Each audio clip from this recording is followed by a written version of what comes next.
Chapter 1. The Keating Saloon was considered one of the worst in El Paso, and El Paso was no shrinking violet of a town.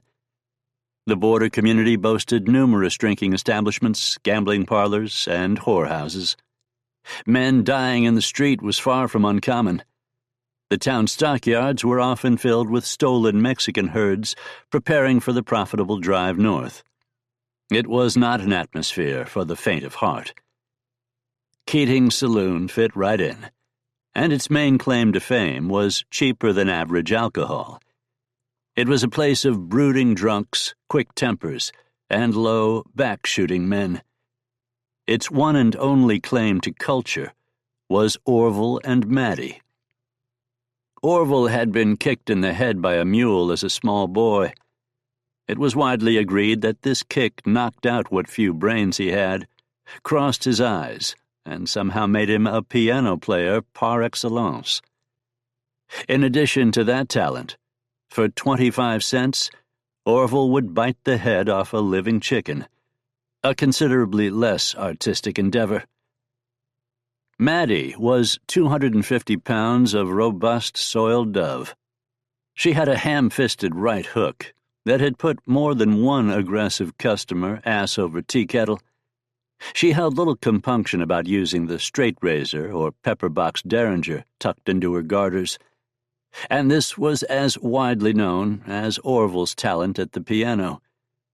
However, Maddie was a cheerful drunk for the most part, and stayed drunk most of the time. She held a monopoly on the clientele of the Keating Saloon. At the moment she stood on a groaning table, skirt hiked up over her hips and showing colorful bloomers as large as ship sails, as she shook her ample backside in time to Orville's piano playing. "Drink that rot gut, drink that rot gut," she howled in a fair-passing singing voice. "Drink that red-eye, boys. It don't make a damn wherever we land." A crowd of vagrants and petty crooks had gathered around the dancing mountain of a woman and were stomping their feet and clapping their hands in time to Maddie's dancing. Orville finished banging out the tune and grabbed the half-empty mug of murky liquid next to him. Tilting his head back, the sometime carnival geek drank in big, greedy swallows. He drank so fast the brownish liquor poured down the sides of his cheek and stained his shirt collar even more than it already was from the grime on his neck. Finishing the glass, he burped happily.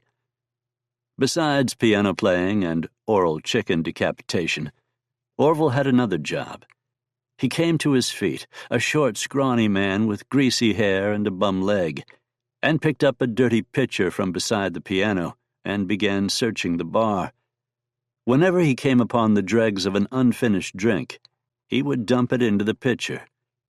Behind the bar was a large bucket with the words "mule piss" scrawled on it. The more adventurous or desperate of the Keating Saloon customers could purchase a glass of the recycled alcohol for pennies.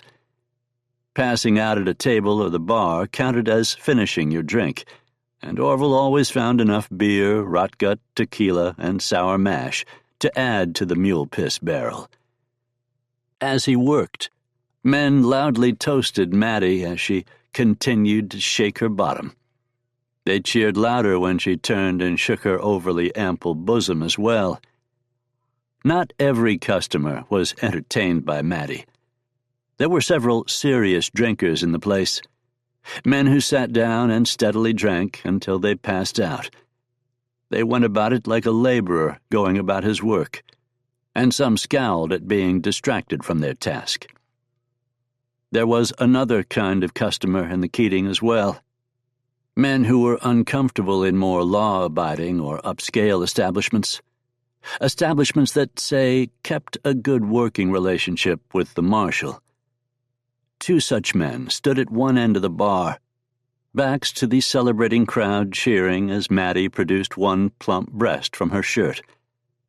These two men were talking to each other and clearly didn't want to be interrupted. They had the hard eyes of veteran gunhawks, and big irons rode on their hips, tied down and within easy reach of their hands. The Watley brothers, Timothy and Eli, mostly made their living from wet stock, rustled Mexican cattle or horses driven across the Rio Grande into Texas. Darker rumors circulated around them as well.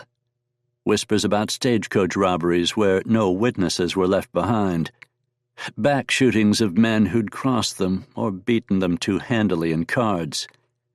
So far their luck had held, and there was never enough proof for them to be brought in by the law, much less brought up on charges and hanged, as they surely deserved.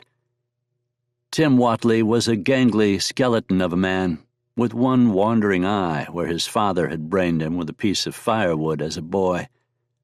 He carried a grudge about his looks, because other than the eye, he would have been considered handsome in a rough frontier way. Men who happened to stare at the wandering eye were apt to find themselves struck with the butt of Timothy's revolver. Men who made jokes about it sometimes went missing. Eli was lean as well, with bow legs and a Texas handlebar mustache of such epic proportions it looked like a possum was hibernating on his upper lip. Tim was the talker. Eli was a brooder, with a reputation for backshooting. "Gotta take a leak," Tim said. Eli grunted in response. Tim, his mind on his business, turned to walk out the back door to the stinking outhouse set behind the saloon. Just as he did, Orville, carrying the mule piss bucket, came around a nearby table. The two men collided, and the bucket flew out of Orville's grasp. The piano player stumbled back as the bucket bounced off the rough-hewn plank floor. The noxious liquid inside spilled out like a river overflowing its banks and splashed across Tim's boots. Maddie, who'd seen the whole thing, stopped dancing. An expression of frightened horror gripped her face. It took a moment for the drunken crowd cheering her to realize something was wrong. The clapping died out, and the men turned, taking in the scene immediately. Those who felt they were too directly behind the shaking Orville backed out of the way. Silence settled over the boisterous saloon in a dark cloud. All eyes went to the rigid and silent Tim Watley as he looked down at his soaked boots. The smell of cheap beer and rotgut rose up, filling Tim's nose. "Oh, geez, mister," Orville breathed. "I sure am sorry." With a sound of groaning wood and several deep gasps for breath, Maddie climbed down off the table. Behind Tim, Eli Watley reached into a brine-filled jar and pulled a hard-boiled egg from it. The sound of the shell cracking as he busted against the bar seemed very loud in the pregnant silence following Orville's stuttered apology. "Orville didn't mean nothing, Tim," Maddie protested as she came up. "Don't you hurt that boy." Tim looked down at his pants. They were wet from the knee down and reeking. His boots gleamed with the noxious liquid. He looked back up at the trembling young man. His hand came to rest on the butt of his pistol. "I said, don't you hurt that boy," Matty started yelling. Tim's hand left the butt of his pistol in a blur and streaked toward the whore. His knuckles struck her in the heavily rouged bow of her lips and rocked her head back. The blow landed with a sound like a drover's whip popping. Matty stumbled, hands flying to her mouth, where a trickle of blood began flowing. Tim's hand returned to his gun butt in the same blur of motion, and this time he filled his hand with the big iron. It came out of the holster like a snake striking, and the metallic click of the hammer cocking sounded loud as the slap to the nervous onlookers. Still looking at shaking Orville, Tim leveled the pistol at the big woman. Her eyes crossed slightly in an unfortunate parody of Orville's as she regarded the cavernous muzzle. "Oh, Lordy," she whispered hoarsely. "Please don't kill me, mister. I'll give you a freebie if you like." Matty was fierce, and given her druthers, she would have dealt with some cowpuncher pointing a gun at her in an entirely different manner. But the Whateleys weren't cowpunchers. They were legitimate hard cases. Tim Whatley was too fast and too ruthless to try. "Stop talking, Matty," Eli advised. He bit into his egg and began chewing noisily. His chin was shiny with the dribbling liquid from inside the egg jar. He was an open-mouth chewer, and bits of egg stuck in clumps to his crooked yellow teeth. Matty slowly backed away, hands up. Once she was safely away, Tim, still regarding Orville with an unreadable face, lowered the hammer and reholstered the gun. His hand remained resting on the pistol. "That was stupid," Tim said. "I'm wet, damn it." "Sorry, Mr. Whatley," Orville repeated. His eyes were wet with unspilled tears of fear. He swallowed once, hard enough that his large Adam's apple made a dry, clicking sound. He was so frightened his knees began shaking. "You made the mess," Tim Whatley said. "You clean 'em." "Yes, sir," Orville replied. He was obviously relieved. Cleaning the boots was a better outcome than he had any right to hope for. "I'll just get the bar rag," Orville said, eager to please. There was the blur, too fast for onlookers to see fully, and then the pistol was out and the hammer cocked, muzzle pushed into a startled Orville's belly. The slow-witted piano player looked down in confusion. "Mister?" he began. Tim cut him off, voice hard. "You ain't touching my boots with no nasty old bar rag, idiot." "Sir?" "You're gonna use your tongue." The words hung between them for a moment, as Orville tried to work out the meaning. "My tongue?" he finally asked. The gun moved as Tim Whatley punched it into Orville like a spear. The barrel rammed into Orville's gut, and the air escaped him in a rush. Fighting to breathe, the gasping Orville fell to his knees. "Yes, your tongue, idiot," Tim snarled. "You're gonna lick my boots so clean you can see your damn stupid face in 'em." His grin was savage. "Get to licking, or I'm gonna gut shoot you right here and now." "Gut shot is a painful way to go," Eli observed, nodding solemnly as if he had just uttered something profound. Eli had finished the egg and was leaning against the bar like a spectator at a burlesque show. His hand now rested on his own pistol, and he casually eyed the bar patrons, daring someone to try and stop the show. Tears spilled down Orville's face as he lowered himself to his knees before the smirking Tim Whatley. The mule piss had mixed with the grimy sawdust and dust on the saloon floor to form a disgusting mud. Orville's pants were instantly soaked in the muck as he knelt. "That's it," Tim said, voice low and hard and utterly devoid of mercy. "You lick them boots like your life depended on it, idiot." "'Cause it does," Eli added. He was grinning, in obvious high humor. He'd seen a similar situation play out before.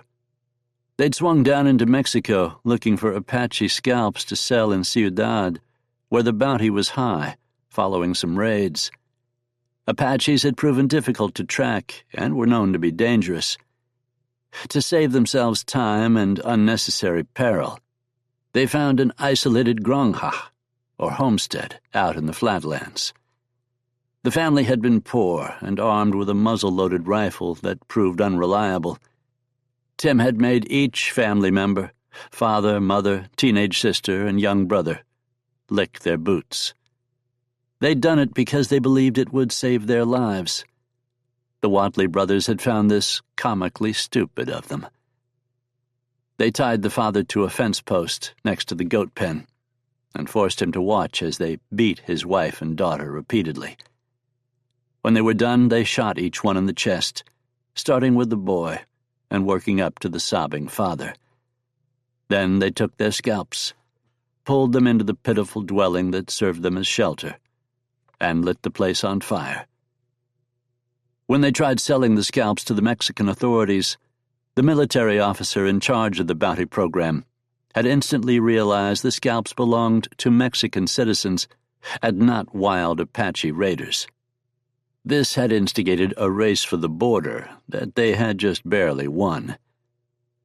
All in all, it had proven a less than profitable endeavor. Nevertheless, Eli had never forgotten the intense pleasure of making another human being lick his boots. He'd felt like a king. He missed that feeling. "You lick these boots real good, idiot," Tim urged. "Go on."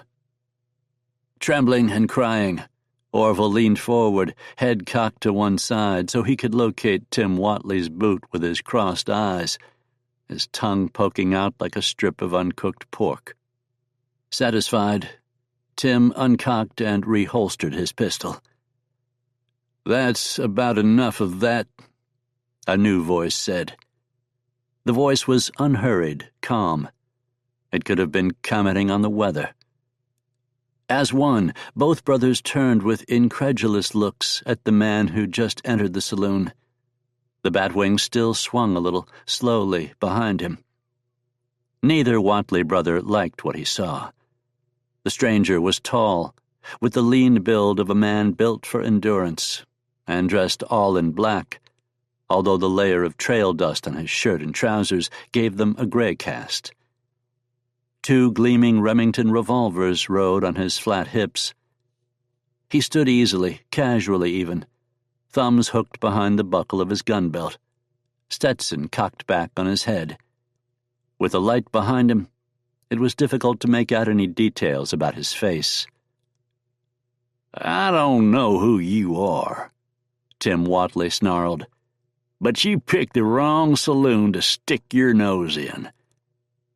Eli stepped up next to his brother, hand on his 5-shot Colt revolver. He didn't have anything to add to Tim's warning, but he nodded gravely, like a parishioner in a pew agreeing with the preacher's fire and brimstone message.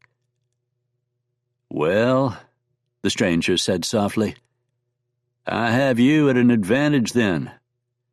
You're Tim Whatley, and that's your horse's ass of a brother Eli. Together you two are worth $600 to the city of Ciudad, which, given the particular nastiness of your crime, seems low in my expert opinion."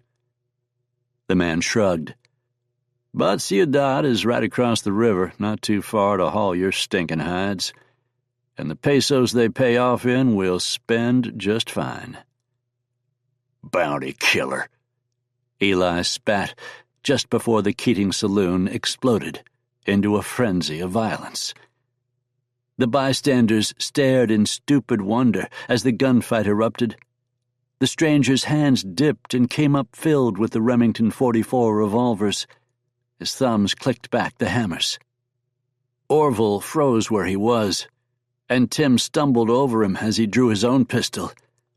The loud, harsh bang of the stranger's first shot sounded like a thunderclap in the smoky room, and the stench of gun smoke filled his nostrils. A neat red hole appeared in Tim Whatley's chest, and the hard case stumbled backward, coming up hard against the bar with a look of quizzical shock on his face. Eli had always been the faster brother, and he got his gun out and level, the flat of his hand reaching to fan the hammer, by the time the stranger's second Remington spoke. Because Eli was faster, this shot was more rushed, and the heavy-caliber slug took him high in the stomach and folded him over like a book closing. Eli grunted, and blood rushed out of his mouth.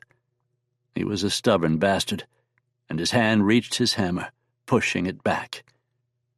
The stranger fired again as Eli's hammer fell. The outlaw's shot went low and wide, the last act of a desperate, dying man. The stranger's third bullet took Eli Whatley in the forehead, and blood misted red out the back of the man's skull. Both men landed with heavy thumps on the floorboards, and their pistols clattered down beside them.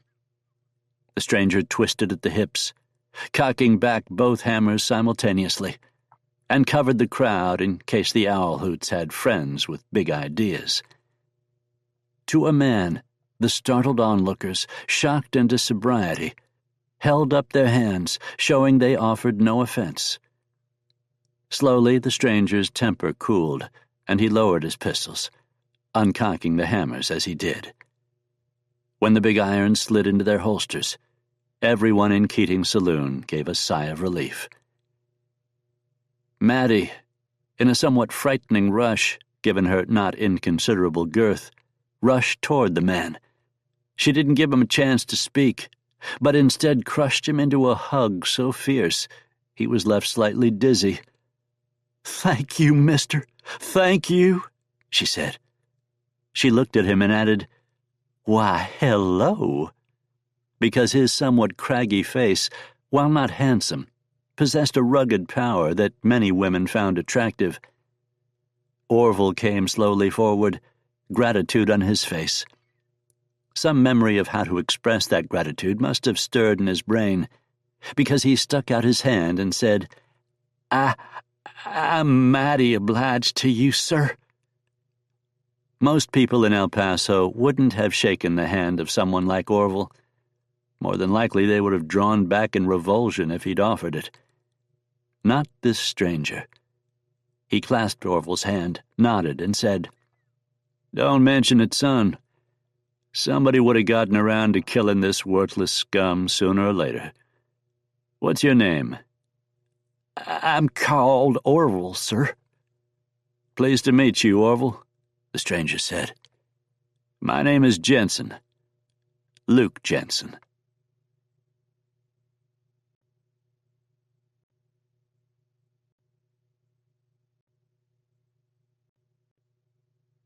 Chapter 2. Luke Jensen reined in his horse. Around him, East Texas pines pressed in, the twilight bringing a gathering gloom and thickening shadows. The sun was gone from the sky above the tops of the trees. The branches held the heat of the day trapped down low in the woods, and Luke's dark shirt clung to him, made even darker by sweat.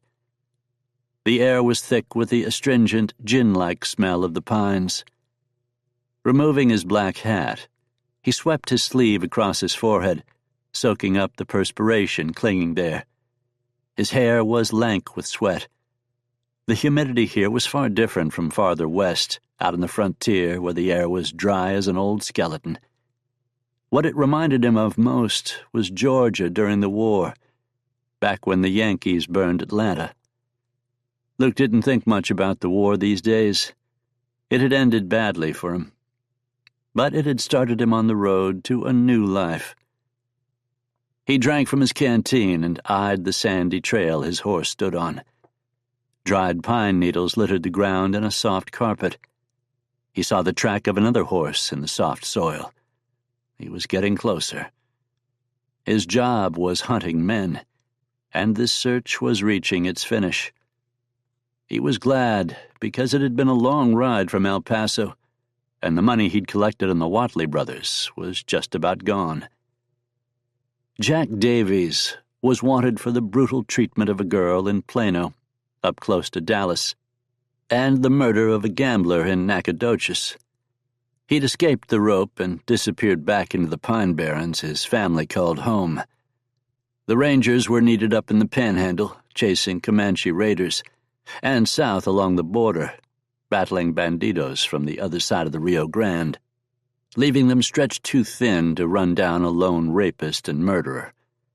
That left local lawmen, none of whom were keen on taking a posse of tenderfoot townsmen into the piney woods after the Davies clan.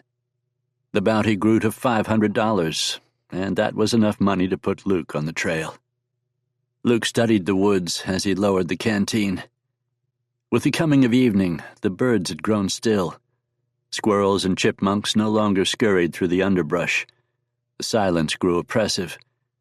The last town was a 4-hour ride west. He was alone in these woods. The horse snickered, and he soothed the animal without conscious thought. Something was wrong, something had changed in the woods. His life could depend on finding out what it was.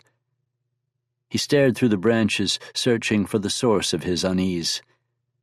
Up ahead, the trail curved and disappeared behind a tangle of blackberry thorns. His head came up in recognition. Smoke. He smelled kindling burning close by. Cautious now, he dismounted. Drawing the Henry rifle from its saddle sheath, he stood quietly, ears pricked for the slightest sound. He worked the action carefully, seating around in the chamber. "Let's just see what's what," he told the horse. Putting the butt of the rifle against his hip, Luke took the reins and began slowly leading his mount forward. With every step, the smell of wood smoke increased. Now he smelled something else, something fetid, and a fouler odor beneath that. The smell reminded him of Georgia as much as the humidity had. Luke frowned in disapproval.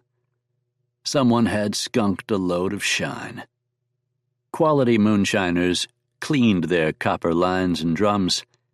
They didn't let old fermentation residue sit in the boilers. Only lazy varmints with no appreciation of good liquor would do something so criminally lackadaisical. Stepping quietly now, Luke led the horse off the trail. He laid the animal's reins across a low branch and began slipping through the piney woods like he was hunting white-tailed deer. Each footstep was carefully placed to avoid snapping a fallen branch or catching a root. He had a rough direction on the smoke, and he angled toward the scent, moving carefully to keep the trunks of trees between him and where he anticipated the source of the smoke was located. In the next step, he discerned the outline of a building through the branches and froze before sinking to one knee. His heart beat faster as adrenaline leaked into his body. There was a sense of tingling anticipation that came with his approach to the building. Sudden violence was a looming possibility. The world narrowed to what was in immediate reach of his senses. He felt the weight of the rifle, the humidity soaking his clothes, the soft, almost imperceptible droning of insects buzzing around him, the sharp, acrid aroma of wood smoke, the stench of the poorly cleaned still. Now he detected the murmur of voices as well. He slowed his approach even further. Each step was a dance. He lifted his foot high and then slid it down toe first to ease beneath forest debris rather than crunching through it. He was cat dancing like an Indian raider. Slinking forward, he turned sideways and slipped between two tamarack pines and came around a sprawling gooseberry bush the size of a stagecoach. The run-down shack of an old cabin sat in a little clearing. In the dirt yard sat a good-sized still. Copper lines twisted and snaked from 50-gallon tin boilers to the condenser. The main structure of the still sat on top of a Dutch oven-style furnace that a man was steadily feeding kindling into. The figure stoking the fire looked to be in his late 50s, no shirt under a pair of worn bib overalls, and not wearing any shoes. A shapeless Confederate cavalry hat was crammed on his head, and his grizzled beard spread across his chest in tangled knots like the arms of a squid. Something rustled against the wall, and Luke looked over, seeing a heavy logging chain bolted to the cabin's foundation. At first he thought it was a dog at the end of the chain, then realized it was a young girl, dressed in burlap and rags. Just then, Jack Davies stepped out of the house in bare feet and wearing only patched trousers so filthy they were encrusted with dirt. It didn't take a Harvard doctor to see the resemblance between Davies and the older man. They were kin, maybe father and son, maybe only uncle and nephew, but kin all the same. Luke shifted, keeping his eyes moving. Where there were two, there could be more. He considered the situation like an officer about to commit troops to battle. Davies said something, and both men laughed. The grunts of cold humor came out like animalistic growls. The chained girl flinched. A mosquito whined in his ear, but Luke remained motionless, calculating the situation. There was no garden, there was no barn or cow pen. The shack seemed less like a homestead and more like a hunting cabin, something originally built to take advantage of late summer and fall hunting, and then later used to house the still. There was also the matter of the girl. Even in the backwoods, keeping a young girl shackled to a shed would raise eyebrows. Luke doubted even the most backward of hill folk would do this so openly at their own homes. That was good. It meant there was less chance of their womenfolk and young'uns being here. This was a shine camp. Luke continued scrutinizing the situation before him.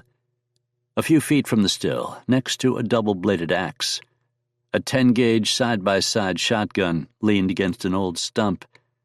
The old man would go for that. Davies had a Colt single-action army revolver tucked in his pants. The pistol looked very new and well-oiled. Walking past the shackled girl, Davies kicked her hard. Both men laughed as she cried out. Pausing to spit on her, Davies walked to the edge of the little dirt clearing and started urinating. He and the old man continued talking, but their voices were only murmurs at this distance. Frowning, Luke continued formulating his plan. He decided he couldn't risk confronting the two men until he was sure no one else was in the old shack. He was going to have to get in closer and take a look. He rose, moving slowly, gun held steady. Easing through the underbrush, he approached the cabin as the two men continued their conversation. The girl remained motionless against the cabin wall. His foot came down on a small clump of sawgrass next to a tamarack pine. From out of the grass, a spooked quail exploded in a flurry of wings. He jumped back, startled. In the clearing next to the shack, both men spun to look in his direction as the bird flew away. Luke's plan went up with the bird.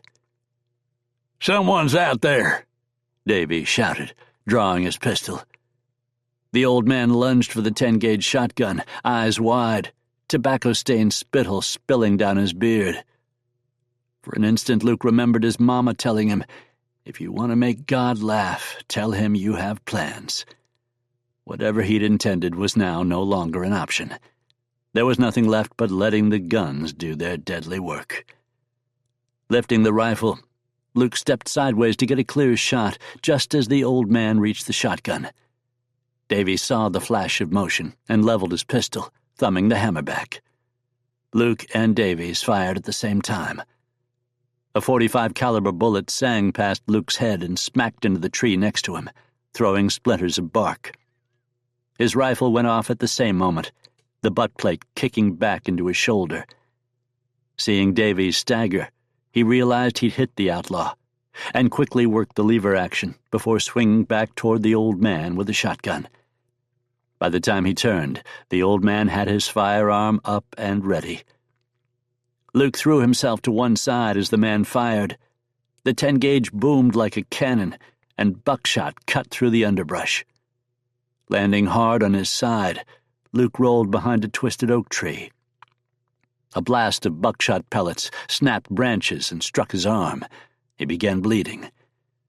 Cursing, he fired the Henry rifle, worked the action and fired again, attempting to give himself cover as he rose to aim more carefully. In the clearing, the old man had fallen back toward the house, the shotgun broken open as he fed new shells into the chambers. Still out of position, Luke chanced a shot at the old man.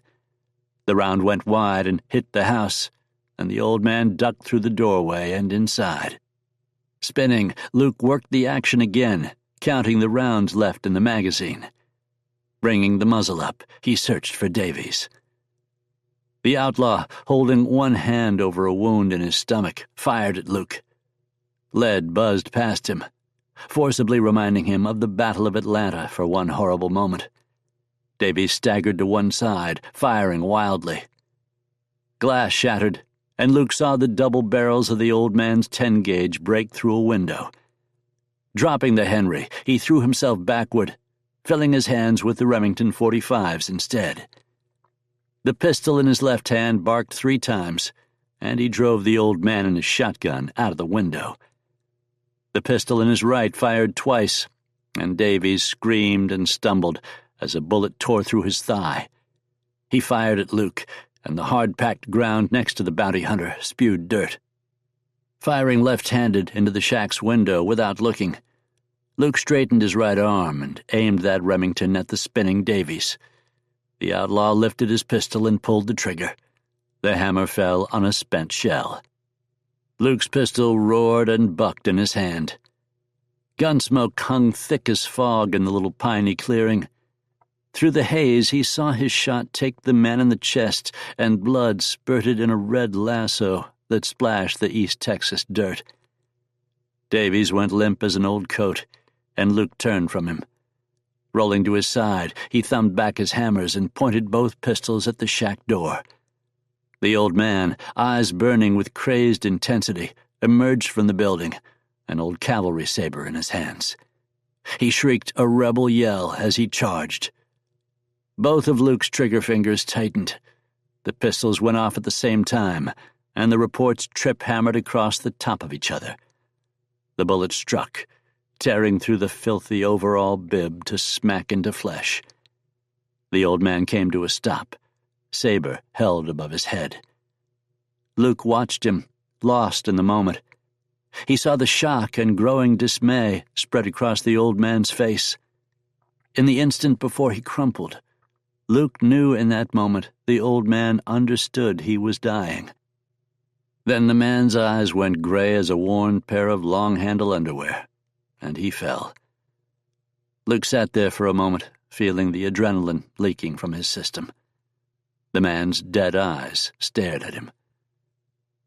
Looking over, he checked where Davies lay just to be sure, and found the outlaw actually looked to be conscious. The wound in his arm had painted his flesh with blood. Luke eyed the ground where Davies' last bullet had gone, and found it was less than 2 inches from his head. When he lifted his head, he saw the terrified girl looking at him with huge eyes. "I need a damn holiday," he muttered. Rolling over, he stood, pistol ready. Davies made a gurgling sound low in his throat. Luke walked toward him, taking note of the man's wounds. The outlaw wasn't going to be trying anything. He had moments to live at best. Coming over to him, Luke went to one knee. "Davies," he said, "look at me."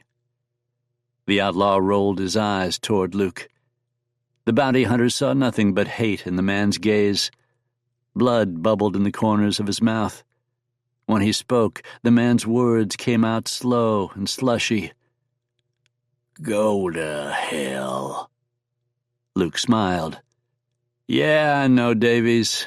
I'm the no-good killer who put an end to you. You don't want to tell me a blasted thing. I don't blame you, but—" He rested a finger against the dying man's chest. "Listen to me. I may have killed you, but I'm for the law. You knew someone like me was going to be coming. Wasn't me, it'd have been someone else. I never betrayed you." He paused for effect, making sure he had Davies' full attention. "Reed betrayed you. He threw you out as soon as things got tough, and you wound up here. Reed's alive and well and laughing right now, knee-deep in whores and rye whiskey, while you're here dying. You owe him. Tell me where he is." This was exactly the way to reach a man like Davies. Appealing to his better angels was a fool's errand. Petty vengeance was something the man understood. With his dying breath, the man sold Reed out. Now Luke had a lead to follow.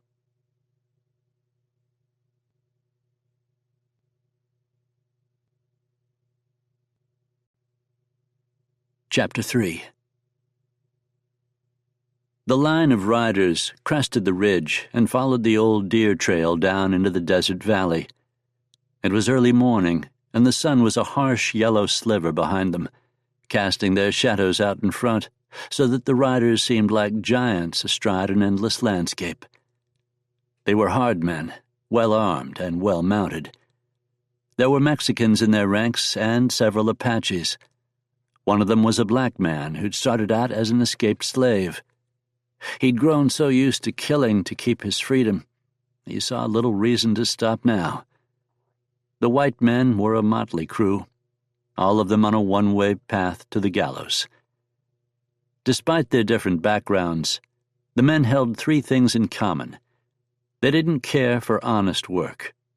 They liked being feared and enjoyed doing the sorts of things that got them feared in the first place: theft, kidnapping, assault, murder. Finally, they followed their leader without question. Samuel Melikus rode at the front of the Outlaws. Abnormally tall, he was as lean and wiry as a Badlands coyote. His stirrups were let out as far as possible, and his legs trailed down to either side of the horse.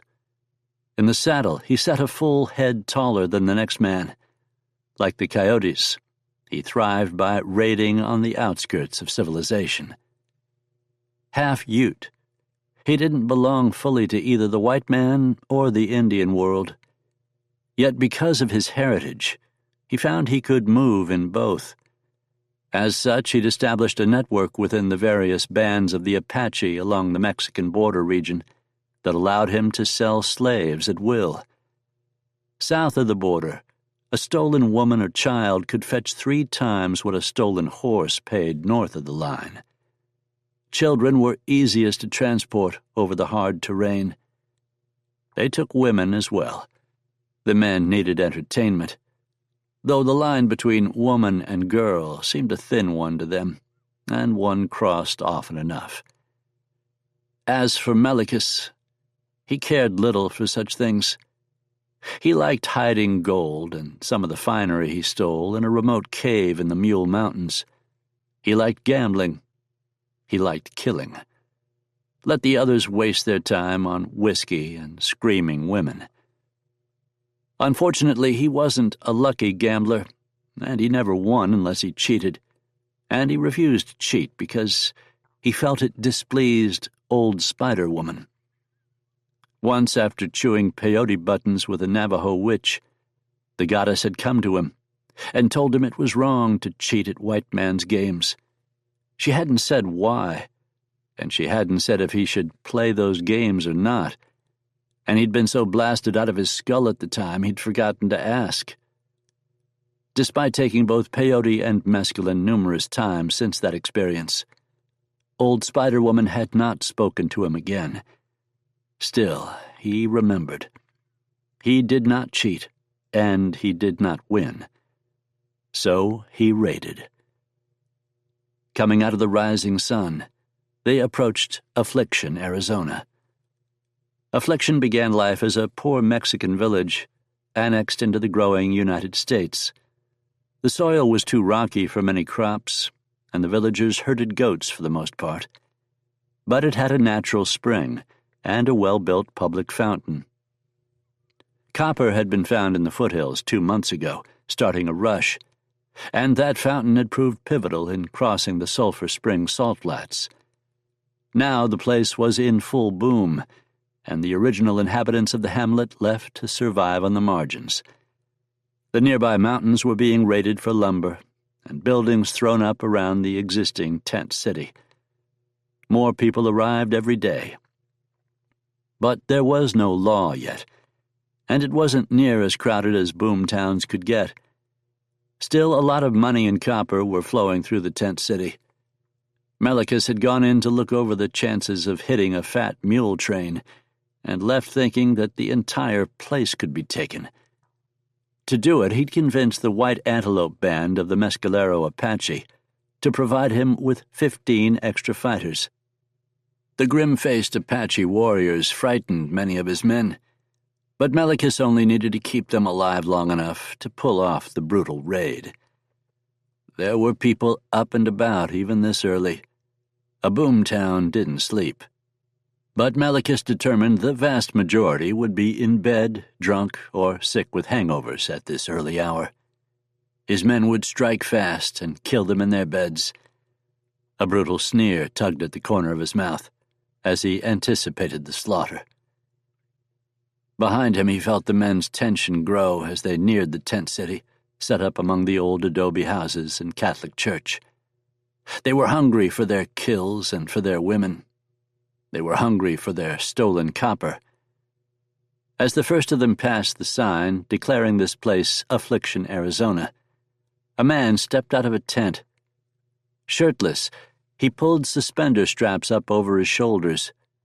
He sported a great handlebar mustache and salt and pepper hair, his face deeply lined by exposure to the desert elements. Above the elbows and from the neck down, his body was a startling fish-belly white. He eyed the dirty, heavily armed men with drunken derision. Hawking up phlegm, he spat into the dirt. "Who the hell are you lot supposed to be?" he demanded.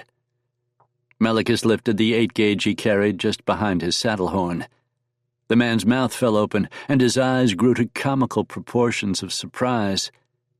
In the early morning, the click of the hammer going back was loud as a thunderclap. "No!" the man started saying. Melikus fired. The shotgun roared, and his horse reared, whinnying angrily. The buckshot slammed into the man's face and neck from less than 10 feet away, and his head disappeared off his shoulders in a spray of red mist and a slurry of flesh and bone and brain matter.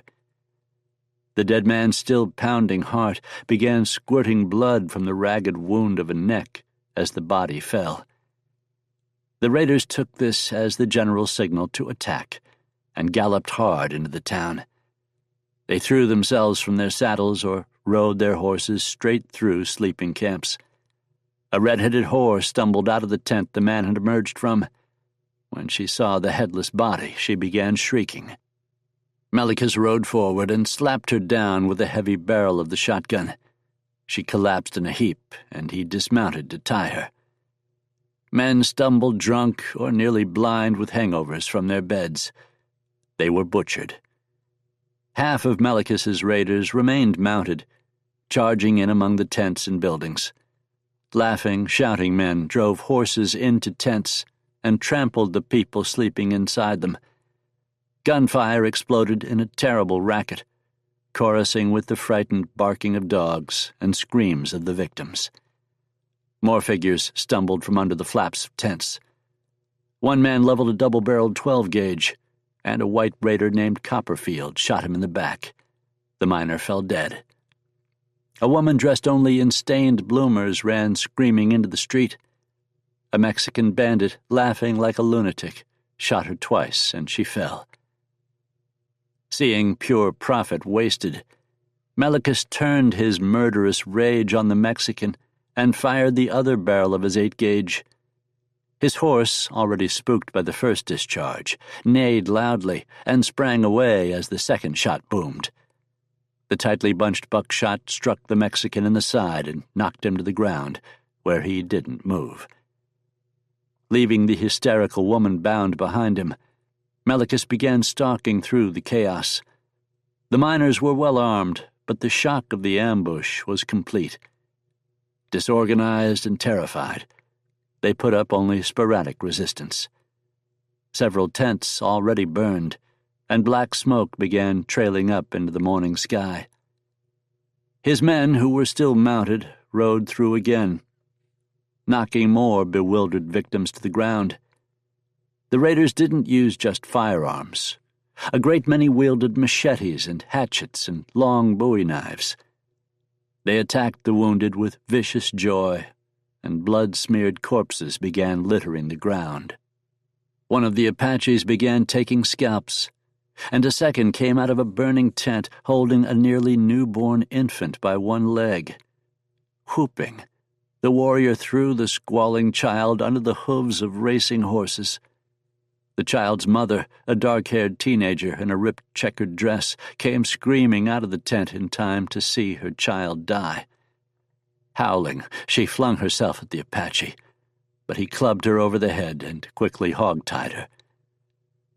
One of the whites had been a cavalry officer in the war. Melikus didn't know if it was North or South and didn't care. That hadn't been his war. The man had a saber left over from his time in the military, and as two other raiders held a struggling old man between them, he ran him through and laughed as blood sprayed. A man in filthy boots and dungarees, with only the top of his red long handle showing, came out of one of the old adobe houses. He turned toward Melikus, a shiny new peacemaker in his hand. Melikus yanked a battered Navy Colt from his belt, and they fired at the same time. Melikus's hand was far steadier, and the man crumpled in front of the door to the adobe house. As the Ute half-breed approached the fallen man, an 11-year-old boy sprang from the house and began running. Melikus uncoiled like a striking snake. The barrel of the Colt slammed into the back of the boy's skull, and he dropped. Using leather thongs, Melikus bound him quickly and left him in the dirt next to his father's corpse. Smoke hung thick in the air now, and Melikus could no longer see the end of the street. He continued walking through the bedlam, brooding on old Spider-Woman's curse that he could not cheat at gambling.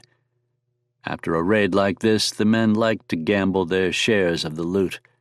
A good gambler could triple his take or more as the fools drank and made wilder and wilder bets. Melikus wasn't a good gambler. He saw a gut-shot man leaning against the side of a building and recognized one of his raiders. As he walked up, the man, a boy really, a Tejano of about 19 or 20, looked at him hopefully. "Estoy herido," he said in Spanish. Then again in English. "I'm hurt." There was no room for the wounded once they fled this raid.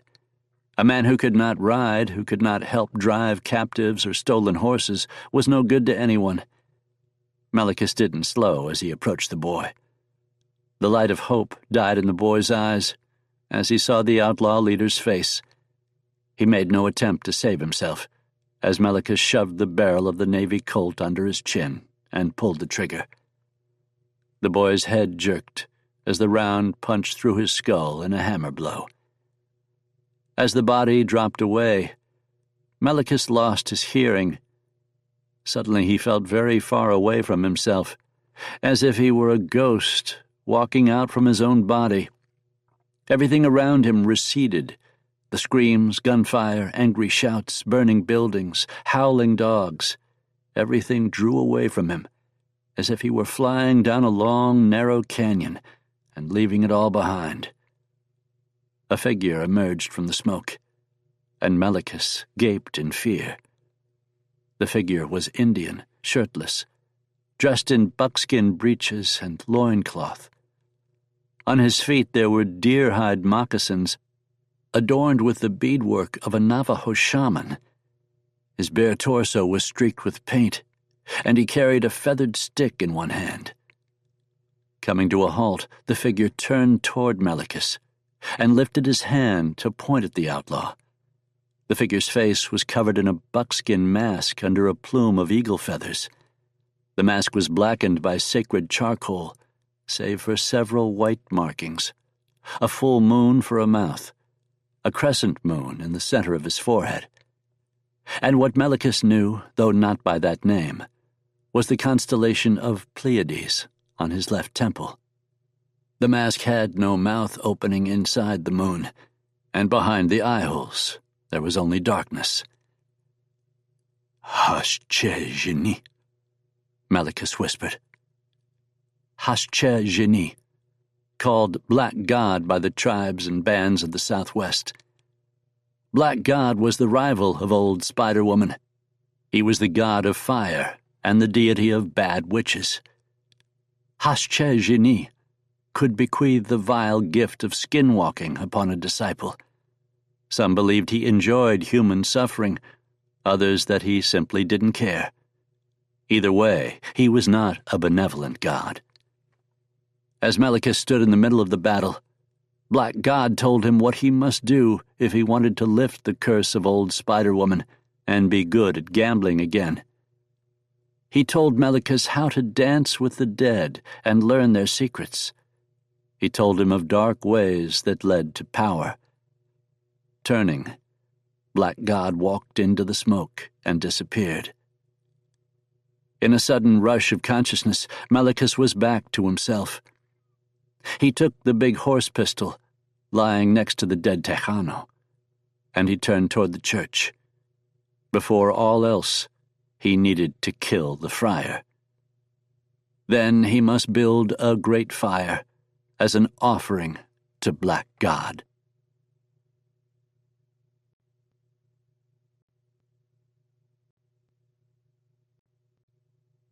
Chapter 4.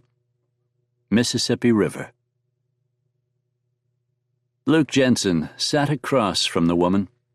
She had his full attention. At the table with them sat 3 other gamblers. The game was 5-card stud. The bounty hunter was aware of the others on a purely professional level. Despite his studied detachment, the woman was getting under his skin. He was thinking about her when his mind should have been focused on the game. The dealer gave each player 2 cards, one face down, the other up. His showing card was good, the Queen of Diamonds. Face neutral, Luke bent the corner of his hole card to see what it was. Expressionless, he let it rest and leaned back in his chair. He had the top up card at the table. As the highest showing card, he began the betting. Frequently, 5-card stud was played with set limits per bet to speed play. This was a no-limit table, however, meaning players were free to drive up the pot as much as their funds allowed. He met the woman's eyes as he pushed his starting bet to the middle of the green felt-covered table. His wager sat in a pile with the rest of the other competitors' opening bets.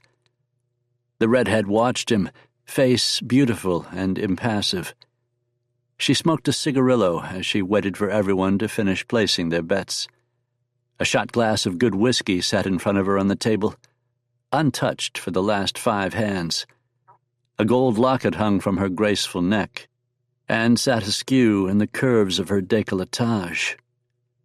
Luke was pretty sure she wore it to be distracting, which he had to admit was more effective than he liked. She cocked a bemused eyebrow at him, and he realized he'd just been caught staring. He smiled ruefully and glanced at the other players. The high-stakes game was being run in a side parlor off the main gambling salon of the Southern Gentleman, a stern-wheeler paddle boat currently making the run from St. Louis to New Orleans at pleasant speed. Even now, the rhythmic thumping of the paddle wheel churning the river could be heard under the music, the riot of alcohol-driven laughter, and the boisterous conversations in the main salon. Luke fit in here. Instead of the dark shirt and trousers he wore when he was on the trail, tonight he was dressed in a tan suit with a vest, white shirt, and dark brown cravat under it. He enjoyed wearing nice clothes, although most of the time his work required more functional outfits. The dealer, a house employee on the riverboat, looked questioningly at Luke. He nodded, and the man dealt another face-up card to each of the players. Luke received a second queen, the spade. He felt the tension inch upward around the table. There were still plenty of deals left in this round, but he was the only one showing a good hand at the moment. Again, he had the highest card showing and made the first bet. The others would have to match his wager or fold. Of them, only the woman also held a hand showing strong up cards, a pair of 7s, diamond and club. Luke considered the table. To his left sat a tall man with slicked-back hair and a handlebar mustache, waxed into wicked points. He dressed the part of a dandy, from his ruffled silk shirt, tailored black suit, and undone bow tie down to his expensive boots and the pearl-handled, silver-inlaid Colt .45 peacemaker. He gave his name as Brent Weston, though Luke suspected this was an alias. The man had a subdued Georgia accent and an air of genteel conceit that Luke, a Southerner himself, had always associated with Deep South plantation owners. The man across from Weston was his opposite in every way. Clearly an Easterner in his seersucker suit and bowler hat, Joshua Hascom spoke with a Boston accent. Barely 5'6" tall in his low-ankle dress boots, he was built like a water barrel. Well-groomed lamb-chop sideburns grew into his walrus mustache. More rings adorned his fingers than those of the woman sitting beside him. Luke had little use for Yankees of any sort. However, in general, his mood was presently a good one.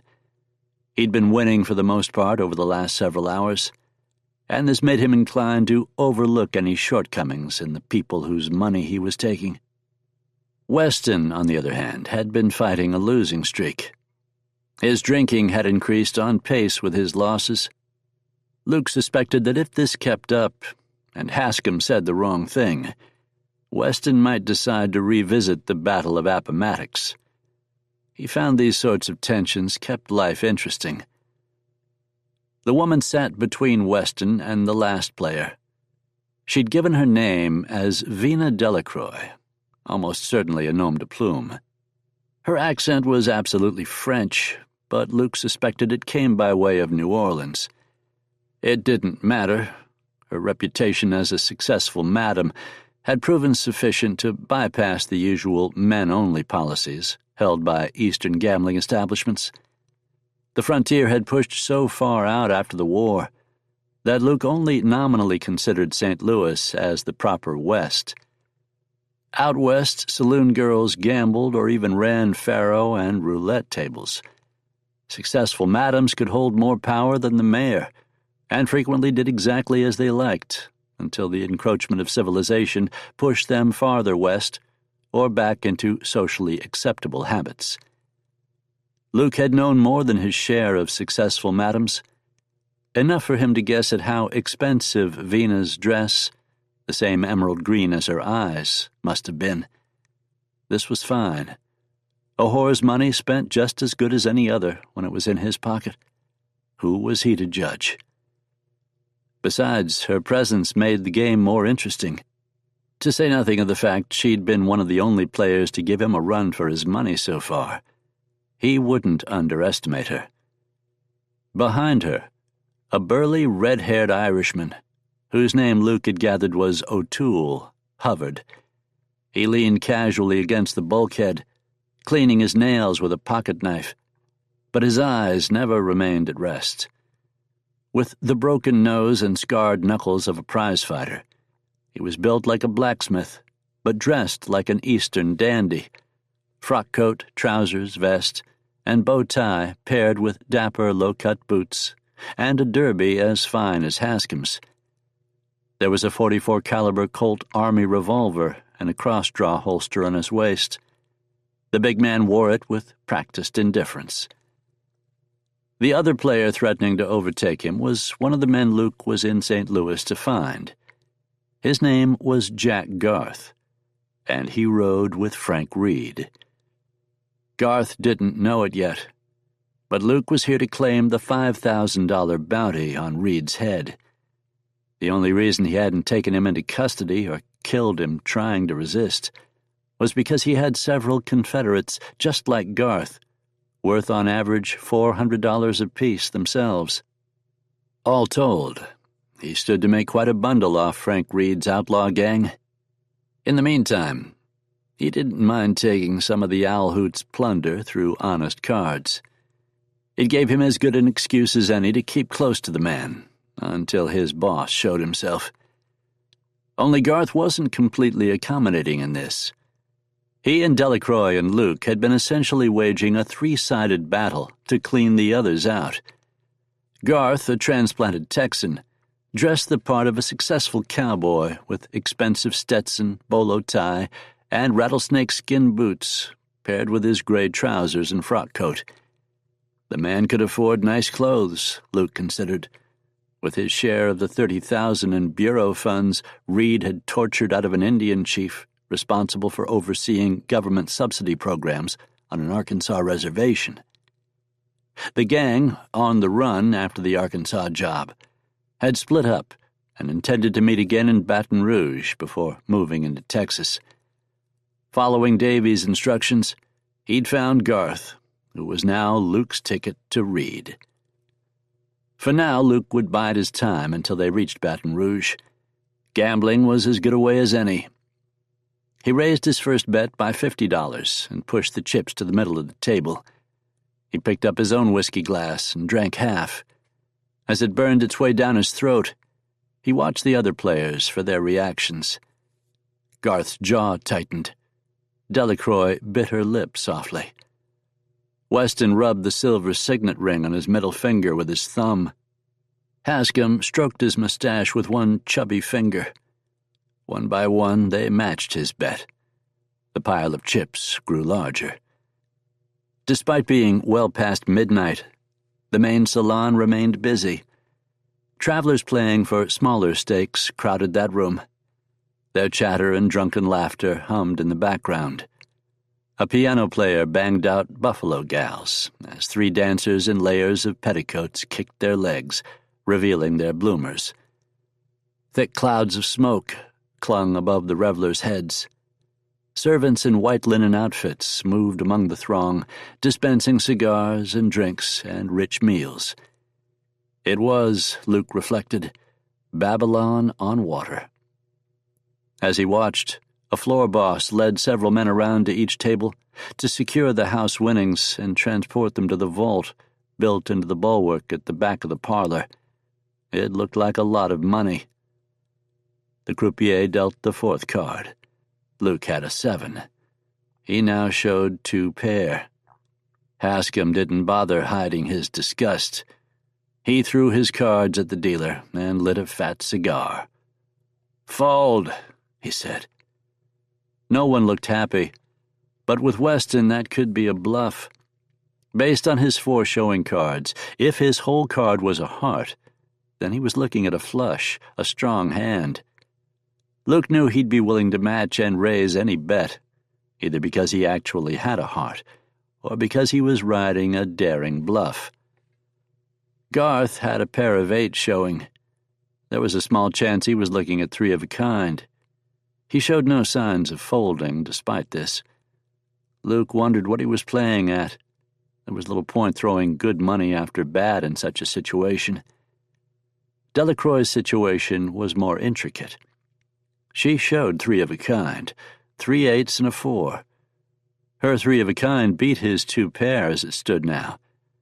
If she had a 4 in the hole, she was sitting on a full house. However, it would be of less rank than Luke if his whole card allowed him to build a full house as well.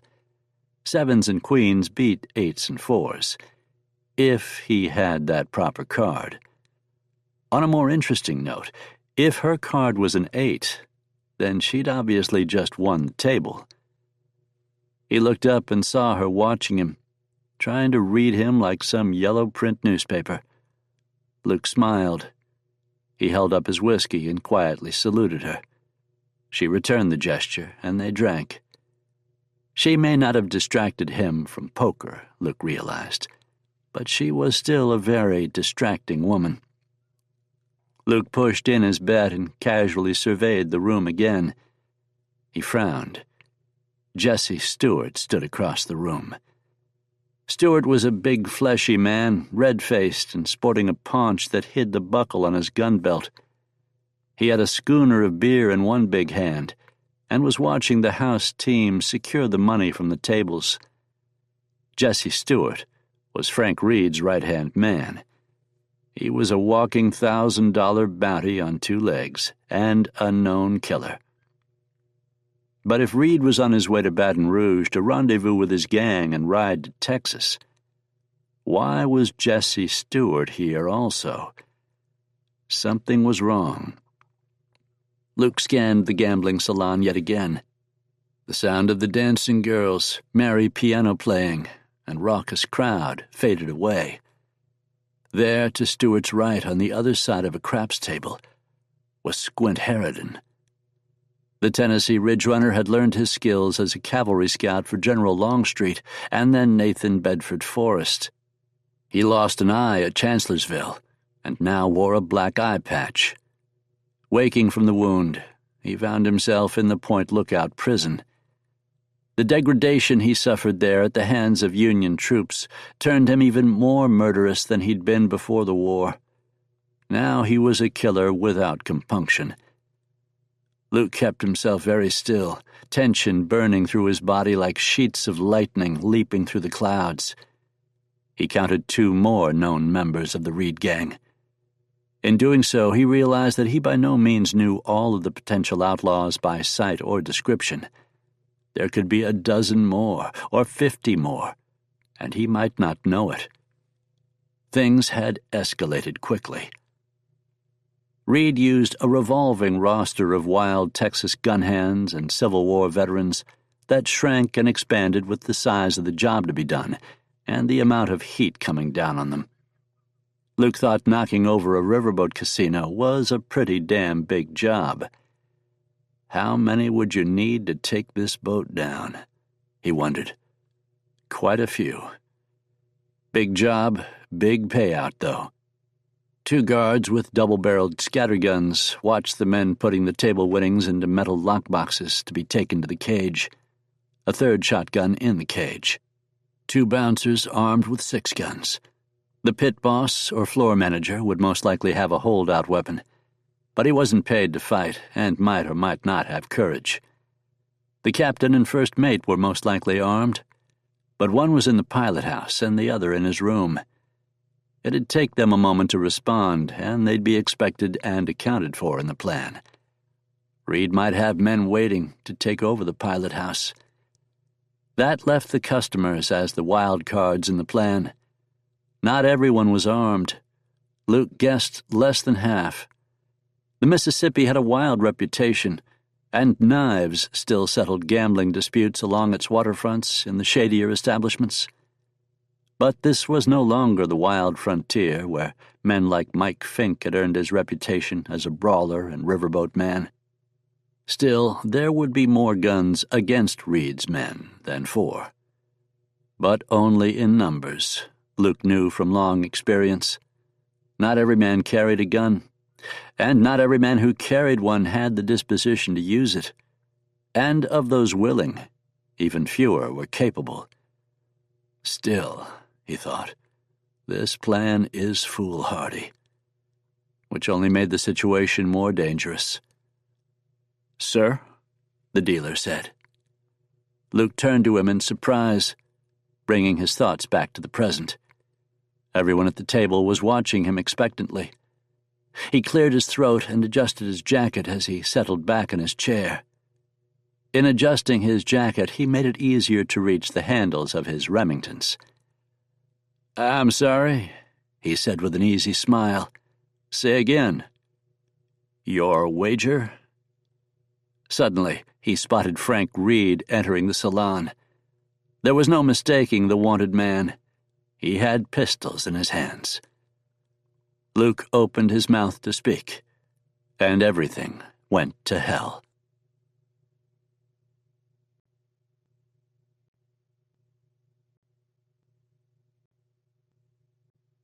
Chapter 5. The Southern gentleman shuddered. The steamer rammed hard into something, and the force of the jolt reverberated through the hull. The vessel groaned under the sheer brunt of the impact. In the salon, women screamed and men shouted as they were tossed off their feet. Drinks spilled, liquor bottles crashed to the floor, gaming tables upended, and chairs bounced away like dice.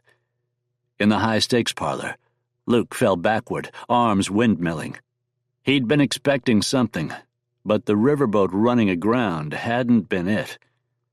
The dealer stumbled backward, the backs of his legs running into the low railing, and he tumbled over like a drunk falling down a flight of stairs. His squeaking protest was lost in the general clamor. The other players went over as well, including Garth. Delacroix gasped as she landed on the suddenly canted deck. O'Toole had been thrown down as well, and he rushed to his feet to help her. Despite being thrown down, Garth had obviously been expecting the impact. He reacted quickly, even as Luke drew his right-hand Remington. The outlaw yanked his peacemaker clear of its leather and walloped the rushing O'Toole in the side of the head like a carpenter driving in a stubborn nail. Everything happened at once. The meaty thwack of the impact caused Luke to cringe in sympathy. O'Toole went down like a pole-axed steer in a Chicago slaughter pen, eyes rolling to whites. The Remington was clear of its holster, and Luke thumbed back the hammer. Behind him, in the salon, shots rang out in rapid succession. Rough male voices demanded the stunned crowd freeze. Garth was already in motion. Yanking the off-balance Delacroix to him, he put his gun to her head. "Drop it!" Luke froze.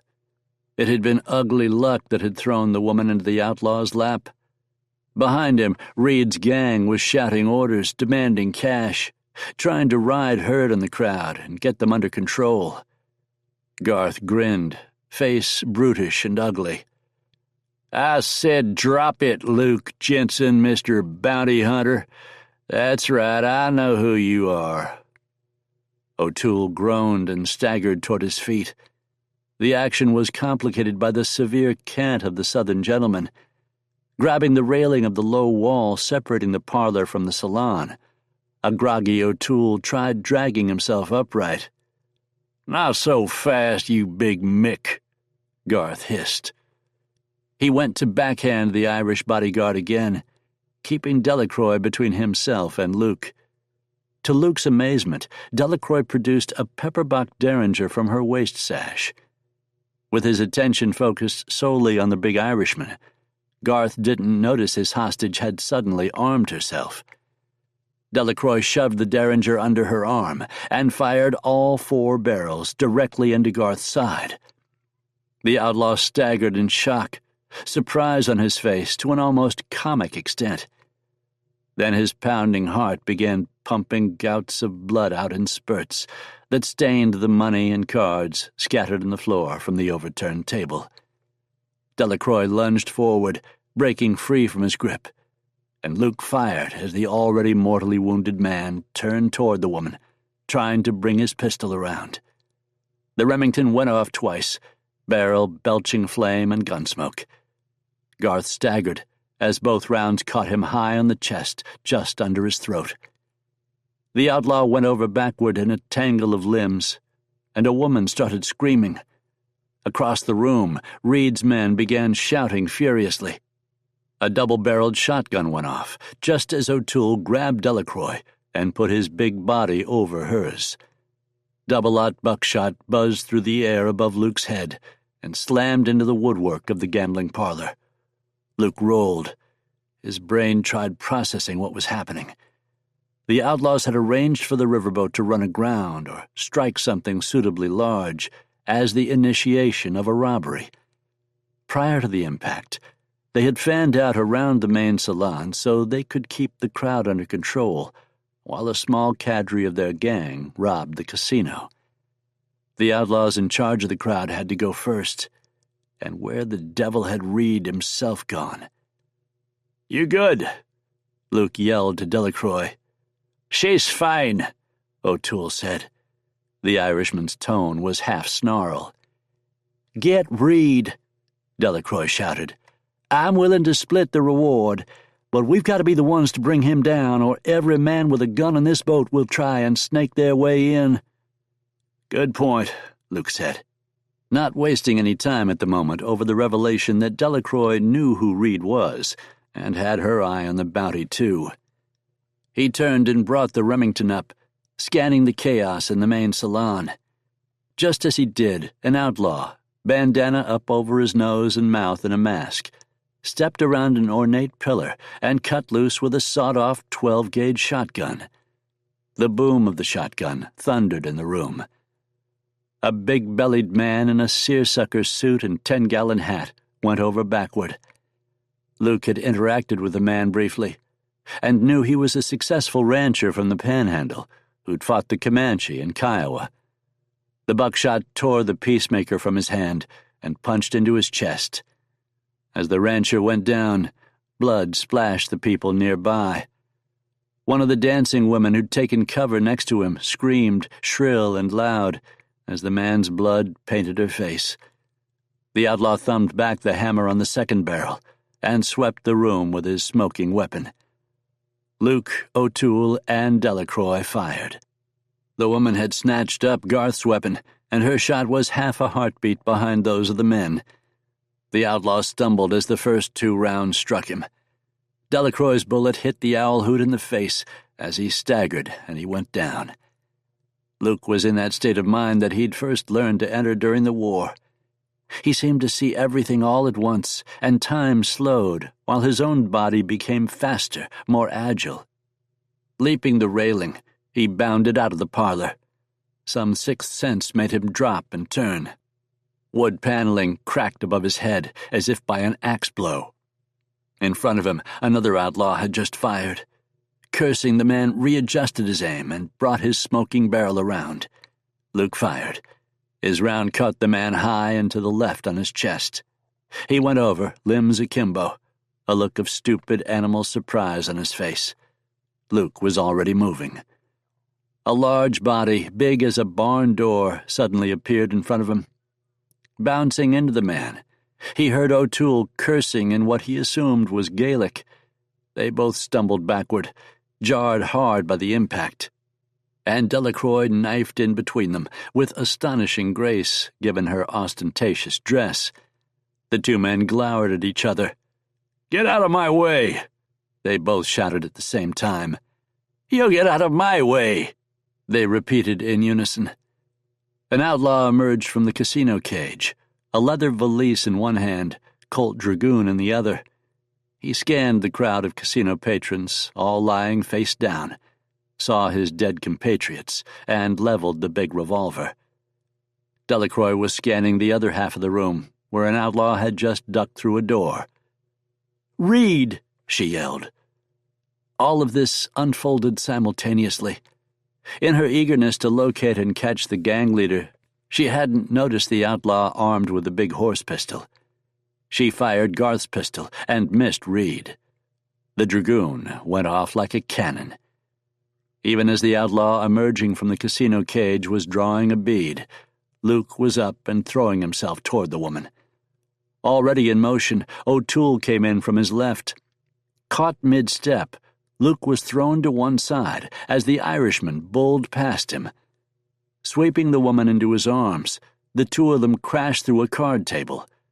The bullet passed through the space they'd just occupied. The heavy lead round smashed into a support post and knocked one of the ornate lanterns used to illuminate the room to the floor. From his belly, Luke fired. The outlaw's leather valise jerked in his hand, then his shirt billowed out as Luke's bullet struck him in the gut. He folded inward and dropped as the lantern glass shattered and flames caught hold of felt curtains. "He's getting away!" Delacroix shouted. "Stay out of my way!" O'Toole bellowed at Luke. "You're welcome!" Luke yelled right back, furious. The curtains were highly flammable, and fire raced up the felt drapes. As the heavy fabric melted and came apart, hunks like dollops of flaming syrup dropped away, clinging to the wall, the floor, and overturned furniture. Wherever the burning clumps landed, a new fire started. "This is bad," Luke thought. He got to his feet and swapped out Remingtons. O'Toole and Delacroix were already chasing after Reed. He was torn between following them and helping the crew conduct an orderly evacuation and fight the fire. He felt partially responsible, even though Reed had given him no choice. The crew and guests were in danger, as long as murderous criminals were threatening their lives as they tried to escape. The Reed gang had to be dealt with, even more than the fire. Holding up the fresh Remington, Luke thumbed back the hammer and followed the other 2 through the door.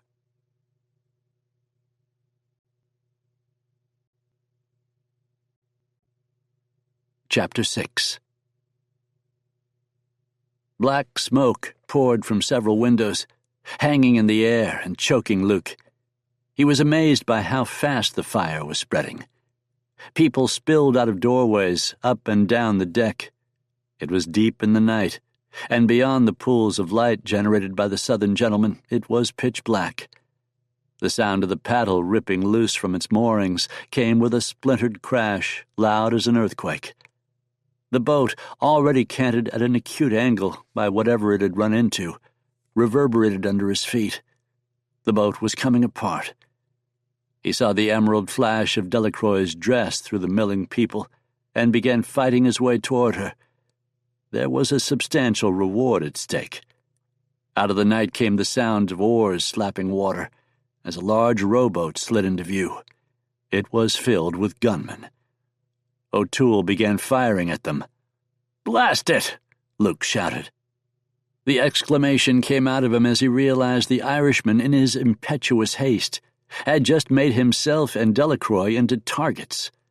3 of the 6 men in the boat had lever-action rifles, and they opened up without concern for any non-combatants. Staccato strings of gunfire erupted. Luke saw a dancing girl, still wearing a feathered headdress and boa, go down as a bullet struck her in the side. She screamed, the note clear and high. Whatever he thought of O'Toole and Delacroix, he wasn't going to sit still for that kind of murder. He lifted the Remington and took aim. The outlaws had driven their rowboat up against the wrecked steamer. The riflemen were still trading shots with O'Toole and Delacroix. The Remington roared in his hand. One of the outlaws jerked and flopped backward as his Winchester flew from his hands. He went into the muddy black water of the Mississippi and slid beneath the surface like he'd never existed. One of the riflemen realized they were taking fire from a second direction and pivoted to face the new threat.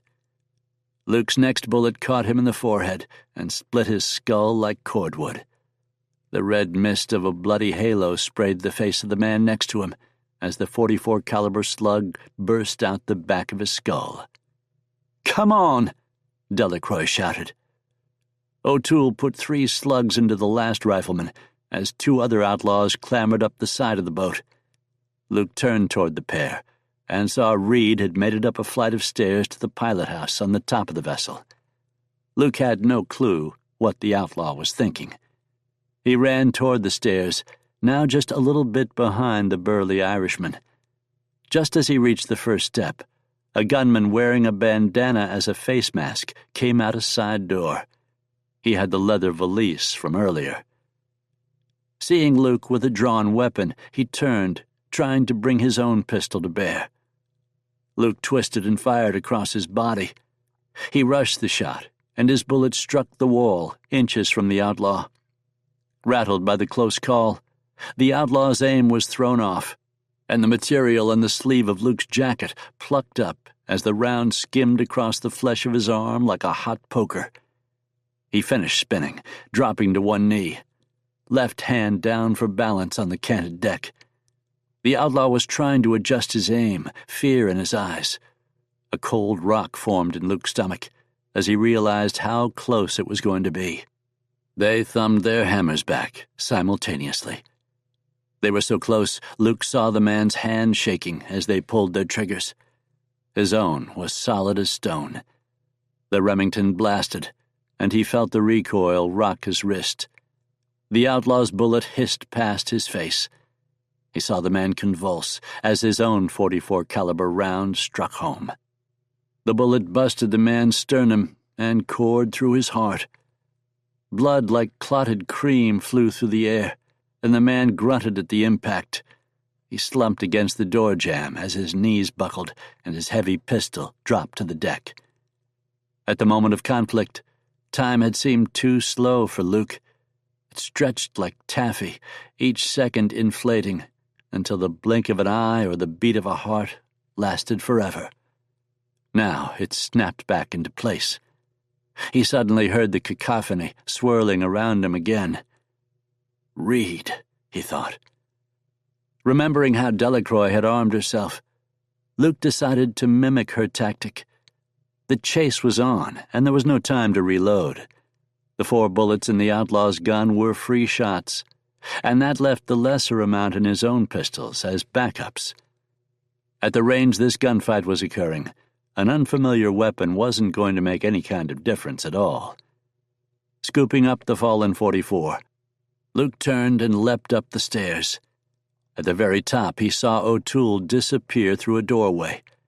There was shooting behind him, but as he looked over his shoulder, all he could see were plumes of black smoke and the flickering yellow of flames as the fire burned through walls on the casino deck. Reaching the top of the stairs, he jerked his head back as bullets sliced through the opening. Crouching, he risked a second glance around the corner. O'Toole and Delacroix crouched with their backs to him. The river pilot, a gray-bearded man in an officious naval-like uniform of dark blue, lay dead. His eyes showed wide open and staring, his throat a ruined mess. Blood pooled on the floor. Delacroix had dropped her confiscated Navy Colt. It lay forgotten in the river pilot's blood. She must have taken the pilot's pistol, because she was firing a peacemaker in a two-handed grip as O'Toole rapidly reloaded his own pistol. Reed was across the room from them, returning fire with his own gun. There was a cabinet built into the wall, and he was crouched behind that. In the enclosed space, the booming of firearms was deafening. Gunsmoke gathered in clouds and made the air hazy. The slant of the floor kept the footing uncertain. "Behind you!" Luke shouted. The last thing he needed was O'Toole or Delacroix, both of whom had proven to be exceedingly quick on their triggers, to get startled and turn on him. "About bloody time!" O'Toole roared. His brogue had thickened with the excitement. "Give it up, Reed!" Delacroix shouted at the outlaw between shots. "Your men are dead and you're trapped. It's over." "Go to blazes!" Reed hollered back. Luke heard empty shell casings rattle in the floor by where Reed hid behind the cabinet. He saw his moment and rose. He was going to end this right now. His step faltered as the situation once again took a turn for the worse. A stick of dynamite, fuse lit and spitting sparks, arched out from where Reed crouched. The outlaw had miscalculated the arc of his throw, however, and the burning stick bounced off the low roof of the riverboat's pilot house. It dropped like a rock right onto the chest of the dead pilot and lay there burning. Both Delacroix and O'Toole stared at the dynamite in shock. The night just continued spiraling out of control to greater and greater degrees. Luke, fearing the other 2 bounty hunters would react too slowly, lunged for the dynamite. As he did, O'Toole and Delacroix both seemed to snap out of their shock. They lunged. Reed threw himself backward to the other side of the narrow pilot house and used a second pistol to hammer out 4 quick shots into the glass of the main window. It shattered immediately. O'Toole and Delacroix collided, their bodies blocking Luke's. The 3 of them slammed together in a heap. Luke could no longer see the dynamite. Realizing he could do nothing to help, he threw himself backward. Reed popped up, took 2 steps, rested one hand on the counter, and vaulted through the open window. Luke went back out the door on his rump, landing hard enough on the landing at the top of the stairs to rattle his teeth. Delacroix came up with the dynamite held in one gloved hand. The fuse had burned low. She couldn't throw it out the window after Reed, for fear the crew or passengers had become trapped on the foredeck. She turned and threw it at Luke. Luke watched it turn end over end as it arched toward him. Acting without thinking, he raised the gun in his hand and batted at it. The barrel struck the dynamite and sent it spinning to the side. As it did, the fuse winked out, meaning it had burned down to the primer. Tucking his head, Luke instinctively rolled away from the coming explosion. The dynamite flew out over the edge of the boat and exploded just above the water. The boom pierced his ears in a thunderclap, and he immediately heard a ringing that muffled the other sounds around him. He got up and grabbed the railing around the landing. momentarily dizzy from the concussion of the blast. He fell against the rail and looked down as he regained his equilibrium. The dynamite had blown apart the outlaws rowing the boat alongside the steamer. The boat was cracked and sinking. Bodies and parts of bodies were slipping beneath the black water. Luke blinked. "We're in trouble," he realized. They were in the middle of the river. It looked like a quarter-mile or more to shore on either side. The initial explosion or impact had ripped open a hole that immediately sucked in thousands of gallons of Mississippi water, resulting in the sharp cant. Now the boat was sinking. Fast. "Are you all right?" Delacroix asked as she came toward him. "We have to find Reed," O'Toole shouted. The Irishman seemed much less concerned about Luke's health than the woman. He glared at Luke as if this situation were somehow his fault. "No one gets paid if you keep blowing them up," Luke told him. "Plus the boat is going down, so we'll all probably drown." "The laugh boat. We can still get him." Delacroix announced this statement like a particularly bright pupil answering a math question. "Where else?" Luke asked. Some of these big stern-wheelers carried lifeboats and some didn't. He recalled seeing one hung on the side of the Southern Gentleman. He could hear again, the deafening effect of the explosion having worn off. Screams, timber burning, the sporadic gunshot. Chaos still ruled on the riverboat. "This was the stupidest, most ill-conceived robbery attempt I've ever seen," he said. Delacroix darted past him. No time for talking. Despite his misgivings, he immediately turned to follow her. Vina Delacroix was a clear and present danger to herself and anybody else around her. Yet she had an energy that was nearly impossible to resist.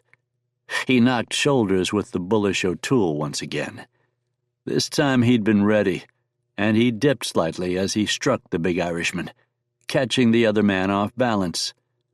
O'Toole swore as he fell backward, and Luke was past him, and chasing Delacroix down the stairs and along the deck toward the bow.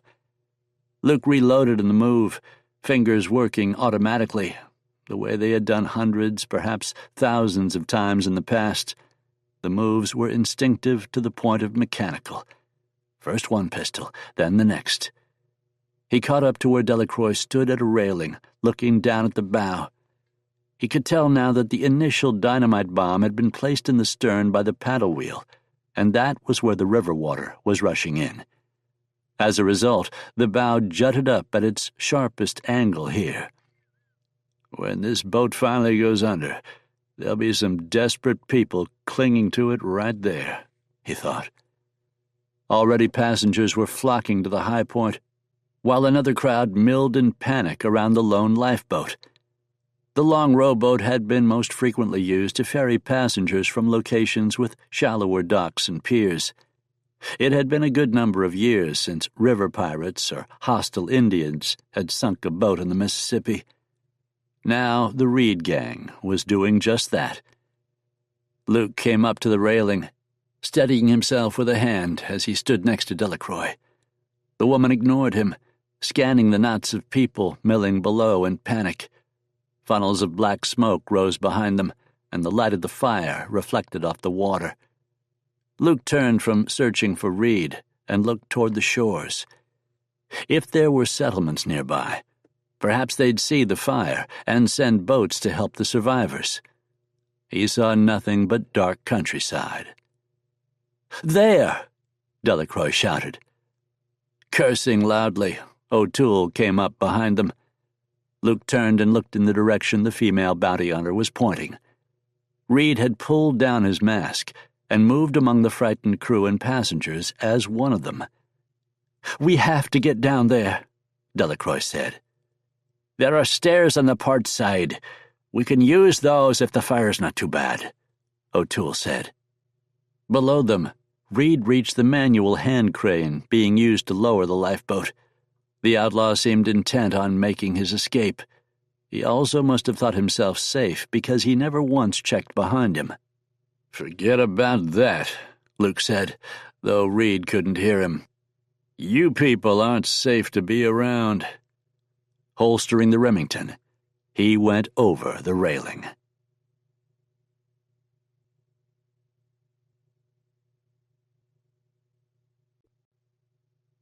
Chapter 7. Luke hung by his fingers for a moment, and then let go. He dropped 10 feet or so, and landed on his heels. Because of the deck's pitch, his feet immediately slipped out from under him. Boots had served him well for much of his life on horseback, but the deck of a sinking vessel wasn't a good place for them. He went down, bounced off the wooden deck, and began sliding. Rolling over, he slapped his left hand against the planks and pushed with his toes to stop his slide. He managed to get himself into an awkward all-fours position and started pulling himself clumsily up the slanted deck. Terrified people clung to the gunwales and railing above him. Delacroix vaulted the railing too. Her dress fluttered as she plummeted downward. Luke heard her yelp as she landed on the deck. He turned in exasperation to see her falling backward, arms windmilling. He made a desperate lunge and caught her flailing arm in time to keep her from pitching down the deck. A window just below them suddenly exploded from the building heat, and black smoke roiled outward. "I got you," he started to say. Something heavy slammed into him from above, and he grunted under the impact. His head snapped down, and his nose struck wood. He saw stars for a moment, and couldn't figure out what had happened. His entire body felt as if he'd been busting broncs all day. The wind was driven from him, and he wheezed for air. "Out of the way!" O'Toole yelled. O'Toole had jumped and landed on him. The Irishman must weigh over 200 pounds, Luke realized. Dropping from that height, the man's weight could have busted Luke's ribs like kindling. As it was, his knee stiffened and throbbed. "That's it," Luke snarled. He'd had enough. O'Toole had rolled off him, and now was in between Luke and Delacroix. The female was climbing up the side of O'Toole's body like he was some kind of oak tree. Luke had reached one of the numerous posts supporting the mezzanine from the main deck, and he grabbed hold like a mountain climber. Reaching over, he hauled O'Toole back by his collar. The man squawked in surprise and flipped over onto his back, where he began sliding down. Luke released his grip and swung a hooking punch into the side of the Irishman's head as he slid past.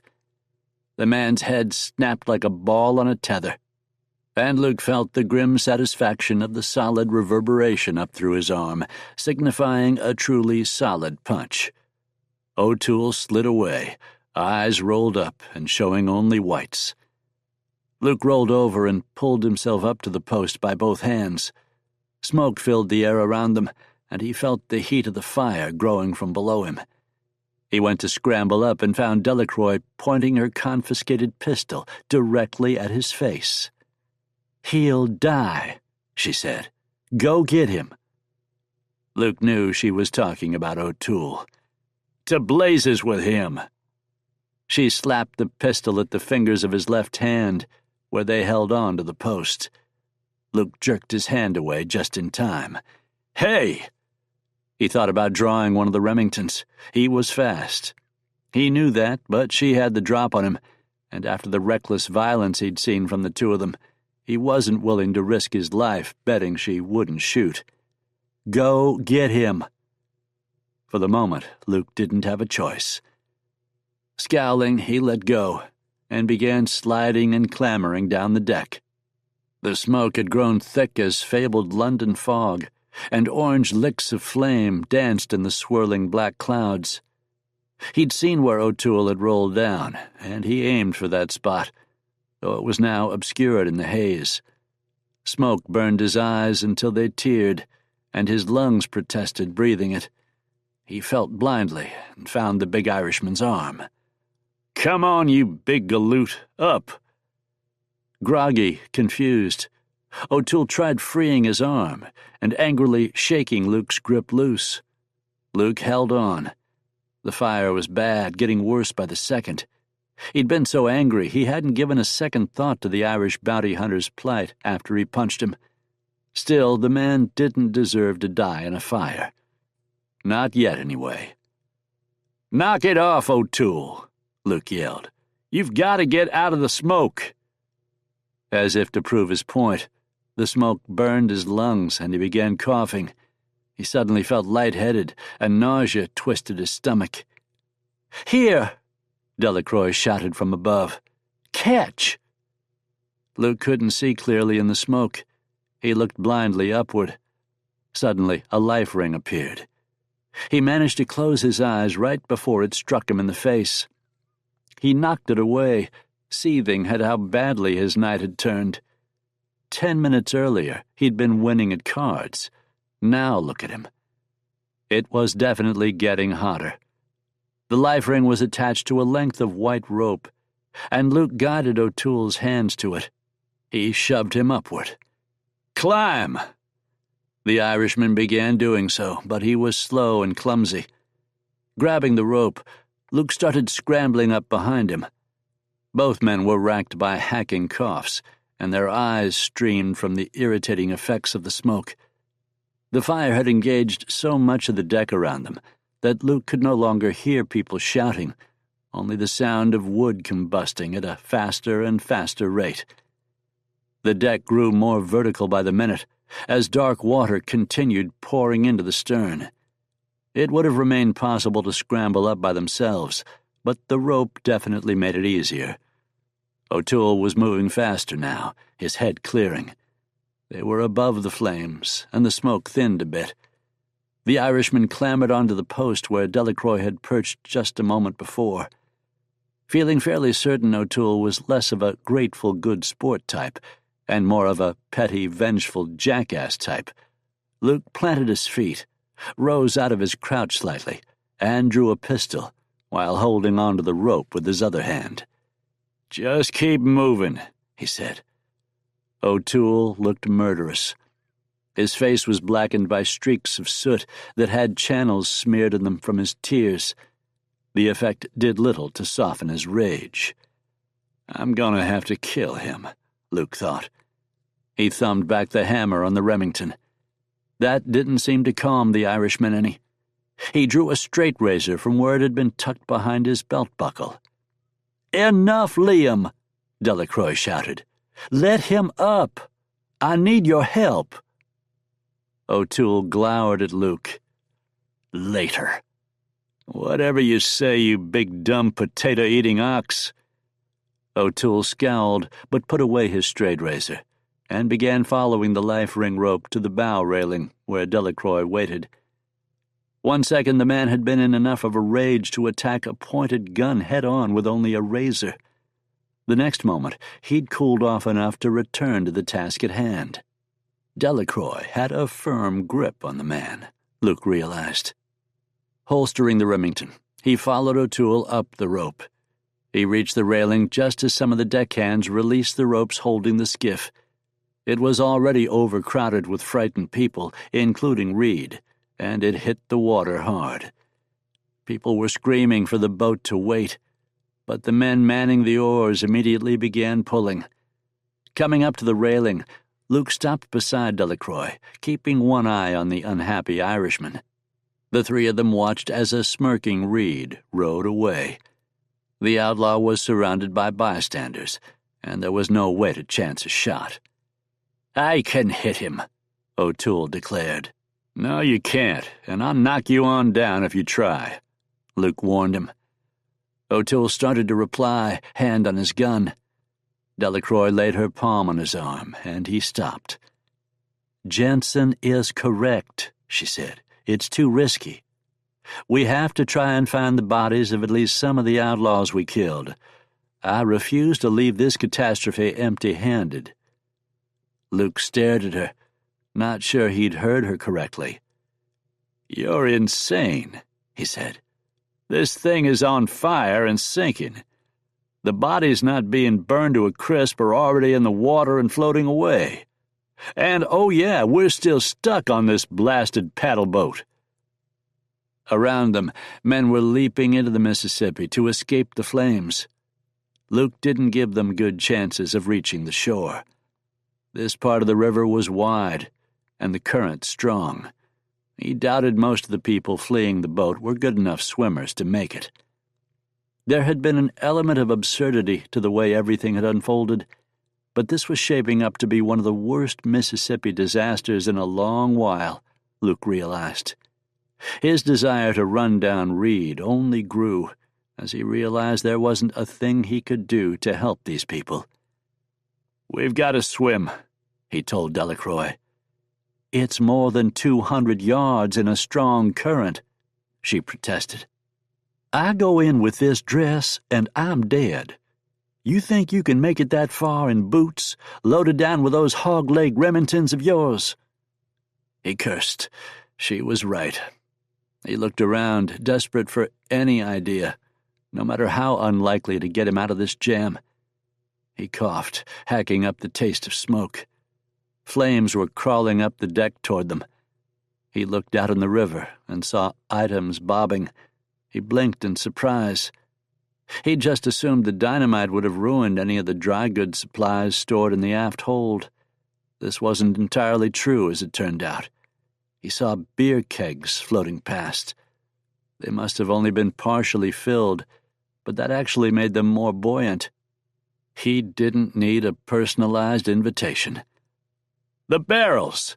he yelled and pointed. "Go now before they drift too far." He stepped over the railing and stood on the lip. The other two would either follow him or they wouldn't. He hooked his rawhide holster straps over the hammers of the Remingtons. His daddy would have horsewhipped him for treating a firearm like this, but he didn't see another choice. He leapt without looking back. They'd either follow or they wouldn't, he reminded himself. He might be better off if they didn't. There was a small moment where he floated after he jumped, feeling weightless. The dark waters of the mighty Mississippi rushed up beneath him, reflecting the orange light of the fire. Then gravity took over, and he plunged downward. Holding his hands on the butts of his pistol to secure them, he struck the water feet first. There was a cold shock as the river swallowed him, then darkness. Above him the firelight played across the surface, and he saw the dark shapes of the barrels floating past. His boots filled with water, pulling him down. He fought to swim, but he was slowing. He kicked his boots free and shed his jacket, lungs screaming for oxygen. His vision grew spotty and narrowed as he thrashed his way upward. He broke the surface in a rush, gasping for breath. 3 strong strokes, and he was able to reach one of the kegs. He clung to it, panting hard from the exertion. He looked up as he floated away from the Southern gentleman. O'Toole stood outside the railing, silhouetted by the fire as columns of smoke rushed out over his head. Delacroix was cradled in his arms. He hesitated, looking for a place close to the barrels. He looked ridiculous with his derby hat crammed down over his ears. "Jump!" Luke shouted. O'Toole scowled. Then, still clutching Delacroix in his arms, he stepped off the sinking boat.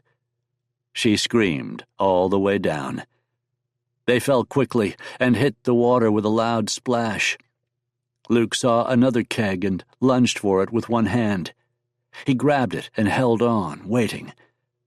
The current smoothed over the spot where they entered the water. It was as if they'd never existed at all. The flow of the river carried them farther from the boat. The pair didn't break the surface. Luke swore, voice soft. Then, abruptly, the two of them were there, arms flailing, churning the water as they fought sinking below the surface again. "Here!" Luke shouted. They both turned toward him. Luke saw a sputtering Delacroix had shed her dress the way he had his coat and boots. He imagined that by now her waterlogged undergarments, not so easily discarded under water, would feel like bricks weighing the woman down. Her red hair lay around the pale beauty of her face in soaking ropes, her makeup smeared. Her green eyes looked frightened, but she was fighting hard to survive. Behind her, O'Toole looked the worse for wear. Somehow the derby had stayed on, and now water poured off the brim in streams. The careful construction of his waxed mustache had melted, and he looked like a ginger-haired walrus. He'd shed his overcoat as well, and still had one hand under Delacroix's arm, helping her stay up. "Here!" Luke shouted again. They looked, and he shoved the keg toward them. O'Toole saw his intention, and suddenly heaved with all his strength. The former madam yelped in surprise as she flew half out of the water. O'Toole was strong, and he pushed her to within inches of the barrel. She latched on, hugging it tightly. O'Toole went under. Luke blinked in surprise. They were already 100 yards from the wreck of the Southern Gentleman. They were twice that far from shore, at least. If the Irishman was too heavy to keep himself afloat, there wasn't much chance for him. "Ah!" Luke shouted. He jerked in surprise as an iron grip clamped onto his ankle from below. For a wild second he thought maybe a monster catfish or gar had latched on. His fingers skidded across the barrel as his grip slipped. A second grip found his gun belt, and he realized who it had to be. Fighting to keep from being pulled under. He reached down blindly and felt around. His fingers found hair. He didn't stop to consider, just blindly pulled. O'Toole's face broke the water. Luke had him by one of those wild, ridiculously thick mutton chop sideburns, and the man howled with pain. Grinning, he hauled the Irishman over to the barrel. O'Toole glowered at him. "You're welcome," Luke smiled.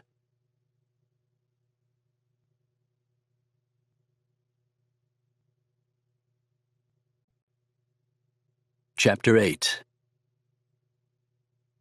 The Belladonna was a good old-fashioned Louisiana brothel. A 3-story Victorian-style manor with red table lamps burning in the windows. It was situated at the very end of the commercial district, just before the railroad tracks. On the other side of the tracks, less prestigious gambling houses, saloons, and whore cribs ran down streets little more than dirt alleys. But the Belladonna was a proper brothel. Adams Ferry was a small enough town that the Belladonna was its only high-class establishment. Because of the ferry crossing into Texas, the town was busy enough that the established red light district was booming on a Saturday night. That part of town, Luke had learned, was called the Bottoms by local residents. Here where he was, things were a little more quiet, a little more low-key. Luke leaned against an oak tree on the opposite side of the road from the Belladonna. From the Bottoms came the sounds of banging pianos and occasionally trumpets. The brass instrument wasn't something you heard that often west of the Mississippi, he knew. But this was Louisiana, so of course there were players. Beyond the music was the dull background noise of loud revelers, punctuated occasionally by angry shouts and gunshots as pistols were fired in the air. About half an hour earlier, a pair of deputies had come out of the Belladonna and wandered down to patrol the Bottoms. Their presence hadn't done much to quiet things, as far as Luke could tell. On this tree-lined street of respectable homes, the evening was far more sedate. Cicadas droned in the background. Lightning bugs danced above his head. This was the Deep South, and the humid air carried the smell of lilacs and jasmine. Inside the Belladonna, someone was playing a piano behind the drawn curtains of the house. He watched the house. Up the street in a one-horse buggy, O'Toole and Delacroix were parked. The night was close, warm, and humid, but a gentle breeze carried in the smell of the river. It had been only 2 nights since the sinking of the Southern Gentleman. They'd come out of the water near the road to Adams Ferry and begun walking. Luck had been with them, and they found the corpse of an outlaw Delacroix knew as Whitey Hack, caught in some branches near the shore. After alerting people to the steamboat sinking, they pooled the money left in their pockets, bought a horse, and went to get the body. They split the $1,000 reward and set themselves up with new clothes and rented the buggy. Then they went looking for Reed. Delacroix turned out to have contacts with most of the madams between St. Louis and New Orleans, which, given her former occupation, made sense. Reed had shown up at Belladonna's and paid good money to remain hidden while enjoying the services provided. Just as the robbery of the Southern gentleman had been ill-conceived and poorly planned, so were Reed's attempts at avoiding detection and arrest. The outlaw was clearly no genius. So far, only luck and a willingness to kill indiscriminately had allowed him to prosper. This was true of most outlaws, Luke had found. Few had the capability of the James Younger gang, for example. Mostly they were immoral wastrels, too lazy to work. It didn't make them any less dangerous when cornered, but it frequently simplified tracking them down. That ends tonight, Luke thought. In the 2 days that they'd been looking, Reed's bounty had increased substantially, as multiple murder charges were added to his list of crimes. The man was now wanted to the tune of $2,000, dead or alive. Luke figured he had to be paying out a pretty penny in bribes to remain safe. The stolen government money from the reservation robbery would open a lot of doors in circles where the law wasn't universally respected, but it wouldn't last. If he wasn't caught soon, he'd have to make his way to the frontier very shortly. The front door to the Belladonna opened, and a tall young man with the build of a farm boy took his time coming down the steps. He stopped when he noticed Luke leaning against the tree. The man's hand went to the butt of his gun. There was a star pinned to his shirt. Moving slow, Luke touched the brim of his hat. "Evening, Deputy," he said. The deputy nodded once and then walked away, heading down the street toward the other side of the tracks. Luke waited until the man had turned a corner, and then nodded to Delacroix and O'Toole. The Irishman gigged the horse, and the buggy rolled down the street toward Luke. When they reached the front of the house, O'Toole pulled them up short, and Luke walked over as the Irishman helped Delacroix out of the buggy. "You ready?" he asked.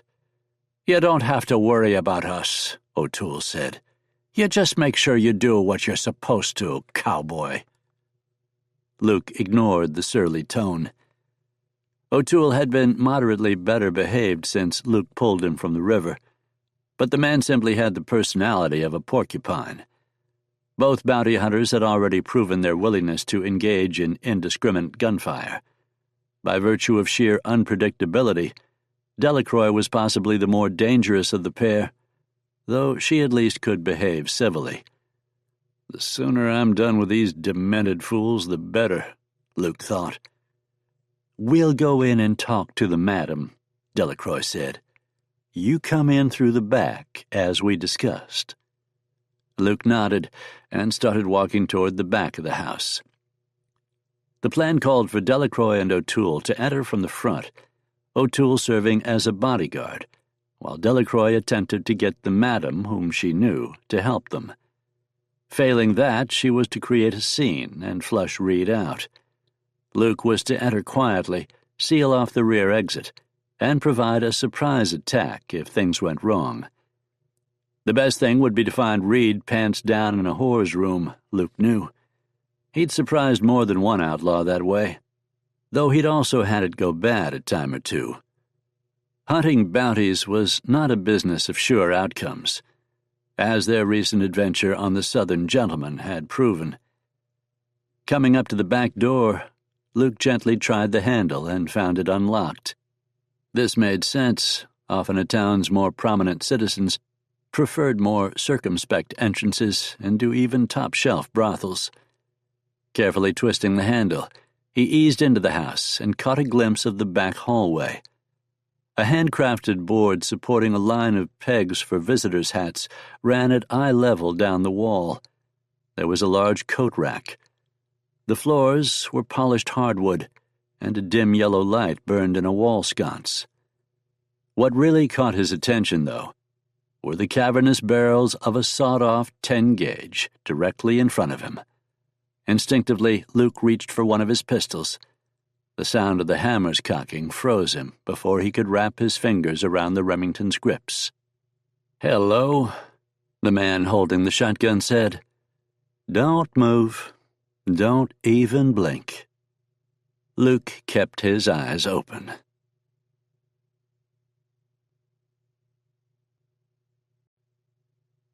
Chapter 9. It was the same deputy from earlier, the one who walked out the front door and disappeared around a corner. Obviously, he'd doubled back, which meant he'd been onto them from the start.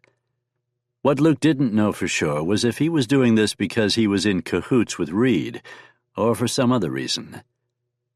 "Take out those fancy Remingtons and put 'em on the floor. The only thing between you and this buckshot is the half-pound or so of trigger pull left on this 10-gauge. "What's this all about, Deputy?" Luke asked. The deputy ignored the question. "Drop the pistols or get a face full of lead." Up close, Luke saw the man's face was heavily pockmarked. Luke had made his living sizing up hard men, judging whether they were killers or not, and then dealing with them accordingly. That this deputy would pull the trigger, Luke had no doubt. "Do it. Drop them now. I get even a hint of some fancy road agent spin, and I'm cutting loose. So you should make me believe you aren't going to be stupid." Luke sighed. He was caught dead to rights. He swore that red-headed Delacroix was a jinx. Thinking of her made him wonder what was going to happen when Delacroix and O'Toole got involved. He didn't think his being at gunpoint would cause either one of them to hesitate in escalating the situation.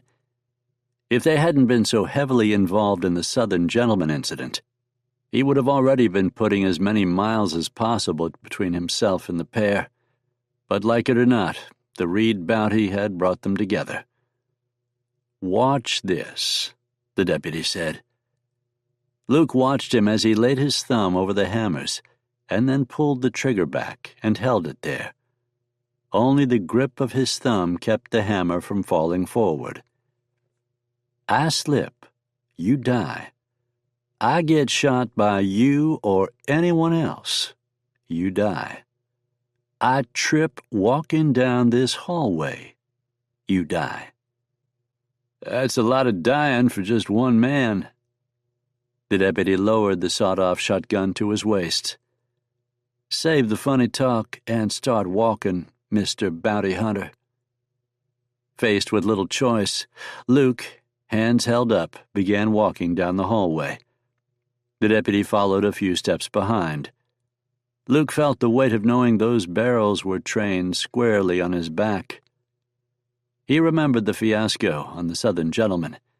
He remembered the quail bursting out of the brush as he made his approach on Davies. Maybe someone was trying to tell him it was time to find another line of work. As he walked toward the front of the house, he saw a room accessed by 2 sliding doors. Based on where he'd seen the windows placed from the front of the house, he assumed they were heading toward the parlor.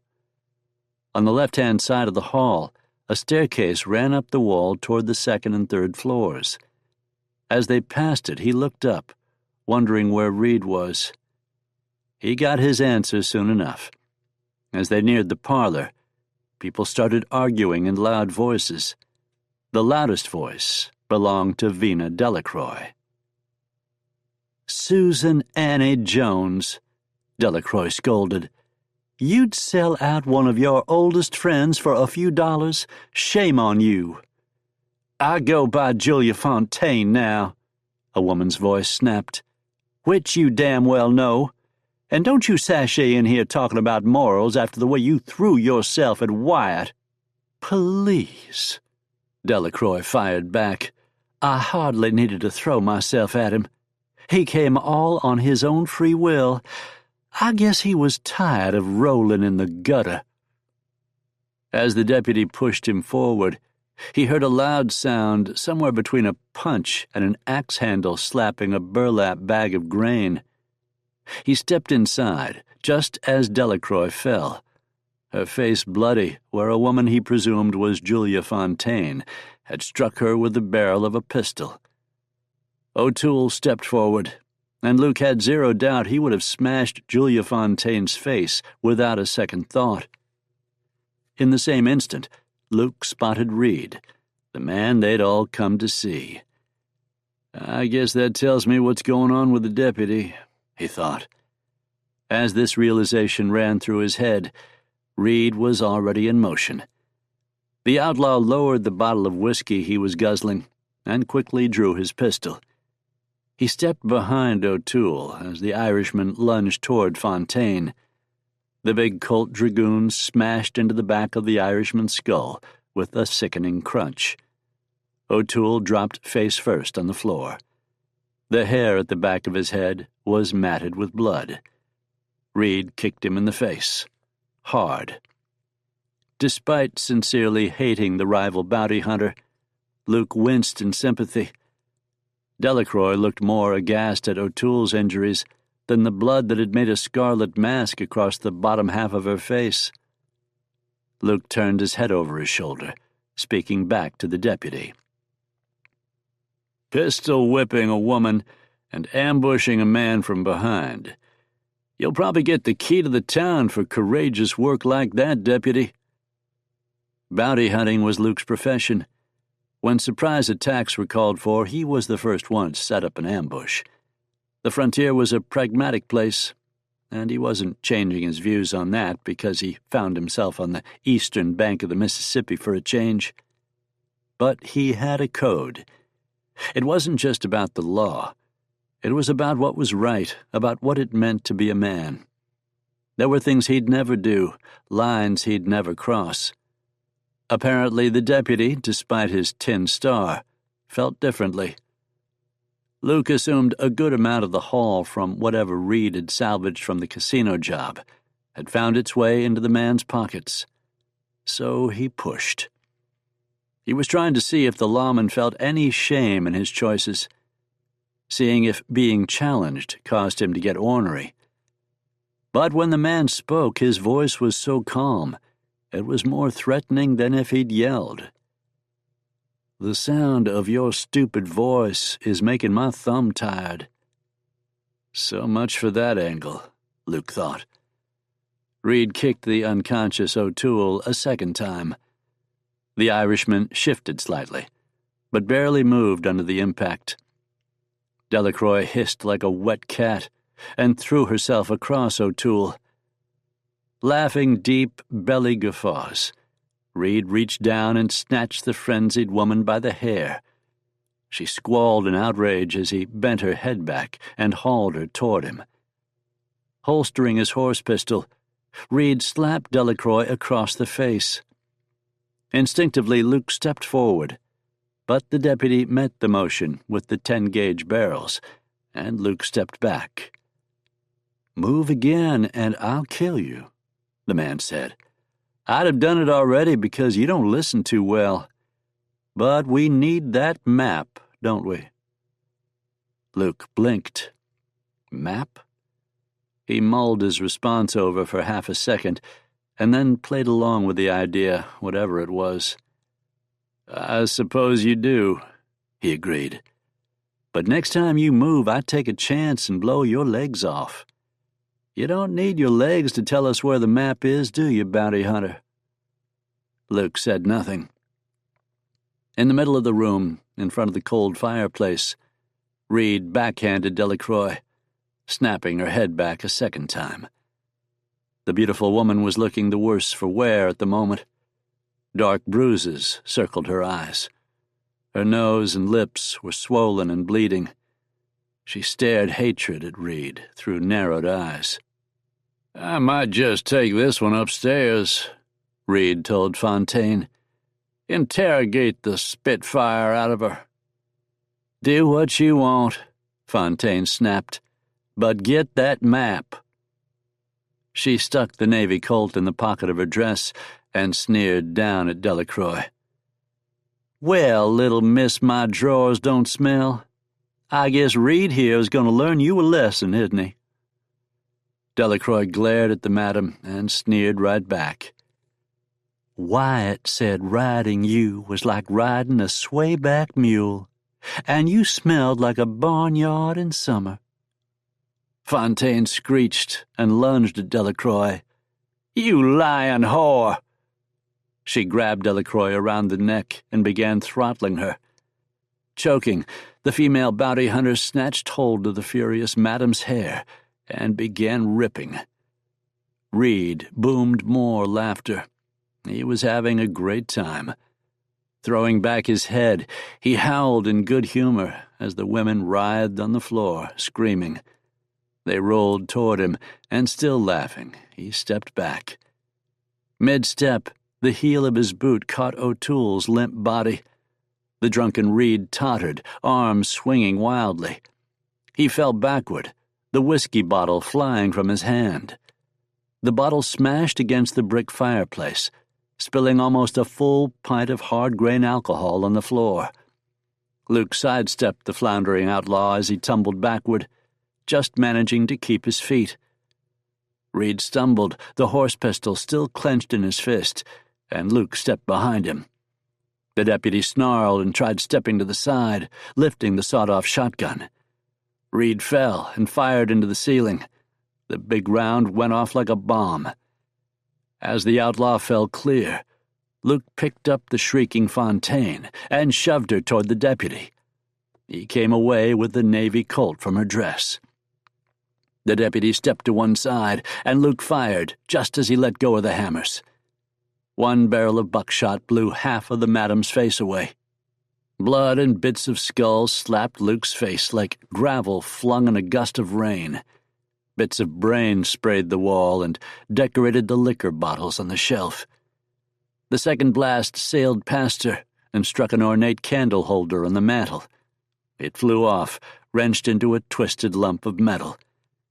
Candles tumbled free, 3 still lit.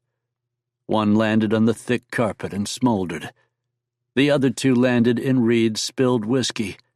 The liquor burst into flame and ripped across the hardwood, where it merged with the pool of kerosene.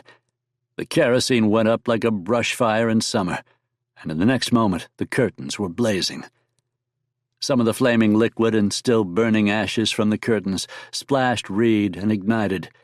Reed began screaming. Smoke immediately began filling the air. A line of blazing liquid spread toward the unconscious O'Toole like lava flowing from a volcano. The deputy dropped his shotgun and went for his pistol. Luke straightened his arm and thumbed back the Colt's hammer in one smooth motion. There was less than 10 feet between them when he fired. The deputy was quick. He had half drawn his revolver by the time Luke fired and blew away the bottom half of his face. Screeching, Reed struggled to his feet. His left arm and back burned like kindling. Swinging the dragoon blindly, he triggered the horse pistol, and it boomed twice. Luke ducked as Reed flailed with his pistol, and Delacroix flung herself to the floor, where she began crawling madly for the deputy's body. Flames ran up Reed's back and reached his collar. In the next instant, his hair went up like a match head. Shrieking, arms windmilling, Reed raced from the room. Luke made to follow, and Delacroix screamed. Turning, he saw her dress had caught fire. More than that, an entire wall of the room and all the furniture were now burning. Without thinking, Luke holstered his pistol and went to the woman who was busy trying to slap the flames out with her hand. He produced his hunting knife as he went to one knee. Grabbing her dress at the waist, he cut and yanked, stripping it off of her as she struggled. She scooted clear of the burning material, both of them coughing harshly. The room was oven-hot now, and they were sweating freely. He blinked, momentarily mesmerized, as the pale skin of her legs appeared. Vina Delacroix had beautiful legs. "O'Toole," she shouted. "I'm not strong enough to carry him. Get him. I'll go after Reed." Before he could argue, she was on her feet with the deputy's pistol in her hand. She still wore ankle-high hook-and-lace boots, and with her hair now wild as a thicket, She looked more like an escaped mental patient than the poised woman he'd seen so far. "Fine," he snarled. He was furious. She'd started giving orders and expecting them to be followed as if she were part of some aristocracy instead of a madam turned near-lunatic bounty killer. He looked at the unconscious lump that was O'Toole. He looked heavy. Fire rushed toward the helpless man as Luke sheathed his knife. He grabbed O'Toole by the back of his coat and heaved, pulling him away just as the fire began licking at his pants leg. The smoke billowed, and the writhing, hungry flames transformed the room into a chamber of hell. Fire raced across the ceiling as he dragged the Irishman into the entryway hall. He spotted neither Delacroix nor Reed. "Fire!" someone shrieked above him. From upstairs he heard women screaming, men shouting. Customers and whores, all in various stages of dress and undress, burst through doors and crowded the second-floor landing. Luke twisted, looking both ways to figure out where Delacroix might have gone. In the parlor, windows exploded. He saw the front door hanging open and went in that direction, still dragging O'Toole. He stepped into the night and saw townspeople running in the direction of the brothel. He had no doubt that a sizable portion of the town's male population was in terror of what was happening. Hauling O'Toole, he went down the porch steps and left the man clear of human traffic on the grass of the yard. From the front, he saw flames exploding from blown-out windows and licking up the outside of the three-story house. Smoke hazed the air in an irritating fog, making him cough. "It's the damn riverboat all over again," he cursed. Gunshots barked from the side of the house. Luke drew his Remington and started running in that direction. He heard high-pitched shrieking, then a third pistol shot. Coming around the corner, he saw Delacroix standing in the middle of the street, bare legs spread for balance. She had her stolen pistol in both hands, and a smudge of gun smoke hung above her head in a dirty halo. Crawling in the middle of the street was Reed. His jacket still sputtered with flames, though most of it was soot-black now. His hair was no longer on fire. The head looked like a patchy mess of melted candle wax. 2 holes, soaked crimson with blood, had blossomed in his back. Mewling in agony, he continued dragging himself forward. Luke froze. He didn't know if he should stop Delacroix from murdering Reed, or if killing the outlaw was now a mercy. He opened his mouth to shout, and Delacroix fired. The round caught Reed in the back of the ruined mess that was his head. He jerked as if caught hard by a pick handle, and a piece of his skull the size of a saucer blew free and struck the street. Blood and brain and bits of bone splashed the gravel of the road, and the outlaw lay still. So much dead meat and nothing more. Delacroix turned to face him. She looked in shock, blood-splattered, eyes wild, hair in tangles, clothes ripped. She held the smoking gun in her trembling hands. "Easy," Luke said. "Easy. It's over. You got him." She blinked once as if coming out of a deep sleep. She blinked again, and Luke saw she recognized him now. Slowly, she lowered the gun. "I guess you heard him talk about the map," she said, voice flat. "Yeah, I did." She sighed. "Damn." Then the town marshal and his deputies came for them.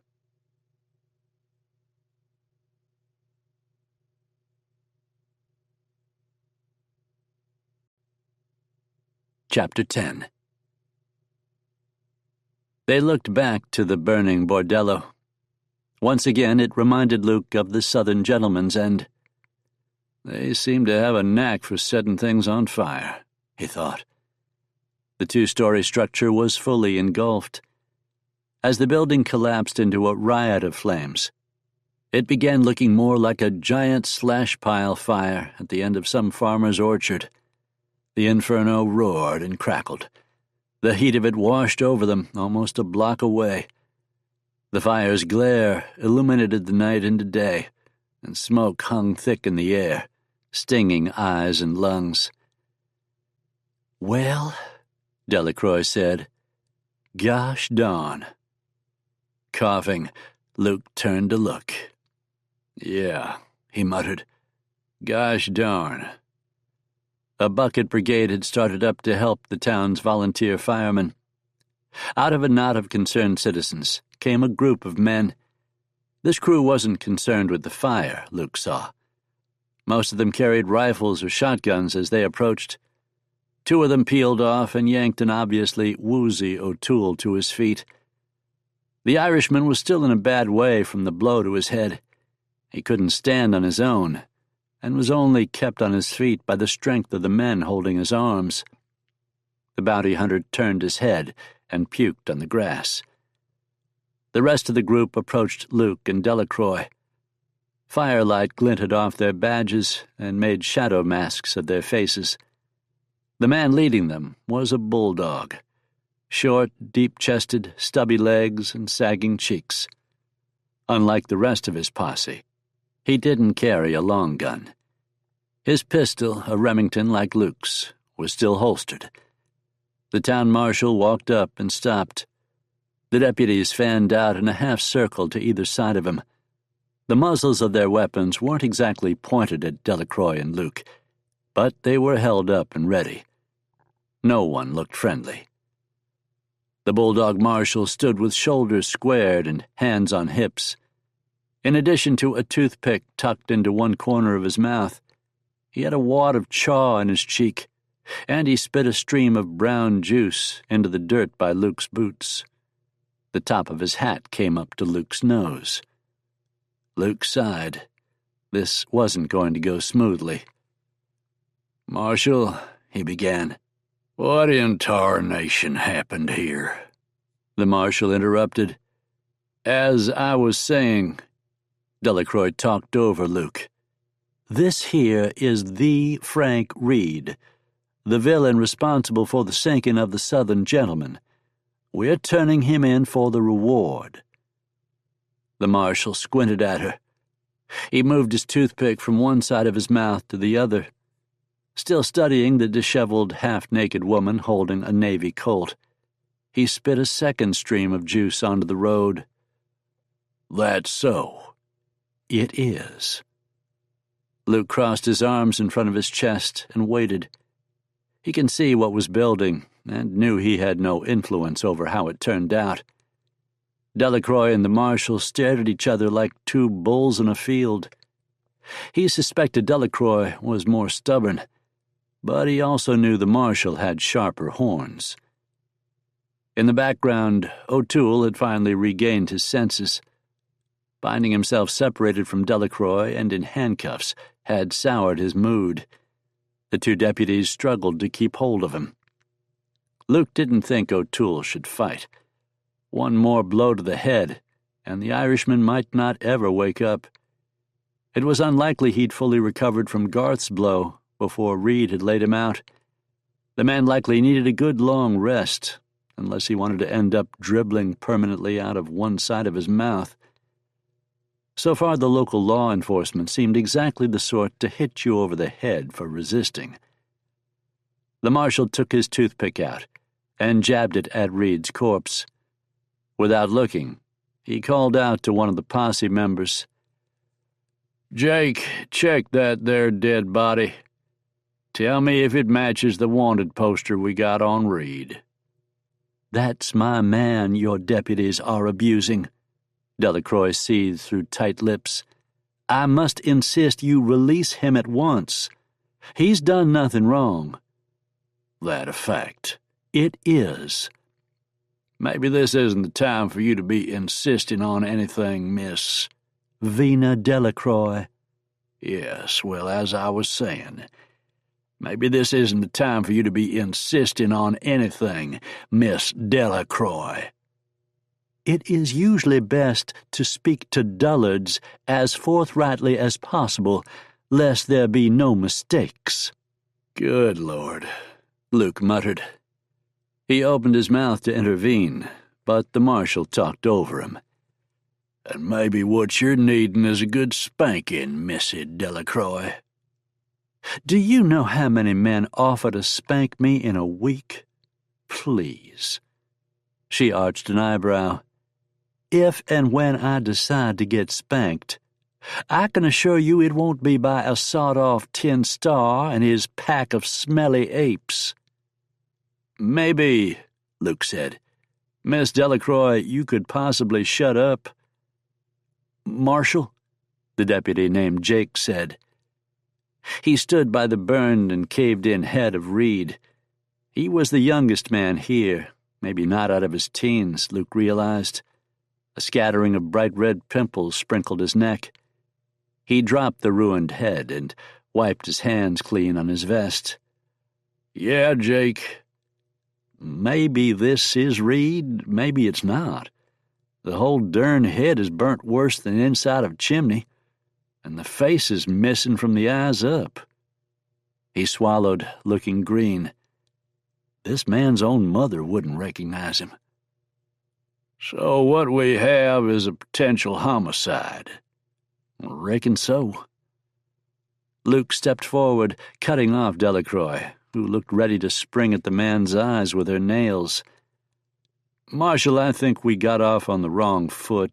Take another step and die, mister." Every rifle and shotgun muzzle were up and instantly trained on them. Luke stopped moving. Finally realizing this wasn't the time for acerbic barbs, Delacroix impressed Luke by doing something he knew she rarely ever did. She shut up. The marshal continued. "I got a body with the head shot to pieces. I have the finest establishment for sporting women this town has ever seen going up in flames, and a missing proprietress whom I currently hold an extreme fancy for come evening time. Top it all, I got me a deputy who I can't seem to locate." He spat between Luke's feet. "So what we're going to do is head on down to the jail and let everybody cool off until I've sorted this all out to my satisfaction." He's not going to be happy when he finds his deputy and his favorite whore are both permanently out of business, Luke thought. Delacroix opened her mouth to protest, but the marshal held up a finger. The sleepy look was gone from his eyes now. They glittered in the light of the flames. "One word out of you, little vixen, and by God, I'll gag you."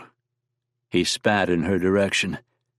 She looked at the brown slime clotting in the dust with disgust.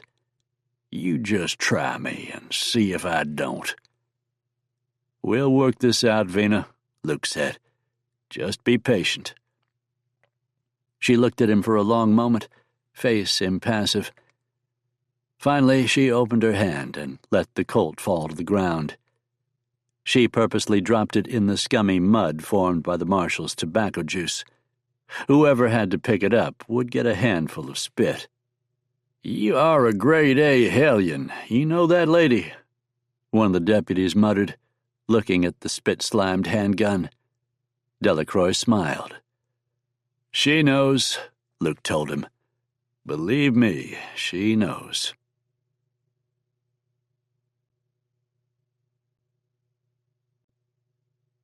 Chapter 11. Arizona Territory. The sun was a white smear in a pale blue sky. Melikus had his men mounted and ready in a small arroyo beneath the low ridge he sat on. In front of him, railroad tracks cut across the desert. To the east, down the track about a mile, the Great Southwestern Railroad engine came chugging into view, pulling a long line of cars behind it. A gnarled and grizzled veteran crouched in the rocks behind Melikus. Zeb Graver had been one of the first mountain men, traveling with both Kit Carson and Jim Bridger at different times. His skill with the .50 caliber sharps had served him well during the war, when he'd operated as a sharpshooter. Drifting west after Appomattox, he fell easily enough in the outlaw path. Right now, he had leveled a .30 caliber sharps on a rock and aimed for a target the size of a man's head, 100 yards out. Easy shot. "You got it, old man?" Melikus asked as the train raced toward them. "I got it," Graver snapped. "Just lemme concentrate, darn it." "Better not miss. The boys'll be real mad if you don't hit that dynamite." "I ain't gonna miss." "Better not." "I said I won't." The train rushed through the final approach, trailing black smoke behind it. Its chugging sound echoed off the hills and plateaus and filled the little valley with raw, mechanical noise. "Shoot, old man," Melikus yelled. Graver slapped his trigger instead of giving it a gentle squeeze. The .30 cal went off, acrid gun smoke hazing the air. Down on the track, sparks flew as the bullet ricocheted off the metal. "Damn you!" Graver cocked back the breech and fed another .30 caliber round into the chamber. Behind him, Melikus hooted with laughter. "You're losing your touch, old-timer," he howled. Graver felt sudden sweat soak his shirt. It wasn't from the heat. If he missed this shot and failed to stop the train, it would go poorly with him. These were not men prone to forgiveness. "You'll miss," Melikus shouted. Ignoring him, Graver sighted again. Sweat stung the old scout's eyes. His heart beat fast against his ribs. He'd fought every Indian tribe in the Southwest. He'd fought the damned bluebellies. He'd killed men in shootouts with sheriff's posses and vigilantes. This should have been easy. He'd hit smaller targets at 3 times this distance. "Unless I really am slipping," he thought. "Drat that Melikus." Graver pulled the trigger as the train hurtled past the dynamite. The .30 cal rocked back into his shoulder. More gun smoke rose in a cloud around his head, but he knew as soon as he fired that he'd hit his target. Down on the flat valley floor, the dynamite exploded, ripping the rail line apart and bucking the engine into the desert. An engineer or stoker flew from the locomotive's open cabin. The body twisted in the air, loose as a rag doll, and slapped the earth hard. The man didn't move again. "Go!" Melikus roared. The outlaws charged out of the arroyo at full speed, splitting up into columns as they rode for the train. Several cars just behind the engine had tipped and lay on their sides in the dirt. Several more were upright, but had been yanked off the track. Passengers from out of the rear cars had appeared. Their terror was apparent even at this distance. Melikus walked his horse close up to Graver. He showed his teeth to the old scout. Someone who didn't know him better might have confused the expression for a smile. "You just made it, old-timer. I'd practice more if I were you." Melikus turned the horse and galloped down the gravel slope toward the wrecked train. Graver watched him go. The man's hands clasped the Sharp's rifle with white knuckles. It'd be easy enough to bring Melikus down. Forcing air hard through his nostrils to calm himself, Graver lowered the rifle. If he didn't get down there quick, he'd miss out on the best women. Loot was shared and doled out by Melikus, but women were first come, first served. He hobbled quickly toward his horse. Melikus held the Colt Dragoon in his hand as he rode down on the train. A volley of shots erupted from some of the middle cars, and his men converged on them in a rush. Bullets chewed the outside of the train car to splinters as they unloaded. Men shouted, women screamed. Cracking gunshots banged out staccato rhythms. A fat man in a brown suit and 2 small derby took off running down the track toward the caboose. Melikus shot him in the back. The man stumbled and tripped and went face down on the gravel embankment next to the train. Melikus saw a face in a window. The flash was too quick to tell if it was an adult or child, male or female. He blasted the window and saw a halo of blood splatter. He grinned. Raiding was good. So what if he rode with whites and Mexicans? He got them to kill their own. Whites and Mexicans were still being killed. Hasche Genie, the Black God, claimed the souls of the dead killed in his name. Hopping up the steps at the end of a car, he climbed up. A young woman, barely out of school and in a gingham dress, appeared in the doorway. Her eyes were wild with fear, hair blonde as daisies. She shrieked, and Melikus slammed the dragoon pistol down on her head. She dropped dead or unconscious to the floor. Either way, as long as she was warm, the boys would be happy enough. He entered the car, braced to attack. No one fired on him initially. He saw an old crone in her Sunday best, hair in a bonnet, holding a big black Bible in both hands as she prayed, eyes shut tightly. Drawing his knife, Melikus cut her throat as he passed.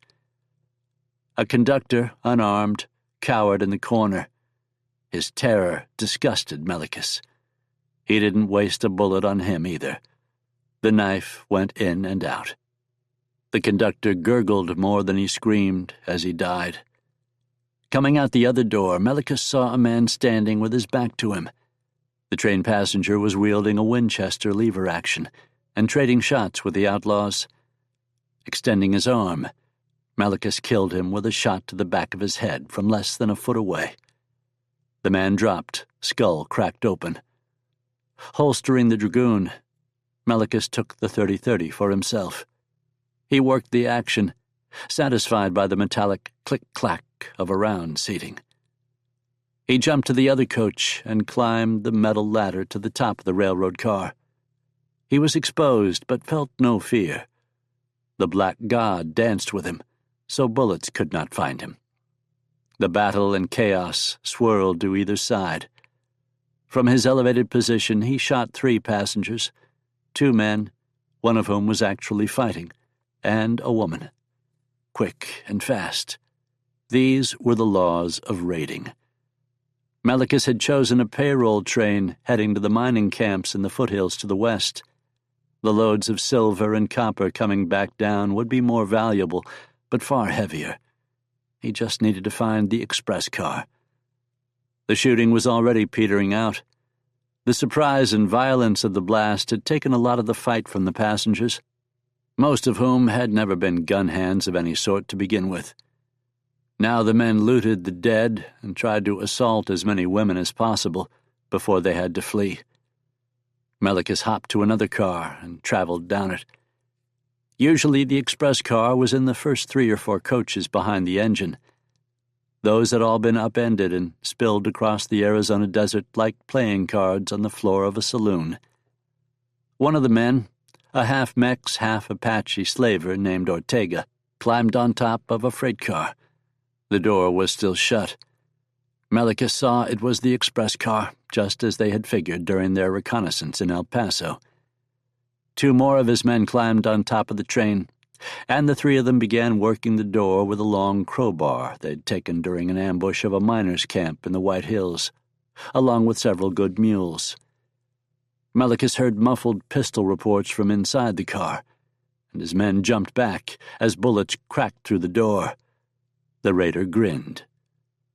"Forget that pry bar," he shouted at Ortega. "Blow it."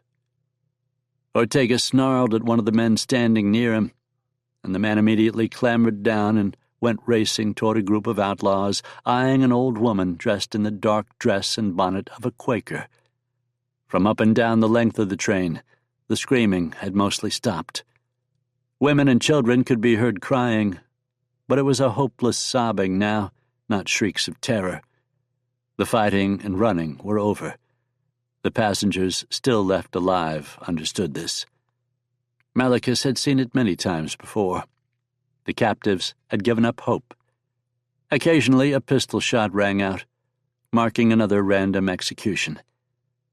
The man Ortega had sent for the dynamite came hurrying back, a tight bundle of TNT in his hand. He tossed it up, and Ortega snatched it out of the air, while the second outlaw emptied his pistol into the railcar's wooden sliding door. Whoever was trapped inside immediately responded with a barrage of their own. Bullets shot up through the door and whistled past the outlaws to disappear in the pale blue sky. Using a lucifer match and his thumbnail, Ortega lit the TNT bundle and wedged it in between the railcar door and the handle. Immediately he turned and sprang off the car, hitting the ground light as a puma and rolling with the impact. Melikus turned his back and tucked tight against the blast. There was a quiet moment as the fuse burned down, punctuated by a woman screaming, then a single pistol shot, followed by silence. Then, with a deafening roar, the dynamite went off. The explosion left plumes of pitch-black smoke smothering the area. The blast ripped the wooden sliding door open, and as far back as he was, Melikus was still thrown onto his backside by the force of the detonation. Dazed, he saw the man who'd brought the dynamite to Ortega being catapulted backward under the force. He hit hard, then sat up in an abrupt jerking motion. The man started screaming. Melikus blinked, saw that the man's arm was missing at the shoulder, blood spurting wildly from the wound. Ortega lay face down in the desert, unmoving. Black smoke covered the open doorway. "Those idiots," Melikus snarled as he stood.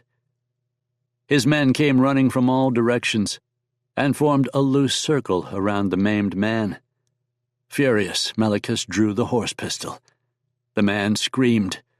The outlaws looked at him with dumb fascination. "Get out of the way." Melikus waved his arm at them, and the men backed away.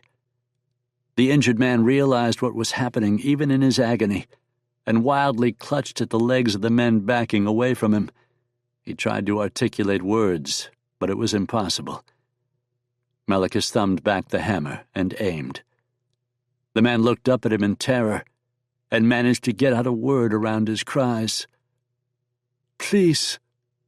Melikus shot him. The heavy round slapped into his chest and cored through his body. The report of the shot was muffled in Melikus's ringing ears, and he didn't hear the bullet's impact. But the outlaw jerked like a kicking mule, and then immediately went still. "You lazy idiots, get in that car and get me my damn money box," he roared. "Now!"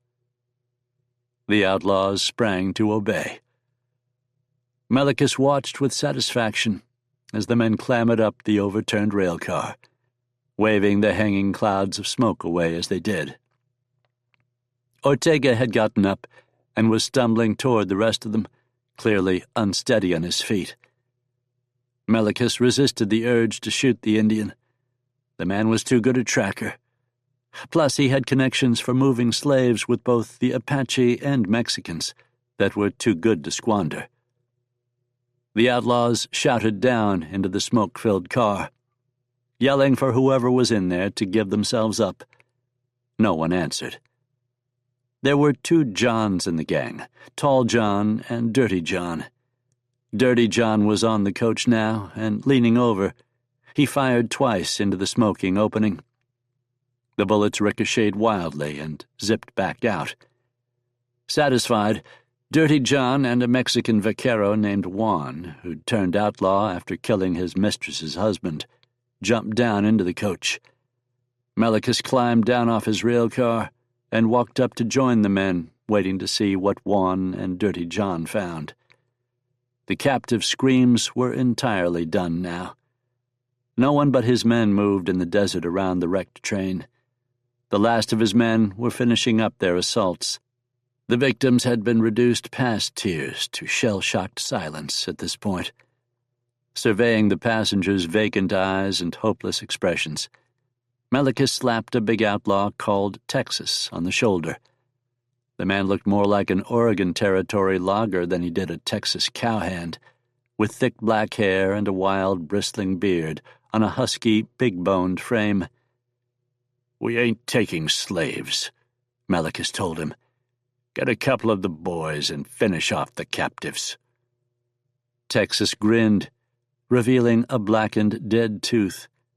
His shiny eyes shimmered with amusement in the unforgiving sunlight. He looked happy at the idea of killing what was left of the passengers. "I'll take care of it." "Good." Melikus turned back to the smoking train. He worked his jaw, and his ears popped in a sudden rush, allowing him to hear clearly again. A thick steamer trunk with an oversized padlock was pushed out of the smoke and landed like a rock on the track. Immediately, Juan and Dirty John climbed out of the car, eyes streaming and coughing from the smoke. Grinning, Melikus headed over to the strongbox. The outlaws knew better than to mess with it until he'd made his decisions. The box was overly big. It'd take 2 men to tote it, but one of the dead miners' burros could carry it with little problem. Pleased, he studied it. "Open it," he snapped. Ortega had gotten hold of the shovel used by the engine tender to feed the boiler. He went to break open the lock, but Texas snatched the tool from him.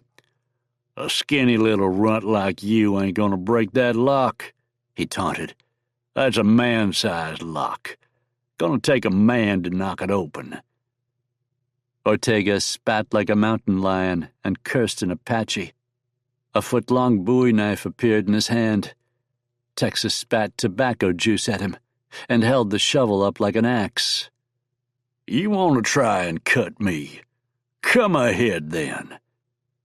Ortega made a feint, and Texas danced back, agile for a big man. He made to swing, and Melikus fired his pistol into the ground between them. Both men jumped back in surprise. Melikus pointed his smoking pistol at Ortega. "Kill him on your own time." He turned the gun on Texas. "Open the box." Glaring at one another, the 2 men separated. Ortega sheathed his blade as Texas went to work on the steel lock with the shovel edge. Melikus stood by and calmly reloaded the Colt Dragoon. Metal rang on metal, once, twice, 3 times. On the 4th blow, the lock came apart, and Texas tossed the shovel aside. The men jostled around nervously, wanting to crowd in and look, but eyeing Melikus warily. Melikus strode toward the strongbox, smoking pistol still in his hand. Overhead, the buzzards were gathering. They floated quietly above the carnage, the sun a pale yellow orb above them. Melikus kicked the broken lock clear and towed the lid back. The strongbox was stuffed with U.S. federal money. Bundles and bundles of the stuff. The men began hooting and cheering. Juan and Dirty John hooked arms and started dancing a jig. Several of the outlaws pulled their pistols and fired them into the air. "Load up and let's go," Melikus shouted. He was happy. He took what he wanted when he wanted.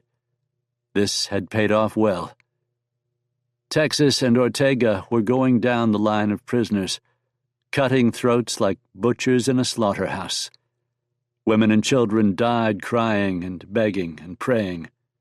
Blood soaked the sand. More buzzards gathered overhead. In 10 minutes, the outlaws had loaded up and ridden into the hard gravel and cactus waste of the desert valley. The buzzards swung lower as the smoke from the dynamite began to clear. The sun burned down, baking the ground and the steel and rotting the flesh. The bodies would be rancid inside of an hour. A little while after the outlaws had ridden off, something bumped inside the rail car that had held the strongbox.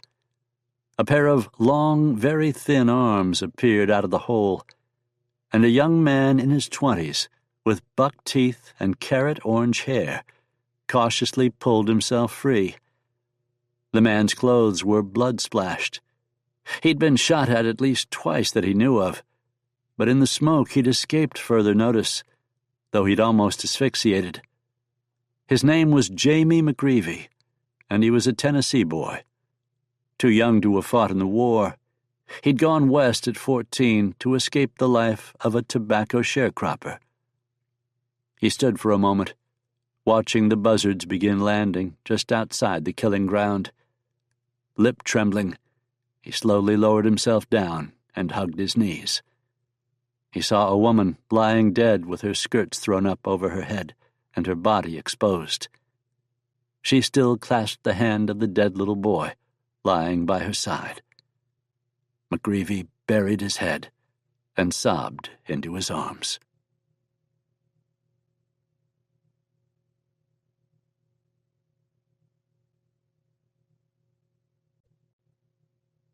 Chapter 12. Adams Ferry, Louisiana. Events unfolded rapidly after their arrest. O'Toole remained groggy and confused. Luke suspected only his inherent stubbornness kept him from inadvertently spilling the wrong information under questioning. Delacroix pitched a long and loud fit that he needed further medical inspection. And finally, mostly to shut her up, the town doctor was called in. While that was happening, a young Mexican boy who swept up around the place and ran errands came in. Delacroix got him to bring her a pencil and piece of scrap paper by showing him her breasts. The kid looked like he was on the verge of passing out from overexcitement when she bared them, and Delacroix impatiently let him get a good look before covering them again. He ran off to get the item she'd asked for. "You just made that kid's day for the next 10 years, Luke told her. She shrugged. Desperate times call for desperate measures. Several of the whores who had fled from the Belladonna admitted under questioning that Reed had indeed been at the bordello, and that their madam was working with him. They did not mention the deputy, which Delacroix had predicted.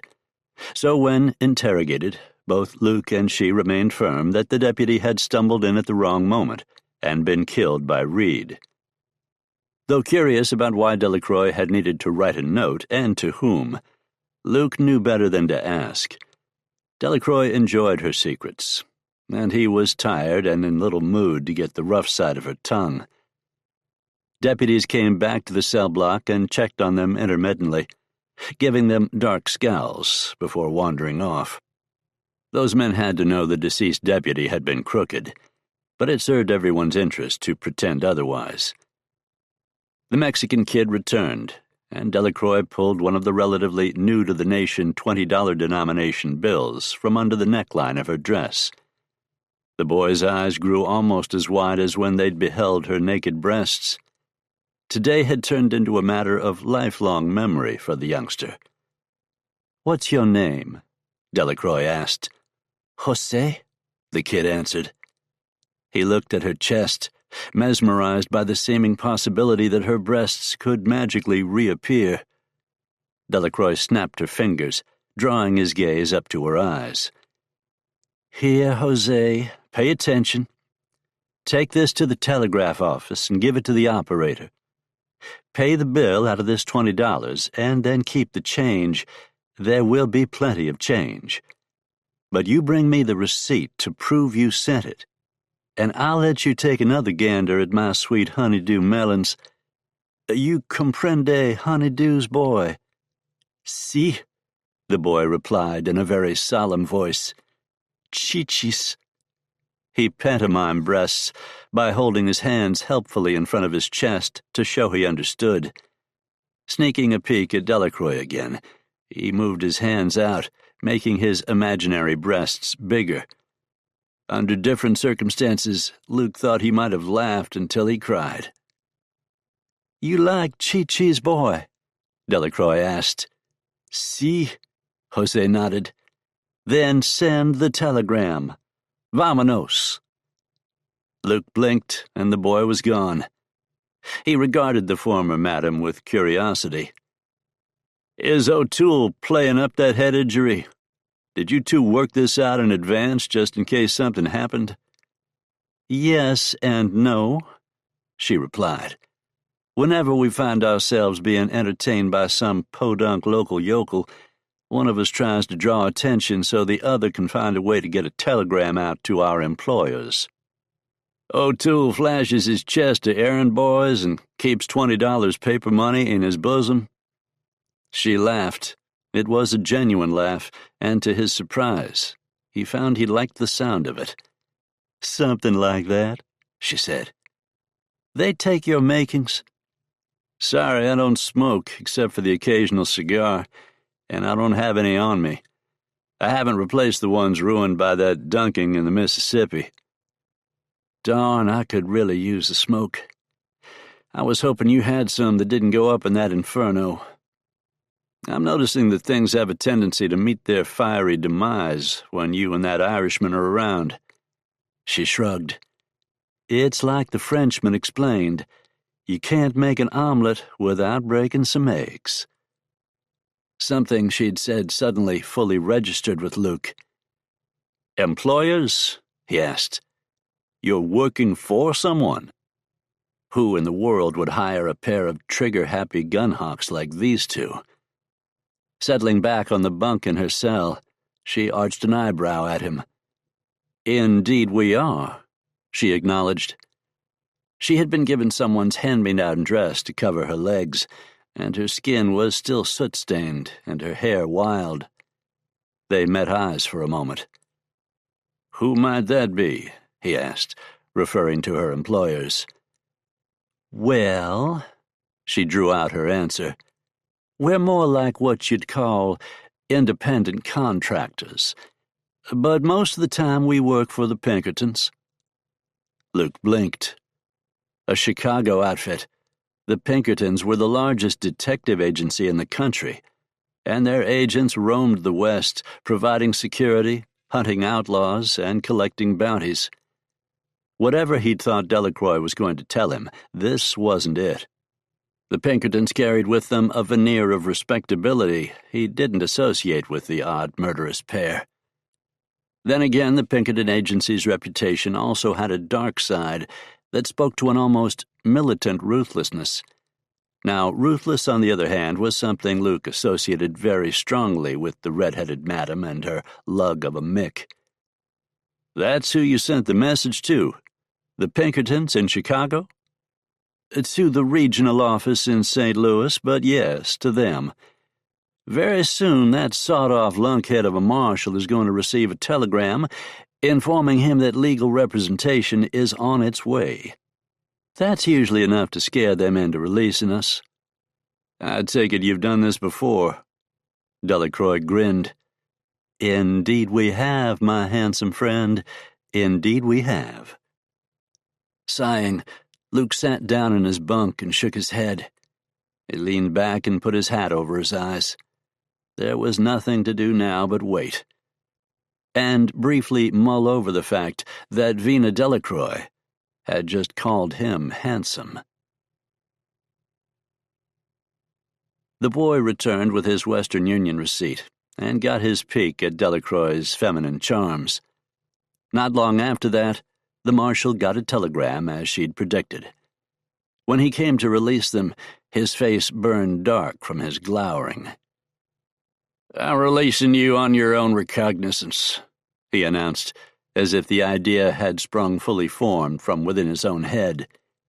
"Because it turned out everything we told you was absolutely true?" Delacroix said this using her sweetest, "Gosh, ain't I just the most charming Georgia peach you all have ever done seen" voice.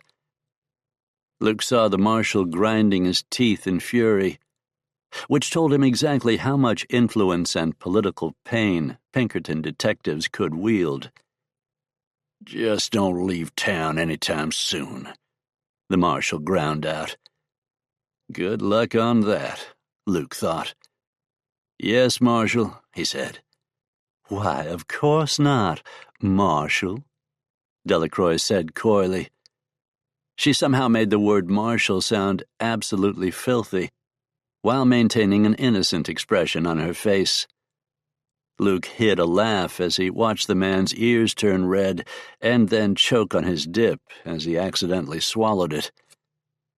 Their belongings were returned to them. As they gathered themselves together, they learned the doctor had insisted O'Toole remain at his office overnight to ensure there were no lingering effects from the concussion.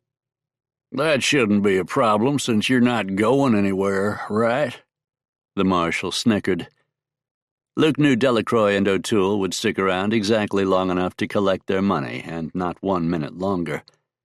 The marshal could delay that, but if the Pinkertons actually sent a St. Louis lawyer, then they'd most likely make enough noise to prevent any kind of warrants or further incarceration. The West was changing, Luke reflected. "We'll be at the finest hotel this boil of a town has to offer, getting a meal and a bath," Delacroix informed the man. "That is not," Luke noted, "the same as promising not to leave town." The marshal seemed too tired of their company to push the issue. Luke buckled on his guns, and they stepped outside before the man could change his mind. Delacroix looked at the street, which was coming to life as the morning grew later. Wagons hauling sacks of dry goods and lumber rolled past. They heard hammers ringing on anvils.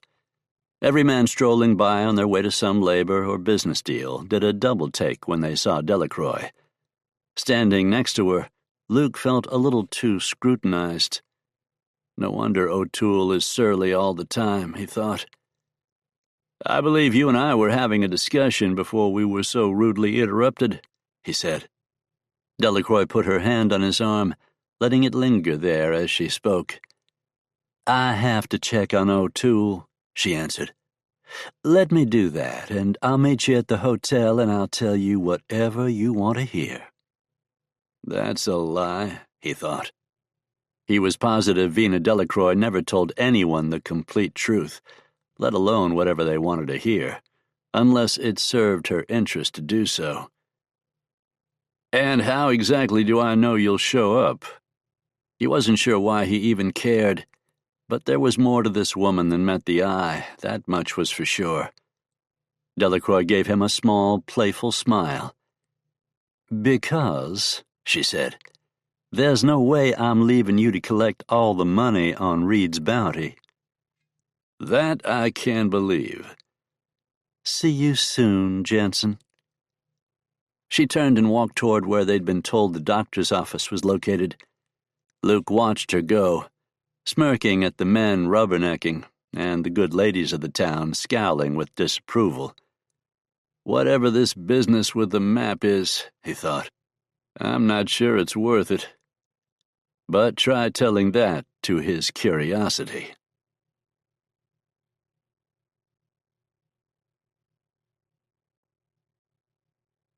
Chapter 13. Luke ate a meal. The hotel restaurant made a grade-A beefsteak, and he devoured it with baked beans and cornbread. When he finished, he paid for hot water and a tub to be brought to his room, along with a good bottle of whiskey. After everything that had happened, he thought he deserved some relaxation. He soaked in the tub with his eyes closed. He pondered again if it was worth dealing with loose cannons like Delacroix and O'Toole, whatever this map business turned out to be. Halfway through the bath, he made up his mind. Once he got his share of the Reed bounty, he was headed west. He'd ride through Texas. Plenty of bad men roaming Texas with good money on their heads. Satisfied, he took a swallow from the bottle of whiskey and edged down deeper into the water and sighed in contentment. The door to his room swung open. It was supposed to have been locked. Luke sprang up in the tub in the blink of an eye. Filling his other hand with the butt of one of his Remingtons, he thumbed the hammer back and leveled it on the doorway. Delacroix entered the room, smiling gleefully. "Surprise, Cowboy." Sighing heavily in the manner of a long-put-upon beast of burden, Luke uncocked his pistol and set it back on the chair. He sank down into the water again. How did you get in here?" "I usually get my way." She stepped inside, shut the door behind her, and locked it again. "Did you show another kid your chi-chis?" "No, it took all of $2, she said, and laughed. "I'm flattered you spent even that much money on me," he said. "I think. The real question is why?" Stepping forward, Vina Delacroix slipped out of her dress. She'd put some forethought into this encounter because she was naked as the day she was born underneath. The dress formed a puddle of soft cloth at her feet. Luke blinked. He'd always liked redheads. He couldn't imagine that a woman this beautiful made the same amount of money hunting bounties, even high-end ones, for the Pinkertons, that she could have made whoring. It seemed impossible. She sauntered over to him and took the bottle from his hand and downed a long swallow. "Why?" she replied. "Well, it's been one hell of a last few days, and I'd like to have a bath, some good whiskey, and maybe get to know a cowboy who can, stay in the saddle." She laughed at his expression. It was a good sound. He realized he was staring at her with the same look of stupid amazement and adoration as the kid from the jail, and forced himself to relax. Delacroix took another slug of whiskey and dipped a toe in the bathwater. The casual manner of her sinfulness was starting to have a clear effect on Luke. He didn't bother trying to hide it. "What about O'Toole?" he asked. Delacroix slipped into the tub and threaded her long legs between his. "Oh, O'Toole is not up for any of those things right now," she answered. "He well and truly got his bell rung." "I mean, what happens if O'Toole finds out?" She looked him in the eye and grinned. "Oh, he'll most definitely try and kill you. I don't know if you've noticed, but he's kind of a hothead." Luke jerked up in surprise as one of her feet went exploring under the water. "Pretty jumpy," she noted. "You aren't afraid of O'Toole, are you?" "Nowhere near enough to kick you out of this tub." "Good." Taking her time, Delacroix moved toward the other end of the tub. "Yep," Luke thought. "I'm definitely getting away from these two, once I get my money."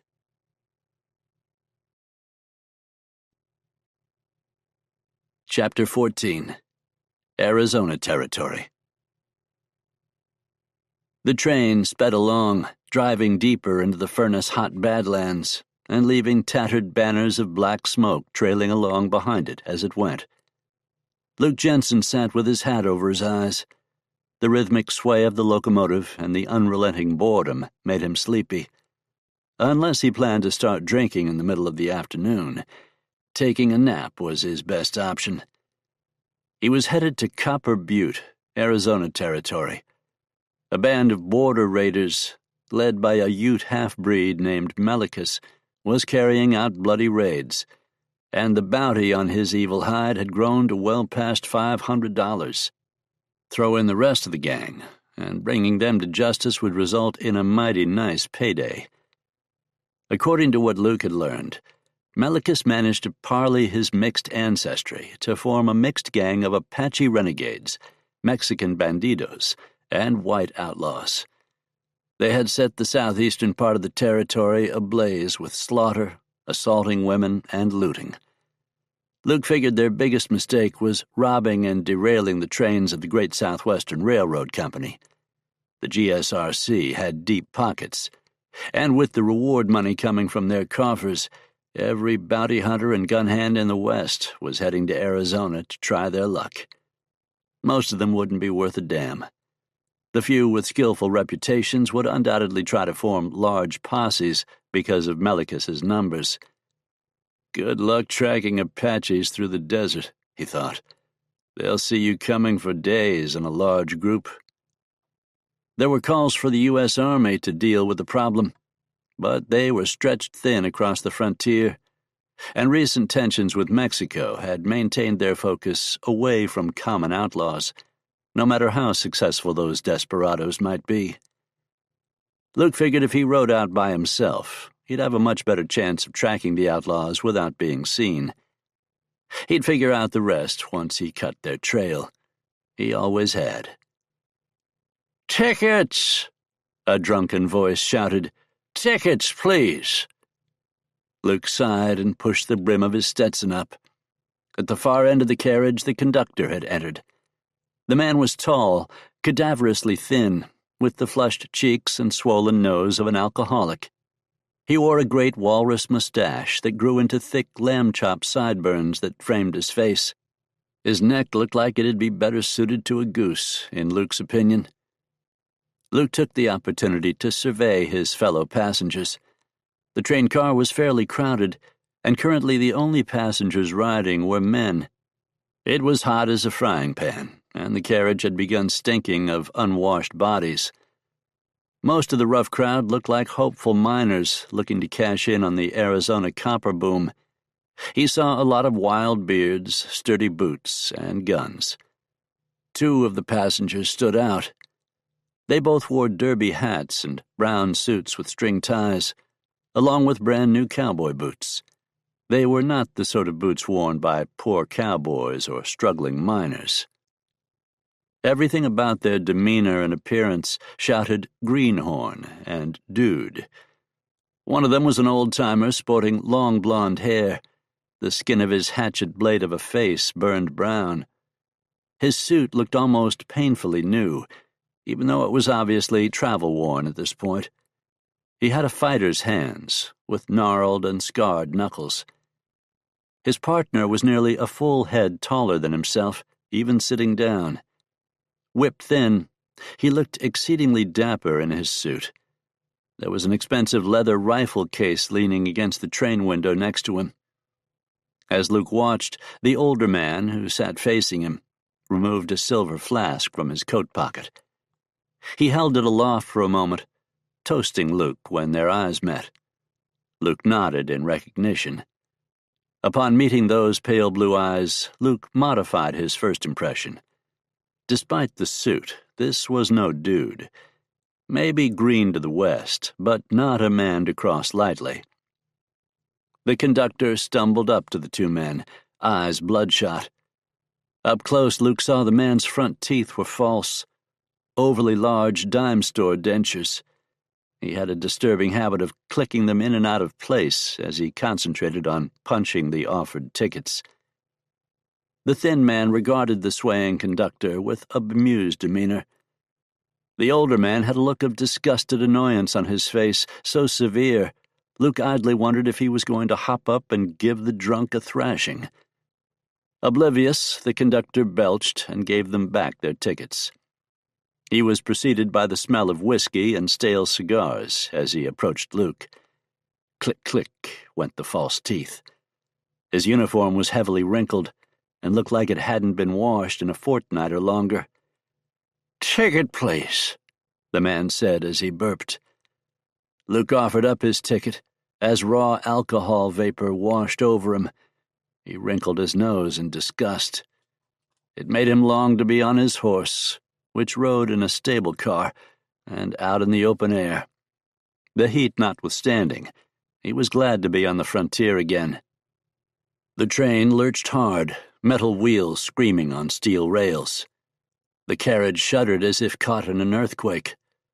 Luke had a sensation of tilting and sliding, and then the train came to an abrupt stop. Caught off guard, he was thrown forward into the next seat. As he bounced back, the conductor went flying backward, his face comically terrified. Luke slammed back into place, his head snapping hard. Incredulously, he watched as the conductor's false teeth flew out of the man's mouth and landed in his lap. Disgusted and acting from pure reflex, he quickly stood, letting them fall to the ground. He wobbled on his feet, off balance. He had a horrible momentary flashback to the wreck of the Southern Gentleman. The train was listed hard to one side, just as the riverboat had been. Men jostled each other, cursing, as they tried to find their feet. The conductor's long arm came up, and grasped the edge of a wooden bench seat. Fascinated by the bizarre display, Luke watched the drunkard like a spectator would a street performer. The conductor regained his feet, face twisted in a furious scowl. "Everyone calm down! Calm down!" he roared. "I said calm down!" He continued repeating this at full volume when everyone around him ignored his outburst. "This big iron son of a gun has just jumped the tracks a bit. Happens all the time." Speaking with a distinct British accent, the taller of the two greenhorns addressed the conductor. "That's all well and good," he said, "but how do you intend to get the train back on the track?" That is, Luke thought, a fair enough question. His own thoughts were mostly with his mount, however. Edging out into the aisle, he began pushing his way toward the door at the front of the coach. He felt like a man climbing a steep hill as he navigated the canted train car. "We're not that far out of Copper Butte," the conductor assured him. "We'll send one of the brakemen into town to get help." "To blazes with that," the fair-haired old-timer growled. "We'll get our horses and take ourselves." Luke was mildly surprised the men had brought mounts with them. Apparently there was more to those two than their expensive valises would at first indicate. Still, none of his business. None of the horses were hurt, though they were spooked and more than ready to leave the stable car. Luke, a big miner, and the blond-haired man lowered the ramp, and the horses came out easily, eager to be standing on earth again. The tall dude approached Luke. "Malcolm Talbot," he introduced himself. "I and my friend are strangers to these parts. You don't happen to know the way into Copper Butte by chance?" Luke shook the man's hand. "Luke Jensen," he said. He indicated a cactus and sagebrush-dotted rise about 100 yards away. "If my sense of direction is still working, I guess the stage road is off that way." "What if it's wrong?" the blond-haired man asked. He didn't smile when he said it. Luke regarded him. "It's not," he said flatly. "Forgive my companion," Malcolm Talbot interjected. "The heat doesn't agree with him." "Maybe Arizona isn't exactly the place for him, then," Luke said. Talbot smiled. Just so. Let's be friends, shall we? Mr. Luke Jensen, allow me to introduce my companion, Argus Collins." Luke nodded. Collins nodded back. Neither man offered to shake hands with the other. "Well, good luck to you, gentlemen," Luke said. He picked up his kit, including his saddle, and walked his horse a short distance away from the derailed train to begin saddling the animal. Instead of doing likewise, Talbot and Collins entered into a hushed conference. Luke didn't bother trying to overhear, but it was apparent that whatever Talbot was saying, Collins didn't like it. Ignoring them, Luke ran his hands over his mount, checking to make sure the animal wasn't injured. He spoke to the horse in low, soothing tones. As far as he could tell, the animal was fine. As he was readjusting his saddle, Talbot and Collins walked up to him. "Gentlemen," he nodded. "Mr. Jensen," Talbot began. "Luke's fine." "Yes, well, okay. Luke, smashing." Talbot trailed off and coughed, clearly uncomfortable at the idea of moving so quickly to such informal interactions. To his amusement, Luke saw Collins actually roll his eyes in frustration at the Brit's overly proper way of speaking. "Spit it out, Malcolm," he muttered. Talbot sighed, but then pushed on. "Would you care to ride with us, Mr. Luke?" When Luke hesitated, Talbot pressed forward. "My associate, Mr." "Argus," Collins interrupted. "Argus." Talbot corrected and continued. Believes he may know you by reputation. Luke was on guard. Bounty hunters had the potential to make enemies, especially among the relatives of the men they'd brought to justice, dead or alive. Luke had brought more than his share of bad men to justice. He was well aware that there were those who didn't regard this highly. "That's so?" he asked. He finished cinching his saddle. "Manhunter, right?" Argus asked. Luke sized him up, taking a moment before answering. Finally, he nodded once, a curt motion. "I suppose," he said. "You know Arizona?" Argus asked. "Well enough," Luke admitted, "but not like a local or an Indian scout, if that's what you mean." "I represent the Pinkerton Detective Agency," Talbot announced. "We are forming a posse of interested and hopefully experienced manhunters to take after a train robber." Luke sighed. This wasn't good news. It meant people were going to get in his way. He could imagine an army of Pinkerton mercenaries riding roughshod across the local population, sticking out like sore thumbs, and being about as effective as they were against the James boys up Missouri way. "I have some experience with your company, Mr. Talbot," he said. "I didn't like it." "Money's good," Argus said. "Split for an actual veteran gun hand is more than fair. That Melikus son of a buck is riding with an army. You won't be able to run him down the way you have some others." "I've fought armies before," Luke told him. He swung up in the saddle. "That's just the kind of experience we need," Talbot declared. His enthusiasm went unnoticed by both Luke and Collins. Both men ignored him. "I can't have you getting in my way," Argus said. "Right back at you," Luke replied. Sensing the growing tension, Talbot stepped forward. "Luke, let me propose a simple idea." "What's that?" Luke asked. "Ride with us to Copper Butte," Talbot answered. "If by the end of that ride I haven't convinced you, then no harm. I buy you a drink and we go our separate ways. But at least hear us out. I believe the Pinkertons to be in possession of certain information that you are unaware of." Luke sighed. He thought about a certain trigger-happy redhead who was the personification of trouble in a dress. Surely not all Pinkertons could be that insane. The outfit did have a passing reputation for success. Besides, they were already riding in the same direction. "Fine," Luke agreed. "We might as well ride into town together."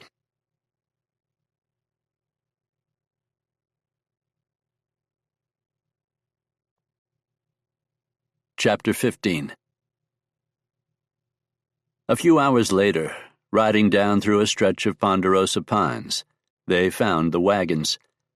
Luke held them up as soon as the buckboards came into view. There were 3 of them shoved together, and 2 were burned down to almost only the metal supports. One of them, while severely charred, was more intact than the others. The smell of smoke hung on the air, but by the looks of the wagons the fire had died out a bit ago. Only a few misty tendrils still curled up from the wreckage. Collins shifted uncomfortably in the saddle. Talbot opened his mouth to ask a question, but Luke cut him off with a gesture. Those wagons provided perfect bait for a trap, and the little clearing surrounded by the pinion stands was a good place to spring that trap. Luke scanned the trees. There was the slight stirring of a breeze through the evergreen needles. The motion created a rippling effect through the top half of the pine grove. Down closer to the ground, nothing moved. No chatter of a chipmunk, no bird calls or cicada buzz. Finally, Talbot could stand it no longer. "Apaches," he whispered. Luke lowered his arm and pulled his Henry rifle clear of its boot. He didn't like riding with a round in the chamber, but they were currently far into dangerous territory, and he thought it the better option should he need it in a hurry. He worked the lever action. "Could be," Luke said. "Maybe Apaches, maybe Melikus and his men." "Could it be Geronimo?" Talbot asked. His fascination was evident in his voice. The Apache war leader's celebrity put his name on everyone's tongue, but despite the Brits' near childish and macabre fascination with the famous killer, Luke had to admit it was possible. They were in the Chiricahua Range. "I was told on the train that Geronimo had surrendered and was on the reservation," Talbot continued. Luke shook his head, eyes still studying the pine trees. "His surrender means nothing. He leaves that reservation whenever he feels like. Then it's so hard to catch him, they offer him peace just to get him to stop raiding." That news seemed to rattle the normally reserved Talbot. Geronimo had become the most feared individual in the West. Luke figured he'd earned the reputation fairly enough. The wily Apache had run General Crook a merry chase, and there was now something like a $25,000 bounty on the Indian's head. That kind of payday could set a man up for life, but Luke didn't expect he'd ever collect anything like that. Luke studied the horses. More sensitive to smell, they would grow nervous if they scented Indians. So far, the horses stood patiently, flicking an ear now and then. "Let's go see what happened," Luke finally said. Following Luke's lead, the other two men rode with their rifles out. Smoke hung around their heads, trapped by the low-hanging branches. They came upon the first corpses lying off the trail only a few yards from the wagons. The bodies belonged to two men, now stiff with rigor mortis. Their limbs were rigid as planks, and their expressions as unmoving as plaster masks. The mouths were frozen open, showing protruding tongues, and their unblinking eyes bulged from their sockets. The sides of their bodies closest to the ground were black from settled blood.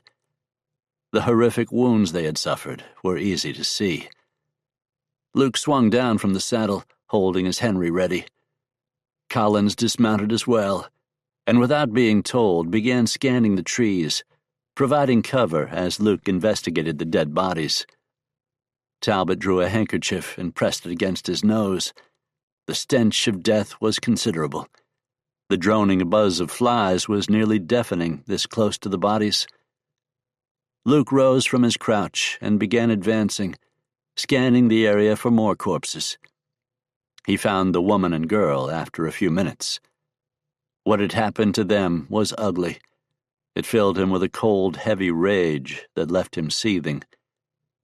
He heard a low, gasping groan from behind a fallen log, and he whirled, rifle at the ready. "Look sharp," he told the other men. Stepping carefully, he advanced toward the sound. As he came around the log, he saw a man in a filthy, blood-stiffened serape, laying face down on the pine needle carpet. Flies crawled across him the same as they had the mutilated corpses of the family. But as Luke studied the body, he realized the man was still breathing. Carefully, he walked around the body, his muzzle down, but aimed generally toward the wounded man, even though he didn't seem to be any sort of a threat. "Got us a live one," he said. "Good or bad?" Collins asked. "Bad, I think," Luke said. "He's not dressed like a farmer, and he appears to have been hit by a load of buckshot." Talbot, still holding his handkerchief to his nose, walked over. Using the toe of a boot, Luke heaved the man over. He'd been shot in the head at close range.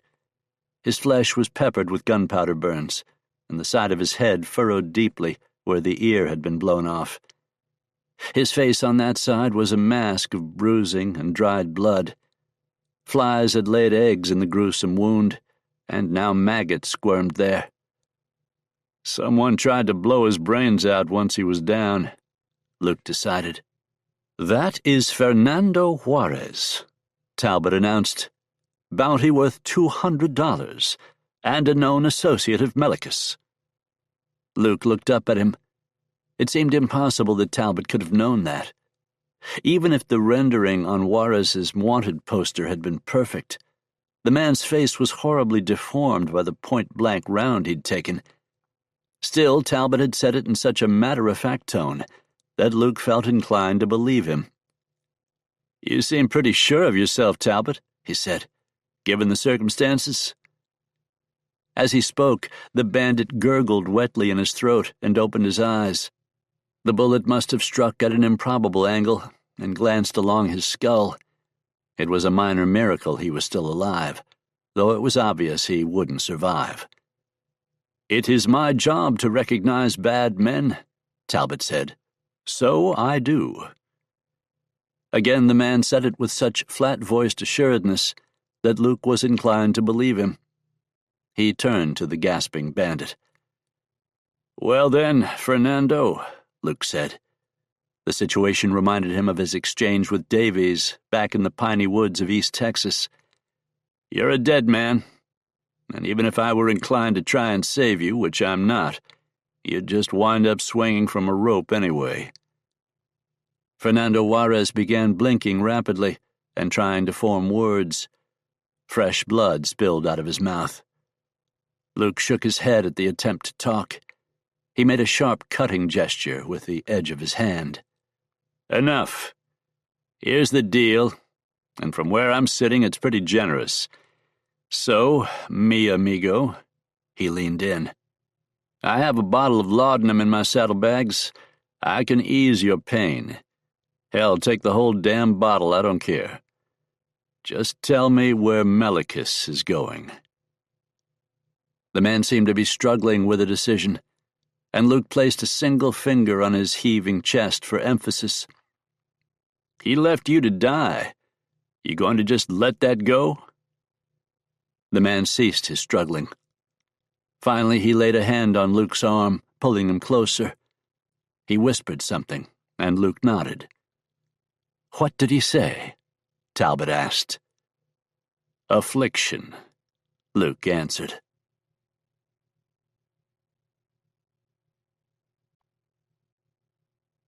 Chapter 16.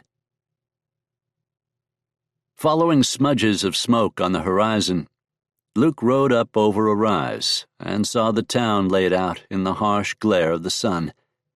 It wasn't much, a stagecoach road running in a scar from where he was, down through the town and out the other side, where it disappeared into the furnace-like wilderness of the Arizona border region. 3 dirt streets cutting across the stage road formed the town, such as it was. Fernando Juarez had not lied with his final words, it seemed. Thirst for vengeance was the most understood emotion among men with no moral code, Luke had found. Luke studied the town, taking a moment to get the lay of the land before he rode down into it. He'd left it up to Talbot and Collins to notify the authorities in Copper Butte, but he'd pointed out that having a scout to pin down Melikus's location before a larger group could be brought into action might be their best chance in this situation. His shirt hung damp with sweat, dark circles under his arms and clinging to him in the arid heat of this wasteland. Shifting in the saddle, he breathed in sage and the animal stink of his horse. The mount had been hard used coming out of the Mule Mountains and crossing Sulphur Springs Valley. The town had been a Mexican settlement first, and it showed in the numerous adobe buildings.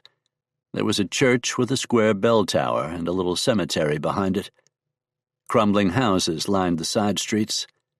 With the influx of miners from the north, a more typical brand of frontier construction had sprung up, the tent city. From where Luke sat, he saw large numbers of the tents had been reduced to tatters or blackened by fire. Smoke-seared canvas sheets lay collapsed between armies of busted wooden poles. Trouble had come to the town. He saw a corral, large barn, and livery stable, a hotel, 2 saloons, and a mercantile. An assayer's office sat next to what he thought might have been a small jail. He lifted the reins and prepared to nudge his horse forward when he noticed the buzzards. They'd been in the pale sky all day, But that wasn't unusual in this country. Something was always dying and going to rot. Buzzards had to eat, the same as anything else. The big hooked-beak vultures glided on silent thermals above the town. Some primal instinct stopped Luke short. He turned his gaze back to the sun-blasted buildings of the town. On first glance, he'd assumed most of the residents had been at siesta. Now he looked more closely. No one walked the streets or lounged in the shade of the buildings. No one drew water from the fountain. He didn't see a dog or a horse anywhere. His gaze swept back toward the public stables. The corral stood empty. A tumbleweed blew down the street, branches stiff as dried bones. Uneasiness stirred in his gut. Still, there was only that emptiness. No obvious threat presented itself, and the horse needed rest and water. Reaching down, he grabbed the stock of his lever-action Henry 4570 and loosened it in the scabbard where it had settled during travel. "Come on," he told the horse as he heeled it into motion. With his shadow stretching out behind him to improbable lengths in the brutal sunlight, Luke rode into the town. A cluster of houses nestled on the outskirts. Luke eyed them warily as he rode up. He left one hand resting on the curved handle of his Remington pistol. As he rode past, rag-like curtains hung limp in dark windows, left open against the heat. A desiccated wind lifted, stirring the tattered lengths of cloth. Rough grit lifted off the hardpan and made him squint as it stung his face like shrapnel. In the near distance, the disharmonic caw of a crow blasted out into the quiet. His horse snorted in irritation and tossed its head. Luke patted its neck in a reflexive, soothing action. His gaze ran over the buildings as he drew closer to the town. Off to one side, he saw a lizard clinging to a wall, crouched in the narrow shade of a windowsill. The silence grew oppressive as he rode forward, and he tasted dirt in his mouth. After passing the last of the houses leading into town, he came to a sign made of wood salvaged from some old buckboard, seemingly thrown up as an afterthought. It read, "Welcome to Affliction, Arizona Territory." A desert tarantula, the same tannish brown as the grit and rocks, scuttled past the horse. Luke looked at the scurrying arachnid in mild disgust. He was hardly squeamish, but the ghastly things were so big, all those legs moving in an undulating rhythm like gears in a cotton gin. This time of year the desert was filled with them. He had only the vaguest recognition of the town of Affliction. Believing the town had been a Mexican or Spanish settlement first, he wondered what name it had gone by before the miners discovered copper deposits nearby. The hot breeze shifted slightly. The corroded metal of a weather vane squeaked as it moved from south to west. The new direction of the wind brought the sudden stench of death. The horse smelled it and nervously danced from side to side, whinnying in protest. "Easy," he said. The horse settled after a moment, and Luke urged him forward. Snorting, the animal walked with its legs stiff. Pulling the Henry repeater from the saddle scabbard, Luke worked the action. He rode forward with the butt resting on his leg, muzzle in the air. Up ahead he saw the town fountain, another indication the initial charter for the settlement had likely come from the Emperor of Mexico. Wanting to water the horse, he rode toward it. Something creaked on the scrapwood porch built in front of a small mercantile store. Luke twisted and lowered the Henry, but then let out a pent-up breath. The bone-dry breeze stirred a rocking chair, perched next to an old barrel. It rocked gently in the breeze. Now that he was closer, he saw obvious signs of violence. Here toward the middle of town, he saw bullet holes pockmarking the adobe plaster and rough wooden planks. Doors hung open where they'd been kicked in. The glass windows in the one or two businesses prosperous enough to have them were all smashed in. Shattered glass glinted in the sunlight. The sunlight scintillated here and there off the brass of spent shell casings. Luke reined in the horse and dismounted. Tense, he began walking. The jingle of the horse's tack mixed with the soft sigh of the wind and errant creaking of the rocking chair. A crow squawked again. This time the bird's call was answered by another. He looked up. The buzzards hovered overhead.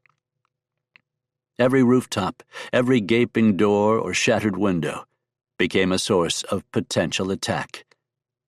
Letting the horse have its head, he moved to one side of the street to reduce his exposure.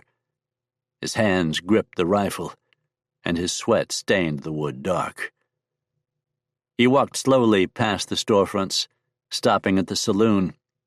The smell of gunpowder lingered in the air. The astringent scent irritated his nostrils. He looked through the doorway. Tables were overturned. Great gouges were ripped out of the bar and walls from shotgun blasts. Hearing the buzzing of flies, he squinted, looking over.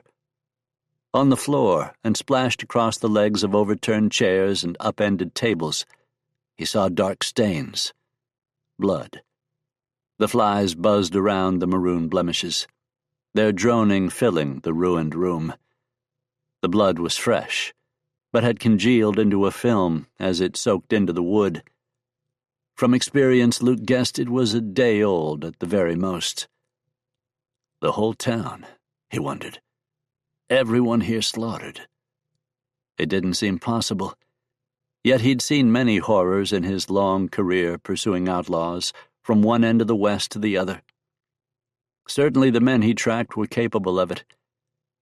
He stepped back from the door and saw his horse walk to the fountain and drink.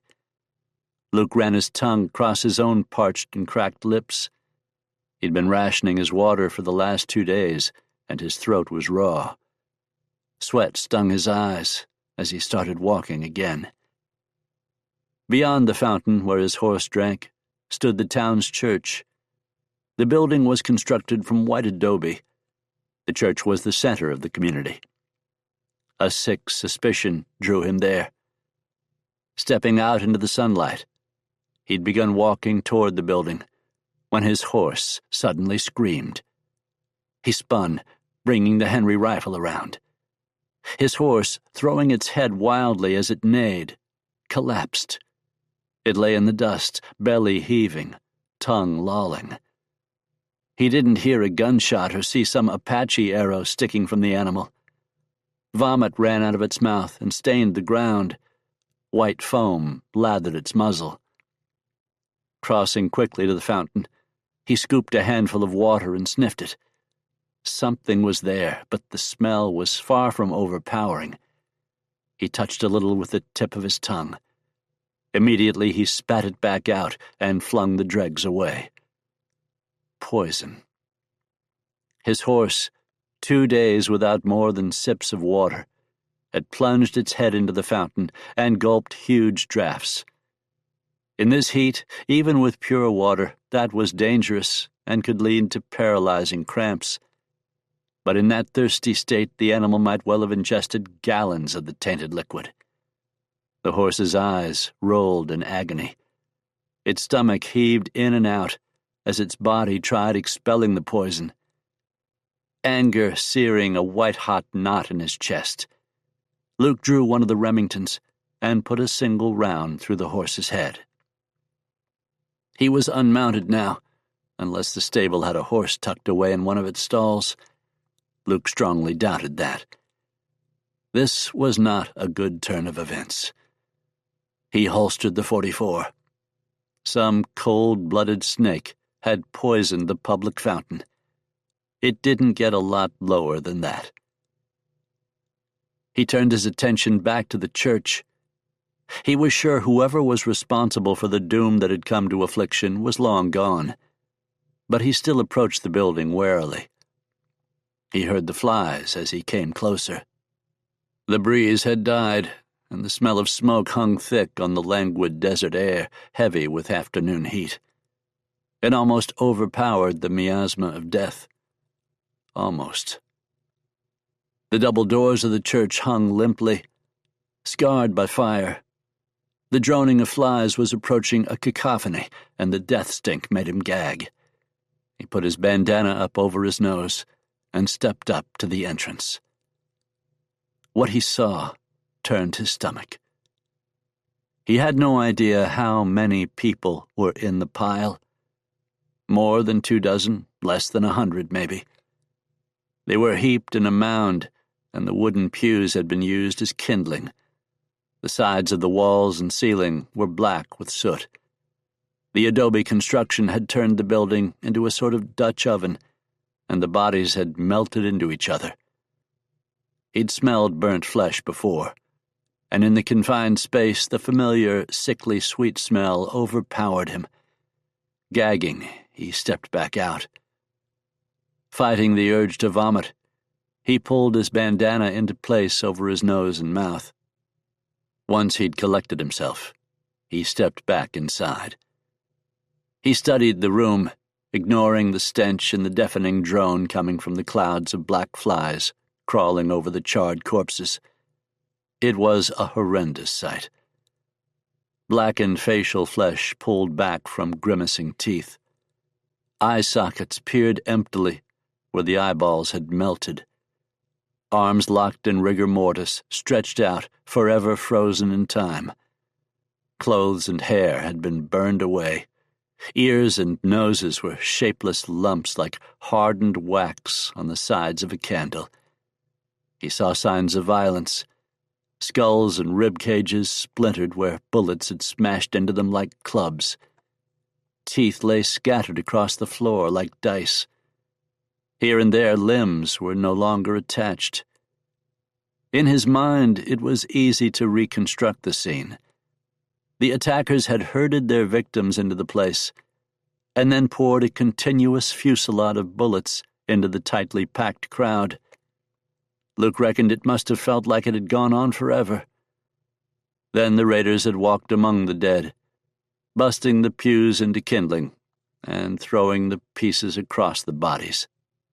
They'd splashed kerosene around, then tossed in a lit match, while the wounded screamed for mercy. He stood for a moment considering.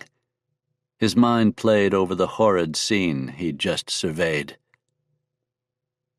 There were only the men, he muttered into the silence. Maybe there could have been a woman's cadaver mixed in there. He couldn't be totally sure in that mess. Yet all the bodies he'd seen had been too large for children, and almost certainly too large for a large portion to have been female. The women and children were missing. "The Apache pay for slaves," a voice said. Luke looked up into the massive muzzles of a double-barreled 8-gauge shotgun. "Don't be stupid," the man holding the shotgun said. His eyes seemed to beg Luke to do exactly the opposite. The man stood on a narrow platform at the top of an inexpertly crafted spiral staircase leading to the bell tower. Like the church, the stairs were cramped and spoke of a time 100 or 200 years ago, when Spain ruled the region. The 8-gauge looked like a cannon in the man's hands. As tall as Luke, he was rattlesnake lean, with a hatchet nose and greasy black hair swept straight back from his craggy features. A scar turned one lip up into an ugly sneer, and his cheeks were brutally pockmarked. The reddish copper of his skin testified to his heritage. He wore the clothes of a Mexican vaquero, with a bright multicolored serape draped across his narrow torso. "Melikus," Luke said. Luke's hands hovered near his waist, inches from the butts of his Remingtons. The bounty hunter knew he was fast. He couldn't have survived this long if he wasn't. But was he faster than a leveled shotgun with the hammers cocked back? Probably not. Probably there was no probably about it. He eyed the ground out of the corner of his eye. If he were forced to dodge, he'd end up in a pile of greasy, burnt corpses, It was an unappetizing thought. So was getting blown in half. The man grinned, revealing several gold teeth. "I know who you are, too," he said. "The infamous manhunter, Luke Jensen. Your reputation, like mine, is growing. We're actually not so different. The devil we aren't. We both kill for profit." Melikus's grin grew. "I just make more money at it than you do." Luke knew he had to keep Melikus talking. He had no pretensions that the Ute half-breed was going to fire. It was only the man's innate sadism that had kept Luke alive thus far. From a position of superiority, Melikus felt safe enough to inflict fear, to mentally torment his potential victim. If Luke was fast and lucky, that arrogant cruelty might be enough to save him. He gestured toward the pile of dead bodies next to him, watching to see if Melikus's eyes followed the motion. The outlaw was too savvy for that. He kept his attention focused on Luke. "I think you've got me pretty well beat when it comes to murder. Besides," Luke twisted his foot slightly, surreptitiously grinding it into the floor to find purchase for a spring. "Where are all your men?" "They're taking the women and children to their new lives as slaves, to the Apache or the old Mexican dons who run vast ranching empires like feudal lords." "Then why are you here instead of with them?" Melikus lost his smile. His eyes glittered, serpent-like. When he spoke, it was in an intense hiss, and the muscles of his jaw clenched and unclenched. "I like spending time with the dead," he said. "They tell me secrets." Distracted by the cavernous barrels of the 8-gauge, Luke hadn't at first noticed Melikus's hands. Now he saw they were stained red, glistening with blood that smeared the stock of the shotgun. His canvas trousers were stiff and black with the stuff. "My mother was Ute," he said. "A bruja. You know that word." "Spanish for witch," Luke answered. Calmly, he eyed the barrel of the shotgun. It hadn't been cut down, and the muzzle was a full choke.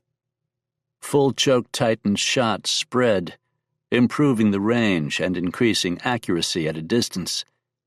In contrast, a sawed-off shotgun exploded shot wide, catching everything in front of it, but not much good past the distance of a room's width. Luke was close to Melikus, well inside the range of mushrooming shot when the 8-gauge fired. It wasn't much, but it was something. He'd have to drop the Henry.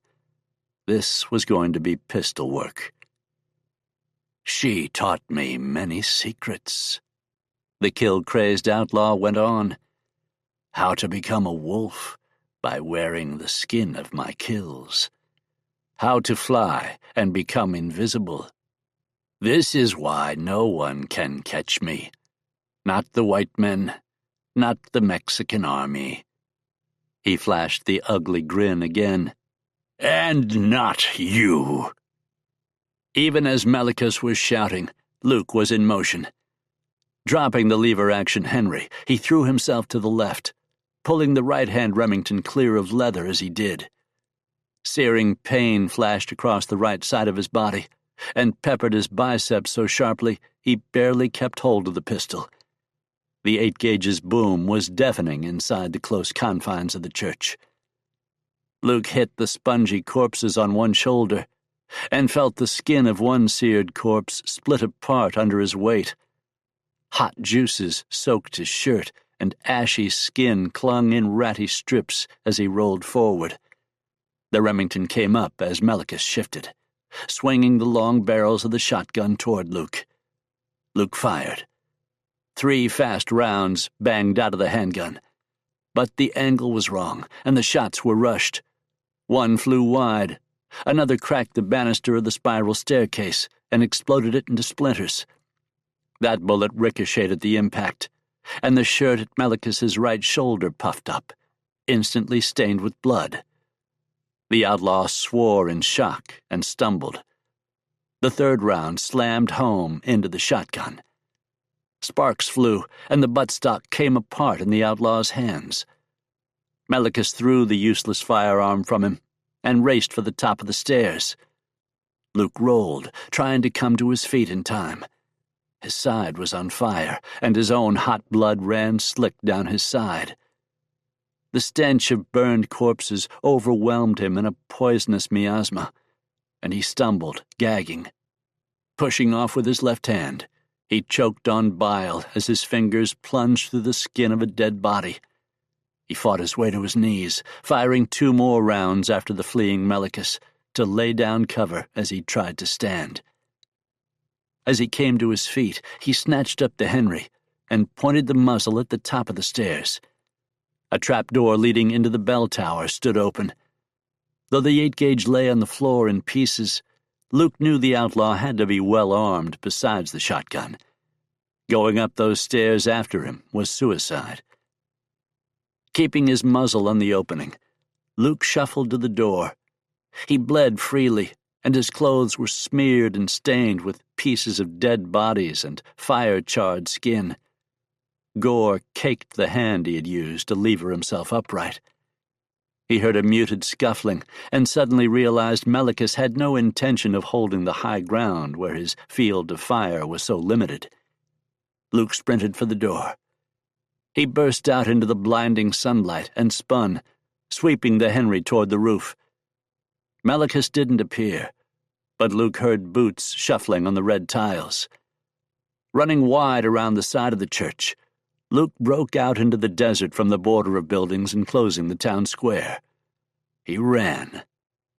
A picket fence of worn wooden slats stuck up in spears from the hard soil. He hurdled the fence and landed inside the town's graveyard. Wooden crosses ran in uneven rows toward where a small, wind-worn statue of the Blessed Virgin Mary stood. The ground thudded with his footsteps as he raced toward the back of the church. He caught a flash of motion and saw Melikus leaping from the roof. He fired, the round kicking a chunk out of the adobe wall. Melikus, stumbling in surprise, lurched around the corner.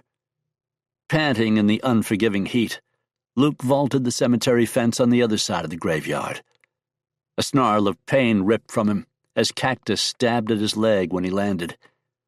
Suddenly, Melikus appeared around the far corner and fired a heavy .44 caliber revolver. Working the lever-action Henry from the hip, Luke went to a knee and cranked off 3 rounds, driving the outlaw back behind the church. A covey of sage hens exploded off the ground in a flurry of wings and terrified cooings. Instinctively, Luke spun toward them and leveled his gun. They fled past his head, wings pumping. He spun back toward the church, sure that Melikus would use the distraction to attack. He threw himself to the ground, expecting a barrage of fire to erupt. The tense moment stretched, drawing Luke's nerves to a painful tautness.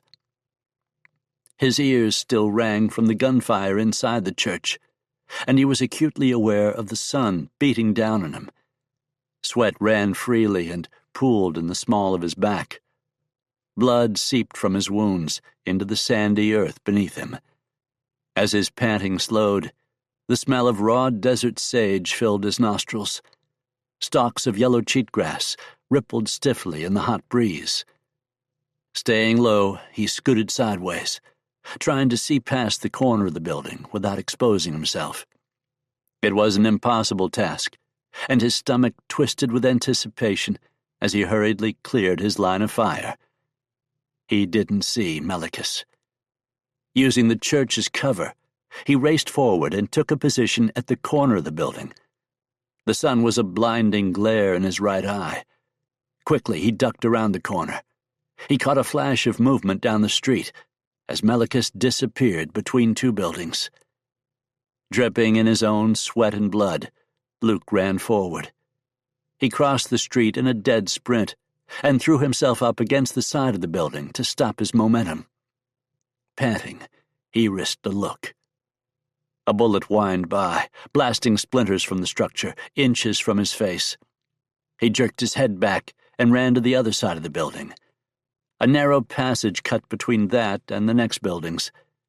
Henry rifle up and ready, he made his way down the alley. 2 horses had been left behind the structure, presumably to eliminate the temptation of the poison fountain on the brutally hot day. One was loaded down with burlap sacks of what Luke presumed was loot. Melikus was in the saddle of the other. He reached for the reins of the pack horse, where they were tied to a fence post, and fired the .44 with his other hand. The bullets whipped past Luke to either side of his head. Leveling the Henry, he fired and saw Melikus jerk as blood spurted from his shoulder. Snarling, the outlaw whirled the horse and took off, riding low in the saddle and leaving the pack horse behind. Luke fired and missed as the outlaw cut behind a shed. Cursing, Luke ran toward the remaining horse. The animal's back was loaded with slings and sacks and saddlebags. The looted wealth of Affliction, Arizona was stuffed inside them, Luke realized. He wasn't interested in wealth. The desire to deliver vengeance burned inside him, hot as the desert sun. Pulling the sheath knife from his belt, Luke hurriedly cut the belly strap running under the horse. Everything fell to the ground, and Luke jerked the reins free. He wished he had time to take the saddle or retrieve the one from his own dead horse, but he didn't. Ride now, ride hard, the thought drove him. His world had narrowed to a single focus, killing Melikus. He no longer noticed the heat or the wound in his side or the blood soaking his clothes. This wasn't about the bounty, though that was how he made his living. This was about anger and hate and justice. Images of the burned corpses flashed through his mind. The sound of his horse neighing in agony as the poison churned through his guts like razor blades. Luke seethed with fury. The pack horse tried shying away from an unfamiliar rider, but Luke wasn't having it. Gripping the reins tight, he swung up onto the horse's bare back. He rode hard around the shed where Melikus had disappeared, and as he emerged once more into the main street, he saw the priest. The man's robes were shredded tatters from bullwhip lashes, but there was no mistaking the cassock for anything else. The man was tied face down in the dirt, arms and legs cruelly bound by rawhide thongs to deeply driven wooden stakes. The bonds cut deep into his flesh, and his hands and feet were ghastly, swollen and black. The friar's back was a flayed, bloody mess, coated with hordes of crawling flies. Luke muttered a shocked obscenity. The brutality stopped him cold in his tracks. The friar heard him speak, and lifted his head enough to turn his face toward the sound of Luke's voice. Luke recoiled. The man's face was covered with red, stinging ants. They scurried across his features in a frenzy. His eyes were clouded with them, and they scurried in and out of his nose and his mouth. "Matame," he whispered in a voice so hoarse the words were almost unintelligible. "Matame," he whispered again.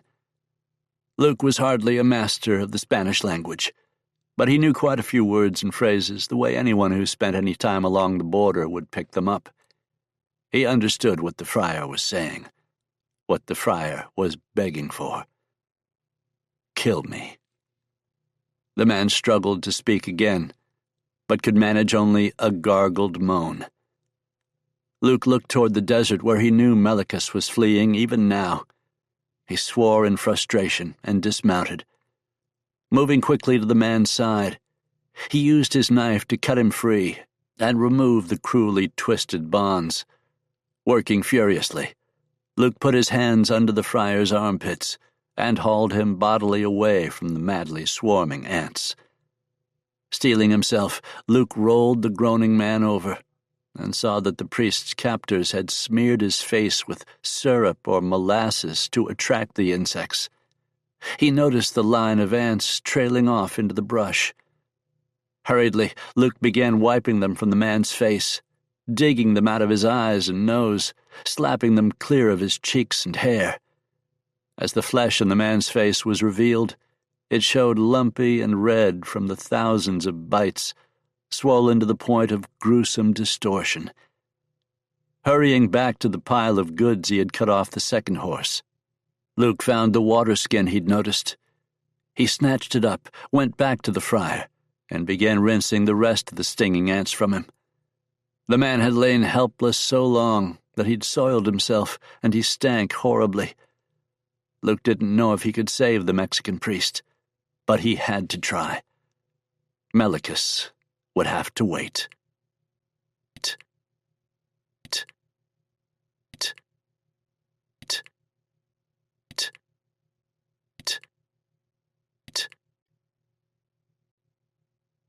Chapter 17.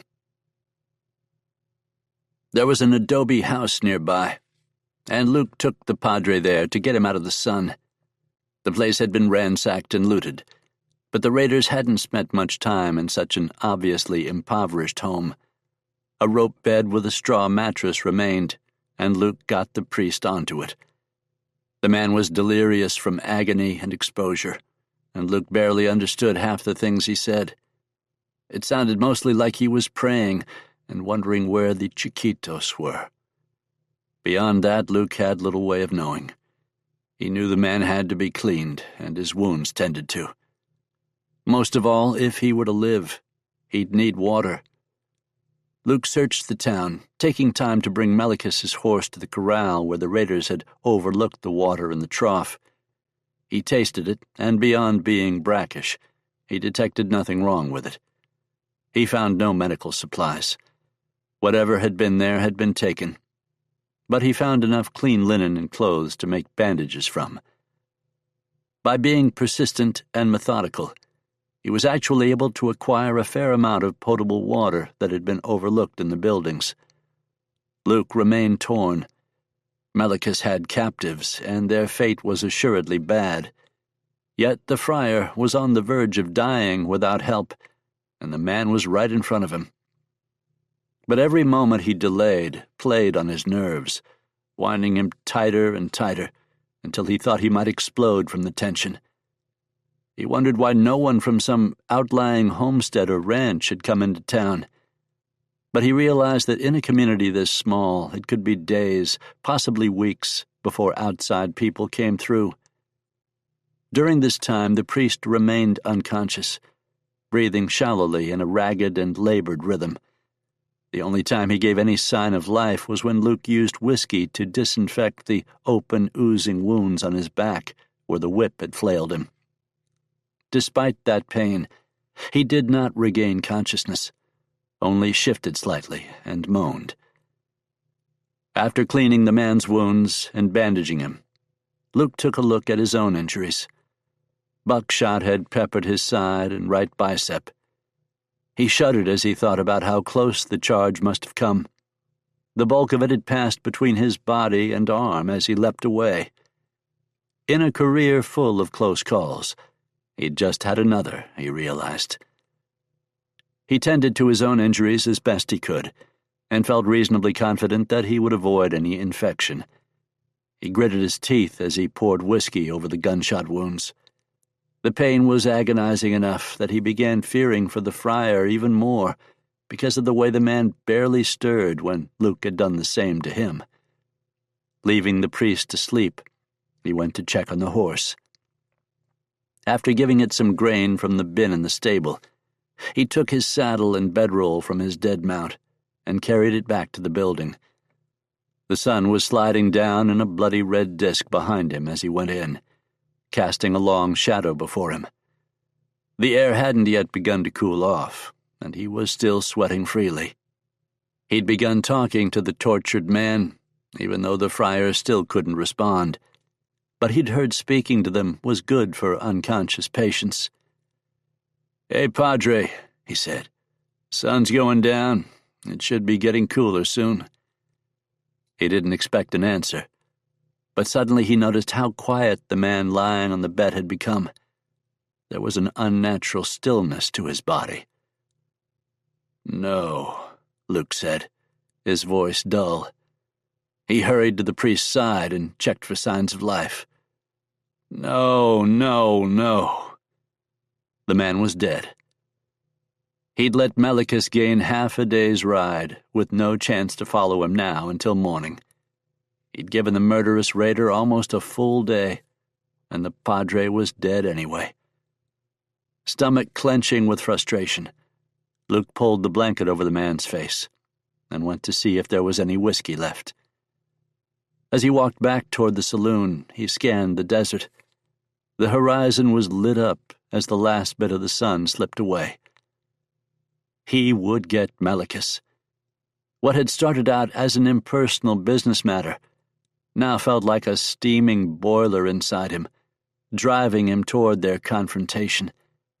Come what may, he'd face the man. The Pinkertons were going to be out of luck on this bounty, he decided with cold certainty. "I swear it," Luke told the empty desert.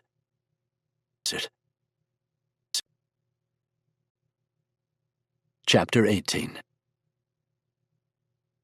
The ground was baked hard as stone. It would have taken more time than he had to spare to bury the priest. So the next morning he tucked an old Bible he found into the man's hands and left him covered by the blanket, an anonymous body in an empty house in an abandoned town. It was the best he could do. He was on the trail as soon as the sun was high enough. At dawn and twilight, the sun cast long shadows over impressions on the ground, bringing them into sharper relief. He cut Melikus's tracks easily enough, and after not much riding, they emerged with what must have been the trail of his gang and their captives. Luke was not an expert tracker, though he possessed solid hunting skills. Unlike some of the Indian scouts he'd seen, he doubted he could track a deer across shale. But following a gang of outlaws loaded down with stolen loot and captives hardly proved difficult. He got on their trail early and kept on it. It wasn't long before he realized they were heading toward the southern range of the Mule Mountains, undoubtedly to meet up with Apaches. A few hours later, he came upon their campsite, the extinguished fire still holding some heat. They'd built a fire. That meant they were feeling comfortable, Luke figured.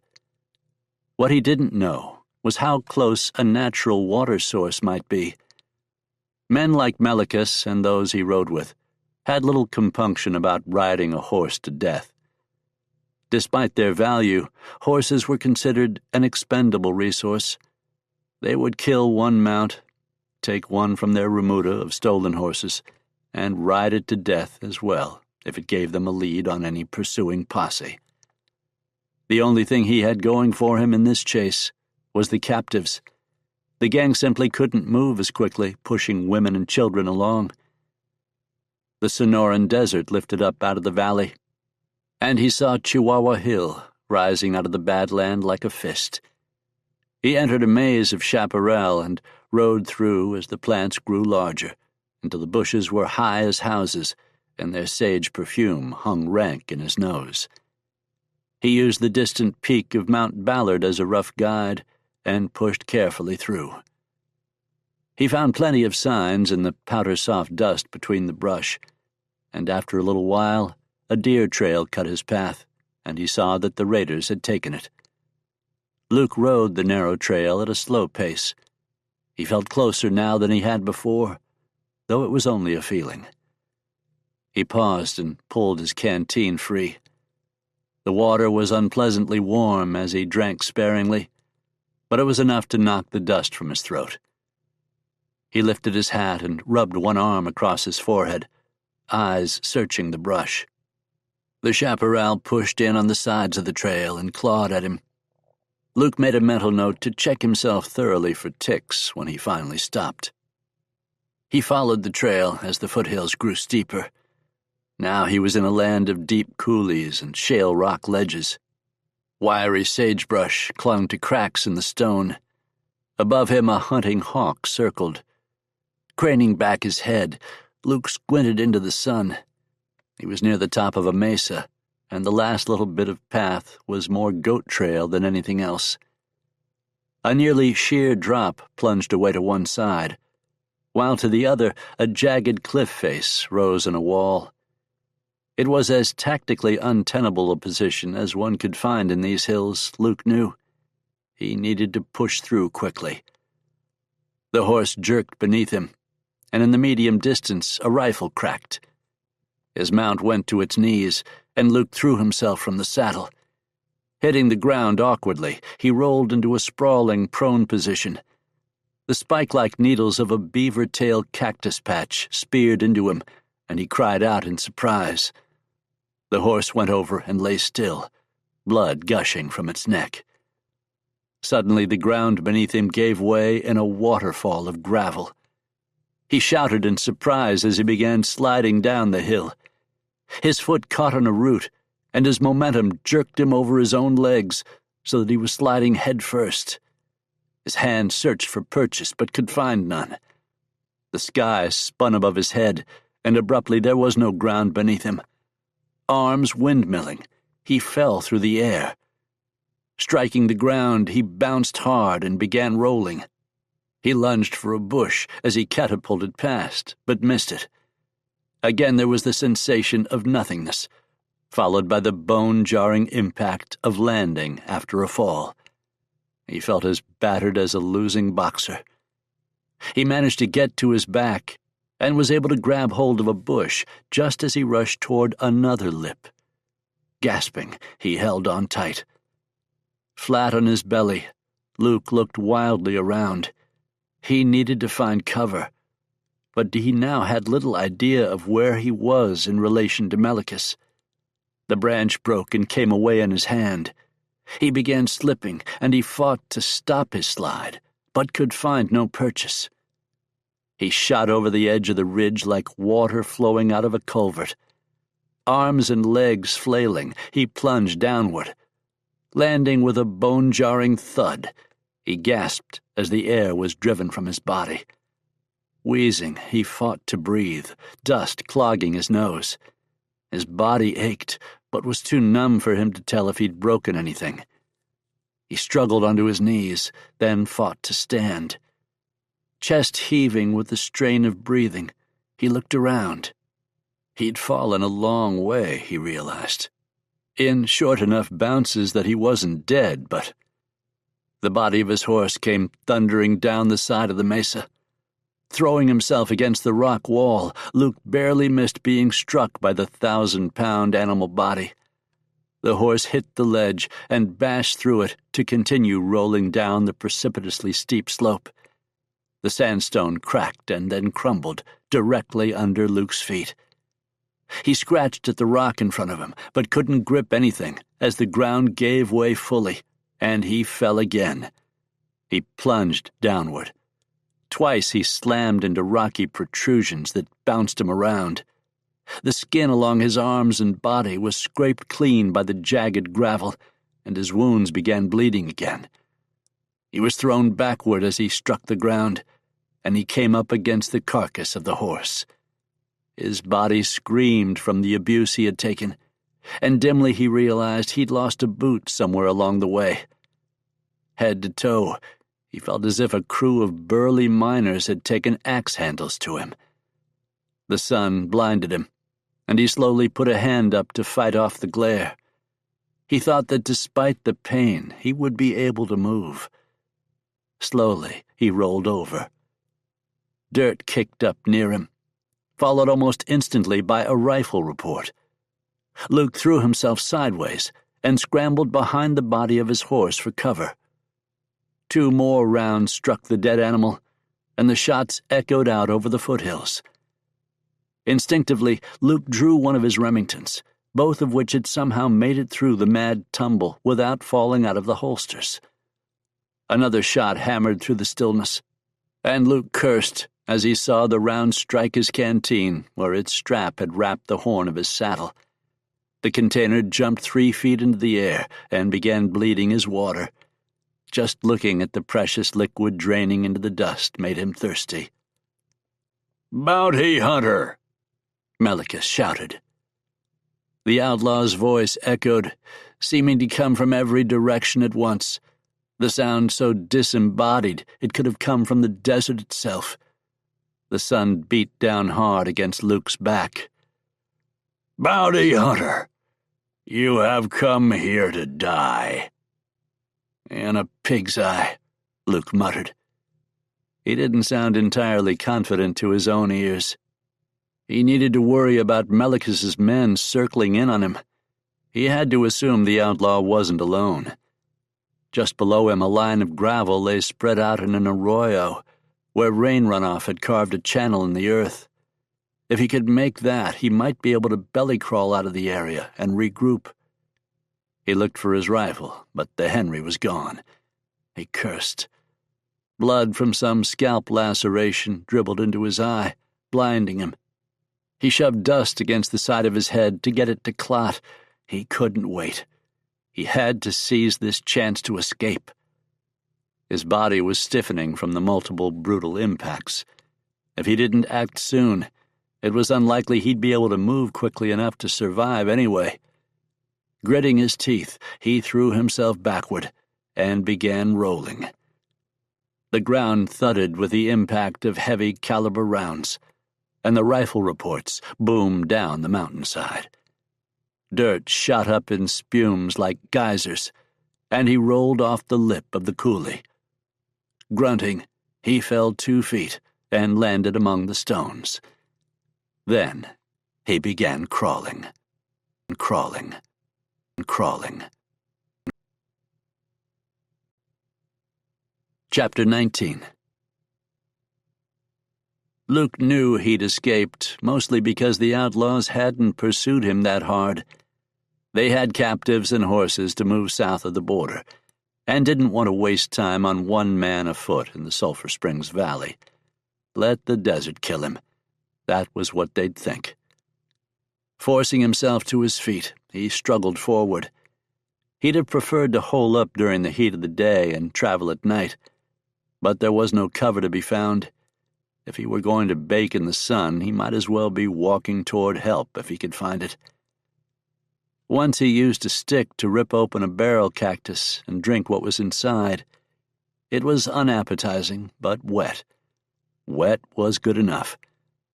Other than that lone drink, he went thirsty. He was exhausted by the time the sun slid down beyond the horizon, but without means to make a fire, he knew he'd only shiver in the frigid chill of night as the cloudless sky sucked all the heat away from the desert floor. He continued walking. In the night, coyotes followed at a distance, waiting for him to drop. Their yips and barks floated to him from out of the darkness. During the day, buzzards circled overhead. His lips dried and split open and bled, then dried again. He walked with legs stiff and heavy as lead. He had the pistols, but he realized he was more hurt than he'd thought, because with his head throbbing and fuzzy, he couldn't hit the few jackrabbits he saw. Finally, he killed a rattlesnake and ate it raw, hungrily lapping at its blood. He slept where he lay, but continued crawling in the morning. Not long after the sun came up, Luke rested. He was growing weak again. Dehydrated, he was starting to lose focus. Coming out of a sort of exhaustion stupor, he realized he didn't know how long he'd been crawling, completely lost in his own thoughts. It was a dangerous oversight. He was surrounded by thick growths of crepe myrtle and yarrow. Lean desert bees hovered and darted above the plants, their buzzing a soft drone in the forge-hot air. His throat was tight with thirst, and his shirt was wet with sweat as much as blood, so that the soaked cloth stuck to his prickly flesh. He heard footsteps on gravel. He turned his head slowly in the direction of the sound and heard several more footfalls. His hand began sliding downward toward the butt of one of his Remingtons. He settled his palm on the worn grip just as he heard a second pair of footsteps join the first. "See the varmint?" a rough male voice asked. "He was dragging himself clearly enough," the first man answered. "But then he crossed a patch of shale.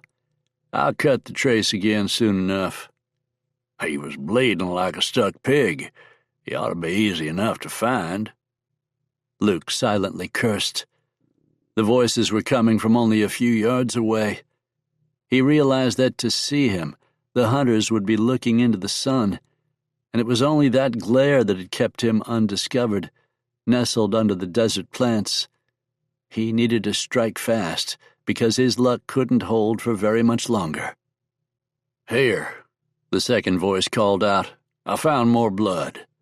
"Where?" the first voice demanded. The footsteps began approaching the place where Luke was concealed. Through the interlocking bristles and branches of the yarrow and crepe myrtle plants, he saw two men appear.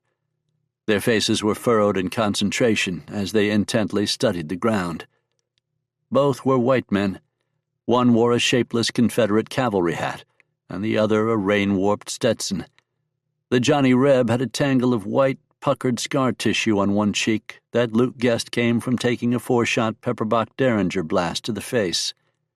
The man wearing the Stetson had a gigantic handlebar mustache that dropped down past his jaw. Both men carried lever-action carbines in their hands. Stetson's eyes scanned the ground, following a line of blood splatter like a trail of crumbs. His eyes swept up and met Luke's through the branches of the yarrow. The man's mouth dropped open in surprise. The Remington boomed in Luke's hand, once, twice. The slugs caught the man on the left side of his body and jerked him backward so that he stumbled over his own feet and went down heavily. Luke exploded up off the ground, battered body screaming in protest at the sudden motion. The Confederate veteran rammed the butt of his weapon into his hip and spun toward Luke. On one knee, Luke's hand shot across his body, and he began fanning the Remington's hammer. The .44 cracked 3 times, the barrel jumping wildly. Fanning the hammer was extremely inaccurate, but the scar-faced man was within arm's reach as Luke began firing, and all 3 rounds struck him in the gut and chest. The man cried out under the repeated impacts, and blood halos misted out behind him as one or more of the rounds went through him. His knees buckled, and he dropped. Luke shot him again, emptying the cylinder, then holstered the smoking pistol and drew his second Remington. The echo of the gunfire was still spinning across the desert like thunderclaps. The sound would carry for miles, Luke knew. Shifting left, then right, he checked for further outlaws, but found none. No matter. The others in Melikus's band would hear the shots and be alerted. If the men didn't return in a timely fashion, someone might be sent to check on them. On the other hand, Melikus might have sent the 2 back to track him, but then used the opportunity to drive the captives deeper into Apache territory. Luke holstered his pistol and reloaded the empty one before claiming the dead man's rifles and ammo. He took a water skin off one and drank deeply. Moving as quickly as he dared, he began backtracking the 2 dead outlaws. After an hour, he found where they had hobbled their horses. The mounts had more water, bedrolls, and some beans and hardtack. It would be enough to get him away. He closed his eyes for a moment in relief when he saw the animals. In his line of work, he had long since accepted the idea that he'd probably die violently. But crossing the divide while trading shots with outlaws was entirely different than dying by slow inches from thirst and exposure in this desert hell. That would have been a hard fate to swallow. Luke rode through the day, moving slowly to spare the animals. He checked his back trail often, but detected no pursuit. The next morning he came across the railroad tracks. He settled in to wait. The Great Southwestern Railroad ran frequently. carting copper out and eager would-be miners in. A train would be along shortly, by tomorrow at the latest. He figured he could wait that long, wait that long, wait that long. Chapter 20. As the name indicated, Copper Butte, Arizona, was riding a copper strike. Unlike Affliction, however, the boom hadn't run out yet. Also unlike Affliction, the boom didn't seem to be even close to dying out. Luke stepped off the train and walked into a busy main street, filled with wagons hauling freight and dry goods back and forth. Droppings from the armies of horses and mules in the town lay so thick on the street it was dangerous to walk without keeping a sharp eye out. Men slept off drunks in the alleyways between buildings. Piano and accordion music spilled out the doorways of the too numerous to count saloons. Dogs barked loudly at passers-by until they were kicked to silence. Men went about heavily armed, mostly unwashed, and rarely sober. Whores hung from windows, calling down to any man or boy walking by. Outside of those dance halls and brothels, women were very scarce on the ground. Luke walked into the controlled chaos, hunting down the town marshal or county sheriff's office. He found it sandwiched between an assayer's office and a dry goods mercantile. Stepping up onto the wooden sidewalk in front of the building, he went in to check who was available. He entered a plain room with a desk to one side and a line of cells at the back. Next to a chair, an unlit pot-bellied stove stood across from the desk. On one wall hung a gun rack filled with various rifles. On the other, an area reserved for wanted posters.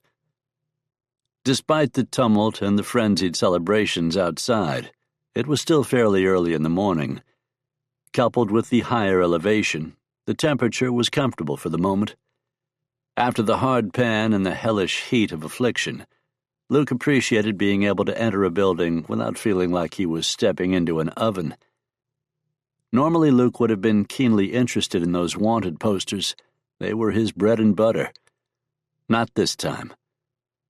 A tall, thin man sat lounging behind the desk.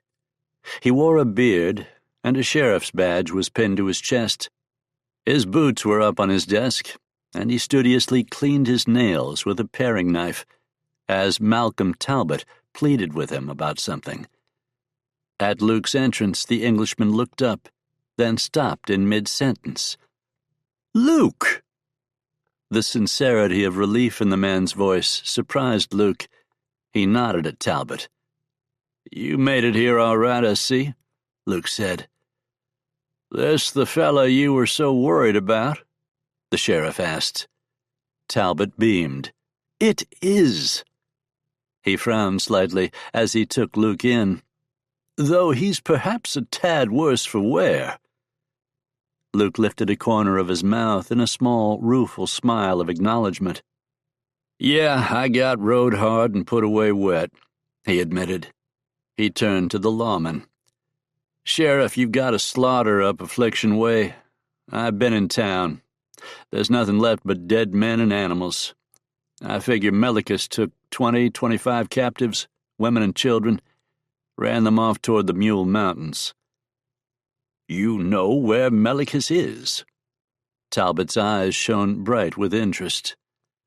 "I know where he was," Luke said, "and he's moving with an army of owl hoots and killers all across Arizona. He's got to be stopped." "There," Talbot announced, voice ringing with vindication. "Now will you give me the Indian?" Luke blinked in surprise at Talbot's sudden swerve in topic. He looked at the sheriff, but the man studiously cleaned his nails and refused to look up.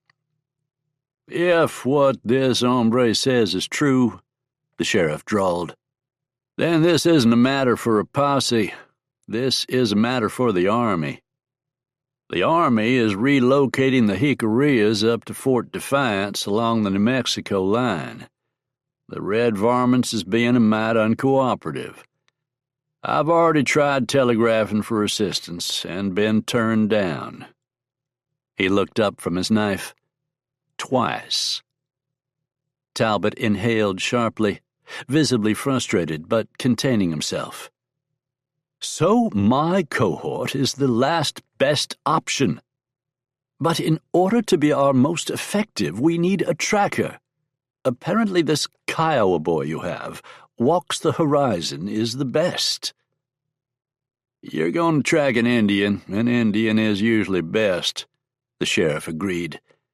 "But this one here," he gestured with the knife at Luke, "I already told you where that rascal Melikus is. Tracking a platoon of wild Injuns and bad Mexicans hauling a bunch of captives shouldn't be too hard." "You don't seem very concerned about those captives," Luke said. He felt himself growing annoyed with the man. Law enforcement on the frontier was always a mixed bag. Of late he'd been dealing with too many ornery lawmen, it felt like. "It's the Army's job to fight bad Injuns," the man answered. "I ain't going off into no darn Mule Mountains against a platoon or better of hard cases with the sort of posse I can muster from around here. I feel for those captives, I surely do. But getting myself and 15 men killed riding into Apache territory ain't the answer." "No," Talbot agreed, "it isn't. We are. But in order for us to do our job, we need this Charlie Walks the Horizon." The sheriff sighed, clearly put upon. "I can't," he said. "Charlie struck a white man. He has to sit in jail until the circuit judge comes. I let an Indian out after having struck a white man. I might as well start letting Mexicans get away with it. The town will have my job in 2 seconds, and the next fellow to wear this badge won't say boo when the lynch mob shows up." Luke opened his mouth to offer an argument, then closed it again. He hadn't come here to hire a tracker. He'd come here to tell the authorities about affliction. That was done. Now he needed a meal, a bath, and to get a good night's sleep and re-outfit. Then he'd see after Melikus himself. To his surprise, however, Talbot also didn't argue. He merely straightened his coat and nodded. "I understand your position, Sheriff. You do seem to be in a tight spot. I hope you'll have a good day." Turning to Luke, Talbot addressed him.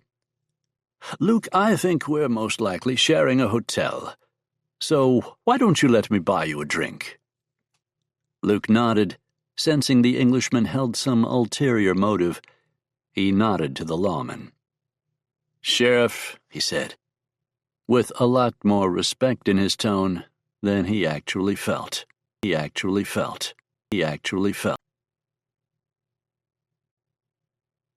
Chapter 21. Luke and Talbot stepped out into the growing bustle of commerce and activity in the street. Talbot lit a pipe as they walked the few short blocks to the hotel, which was less than a year old and beautifully built. Like the rest of the town, it was swarming with activity. On the porch in front of the establishment, a busty blonde in a tight red satin dress, straw bonnet with brilliant scarlet sash, holding a parasol, watched as a large black man hauled in a steamer trunk and several leather suitcases from a buckboard. Heavily lipsticked and rouged, she twirled her parasol and openly sized up Luke. "Ma'am?" He nodded. "You're a tall one." She smiled. "Hands off, Daphne," a familiar female voice snapped.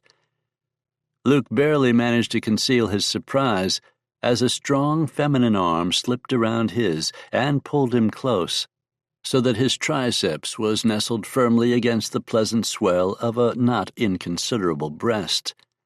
Breathing in, he smelled jasmine. "Vina," he said in surprise. "Vina," the blonde said. She spoke the name like she'd just bitten into a lemon. Luke felt such a strong sensation of déjà vu at the sight of Vina Delacroix. that he began to worry the hotel might end up in flames around him. "Luke Jensen and I have some very important business to discuss," Delacroix purred. "I can't have him distracted by an easy roll in the hay with a second-rate soiled dove." The other woman spat like a cat, eyes narrowed, words slipping out in an angry hiss. "I wouldn't go thinking you're so high and mighty. I was in El Paso when you—" Delacroix let go of Luke's arm and leapt forward. Luke stumbled back in amazement. The female bounty hunter grabbed the other woman by her bright yellow tresses and clawed at her face. Daphne responded with wild, swinging slaps as they struggled. "Ladies, please," Talbot implored. Ducking under her flailing arms, Luke caught hold of Delacroix around her waist and plucked her up off the ground, as Talbot clumsily attempted to insert himself in front of the other furious woman. Delacroix twisted and struggled in Luke's arms, her body lithe and vigorous against his. The motions brought vivid memories of a different sort of exertions to his mind. "Blast it, Vina," he shouted. "Stop this before we all end up in the hoosgow." "I will not be disrespected by a whore of her caliber," Delacroix snapped as she writhed in Luke's grip. What in the world does that even mean? He wondered as they wrestled. "My caliber! My caliber!" the other woman shrieked. "Luke, take her upstairs," Talbot pleaded as he struggled to stay in front of the furious woman and block her path to Delacroix.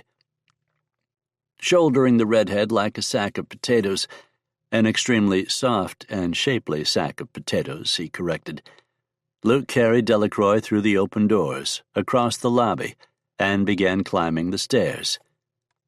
He reached the landing as, below him, Talbot managed to get inside and close the door in the angry blonde's face. "Will you calm down before I have to spank you?" Luke demanded. "Put her down now." O'Toole spoke the words with a definite edge to them. The Irishman's tone held the dark promise of violence. Dumping Delacroix unceremoniously onto her feet, Luke turned to face the other man. He held up his hands, showing they were now empty of the madam-turned-bounty hunter. "Get that burr out from under your saddle, O'Toole," he said. "I'm all finished doing your job." "You know, Jensen," O'Toole seethed, "I've had just about enough of your smart mouth, you son of a—" Argus Collins leaned against one wall, watching the unfolding events like a spectator at a sporting event.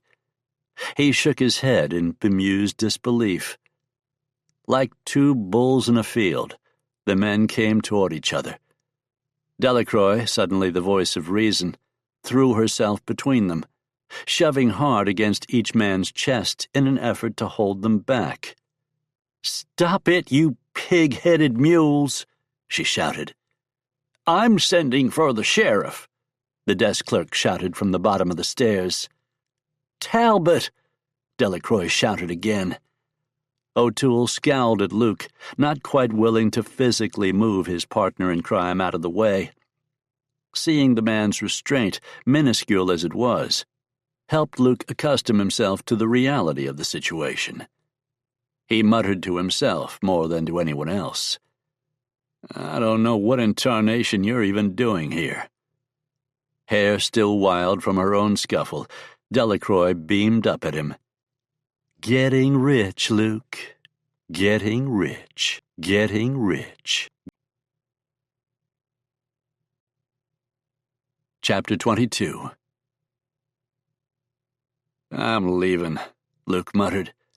"There has to be another hotel in this town, and I'm finding it." "Luke, wait," Delacroix protested. "Good riddance," O'Toole said. Pretty sure he knows what happened between me and Vina, Luke thought. All the better reason to get as far from the unstable pair as possible. Mixing business and pleasure was always ill-advised in his experience, and he doubted any bounty was worth this much potential trouble. As he went down the stairs, he saw Malcolm Talbot calming the desk clerk, using a combination of soothing words and a gold double eagle. The twin-prong tactic appeared to work. With his bewildered and annoyed manager taking a last frowning look up the stairs, the man retreated to the safety of his desk. "Mr. Jensen," Talbot said, as he turned toward Luke. "Look, Talbot," Luke held up his hand. "I know those two. I don't want anything to do with a bounty involving them. They're trigger-happy loose cannons who attract trouble and turn normal plans into fiery explosions." "We are a touch boisterous, it's true," Delacroix said, and smirked from the top of the stairs. "He can't keep up, and so he's jealous," O'Toole said. Standing next to Delacroix, he folded his arms across his wide chest and glared down at Luke. "Talbot," Colin said, as he came up beside the other two, "how is this going to work if our group ends up killing each other before we even leave town?" Talbot took Luke by the arm and leaned in close. He had an air of desperation about him that surprised Luke. Of course, if anyone could take an unflappable Englishman and reduce him to nervous uncertainty, it was Delacroix and O'Toole, Luke realized. He let the man speak. "The bounty on Melikus is considerable," Talbot said quietly, "but that's not why we're after him. Or not the only reason why, anyway. I'm telling you that outlaw is sitting on the location of enough gold to make us all fabulously wealthy 10 times over, and he doesn't even know it. Luke, it's more money than you could make in a lifetime of bounty hunting." Luke frowned. "That's a lot of money," he allowed. "Yes, it is," Talbot agreed. "And look, you're going after that vicious animal anyway, aren't you? I saw your face when you told the sheriff about what had occurred in Affliction. You're not letting Melikus get away with what he's done." "That's true enough," Luke admitted to himself. "One drink," Talbot said. "You might as well reject our offer in full command of the facts." "One drink," Luke agreed. "I knew you couldn't stay away," Delacroix said, laughing. "Great," O'Toole said. "Just wonderful." He didn't sound like he meant it. Talbot paid the hotel clerk to send a runner to the telegraph office with a message for his bosses back in Chicago. After that, he collected a bottle of top-shelf whiskey, and the group of bounty hunters convened in his suite. Putting some distance between themselves and chairs scattered around the suite's sitting room, they eyed each other warily. Delacroix smoked a cheroot and O'Toole a cigar, as Talbot poured generous portions of the whiskey into glasses. Luke savored the whiskey and studied the others. O'Toole glowered. Delacroix, smirking, arched an eyebrow at him. Collins kept sliding his gaze between Luke and O'Toole. He seemed genuinely curious to see how this was going to unfold. Talbot studiously packed his pipe and then struck a match. Luke sighed. In negotiations, it was often said that whoever spoke first lost. However, he wasn't even sure he wanted to win in the first place, and didn't feel like playing games. "Look," he said, "you want to go up against a group the size of the one Melikus has. You've got 2 ways to go about it. Either overwhelming force, or sly, like you're hunting bear. From what I've seen, you don't have enough guns to take him head-on, and you're too many to whittle his numbers down quiet-like." "Yeah, well," O'Toole sneered, "it ain't just about some murdering skunk of an owl hoot, is it?" "This is about the map," Luke said. O'Toole didn't answer. His jaw settled into a hard, clenched line. He obviously didn't approve of Luke knowing so much. Delacroix didn't seem to share his reticence, as she immediately answered. "You've seen Melikus," she said. It wasn't really a question, but Luke nodded, curious as to where this was going. Did you see his horse? Did you see the saddle he used? Luke paused for a moment, reflecting on the battle and affliction. He thought about Melikus racing into the desert. He remembered the hard yellow sunlight reflecting off the silver conchas. Sure, he said. It was a Mexican saddle, worth $60 if it was worth 2 bits. Silver conchas, fringe, inlaid, a real showpiece. Obviously plunder. Talbot leaned forward, eyes bright with eagerness. He stabbed the stem of his smoldering pipe toward Luke, emphasizing his words with hard little jabs. I knew it. That saddle did indeed cost $60, twice as much as a normal one. It was commissioned from a Mexican leatherworker in Tombstone by one Timothy Lejeune. That saddle is the key to all of this. Sipping his whiskey, Luke leaned back.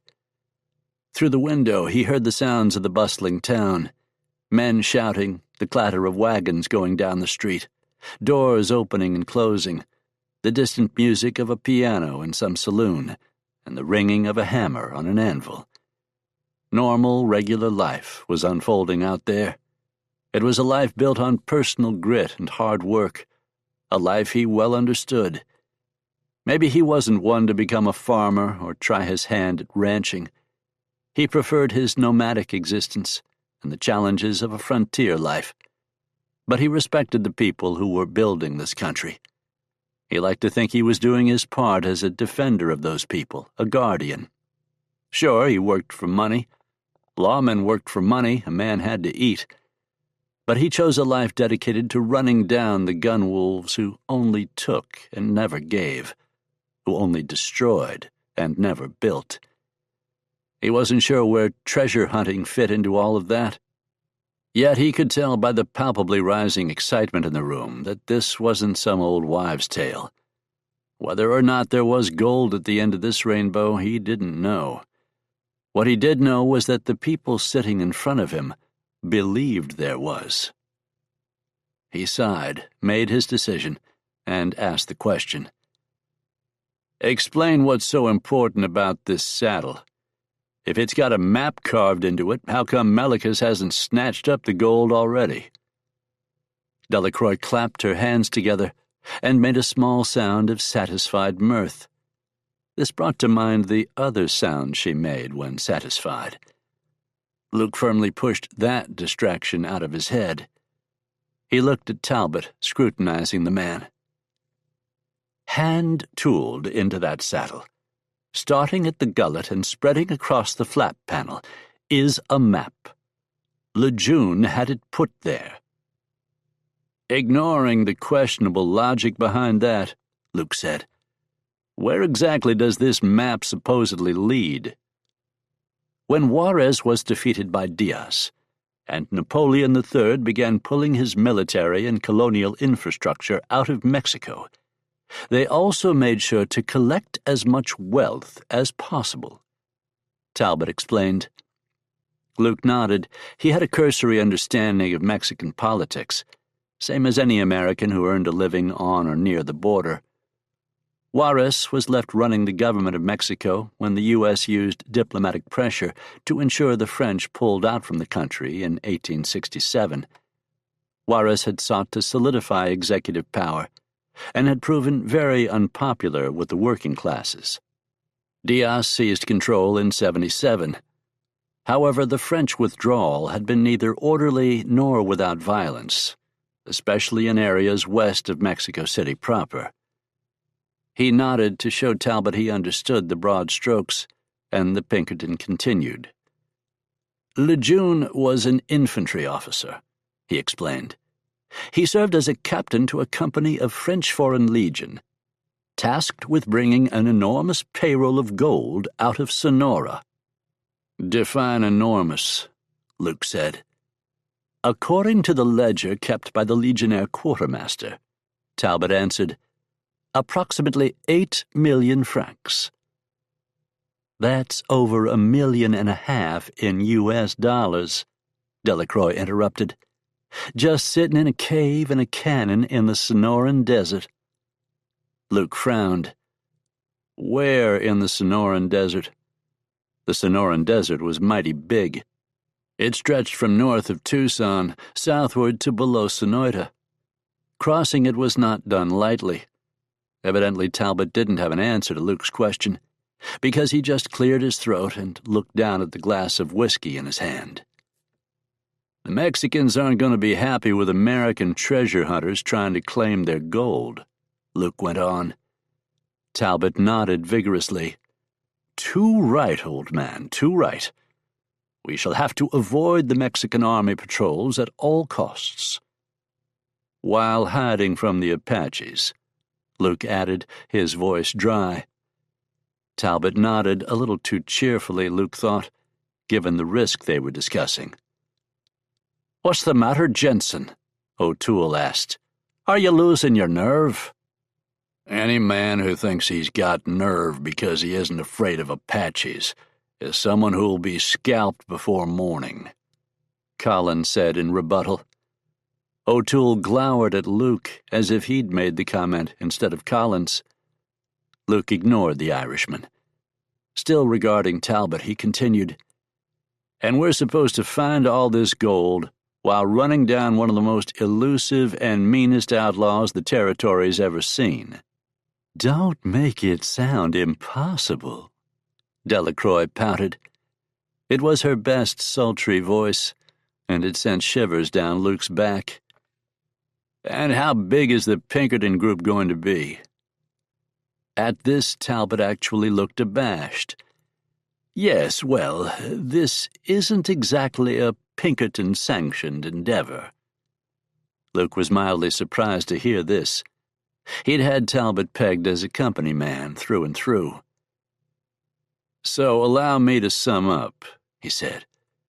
"You're mounting an illegal armed incursion into Mexico during a time of heightened border tensions. You're pushing deep into Apache territory during an Indian war. You're running down a mass-murdering outlaw and his gang who know that area better than anyone other than Geronimo." Talbot opened his mouth to protest, but Luke steamrolled over the top of him. "In order to pull off this feat of monumentally bad decision-making, you're taking along," Luke began holding up fingers as he made his points, "yourself, a Chicago bureaucrat by way of England with no frontier knowledge, a madam-turned-lunatic arsonist, her bowler hat-wearing fancy boy who I admit is okay in a scrap but is no horseman, and an Indian tracker who is currently in jail and likely to hang at the end of a lynch mob's rope. Collins has experience on the frontier, but that experience will be blunted by your own lack of it. Also, your biggest contribution in a situation like this, the resources you can get from the Pinkertons, won't be available because, oh yeah, you're intending to keep this secret from the world's best-known detective agency." Luke looked at Talbot. "That about the size of it, Mr. Talbot?" Talbot had the good grace to look dejected. Delacroix wasn't burdened by such restraint. Collins studied the rim of his whiskey glass. If he was troubled, he didn't show it. "Yeah, that pretty much sums it up," Delacroix agreed, again way too happily, given the gravity of the discussion. "Well, you forgot one thing." Luke regarded her. "Pray tell, Miss Delacroix." "You," she said. "We're going to have you. You've already found Melikus and shot it out with him once.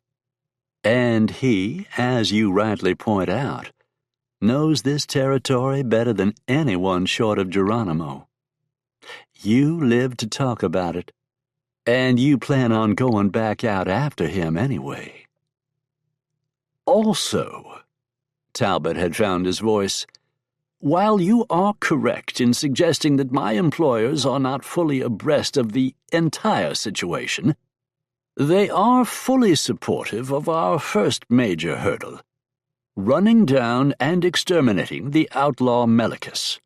For that part you will have Pinkerton-provided aid, in the form of experienced gun hands. Several of them are veterans of the Indian Wars, and men long accustomed to frontier hardship. "Come with us to get Melikus," Delacroix argued. "You can decide the rest later." Luke opened his mouth to tell them to go kick rocks. He didn't want any part of their madness. "Unless it seems scary," O'Toole suggested. "I wouldn't blame you for not wanting to go." "I'll be ready to go in the morning," Luke said. He knew he was rising to the Irishman's bait, but he couldn't help it. He got to his feet and continued. "Now, I have a certain former peer of Miss Delacroix, whose acquaintance I'd like to make." He put on his hat. "Gentlemen, Miss Delacroix, if you'll excuse me." He left them with their mouths hanging open. That response was satisfying, perhaps childishly so, but still satisfying. After that, he found the blonde called Sophie, and found her amenable to polite discussion. Several polite discussions, in fact, polite discussions, in fact, polite discussions, in fact, polite discussions, in fact, polite. Chapter 23. Collins proved a capable quartermaster. Better, or at least more imaginative than Luke initially expected. Talbot had chosen well in that regard. Their mounts and tack were all top-notch. He'd replaced the rifle Luke lost fighting Melikus with a new lever-action Winchester, and outfitted Walks the Horizon with the same. The Indian, finally released from jail, wore comfortable-looking moccasins, threadbare canvas trousers, and a tan button-up shirt that looked brand new. His long silver hair was held by a beaded leather strap away from a face worn to deeply etched wrinkles by the sun and elements and time. His eyes were pale brown and lively, though he talked seldom. In some weird sense, his eyes looked much brighter and younger than those of the rest of him, Luke thought. Besides tacked mounts and provisions, Collins had also purchased a surprise. Lashed to the burro he brought to carry their supplies was a crate of dynamite. Looking smug, Collins opened the box and showed them how he'd modified the sticks of TNT. "Old Walks and I did it last night," he told them. He stepped back, and the others crowded in to look. O'Toole grunted in mild surprise, and Delacroix nearly squealed with delight, clapping her small gloved hands together with excitement. "Good Lord," Talbot muttered. Luke inspected the dynamite. Collins and Walks the Horizon had slathered each 8 by 1 1/4 inch stick with tannery glue and liberally applied finishing nails. All the wicks had been trimmed for quick detonation as well. Weighing less than half a pound each, the blast of a single stick of dynamite was enough to blow a stubborn tree stump out of the ground. When that kind of force exploded with this dynamite, a lethal haze of nails and nail slivers would scatter to devastating effect. Luke remembered the Belladonna brothel going up in flames. He vividly recalled the Southern Gentleman ablaze as it started sinking. Dynamite in O'Toole's and Delacroix's hands just couldn't end well. "Great," he muttered under his breath. Delacroix, hearing him and misunderstanding his intent, happily nodded in agreement. "Isn't it just?" Ignoring her, Luke turned to Collins. "We're doomed, you know that, right?" Collins shrugged, then shot a stream of tobacco juice into the dust. "We got owl hoots, Apaches, and maybe even Mexican army patrols if we're forced to dip much farther south. We'll need every advantage we can get." "I can see you haven't worked with these two before," Luke said, voice dry. "They're going to be using that TNT to run off snakes and coyotes. They're lunatics, I'm telling you. Très hurtful, mon amour, Delacroix protested sweetly. Kiss my Irish butt, Jensen, O'Toole growled. Collins looked at Talbot. The Englishman shrugged. This entire venture is lunacy, but we're doing it anyway. Walks the Horizon grunted. Everyone looked at the Indian scout. The rough-hewn man extended his arm to the south. Melikus went that way. Luke burst out laughing as the town bustled around him. Obviously, Melikus and his band were to the south. Let's get it done, he said.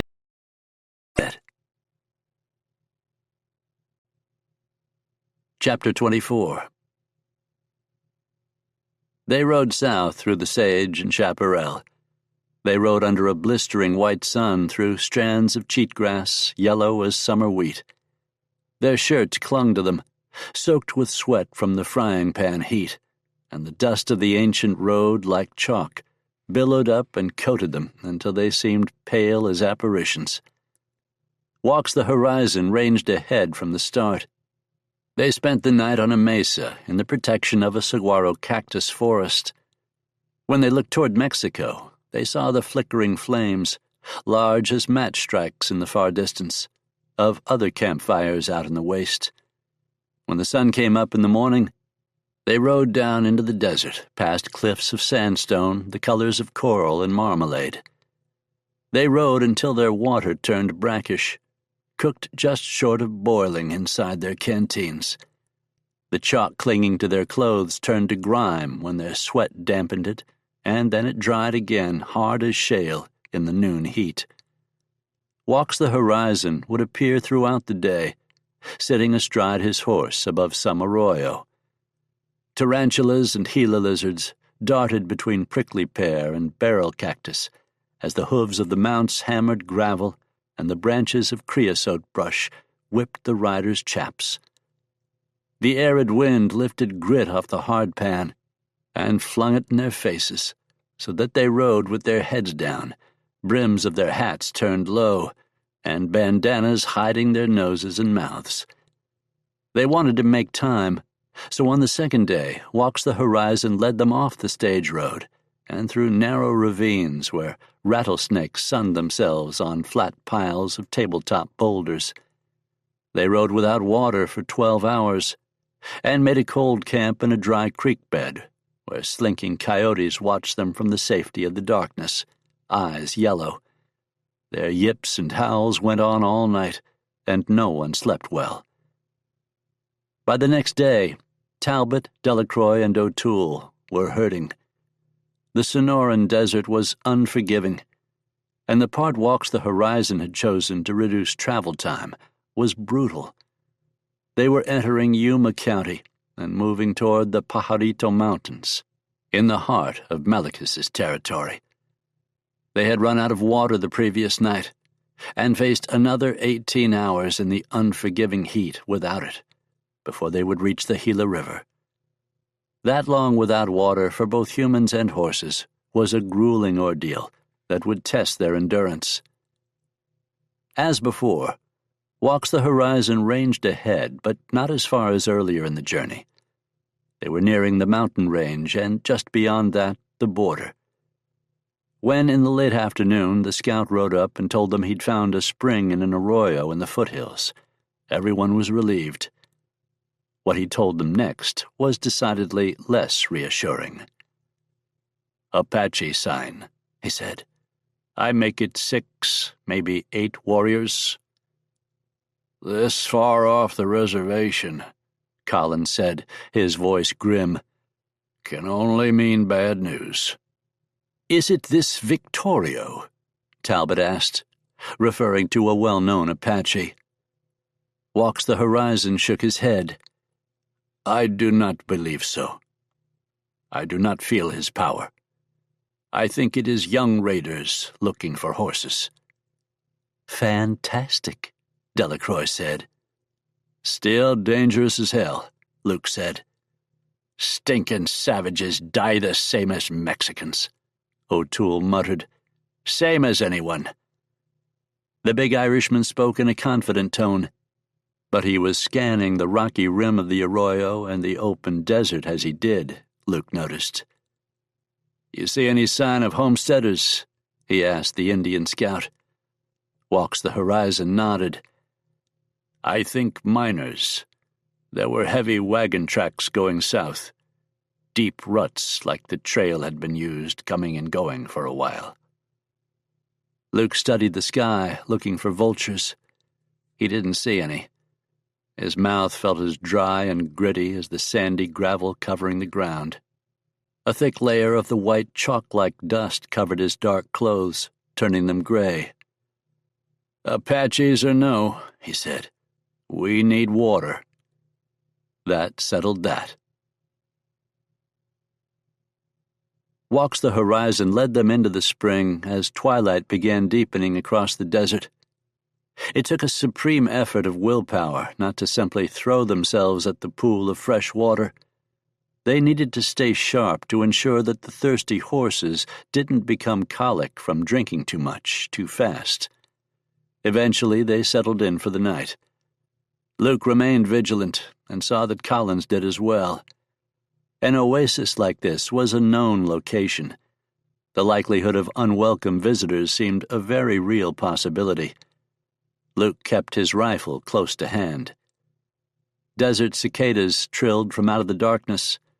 A great horned owl screeched as it swooped and plucked a bat from the air.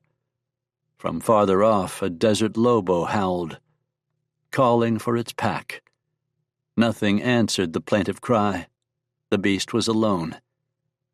They'd reached the Gila soon enough, though they were all parched and worn out at the moment. Walks the Horizon told them they'd cut as much as 5 or 6 days' travel off the journey by cutting through the open Sonora. "Have you seen any more signs?" Collins asked the Indian. "Not just Melikus's raiders, but the others." "What others?" Talbot asked. "White Mountain Apache," Luke answered. "We're in the Apacheria down here, or what's left of it. The White Mountain Apache consider everything south of Mogollon Rim into the northern Mexican Sonora to be theirs. It's another reason Melikus didn't take this route, even though it might have saved him a week of travel. There's no way he was going to drive a herd of stolen horses and a line of captives through this region. That would be too much temptation for the Apaches." "Victorio is no Cochise." Collins smoked from a clay pipe, the coals orange in the dark. "But he's still an Apache, and he hates Melikus for stealing one of his wives in a raid several years ago and selling her to the Mexicans. If Melikus comes into this territory, Victorio will hound him to death," Walks the Horizon said.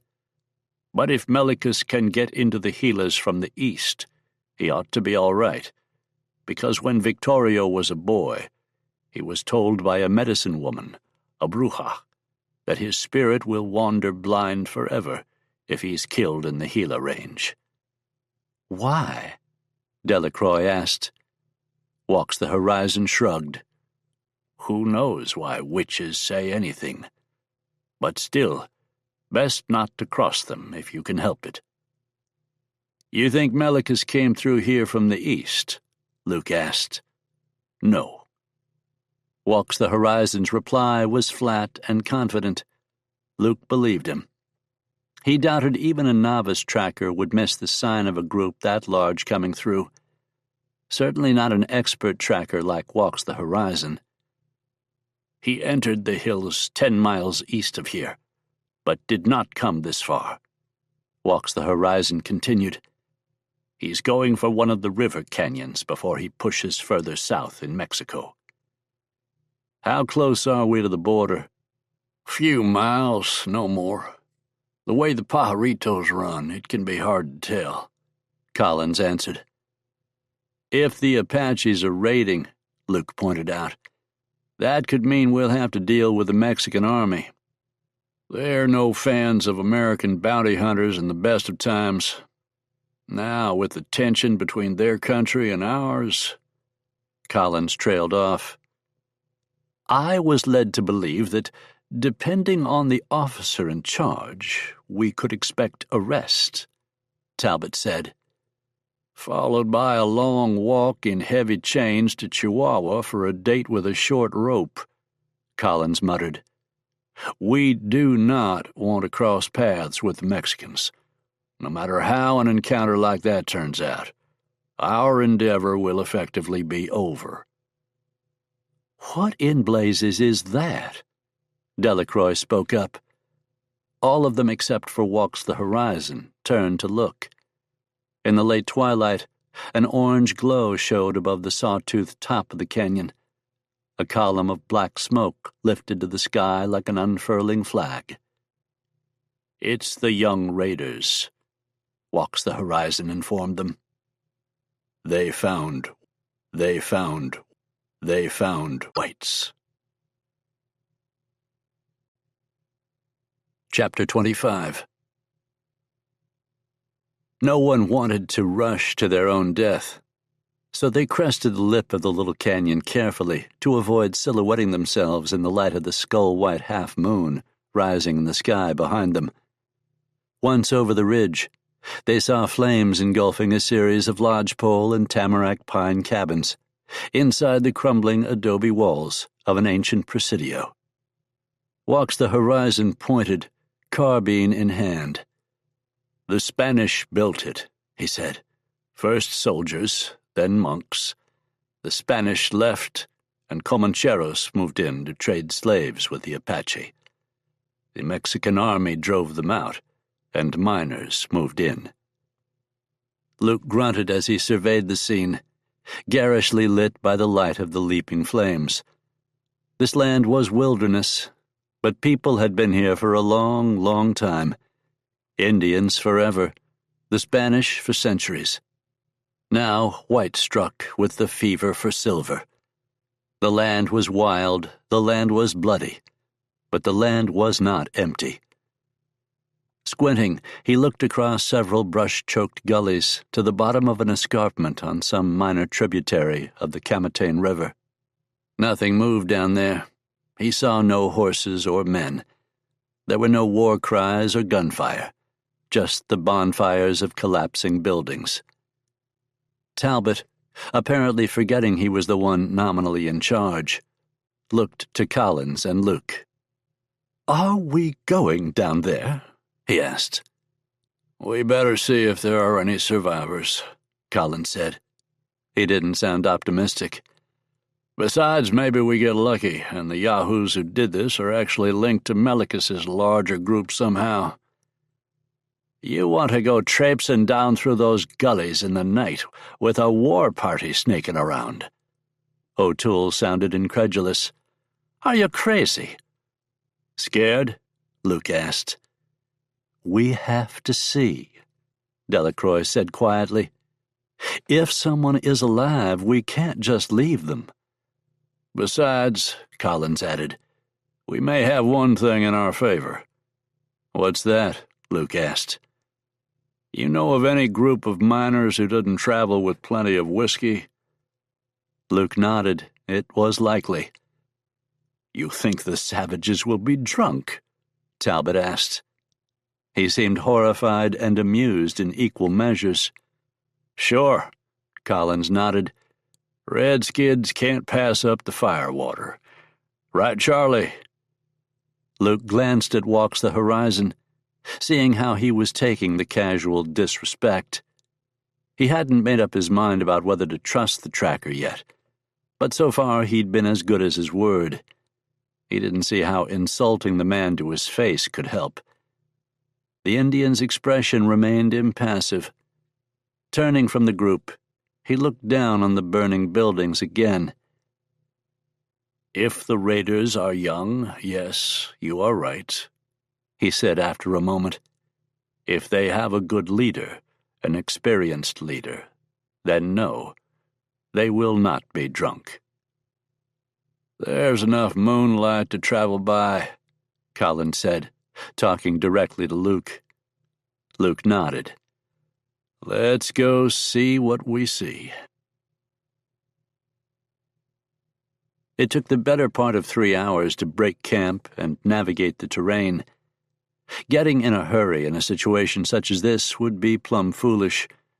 Rushing could get a man killed, unless speed was the only thing keeping him alive. They paused in the tree line at the top of the escarpment above the ruined Presidio. Below them, the flames had died down to glowing embers as the last of the pine logs burned away. Black smoke smudged the broken plate face of the moon, now directly above them. It fogged the air around the adobe ruins, and the group clearly smelled the acrid stench from their position. Around them now was silence. Nothing stirred in the pines. Even the crickets had fallen quiet. It was still enough that the popping of burning wood was clearly audible, even this far from the Presidio. Closer now, they saw a dead horse on the edge of the clearing. It wasn't an Indian pony, and still had a battered old Spanish-style saddle cinched around its body. Walks the Horizon slipped away, and the group waited for him to finish his reconnaissance while they scanned the ruins for signs of life. "That saddle look right to you, Jensen?" Collins asked. "It's a saddle," O'Toole scoffed. "How's it supposed to look?" "It's a Spanish military saddle," Luke said, voice grim. "That's not some prospector's rig. That's Mexican cavalry." That startled Talbot. Mexican? The Mexican army is this far north? Collins spat, disgusted by the turn of events. "First of all, Mr. Talbot, we ain't exactly what you'd call this far north. We're pretty far south, actually. And secondly, the border has a way of getting real vague out here in the Sonora." "Wonderful," Delacroix muttered. At that moment they heard the sound of hooves walking through bush, snapping twigs as they approached. As one, the group turned, weapons ready. "Easy," Charlie Walks the Horizon called out, voice soft. "I found a horse." Lowering their firearms, they watched Walks the Horizon lead a nervous little sorrel into their group. It also wore a Spanish military saddle. A bullet had grazed its right shoulder, and the blood had crusted over. Its eyes rolled in fear as Walks the Horizon led it in, but it followed along docile enough. Collins walked up and inspected the brand mark burned into the cantle panel. He swore and spat again. "No doubt about it," he said. "Mexican army." "So that settles it," O'Toole said. "We avoid this whole mess. We got a bunch of fighting heading our way. No need to risk getting shot up by wild Injuns just to help some greasers."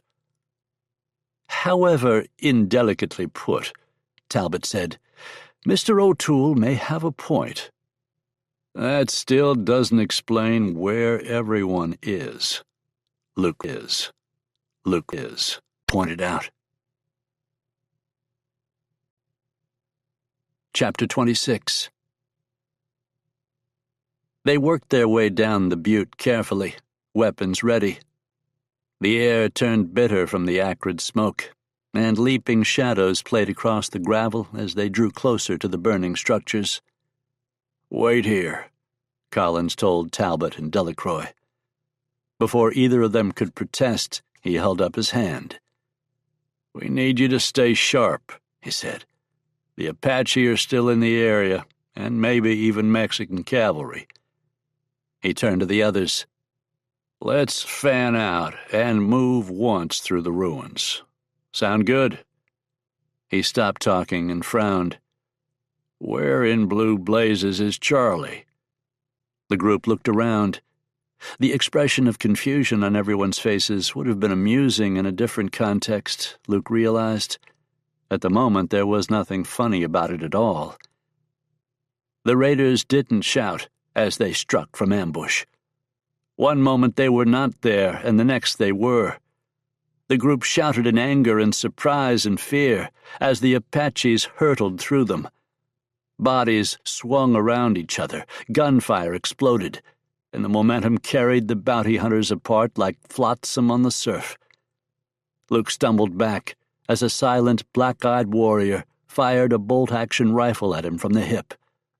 The rifle boomed, and he felt the wind rip as the heavy bullet creased the air a foot to the side. Without thinking, he twisted and dove, rolling over one shoulder and coming up in a crouch inside the crumbling ruins. From somewhere beyond the adobe walls and still burning fires, he heard a military bugle chirp wildly, unleashing a flurry of brassy notes. In the next moment he caught the thunder of hooves on the ground. But then in the moment after that, he was fighting for his life. Luke spun as instinct warned him. An Apache warrior rushed out of the shadows, bone-handled knife plunging down toward the bounty hunter. Luke's arm swung up and blocked the Indian's, stopping the blade mid-swing, but the impact knocked both of them off balance. Stumbling backward, Luke came up hard against the adobe wall. He grunted, body straining against the Apache's. He tried bringing his pistol up, but the warrior's grip was clamped tight as a vise on his wrist. Teeth gritting with the strain, Luke brought his leg up, knee hunting for the other man's crotch. The Apache turned his hip and took the strike on the outside of his leg. Eyes burning, the warrior snarled and leaned into his knife, driving the point closer to Luke's neck. Luke spat in his eye, and the warrior faltered for just a moment. Luke shifted and drove the heel of his boot down on the other man's moccasin-shod foot. Toes broke, and the Apache howled in shock and pain. Luke twisted his wrist hard and yanked his gun hand free. The Apache quickly sprang backward, but Luke fired before he could get clear. The muzzle flash lit up the night between them, illuminating the warrior's face as two .44 caliber bullets struck him in the belly. The Indian fell to his knees, and Luke, back still pressed to the ruined adobe wall, lifted his leg and kicked the Apache in the chest. The Indian went flying backward and flopped in the dirt, blood pouring in streams from his upper abdomen. Panting from the exertion, Luke turned and began making his way through the maze of crumbling walls and loose debris. A Mexican soldado ran through the crumbling remnants of a doorway. His long-barreled bolt-action rifle was held up in both fists and was topped by a 2-foot-long bayonet. Blood dripped from the blade and ran down the stock over his fingers in crimson rivers. Luke had no idea who the man had just stabbed. He looked frantic, almost mad with some combination of terror and rage. Sensing Luke, the man spun in his direction. "We're friendly," Luke shouted. The terrified soldado swung his unwieldy rifle toward the bounty hunter, but Luke easily beat him. Given no choice, Luke fired. The Remington barked, and blood splashed the man's tan uniform. He staggered backward, eyes glassy, and rifle tumbling from lifeless fingers. A Mexican officer, saber bared, sprang screaming from the same crumbling doorway. Luke turned, but the man was on him, and he dropped his pistol to catch the officer's sword arm in both his hands as the saber swept down. He staggered beneath the man's momentum and was forced hard up against the ruins of another wall. "We're not against you," he shouted. "No quiero pelear." The officer screamed at him in rapid-fire Spanish, far too fast for Luke's rudimentary linguistic skills. The man's eyes were wild with hate, and spittle flew between them from his lips as they struggled. Luke realized the man was already bloody from some previous combat, and knew he must have been driven nearly mad by the intensity of it. For a moment, both men strained hard against each other. Then Luke began slowly pressing the saber back. From somewhere nearby to his right, he heard Vina Delacroix scream. The sound was sharp, cutting through the night with perfect clarity. Luke braced himself against the wall, still locked in the struggle to control the saber with the Mexican officer. Braced, He threw a knee into the man's midsection. The officer grunted under the impact, but remained engaged. Luke stomped his toes, then buried his knee in the man's gut. The Mexican gasped as the air was driven from his lungs, and he folded over from the blow. Getting him off balance, Luke shoved hard, and the man went over backward like a tripped-up drunk and fell. Luke quick drew his second pistol and fired twice, pinning the officer to the ground with both bullets. Panting hard from the exertion, Luke sensed motion as he went to reclaim his fallen pistol. He spun in that direction, but an Apache had leapt onto him from above. They crashed to the earth, the Indian warrior on top of him. Trading post hatchet decorated with blue and red beadwork, now hammering down. Luke tried bringing his pistol up as the Apache crashed into him, but was driven into the ground too quickly. His gun hand was forced into the dirt, trapped under his body. He grunted hard as the forefinger of his left hand caught in the Remington's trigger guard, bent painfully backward. He got his other arm up and stopped the falling hatchet, but the club strike of the handle against his wrist instantly numbed his arm. He threw a wild, desperate elbow into the Apache's jaw. Once, twice, 3 times. The impacts of his blows reverberated back up his arm as they landed with teeth-rattling force. Unseating the warrior, Luke bucked like an irate bronco, snarling with pain as his bruised trigger finger slid free of the pistol. Spinning inside the Indian's clinch, he managed to wrap the arm of his injured hand around the warrior. Unable to grip with the hand, he cinched their intertwined arms tight, immobilizing the hatchet for the moment. The Apache tried striking with his free hand, but Luke tucked his chin and took the blows to the top of his head. The warrior was like a wildcat in his grip. While the Indian raider tried raining blows, Luke concentrated on wrapping both his legs around one of the warriors. He'd grown up wrestling with his brother and cousins. Such contests of old-school wrestling were common among the rough-and-ready Ozark mountain folk he'd grown up with. Having secured control of one entire side of the Apache's body, he waited for the flailing warrior to overextend himself. In the next moment it happened, and Luke exploded into action, heaving with his hips and twisting hard. The Apache squawked in surprise as Luke spun him over and ended up on top, straddling the man's hips. The hatchet was lost in the somersault, and Luke saw where it came to rest, barely 2 feet from the struggling men. Driving his forehead down, he smashed it into the Apache's nose. The warrior's nose burst like a tomato, and his eyes went dull. Numb hand functioning just well enough to grasp, Luke snatched up the hatchet and went at the Apache's head with the blade, like a woman beating dust from a rug. The blows dashed and strewed blood wildly, painting Luke, streaking the ancient adobe, making sticky mud in the dust. Chest heaving like a man carrying a heavy load, Luke staggered to his feet. He saw one of the Remingtons and quickly picked it up. Stabbing bolts of pure agony lanced through his left hand from his broken finger. He looked down and saw his trigger finger was canted like a tree branch. Bringing up the pistol in his good hand, he looked around. He found himself in the eye of the storm, momentarily out of the desperate fighting.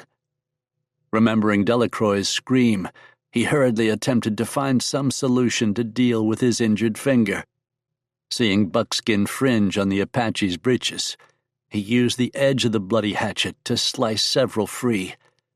Working quickly, alert to the possibility of another attack, he rapidly lashed the broken finger to the next 2 on his hand. The pain of straightening the finger brought tears to his eyes, and his breathing came in short, sharp snorts as he forced himself through the pain. Finger immobilized, he awkwardly holstered one of the Remingtons and retrieved the other. From beyond the section of ruins penning him in, he heard gunshots and the sound of men screaming. Apaches screeching war cries, soldados cursing in terrified Spanish. Delacroix did not scream again. Thumbing back the hammer on his .44, he pushed deeper into the rubble. Coming through a narrow passage, he almost fell over Collins. The grizzled old veteran lay against a wall. There were 2 Apache dead at the old man's feet.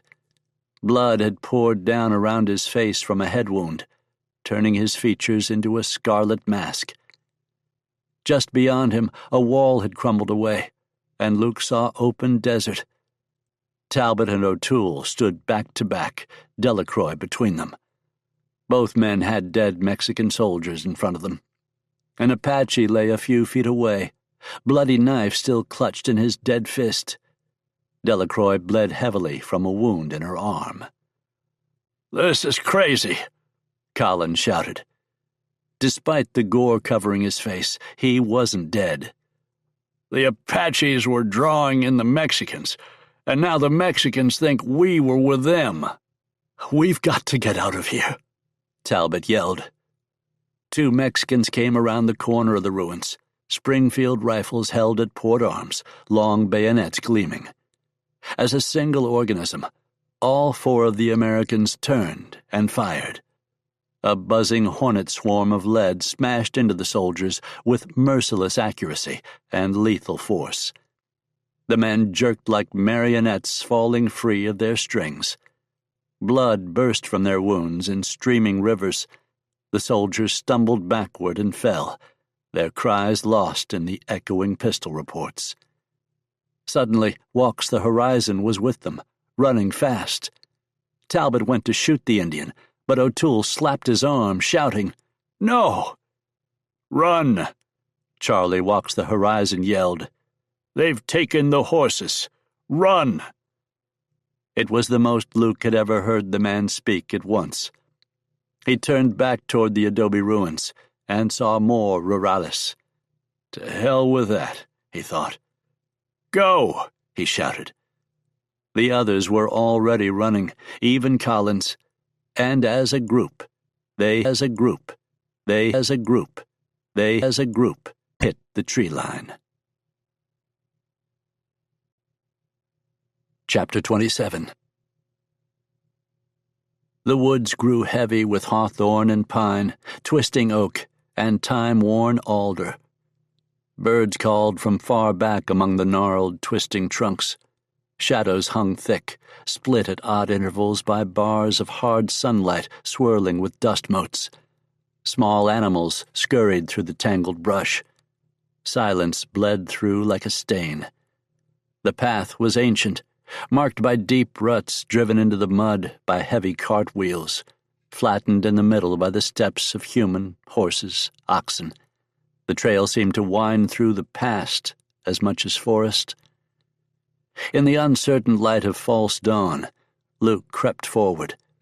Slipping through the trees, he walked silently on a bed of fallen pine needles through a forest now devoid of bird calls. The hair on the back of his neck and along his forearms lifted. Step, scan. Step, scan. Luke realized he was gripping the Winchester too tightly and relaxed his hands, letting pent-up breath escape through his nose. The valley mouth was only a little way ahead. There was a line of dense brush grown up around a haphazard pile of storm-fallen pine snags. They were stacked like a kid's game of pickup sticks. Lifting his leg, Luke eased around a stump and set his foot down carefully. A bit of motion caught his eye. Turning his head in that direction, Luke saw a branch quivering. Then, like a mirage coming into focus, Luke saw the soldiers. 30 or 40 soldados, crouched in the trees, silent and still, waiting for the bounty hunters. They were kneeling in the heavy brush, using the fallen trees for cover. They faced into the clearing where the narrow valley mouth was located. Their discipline was good, but once his eyes adjusted, it was easy to pick out their tan caps. Some wore high-peaked gray sombreros, and Luke frowned as he caught sight of them. Moving as slowly as possible, Luke turned sideways so he could easily scan both directions. He edged backward until he was able to put a line of trees between their line of sight and his. Luke saw the group crouched. Charlie walks the horizon, bringing up the rear. Delacroix at the front next to O'Toole. Just behind them, Talbot and Collins watched Jensen intently, looking for some clue about what was happening. Delacroix's wounded arm was bound up, and another blood-stained bandage torn from the redhead's petticoat was tied around Collins's head, the white fabric forming a sharp contrast with his deeply tanned face. Luke said in a low voice, 35, maybe 40.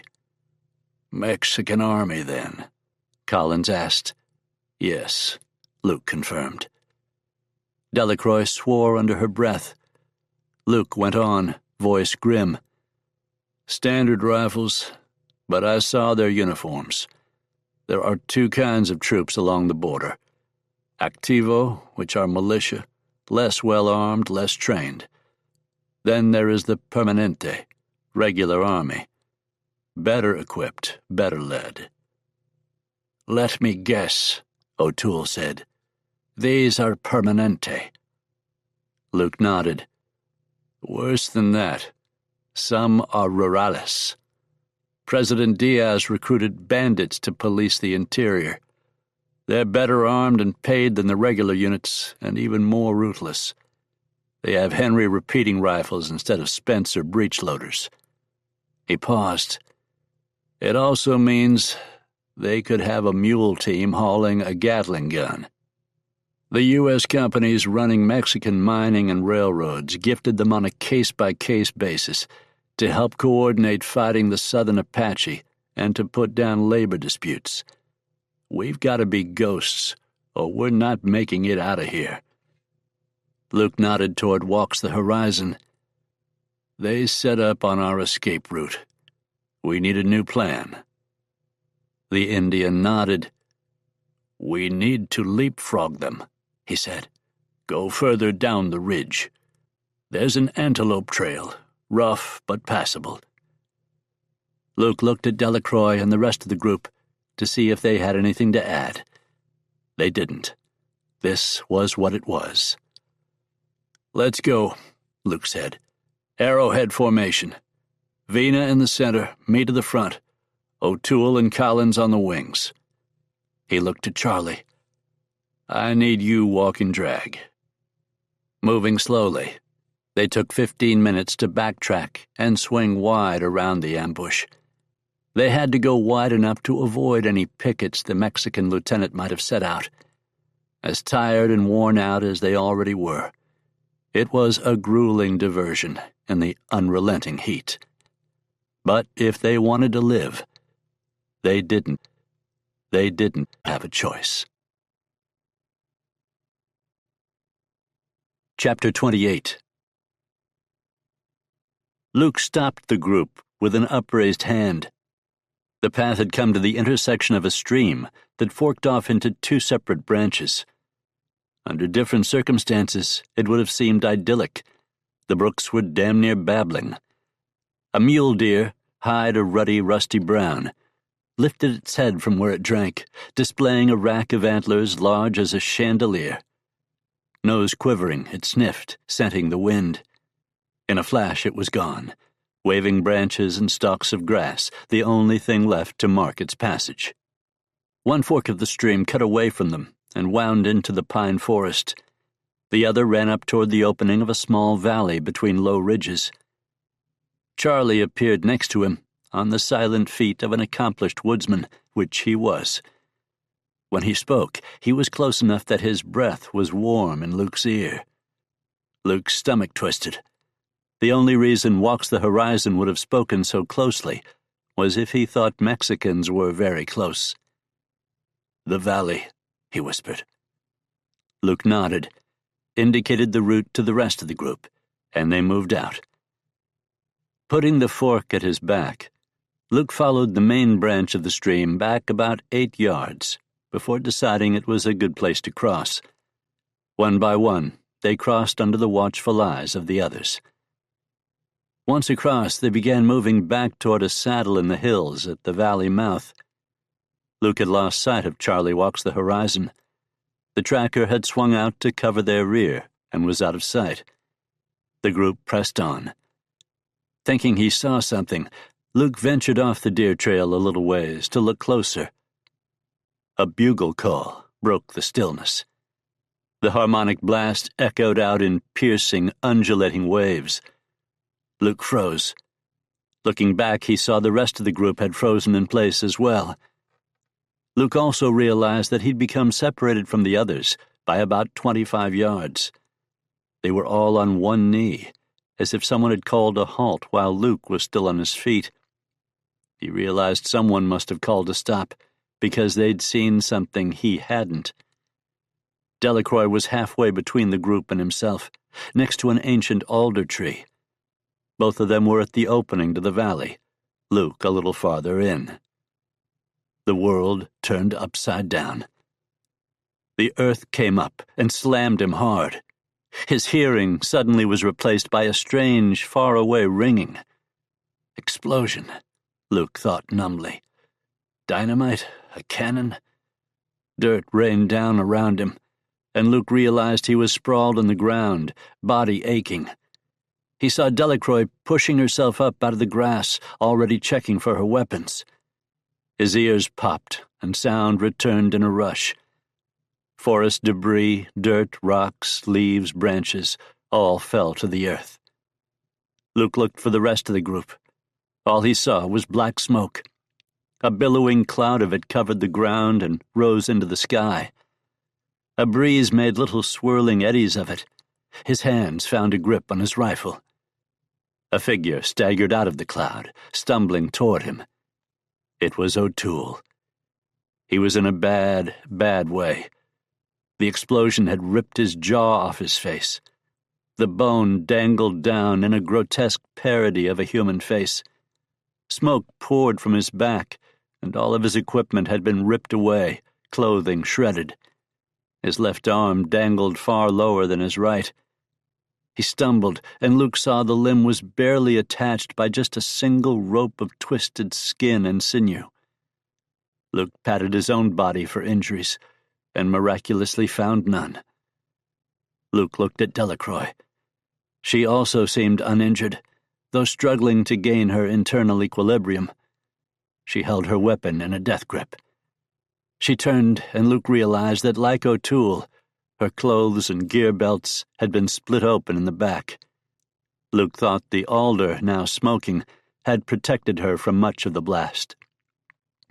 Stumbling, Luke came down the hill and took her by one shoulder. "Help O'Toole," Luke told her. He gave her a shove, blinked, and the woods came alive with motion. O'Toole was deep in shock. He hardly reacted as Delacroix reached him and tried pulling him down. Movement drew Luke's eyes as several Mexican soldados streamed out from around the smoking elder. They were only steps away from Delacroix. Pivoting, Luke brought the carbine up and opened fire. Delacroix turned almost supernaturally fast, flinging O'Toole down with one hand while firing her weapon with the other. Her carbine opened up, and Delacroix laid down a withering hail of fire at near point-blank range. The first 5 soldados were swept to the ground under the force of the fusillade. Rounds struck them, puffing out their tan uniforms and sending geysers of blood splashing into the air. Firing wildly, the last 3 soldados retreated behind the alder. As that happened, on Luke's left, a larger element of regulars rose from hiding on the nearest hill at the valley opening. 20 or 25 soldados sprang their assault. Luke saw the Gatling gun then. "This is how I die," he thought.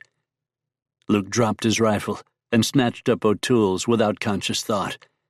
Behind him, Delacroix opened up with her revolver as Luke worked the lever action, seated around in the chamber, and began firing. He didn't know how many of the group were still alive. All he knew for sure was that Delacroix and himself were the only ones firing. Where was Collins? Where was Charlie Walks the Horizon? As the larger group of Mexicans charged forward, Luke realized with something like panicked hilarity that the soldiers hadn't actually pinpointed Delacroix and himself. They were charging the site where the main part of his group had been struck. That was how Luke now thought of them, his group. He didn't like most of them, but he'd made an agreement, same as swearing an oath. Talbot could go to Hades. This was his group. As the soldados swept down, Delacroix and Luke caught them from the flank, ambushing the ambushers as they ran past. Their gunfire hit the running figures in hammer strikes of fury. They split them, knocking bodies flying.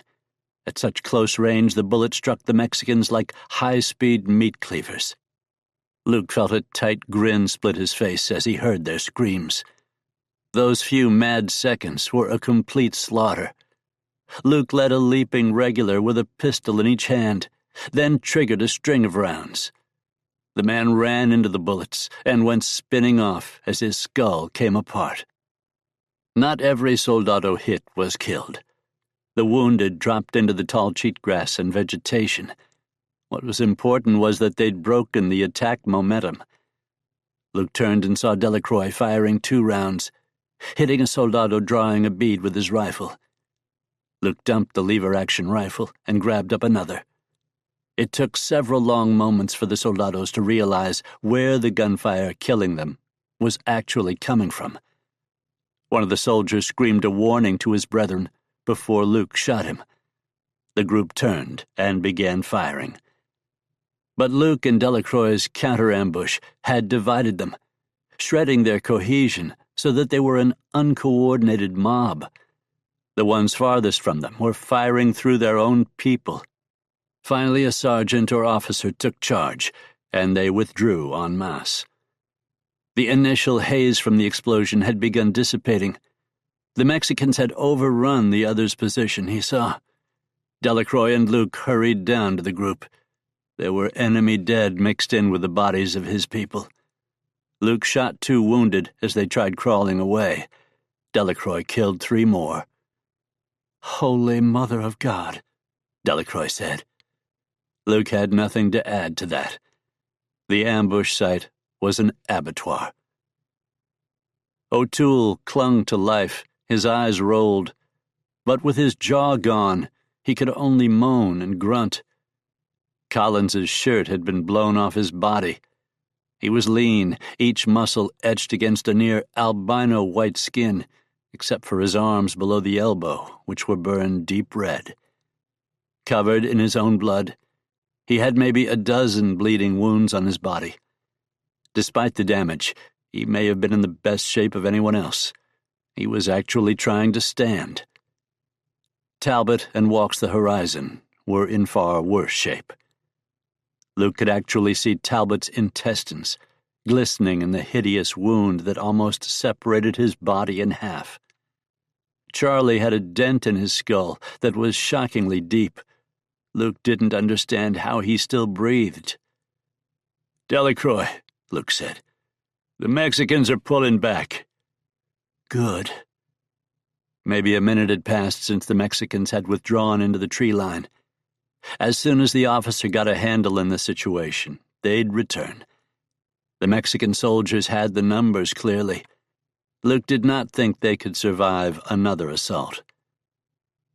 "Come on, friend," Luke said to a half-conscious Charlie Walks the Horizon.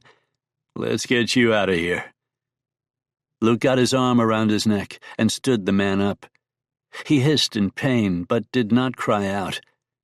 With Charlie Walks the Horizon still leaning heavily on him, Luke grasped Talbot by the back of his collar. Talbot had to be dead, as badly as he was wounded, but Luke wasn't going to leave him behind. He half-carried, half-dragged them both across the rocky stream bed and toward the other bank. Luke wanted a natural barrier of some sort, any sort, between them and the next assault. His lungs burned, his legs ached. Each step was a fight through adrenaline-induced exhaustion. He dug down deep and kept pushing, always pushing. Nearly spent, he managed to get the 2 men to relative safety behind some fallen trees. Delacroix knelt and helped Collins to his feet. Stumbling across the stream, they collapsed next to Luke in the new concealed position. Luke's and Delacroix's eyes met. "I'm going back to get him," she said, meaning O'Toole. "I'll go," Luke said. "See what aid you can give these men." She nodded. While he scrambled to bring O'Toole in, Delacroix quickly began giving what aid she could. She tore more fabric from her petticoat and used it to pad Talbot's abdomen, keeping the slick blue-gray coils of his intestines inside his body where they belonged. She crossed his arms over the pad, which was rapidly becoming blood-stained, and hoped they would stay in place. She wrapped Charlie's head as best she could. One of his pupils was grotesquely large, the other the size of a pinhole. He was unconscious, shivering violently, his breath coming in gasps. There was a wet, gurgling sound to those breaths that made Delacroix look for another injury. She found a hole in his chest beneath his arm. The white of his rib showed through. His clothes, like everyone else's, were bloody scraps. Delacroix looked around as Luke laid O'Toole down. Blood was everywhere. It painted the yellow grass scarlet and made muddy pools in the dirt. Though the Irishman's chest rose and fell in an uneven pattern, his eyes, wide open and bulging, stared blindly out. Flies crawled across him, feasting on the gore. As with the others, it was astounding that he was even still alive. Some men were stubborn that way. Life could be incredibly fragile, yet amazingly resilient. "Here they come," Delacroix said in a low voice. She swung the Winchester around and took up a position on the ground. Her sheer will to never admit defeat impressed Luke in a way that had rarely happened before. He twisted around and followed her line of sight. Across the creek, the Mexicans were coming down the hill. His heart sank. A three-man crew was pulling along the Gatling gun on oversized wagon wheels. Behind him, O'Toole eased air from his lungs, softly gurgling blood. It was his death rattle. Luke had heard enough of them to recognize them. He looked over. The Irishman's chest was still. The mountain of a man lay quiet.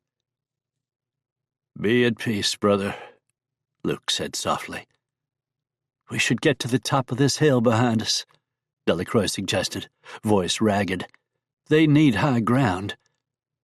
Surprised by her seeming indifference to O'Toole's death, Luke looked at her.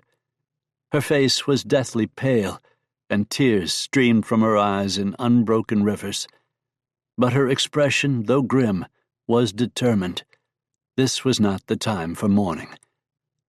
Luke shook his head, getting his mind on her suggestion. "You want to drag everyone up there?" he asked. He realized she was so pale not only from grief, but also from blood loss. She'd been wounded too.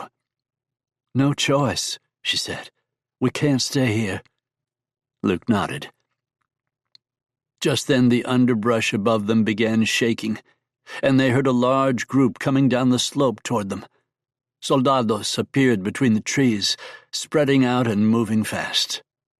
"Oh, we are in trouble," Delacroix whispered. Luke had to agree. Chapter 29. They were caught between two forces. Going to his belly, Luke scooted forward and pushed aside some vegetation to scan the ambush site just beyond the stream. The pickets stalked back and forth, trying to find some sign of Luke's group, while others methodically collected their dead and wounded and started dragging them off to whatever they considered safety. "Why should they hurry?" Luke thought. "They have us surrounded." One of the Mexican soldiers found a blood trail. It wasn't hard to find. Shouting at the others, he called over reinforcements. A soldado discovered O'Toole's Henry rifle and held it over his head triumphantly. A lieutenant barked orders, and the Mexicans began following the trail of blood, moving with more urgency. The three-man Gatling crew pulled the gun into place and blocked the wheels. The officer barked something, and two men crossed the stream, looking for them. The group was hidden from view, but the amount of blood spilled on the ground ran like scarlet flags indicating the route they'd gone.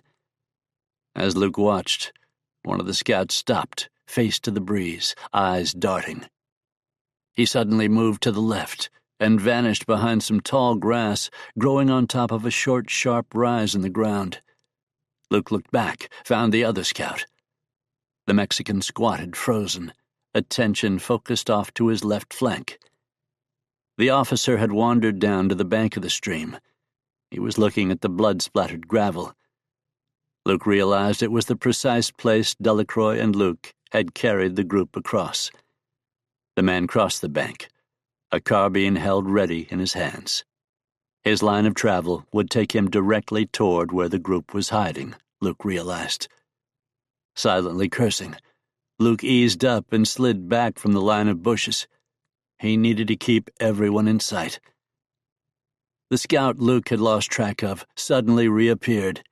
His head popped above the grass, and he began moving in Luke's direction. He stopped, hunting for traces of the group. If he discovered them and called out, it would bring the full weight of the Gatling gun down on them. Luke felt sure they couldn't survive another attack. They'd die here in this remote valley, and he doubted their bones would ever be found. Luke saw the grass was bloody and beaten down from bodies being dragged over it. A schoolboy or drunk preacher could have followed the tracks. A cold wash of calm spilled through him. His focus sharpened. As the Mexican soldier crept closer, Luke didn't even move his head for fear of giving away his position. His eyes followed the man's approach until he was almost on top of the group. Creeping forward, the soldier disappeared behind the greasy leaves and thickly intertwined branches of a line of elderberry bushes. Slowly Luke rolled onto his side, torn by indecision. Luke feared if he fired on the scout, the others would unleash hellfire. And where was Delacroix? The scout slipped around a clump of bushes and fallen trees, and suddenly froze, body rigid. He had found the group. Throwing back his head, he yelled and broke into a frenzy of rapid-fire Spanish.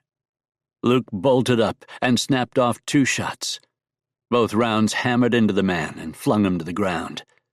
The other regular, lying down by the stream bed, saw Luke pop up and began shooting wildly. Even as he fired, Luke was turning toward him. Flame geysered from the Winchester's muzzle. The rifle rounds punched through the Mexican, and Luke saw blood splatter outward in a mist.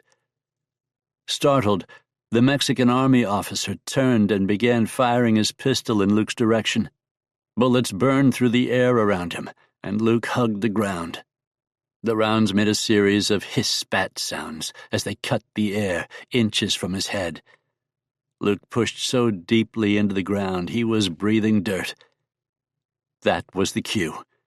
The entire Mexican army patrol on the far slope opened fire. There was no other target but him. The air flew fast and thick with bullets. The Gatling gun roared. Luke had the slight advantage of elevation, but that was the only cover available. There was nothing but prayer and tall grass between him and them. Great gouts of earth erupted around him, the deadly fusillade seeming to last forever. Then suddenly it stopped. Using the elevation to his advantage, he played one of the limited cards he had available to him. He rolled to his back and pulled one of the nail-covered TNT sticks from the bandolier at his chest. He popped the sulfur head of a lucifer match with his thumbnail and lit the dynamite. Stretching out his arm, he hooked the improvised bomb across his body and down the gentle slope. The stick tumbled end over end, its lit fuse sparkling brightly. Men screamed in Spanish as it landed among them before the dynamite exploded. The roar blasted outward, spewing the slender spikes of the finishing nails into a hail of deadly shrapnel. Soldados cried out in anguished screams. Seeking to shift the momentum, Luke pulled a second stick of dynamite free. A man came over the lip of earth and sprang toward him, carbine held over his head like a club. Dropping the dynamite, Luke drew and fired as the man came down on him. The muzzle of the Remington slammed into the Mexican's chest, and Luke pulled the trigger again. Momentum carried the body into him, and Luke was momentarily pinned by the weight. The pistol was ripped out of his hand, almost breaking the finger trapped in the trigger guard.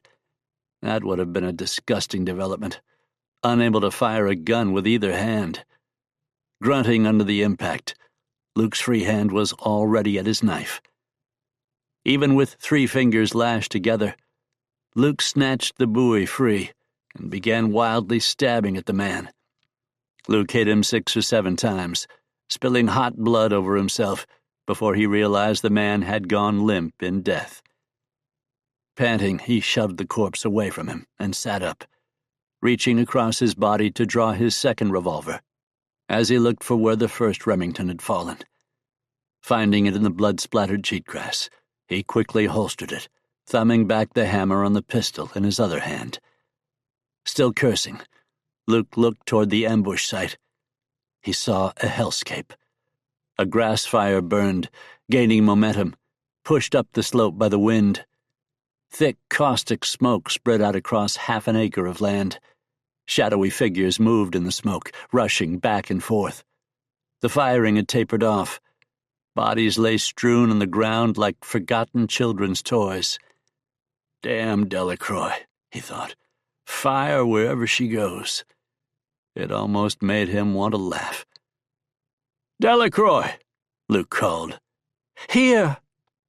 Luke sighed with relief. Hurrying over, he found her giving first aid to the group. Collins and, amazingly, Charlie Walks the Horizon were conscious. Charlie looked wrong. A human wasn't supposed to have a skull like a broken eggshell and still live. But when the Indian looked at Luke, his eyes were alert. The 2 men appeared able to move under their own power, but Luke knew that was all they'd be doing. And go where? They were all dead men walking, he knew. This carnage was throwing him back to the war and the horrors he'd lived through as Sherman pushed south relentlessly. Operating in a daze of exhaustion, Luke shouldered Talbot, while Delacroix helped Collins to his feet. Swinging wide, they began moving toward the back of the valley. Charlie got up and began following them like a child obediently trailing his parents. They had to flank the Mexicans, who were between them and the way out of the valley. Holding his recovered Winchester in one hand, Luke staggered through the pine woods. His lungs burned and his legs ached. Talbot's weight settled into his torso like a sandbag, making it difficult to draw breath. Luke was huffing and puffing so hard, his teeth ached. Keep going, Luke thought. Keep going.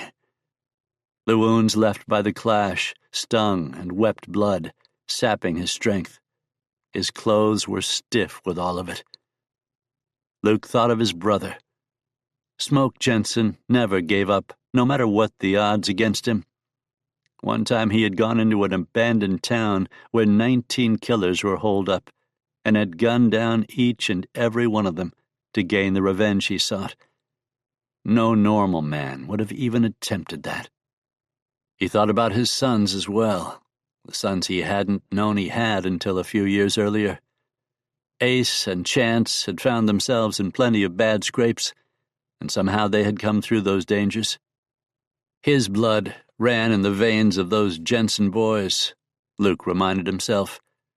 When the good Lord made all the Jensens, he didn't put any backup in them. They were fighters, all the way to the end, to the last breath.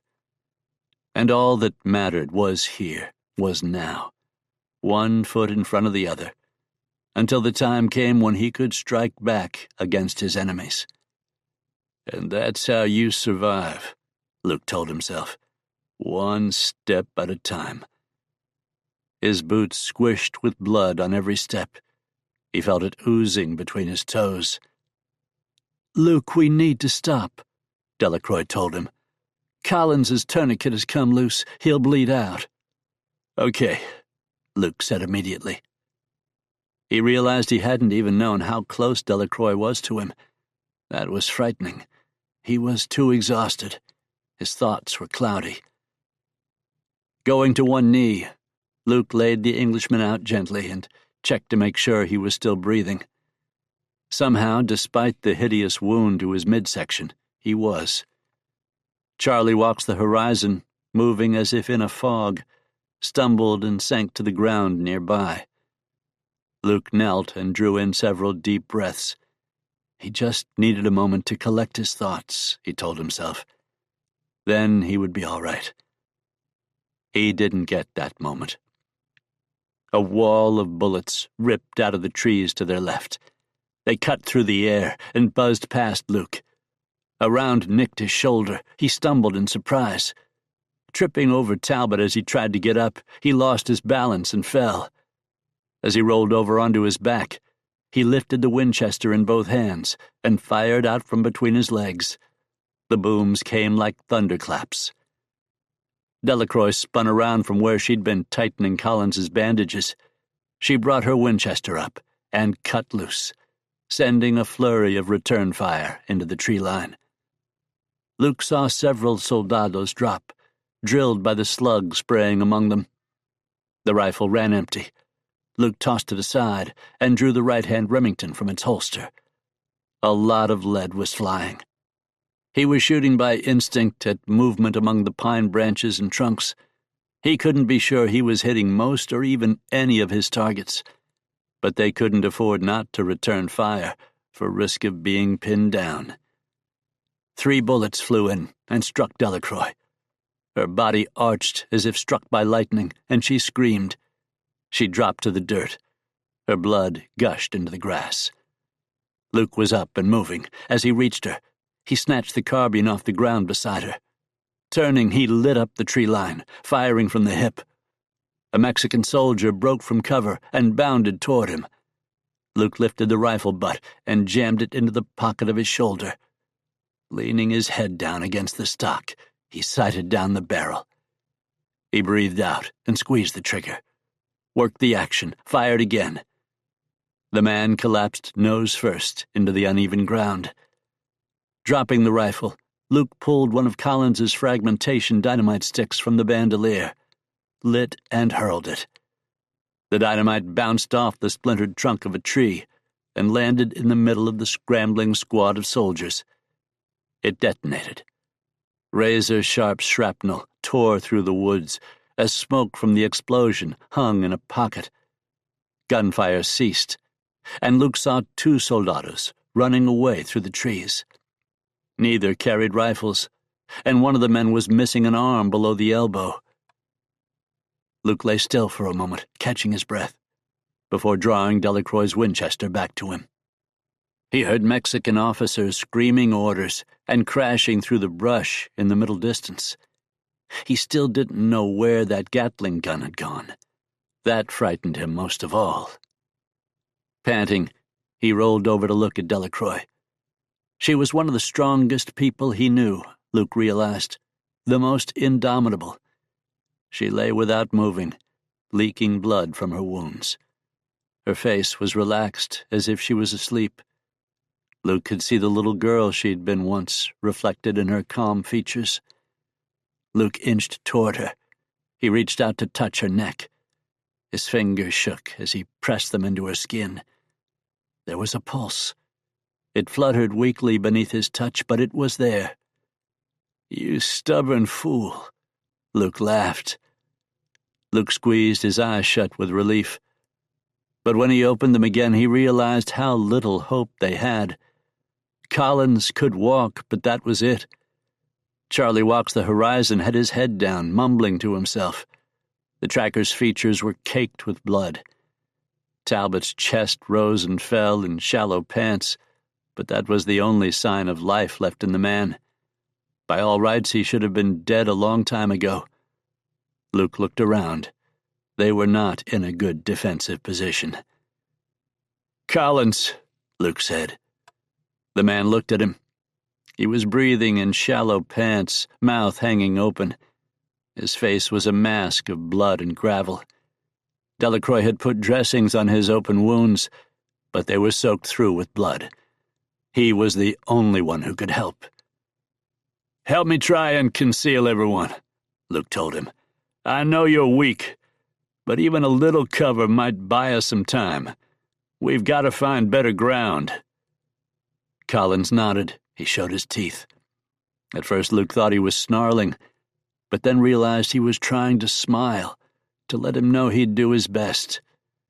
Luke touched his arm and nodded, and nodded, and nodded, and nodded, and nodded, and moved out. Chapter 30. Carrying the carbine, Luke rose and began looking for a place they could make a stand. Some of the soldiers from the patrol were still between them and the valley mouth. Luke began moving toward the Mexicans, or at least part of them. He didn't know what he was looking for, but knew he'd recognize it when he saw it. Boulders, fallen trees, depressions in the earth, anything that could provide cover from sustained enemy fire.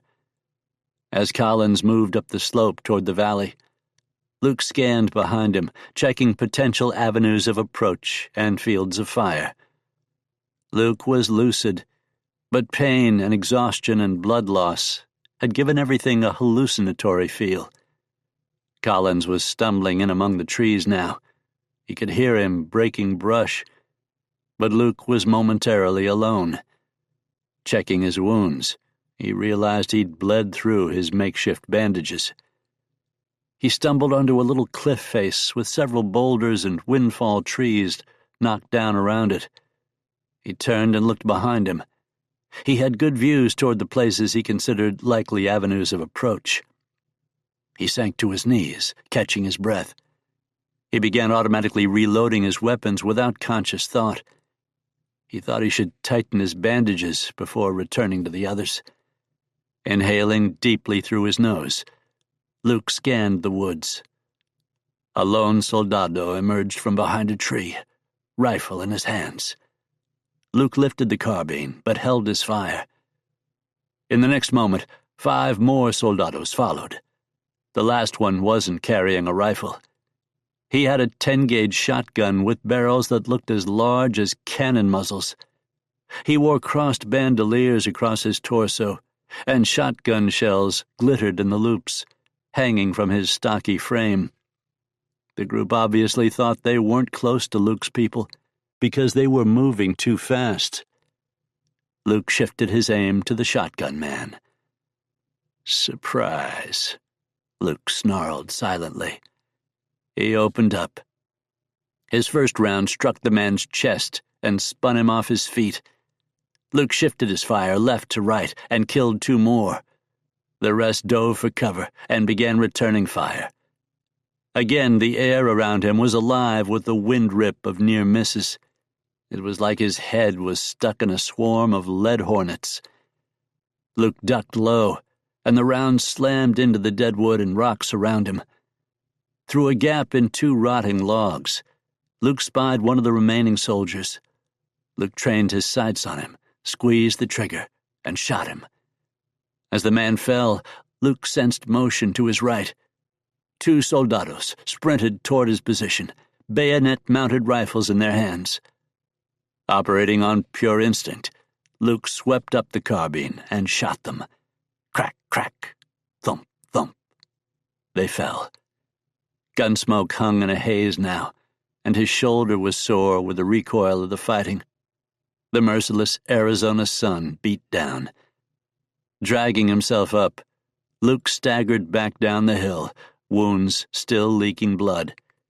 The carbine felt impossibly heavy.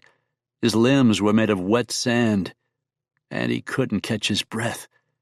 He felt like he was receding, slipping toward sleep. Luke couldn't find the others. "Collins!" Luke shouted it, because why not shout? What possible difference could it make at this point? The enemy had them located. Dizzy, he stumbled and went to his knees. He began using the rifle the way an old man uses a crutch. That was stupid, he knew. Dirt would clog the barrel. He tried to stand without it and couldn't. Suddenly he saw some of the group. Gathering the others had cost Collins. He was deathly pale from blood loss. They looked at each other, close as brothers. Luke nodded in respect. He nodded back. Luke looked around. Delacroix was conscious. Talbot was conscious. Charlie Walks the Horizon was conscious still, but just as remote. Luke crawled over to Delacroix. "You okay?" he whispered. It was a stupid question, but he had to ask her something. "Sure," she gasped a little. Her hands, fingers like iron claws, reached out and grasped the front of his blood-crusted shirt. She pulled him closer. Luke leaned in. She stank like blood. Like the rest, she was conscious but couldn't walk on her own. Delacroix hadn't told him to go to blazes. She was more severely wounded than he'd feared. Luke couldn't carry them all at once. That was impossible. He'd have to move them one at a time. Luke crawled back to Collins. Collins had taken a round through the thigh at some point. It was a mangled mess.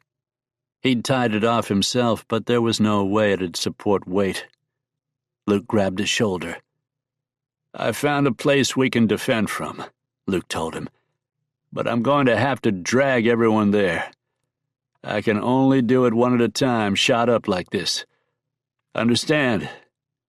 Collins nodded, then gasped out, "We're done for. You should go if you can. You know that. You're being a fool." Hell," Luke said. "I don't have any place to be." He crawled over to Delacroix. Her eyes followed him, but her head didn't move. She opened her mouth to speak, and a bubble of blood bulged out. It popped, and blood spilled over her chin. Luke took her pistol out, made sure it was cocked, and then wrapped her hands around it. "I have to go one at a time," Luke told her. "I would never leave you." She blinked once in acknowledgement. Luke's throat tightened as he realized just how close to death the woman was. But he felt her hands grip her weapon with renewed strength. There was fight in her still. "You're strong," Luke told her. "Just be strong for a little longer, okay?" She nodded once, and he left her, crawling back to Collins. "This is gonna hurt," Luke told him. He cried out softly as Luke put him over his shoulder, but that was the only sound he made. Luke pushed himself to his knees, then stood and began walking. Once again, his world narrowed down to one step at a time. He staggered among the pine trees heading toward the rocks. Time lost all meaning. He wavered in and out of lucidity. "Here." Luke didn't register the word at first. He blinked out of his stupor. He was in a stand of lodgepole pine trees. Collins was a weight on his shoulder. Luke was soaked with his blood. There was just so much damn blood. "Here," he repeated. Luke blinked. It was his own voice. He was at the position. As gently as he could, Luke went to a knee. Setting down the carbine, he lowered Collins to the ground as gently as he could. "I'll be back," Luke said. He rose to go. Suddenly, without quite understanding how he had gotten there, Luke was on the ground next to Collins. Something's wrong, Luke thought. What's wrong? Luke was on his side in the dirt. He couldn't think. He wasn't unconscious, but he was unable to gather his thoughts. Something had happened. He didn't remember deciding to lie down. He had collapsed without even being aware of it happening. "I should sit up," Luke told himself.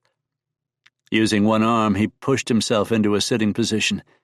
His legs were crossed in front of him, and he smelled cooking flesh and smoke. His head spun, and he slumped forward. In the next moment, his stomach turned over, and he vomited. Blood gushed into his lap. He was puking blood. "Oh, no," Luke muttered to himself. His voice gurgled. "I'm going to die." Luke looked down. There was a smoking hole in his chest. He oozed blood. He hadn't just collapsed. He'd been shot. When had that happened? Working one-handed, every motion an eternity, he pulled out his bandana and began wadding it into the small hole in his upper chest. Keeping pressure on the wound, Luke awkwardly worked the rifle sling loose and wrapped it around his body. He pulled it tight and sloppily tied it off to keep the cloth in place. It wasn't as tight as it should have been, but he couldn't get a good enough purchase. He leaned back. His hand found the butt of the Remington and pulled it clear. "I'm going to just catch my breath," Luke explained to himself. "There's no time," he argued. "Hey, who could have shot me?" He looked up. 3 soldados in a triangle formation, with a lieutenant trailing them, approached. They stepped out of the woods and started walking in his direction, rifles ready. Luke had fallen back among the large, shiny leaves of a laurelberry bush. He was sprawled out, partially hidden behind a lodgepole pine sapling. Luke studied them as they approached, taking shallow breaths. They were in a defensive formation, but weren't moving like they were nervous. They were almost strolling toward him. "They think I'm dead," he thought. They walked up on him and stood in a line. One of them spat on his body as the rest lowered their rifle muzzles. When Luke opened his eyes wide and lifted the Remington, it shocked them into stillness. Their eyes bulged as Luke swept the pistol up. He was less than 10 feet away, point-blank range.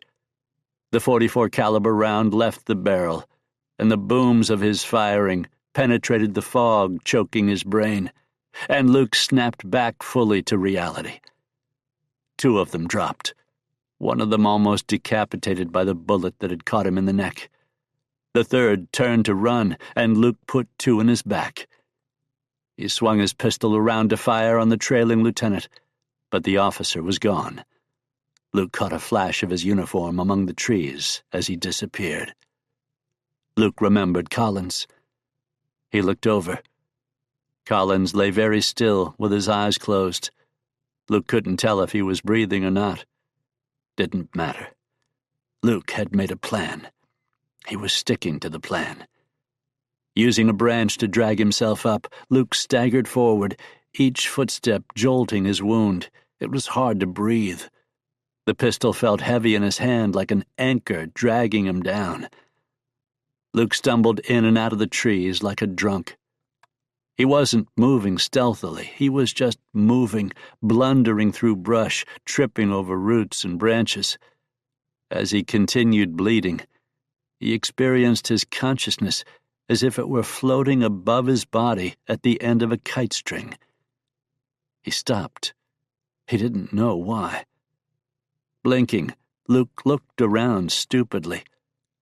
The group lay at his feet, and he sank down to the earth. Luke looked at them. He was still in the best shape of anyone. He wanted to take a nap. Head nodding, he closed his eyes. They snapped open again as he forced himself awake by sheer force of will. Luke opened his eyes. He took hold of Talbot. He wasn't going to be able to pick him up. Fine, Luke would drag him by his collar. Luke found he couldn't stand. Fine.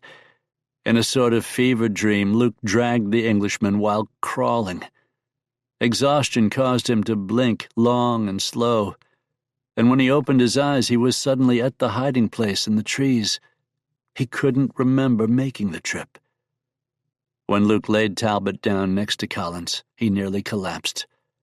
How had he gotten here? He tried again, but still didn't remember making the trip. In that state of semi-consciousness, Luke crawled back for the rest of his group. Luke looked at them. Walks the horizon was still. Delacroix looked furious. That seemed like a good sign. Luke wanted to take Delacroix next. She seemed capable of firing her weapon. Luke realized with a start that she had a compound fracture in her left arm. The bone stuck out of her skin like a broken branch. How'd I miss that? Luke slurred his words. He pointed at her arm. "You're stupid," she told him. She tried to smile. It was ghastly. Taking her belt, Luke transferred some of the ammunition and her dynamite sticks to his own belt. Using the stripped-down belt, he made a loop to put over her neck and maneuver her broken arm into it to keep it from moving around as much as possible. Once she was at the hiding place, he'd try to stop the bleeding. Luke snatched her by her collar and began crawling. She chided him and told him to be careful, but she didn't have the strength to complain for long. It took every bit of her concentration to keep from screaming as Luke dragged her over the broken ground. Luke had no idea where the rest of the soldiers were now. He couldn't grasp how much time was passing. It was darker than it had been earlier, but that was all he could tell. There were too many clouds to see stars. Delacroix finally passed out. Luke made it to the hiding place, just as the Gatling gun opened up, the bullets shredding the branches and sawing at the tree trunks around them. The horrible, deafening chatter of the weapon welled up, grew into a wave that washed Luke away into utter blackness. Chapter 31. When he came to, it was like a fever dream. He hung limp in the grip of two men. Rough male voices speaking Spanish milled around him. They weren't being gentle, and he knew he was in pain, but it felt far away, as if he were watching someone else suffer. ¿Queda alguno vivo? ¿Todos están muertos? Tierra las claras en una pila. There were men bustling around him, and he heard the clatter of rifles on slings, and the sound of animals, horses or mules, he wasn't sure which. He smelled rank manure somewhere close by, and was nearly gagged by the press of hot, sweating bodies. He smelled blood. Surreptitiously he found his lips with his teeth, and he bit down hard to pull his mind away from the sharp agonies lancing through his body. But even as he did so, he realized that he felt, essentially, whole. He'd been wounded badly before, knew exactly how that felt. He was better than that right now. His clothes were glued to his skin by blood, and he figured the fact that he was bathed in it was why the Mexicans thought he was dead. But he was weak as a kitten, and the jostling jerked his head around on his neck. He couldn't take the rough handling. He felt a wave of vertigo, and his eyes rolled up in his head, and all was black once again. The next time, Luke woke to the sound of flies. The buzzing filled his ears. As he tried to open his eyes, he found them nearly glued shut, and he had to strain to part the lids and eyelashes. His skin was sticky and tight, and the air rasped in and out of his lungs in short, shallow breaths, rattling in his aching chest. The glare of the sun met his eyes, and he moaned softly in pain. Heat had settled over him in an oppressive blanket. He blinked, giving his eyes time to adjust to the hard-edged sunshine, and as he did, he realized he couldn't just hear the flies. He felt them as well. They scuttled across his face. Disgusted, he shook his head in reflex, and the droning exploded in volume as the carrion bugs buzzed in protest. Agonizing bolts of pain lanced through his temples, so sudden and sharp that he gasped. He lay still for a moment, the flies forgotten. As he winced, his olfactory senses seemed to switch on like a piece of disused machinery. Suddenly, the agony of his head was replaced with a fresh new hell. He gagged as he inhaled the stench of rotting flesh. The scent of death filled his nostrils and clung there like mud to the bottom of a boot. His stomach revolted and his gorge rose in his throat, acidic and vile. He coughed, suddenly choking, and turned his head to the side so he could vomit. The pain was less overwhelming now, more tolerable. His eyes adjusted to the daylight, and as the bile rushed over his parched lips, he saw around him for the first time. His hand went to his holster in a sudden reflexive snap, and found it empty. He was in the shale of a slight escarpment. Prickly pear and brittle bush poked up from the gravelly soil. The sky was a cloudless, anemic blue. Down the hill he saw dottings of pine trees and the south fork of the river, where the battle had taken place. Laid out on the slope next to him were the bodies of his group: O'Toole, Collins, Talbot, Delacroix. Their broken, mutilated bodies had been arranged in a line. Flies crawled across eyes grayed with death. Their ashen faces were streaked with clotting crimson, and black scarlet stains soaked their clothes. Their flesh, the muscle and skin and sinew, showed the trauma they'd endured in a ghastly display. He whispered, not even fully aware of what he was saying. It might have been a prayer. He realized in an abrupt rush of understanding that this was the work of the Mexican soldados. Apaches wouldn't have laid them out in such an orderly fashion, and they'd have all been scalped long before now.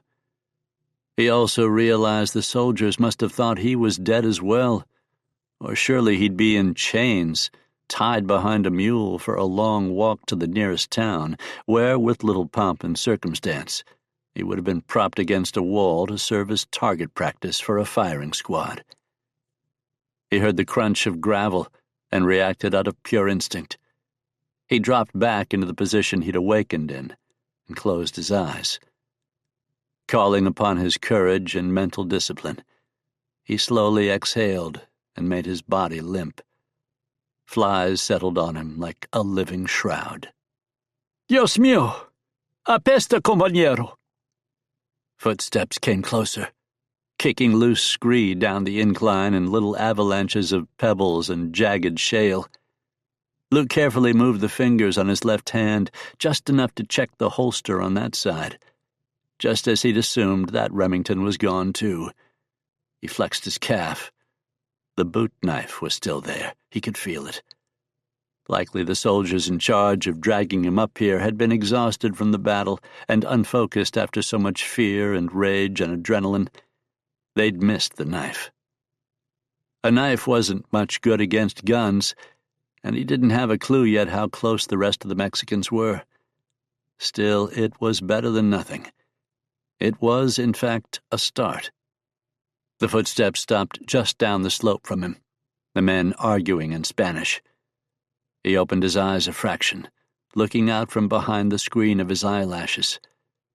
2 squat soldiers, in the tan uniform of the northern Mexican militias, stood down the slope, about 6 feet from the bottom of his boots. They argued over who was going to wrap the bodies for travel, and who was going to stand guard in case the Apaches returned. Luke frowned as he caught a familiar name in the jumble of rapid-fire Spanish. Melikus. He strained to hear over the buzzing flies, afraid to move in any way. Mentally, he willed his tensed body to relax, to appear limp and loose in death. The men weren't paying attention to him. He was so much dead meat rotting in the sun to them. Breathing shallowly through his nose, he tried making out what they were saying. He started in surprise when he realized what they were talking about.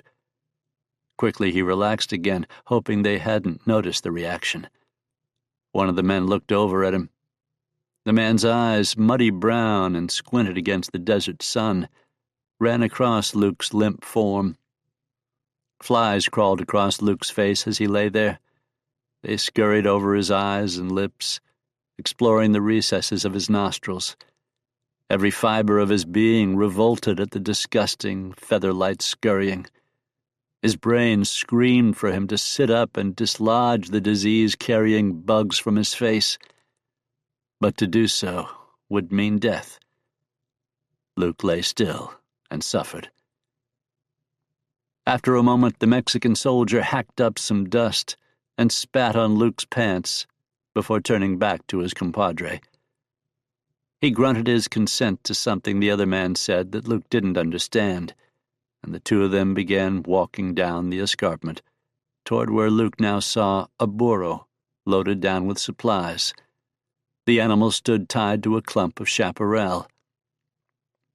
Once they were several steps away, Luke couldn't stand it anymore, and he risked snorting hard, clearing the flies nesting inside his nose. The protesting flies rose and hovered in a black cloud, then descended once more onto his face. The Mexicans think we're with Melikus, he thought. The subsequent shootout, even though they'd started it themselves, would have done nothing to change their minds on that account, he realized.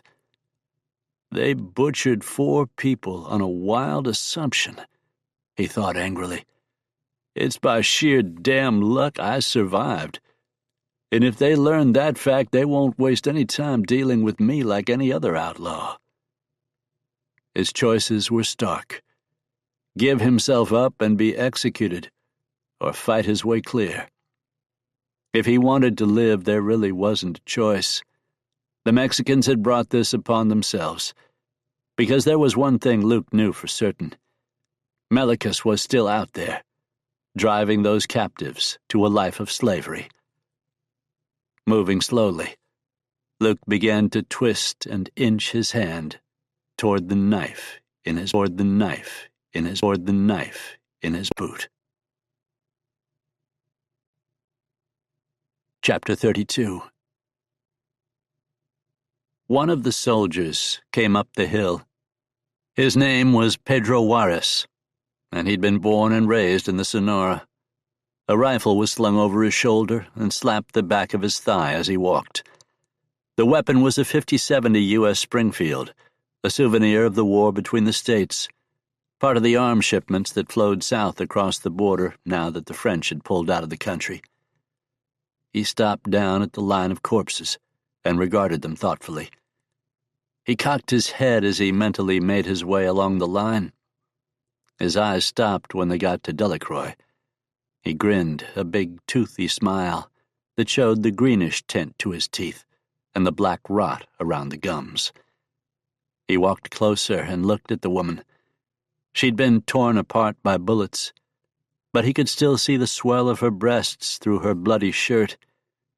Her eyes stared off, unseeing, directly into the sun, covered in a patina of gray so that the eyeballs were clouded to the sheen of pearls. It was a waste the gringo woman was dead. Pedro had never been with a white woman, just whores in Hermosillo. Once also with an Apache woman they found when they raided an old camp. She'd been left behind and sung her death song as the soldiers approached. She'd been very old, and he hadn't enjoyed himself all that much. With a woman like this redhead, it would have been different. He snuck a look around. No one was watching. The lieutenant was consolidating their ammo and arranging for transport of the wounded men. He'd been left to stand picket on this side by himself. Everyone else was over the rise of the escarpment. He licked his lips. Nervously, he bent down and ran his hands across the soft shelf of the woman's breast. He shivered in delight. He stood again, wondering how much time he had alone. Gravel crunched softly behind him. Startled, he turned to look. Before the soldado could even begin to turn, Luke stepped up behind him and slammed his forearm around the man's scrawny neck, pressing hard and strangling the startled cry before it made it out of his throat. The soldier began to thrash. The knife from Luke's boot punched into the soldier's liver, 6 inches of Arkansas-crafted steel slicing through the organ. The soldier convulsed in Luke's grip, muffled cries of terror vibrating through his throat and into the skin of Luke's forearm. The man's knees buckled. Blood poured from the wound. Luke yanked the knife back out, then whipped it around in a half-circle, driving the point up under the soldier's ribs and into his pounding heart. The man stiffened once, then fell limp, and Luke let him slide from his arms to land in a crumpled heap at his feet. The soldier's eyes bulged, filmed gray in death, and seemed to watch him as he looted the corpse. He cleaned his blade on the man's shirt in 2 quick slaps and slid it home in the boot sheath. Hands free, he snatched up the Springfield and checked to make sure a round was chambered. Next, he took the man's canteen and then his bandolier of ammunition. He heard footsteps just over the slight rise. He was out of time. Desperately, he looked for a place to hide. Luck was with him. Just below the line of the bodies, the spring runoff had carved a shallow gully. It was choked with cheatgrass and creosote bushes. The Mexican was slight and not tall compared to the American, and Luke yanked him up and shoved him into the gully, and then threw himself down into the powdery, crumbling dirt next to the body. This was far from a perfect hiding place. Luke froze, forcing himself to lie perfectly still. He heard the clatter of dislodged pebbles and shale as the footsteps of whoever was approaching set off many avalanches on the escarpment with each step. He wished for his pistols. Tucked into the gully like he was, bringing the Springfield to bear would be extremely difficult. Slowly he began inching it forward from where it was caught between him and the gully wall. The footsteps came closer.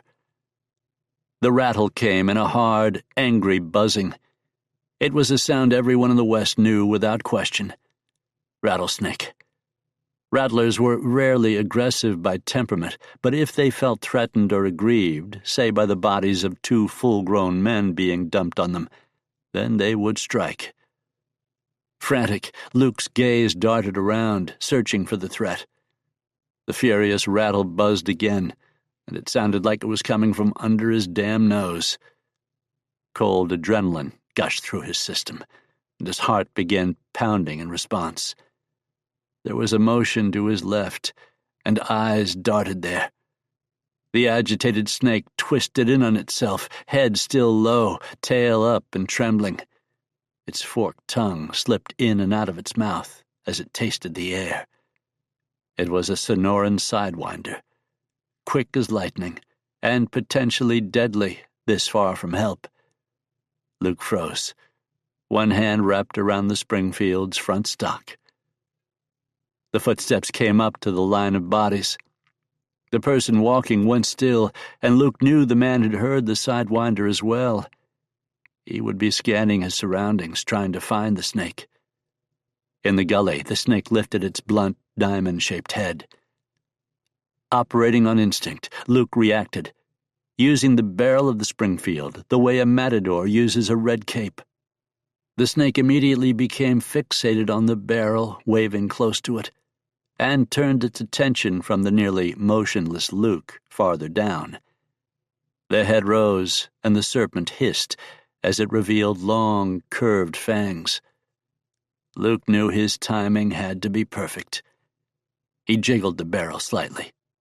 The angry snake struck like a whip uncoiling. It struck the metal barrel of the firearm and bounced off. Instantly, Luke struck. Sweeping the barrel back, he pinned the snake against the hard earth. The snake began thrashing wildly, but Luke pressed the rifle hard against it, while his other hand came up and snatched the sidewinder right behind its head. Without conscious thought, his arm whipsawed around and flung the snake toward the Mexican soldier, now standing over the line of dead bodies. The snake struck and bounced roughly, propelled directly at the soldier. Luke had tried to cast the rattlesnake upslope and slightly behind the soldier, and his throw had been exceptional. The snake cut off the man's line of retreat and began aggressively crawling in its signature side-to-side motion toward the startled Mexican. The man squawked and leapt backward. He fumbled with the carbine on his shoulder. Luke was up and on his feet. His foot found the lip of the shallow gully, and he bounded forward. The Mexican realized he was never going to get his weapon free in time to escape the snake, and instead turned to run. His eyes bulged in horror as he beheld the blood-soaked American before him. Luke drew the Springfield back and slammed the rifle butt into his face. The harsh crack of the impact followed hard by the wet sound of a nose being shattered and blood gushing. The Mexican's head whipped back, and he staggered. Luke was on him like a hunting cougar, the rifle butt raising and falling without mercy. The second strike shattered the man's jaw and drove him to the ground. Luke took the rifle barrel up in both hands like the haft of an axe and brought it down hard on the top of the man's head.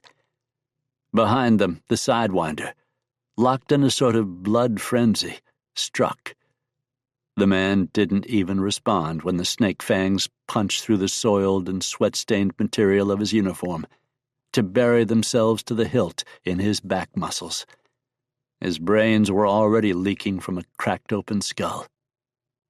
Luke, breathing hard through his pain and exhaustion, panting with the effort in the unforgiving sun, stepped forward and stuck the barrel of his battered Springfield under the snake and flung it back into the gully where it slithered rapidly off. He had to work quickly now. One of his wounds had opened up, and fresh blood was spilling down his side and into his pants, where it glued the material to his flesh. Clouds of flies had erupted in angry swarms at the distraction of the combat.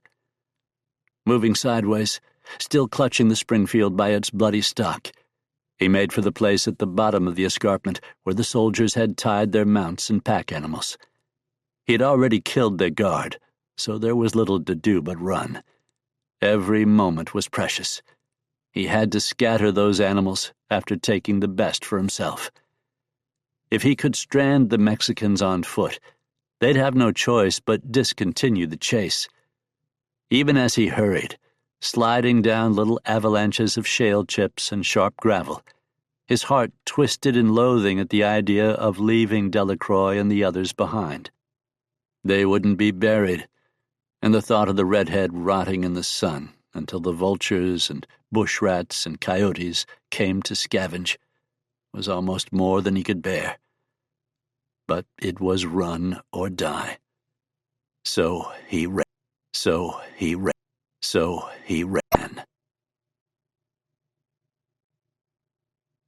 Chapter 33.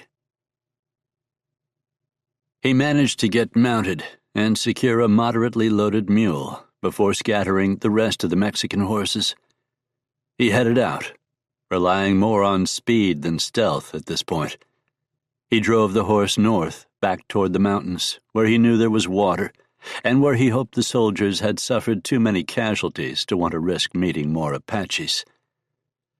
When he scattered the other mounts, he heard shouting and cries of near panic from the surviving Mexican soldados. He was partway over an open plain of cactus and sand, headed for a small bluff, when he heard the rifle fire. Angry lead hornets buzzed past, but none came too close. After a short all-out gallop, when he turned to look, he could see where the bullets fell and struck the earth when he'd ridden outside their range. He was feeling lightheaded and burned with a fever that had little to do with the unforgiving Sonoran sun. He felt his wounds begin weeping again, seeping through the gnarled, scabbed-over injuries. He needed to cleanse and dress them properly. He also had to put as many miles between himself and the Mexican Army patrol as possible. The horses were trained military mounts. Once they'd calmed, they'd be relatively easy to round up. His hope was that with some of their supplies gone, they would return to barracks to resupply and gather reinforcements. The Mexicans' noses had been bloodied badly, and for every American or Apache corpse laid out, there had to be 2 or 3 soldados.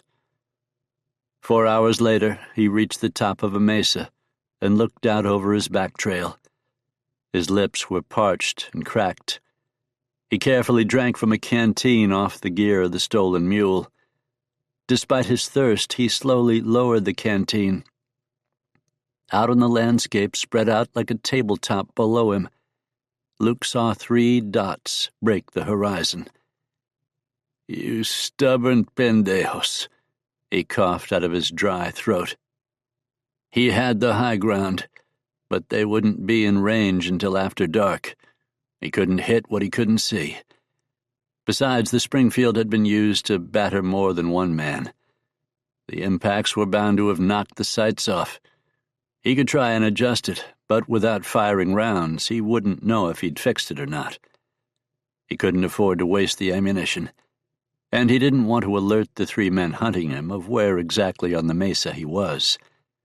Even waiting for close range, he was taking a chance of entering combat with an inaccurate rifle.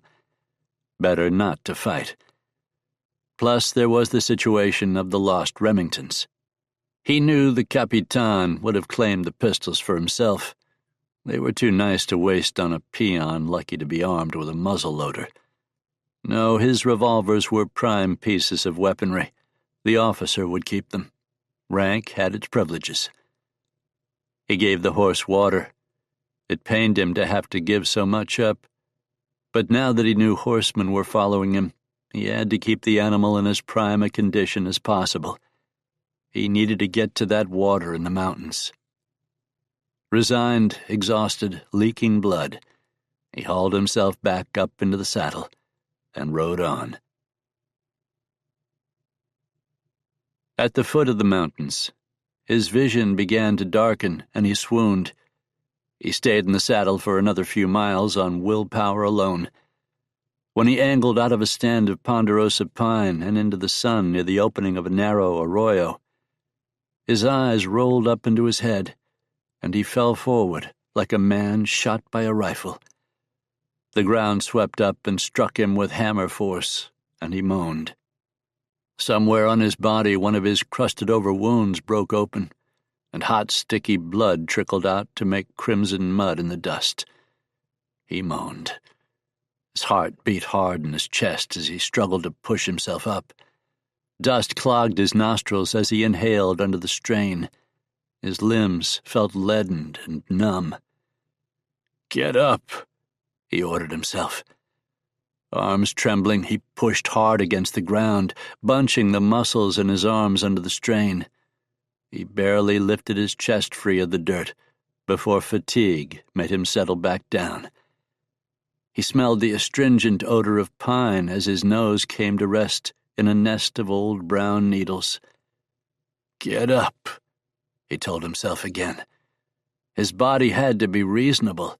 He wanted to live.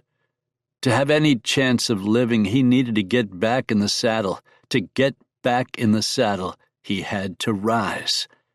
Simple. He lifted his head as he dug his fingers into the warm earth, and vertigo swamped him in an instant. He closed his eyes against the sudden flashes of pain lancing through his body. His arms shook violently as he pushed. He came up off the ground and reached out for the stirrup nearest him. He grappled it clumsily, and the horse, unused to him, grew skittish and jumped away. The stirrup jerked from his weak grip. Luke went down again, burying his face hard in the ground. He lay there for a moment, panting like a man at the end of a long race. "Get up," he begged himself. He didn't move. "Just rest for a moment," he thought. delirious from the fever burning through his body like a brush fire. "Just a moment, and then you'll get up. Just a moment." His eyes closed. He opened them with a start. No way of knowing how long he'd been out cold. Long enough. Before him, he saw a pair of bead-worked moccasins. He rolled his eyes upward, but the figure stood with its back to the sun. All he could see was a black silhouette against the white-golden glare.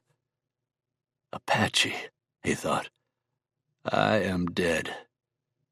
Luke's head sagged back into the dirt and rested heavily there. He fought to keep his eyes open, but the battle wasn't even close. The figure stood motionless for one long moment, weighing the man's life.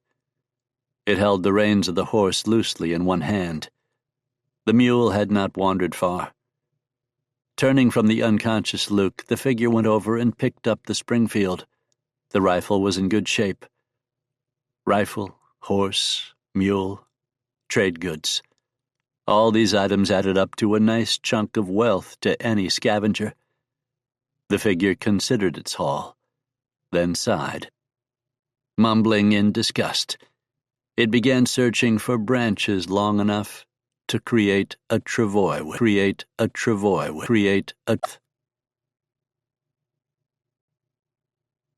Chapter 34. Several hours later, the Mexican officer and his sergeant came to a halt at the spot where their quarry had collapsed. They studied the tracks and spilled blood clotting the dirt.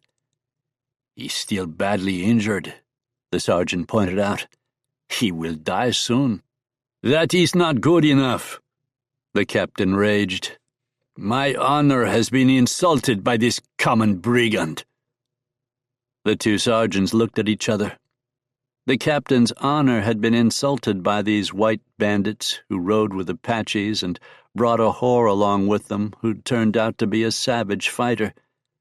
However, he knew this wasn't the only problem. The command had been decimated. 60 men reduced to fewer than 10. Their horses driven off, and the bandit responsible escaped. Failure on this order was rewarded only one way in the Mexican army: stripping of rank, flogging, and being sent east to guard the prisoners working the salt mines beyond Caborca. No, much better to hound this bandit until they had his head. The captain studied the landscape. He and his soldiers had ridden all through these mountains hunting Apache. He knew what lay before them. A narrow, winding canyon led back to the cliff dwellings of a Hopi village. Unless you could scramble and climb like a mountain goat, the only way out was back through the canyon. He doubted the man so wounded his men thought him dead, the idiots, would be climbing any cliff walls, no matter how he'd fought. "If he rode with the Apaches and the Hopi helped him, it's possible he lives. We will not stop until I have the gringo's head." Luke would never fully remember the next several hours. He held vague memories of his body shivering violently, racked with fever.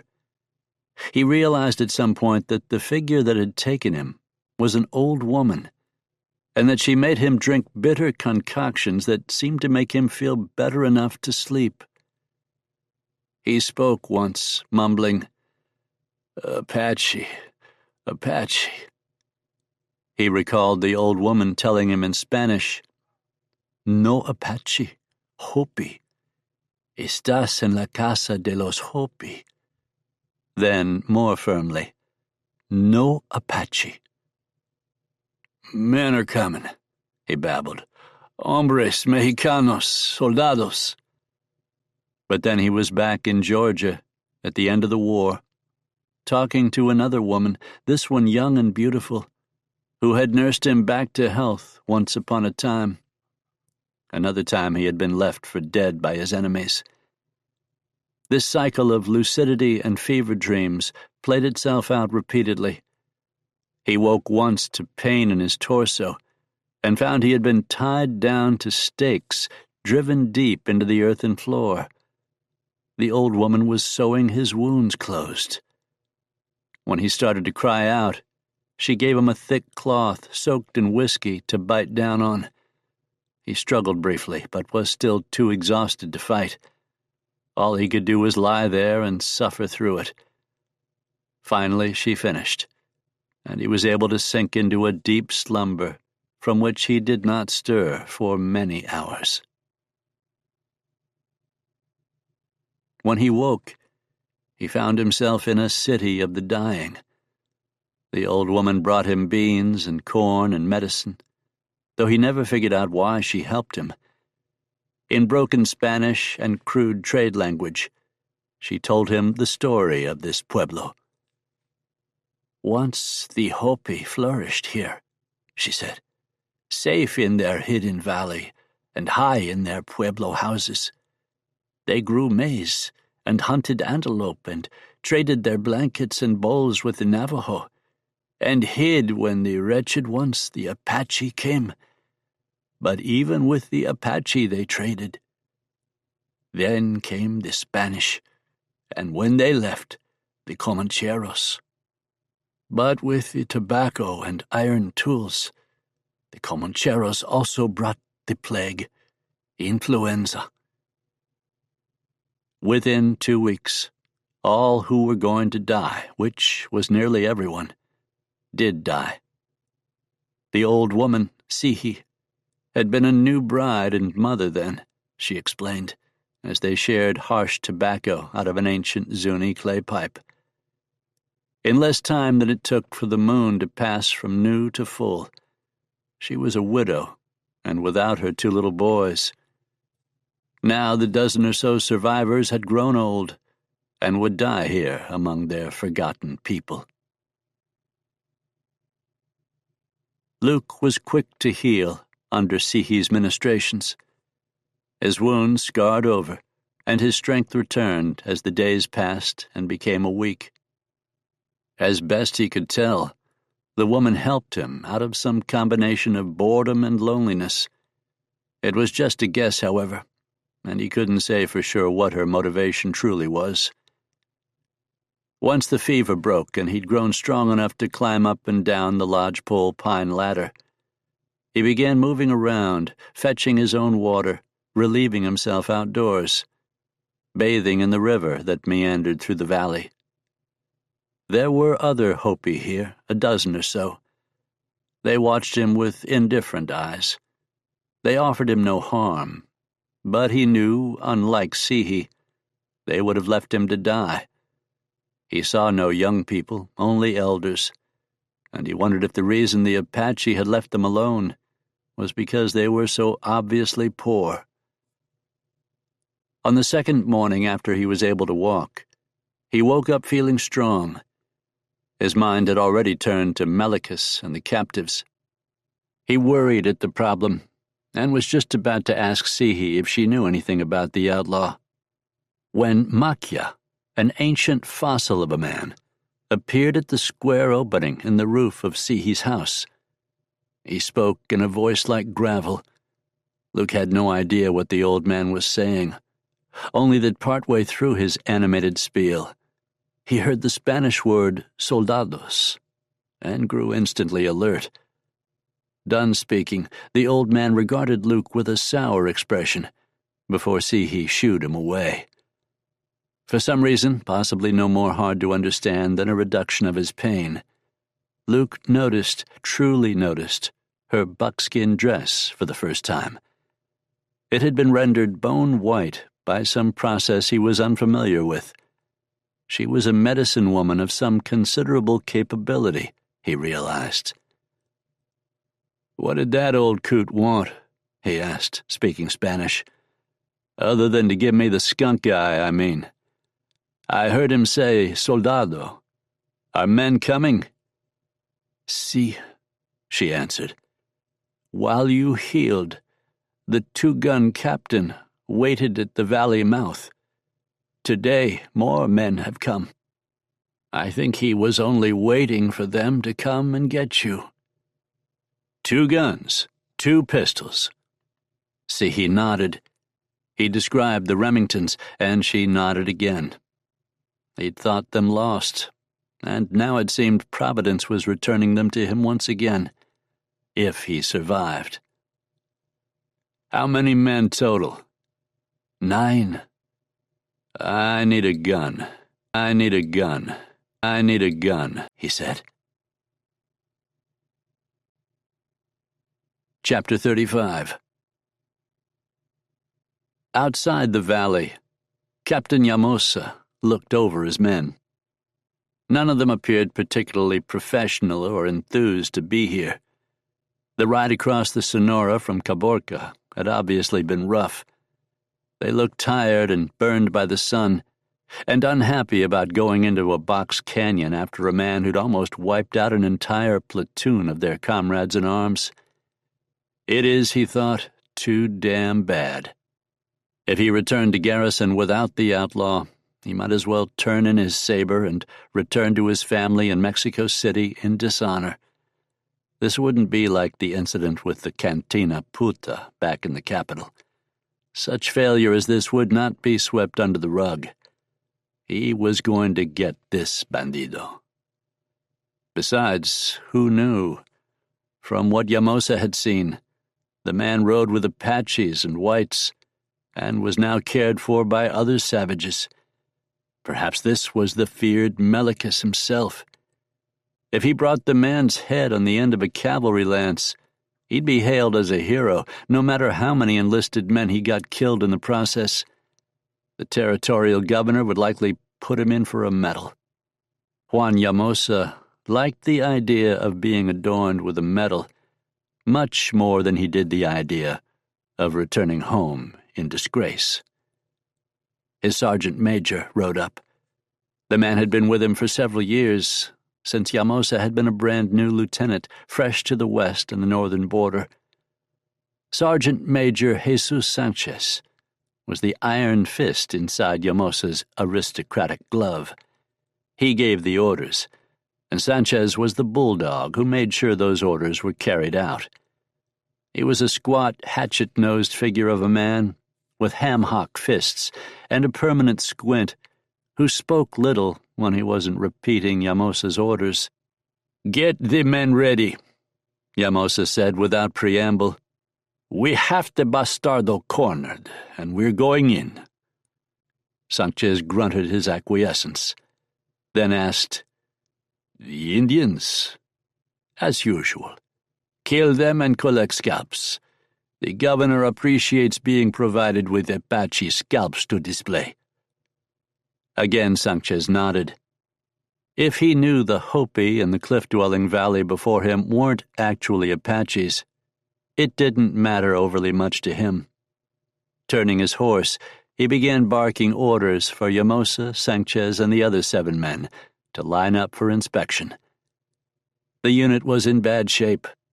The ride across the Sonora had been taxing on both man and horse. The cavalry soldiers drooped in the saddle, fatigued and thirsty. Their already deeply bronzed faces showed ruddy in the unforgiving sunlight, and their uniforms were stiff with their sweat.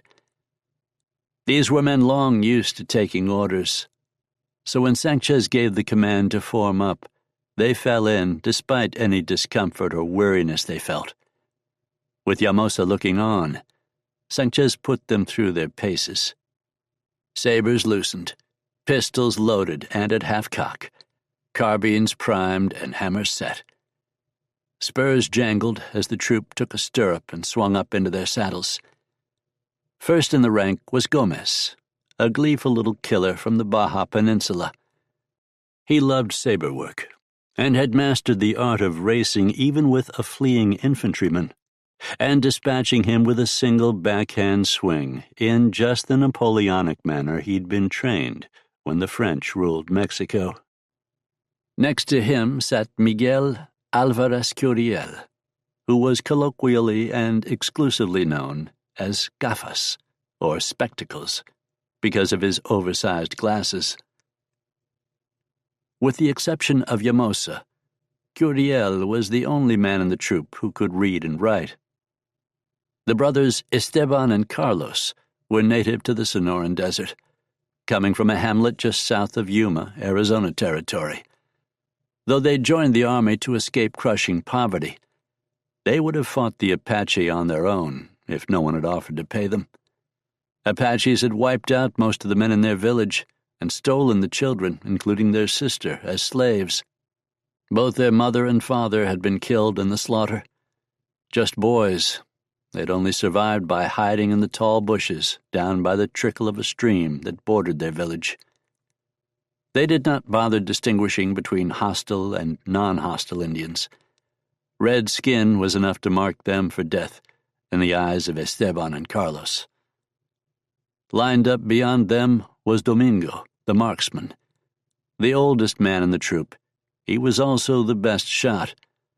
Upon seeing him shooting in garrison, Llamosa had insisted the man be made part of his command. He carried a Springfield rifle with the near unheard-of accoutrement of a Malcolm 6X scope.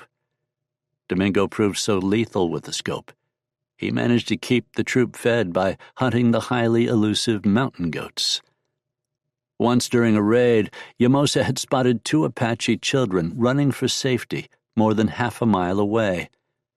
Resting the barrel on his saddle, Domingo had killed them both on the run. Impressive shooting. The final 2 soldiers in the line, Bernardo and Simon, had the distinction of competing not only for who was the youngest, but also the most stupid. Ugly brutes of men. In many ways they seemed more like brothers than Carlos and Esteban. What Llamosa cared most about was that they followed orders and did not shy away from killing. These were the men he'd been given to hunt down the gringo, who destroyed his platoon. Now that cabron was trapped in the dirt huts of some vermin Indian tribe that should have been wiped out long ago. Captain Llamosa's spirits were lifting. He nodded to Sanchez. "Let's move out, Sergeant Major." "Sir, yes, sir." Sergeant Major Sanchez growled in response. When he spoke again, his voice boomed out with the clarity of a pistol shot in a quiet room. "Mount up and prepare to ride."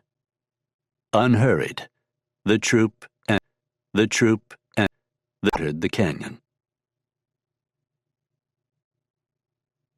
Chapter 36.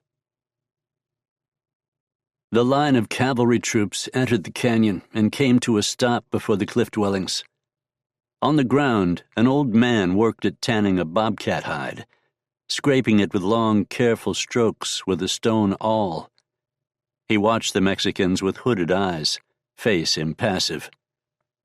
"You there, old man," Llamosa barked. "Do you speak Spanish like a civilized human?" The man regarded them, and after a moment nodded. "Si," he said. "Where is the white man?" Llamosa pointed a gloved finger at him. "Do not lie. We know he is here." "I will not lie," the old man answered. "I did not invite him here. He is not my guest." "Then where is he?" The old man turned and looked at the Pueblo cliff dwellings, some 600 years old, that rose up hugging the cliff face behind him. There was a long pine log ladder running from the ground up to the first level of buildings. Llamosa followed his gaze, nonplussed. It was one thing to enter a village by force and root out a single man. It was quite another to try and find him in a vertical maze of ladders and openings, especially a man such as this one had proven to be.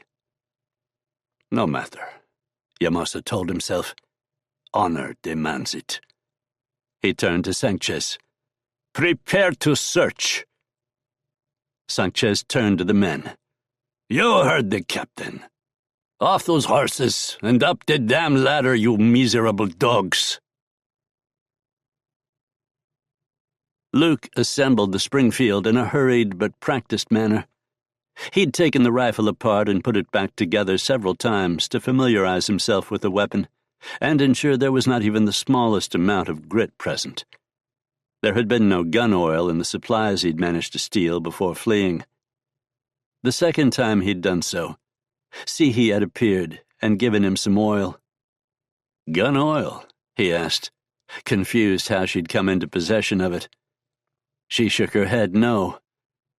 "Muskrat gland." As soon as she opened the cork stopper on the little stone phial, he'd known with only a whiff that it wasn't a store-bought product. Still, it worked, and he lightly greased the bolt and barrel before feeding a round into the breech. Sihi appeared, a heavy bundle in her withered brown hands. Luke regarded her with questioning eyes. He wondered again why she was helping him, but in the end decided the whys didn't matter. He was in no position to refuse help, and without this Hopi medicine woman, he'd have been dead by now. "The men are here," she said, speaking Spanish. "Los hombres están aquí. Take this." Without ceremony, she thrust the heavy bundle into his hands, forcing him to set the Springfield down. He took the bundle and looked at her. "It belonged to my man," she said. "He got it from the Comancheros for many fine rugs." Carefully, Luke unwrapped it. He found a Colt Dragoon. The pistol was big, heavy, with a long barrel and 5-round cylinder. A percussion revolver designed as a sidearm for cavalrymen. This model sported worn walnut grips. She didn't offer him additional ammunition. What he got was what he had. He eyed the weapon, carefully running the chamber along his arm and counting the clicks to make sure it was loaded to capacity. A round was missing. 4 shots, then. 4 shots, and the Springfield. It was far better than nothing. "Thank you," he said. "Kill the Mexicans," she spat. "For all I have done for you. Kill the Mexicans. They do not bother to know the difference between Hopi and Apache. They kill us and take our hair, and claim to have defeated some mescalero war band. They are liars and cowards." "They're going to give me very little choice," Luke said. "So I think you're going to get your wish." At the foot of the pueblo before them, Yamosa halted his men as the last one climbed the first ladder. For a moment they considered the rising structure before them, attempting to deduce the best way to approach it tactically. Already Yamosa felt the hair on the back of his neck rise as he realized what an advantage a sniper would have in this forest of adobe buildings. The ancient city wasn't just tall, it was deep as well, with the entire Pueblo town built on a wide shelf that gave the dwellings depth. He saw several faces peering out at him from the length of the cluster of buildings. All the faces were brown, so he paid them little mind. The buildings were far from uniform. Some rose as much as 3 times the height of others. The entire city was a series of ladder-connected platforms and bolt holes. "Pull that ladder up after us, Sergeant Major Sanchez," he ordered. "No easy escape for our quarry." "Yes, sir." "And Sanchez." "Sir." "Have Bernardo and Simon keep it close. We must not find ourselves without a ladder in this place." "Yes, sir." Sanchez went on. "He knows we're here. There is no element of surprise in this." Yamosa grunted his acknowledgement, already plotting how to best execute a search. He turned to Domingo, the marksman. "You come last when we move. Find good platforms and watch over us as we go room to room." "Si, mi capitan." "The rest of you spread out and stagger yourselves. Carbines ready. We'll move slowly and methodically." So saying, Yamosa drew one of Luke Jensen's fine Remington pistols and thumbed the hammer back. The cocking mechanism made a graceful, oily click as he thumbed it into position. The sheer artistry of the weapon made him smile. The pistols of an American gunfighter outlaw would certainly impress the ladies of Mexico City when he returned the triumphant hero. The men, many of them obviously nervous, began moving across the wide mezzanine avenue between the first cluster of buildings. Their Springfields were up and held ready, hammers thumbed back. Their eyes darted and scanned the open windows, looking for protruding rifle barrels. They warily watched the open squares that served as doorways, ready for a deadly gringo's head and shoulders to suddenly appear as he opened fire at close range. Yamosa counted the ladders he could see, determined to notice if any of them disappeared if he looked away even briefly. The rifle report was a sharp crack that echoed like a thunderclap in among the stone and clay buildings. Blood splashed into the air like a glass of casually tossed wine, and Carlos screamed, his shoulder jerking hard to one side as a heavy bullet found the muscle there. Yamosa spun in the direction of the falling soldier and stumbled backward in surprise as the air inches from his face burned with a distinctive ripping sound of a near miss, and a second rifle report echoed through the Pueblo city. Carlos fell backward and dropped, blood gushing from his wound to form a growing pond beneath him. "Get back!" Yamosa shouted. The men had fanned out as much as the terrain allowed, and were preparing to return fire when he yelled his command. A third shot narrowly missed Sanchez, and the big man squawked in frightened surprise as he threw himself flat. In rapid succession, 2 more rounds blasted out, narrowly missing Bernardo until he managed to duck behind the corner of a building. As close as those shots are coming, we'd be dead if he had a properly zeroed weapon instead of one of our stolen Springfields, Yamosa thought. "How is he?" Yamosa demanded as Sanchez checked on the wounded Carlos. "The way he's cussing, he has to be okay," Sanchez said. "Esteban, bandage him up." The sergeant major drew his revolver. "You want us to press in? Domingo can provide covering fire." Yamosa considered the proposal, but then shook his head.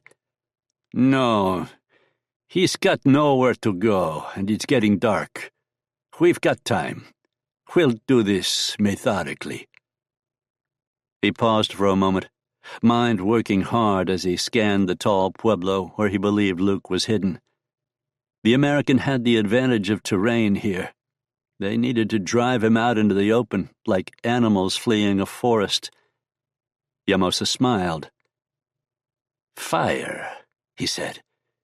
"We'll smoke him out." "The buildings are adobe," Sanchez pointed out. "Yes, Sergeant Major, they are. But what do we have in our packs for night watch?" "Kerosene," Bernardo said. "We have the flask of kerosene. We also have a stick of dynamite we took from the dead Americans," Gaffa spoke up. "Smoke and fire." "Make it happen," Yamosa said. The men worked fast, one of them retreating down the ladder to retrieve the supplies from the mules. Jensen took a shot at him, but missed, and the soldiers were able to more fully narrow down his position.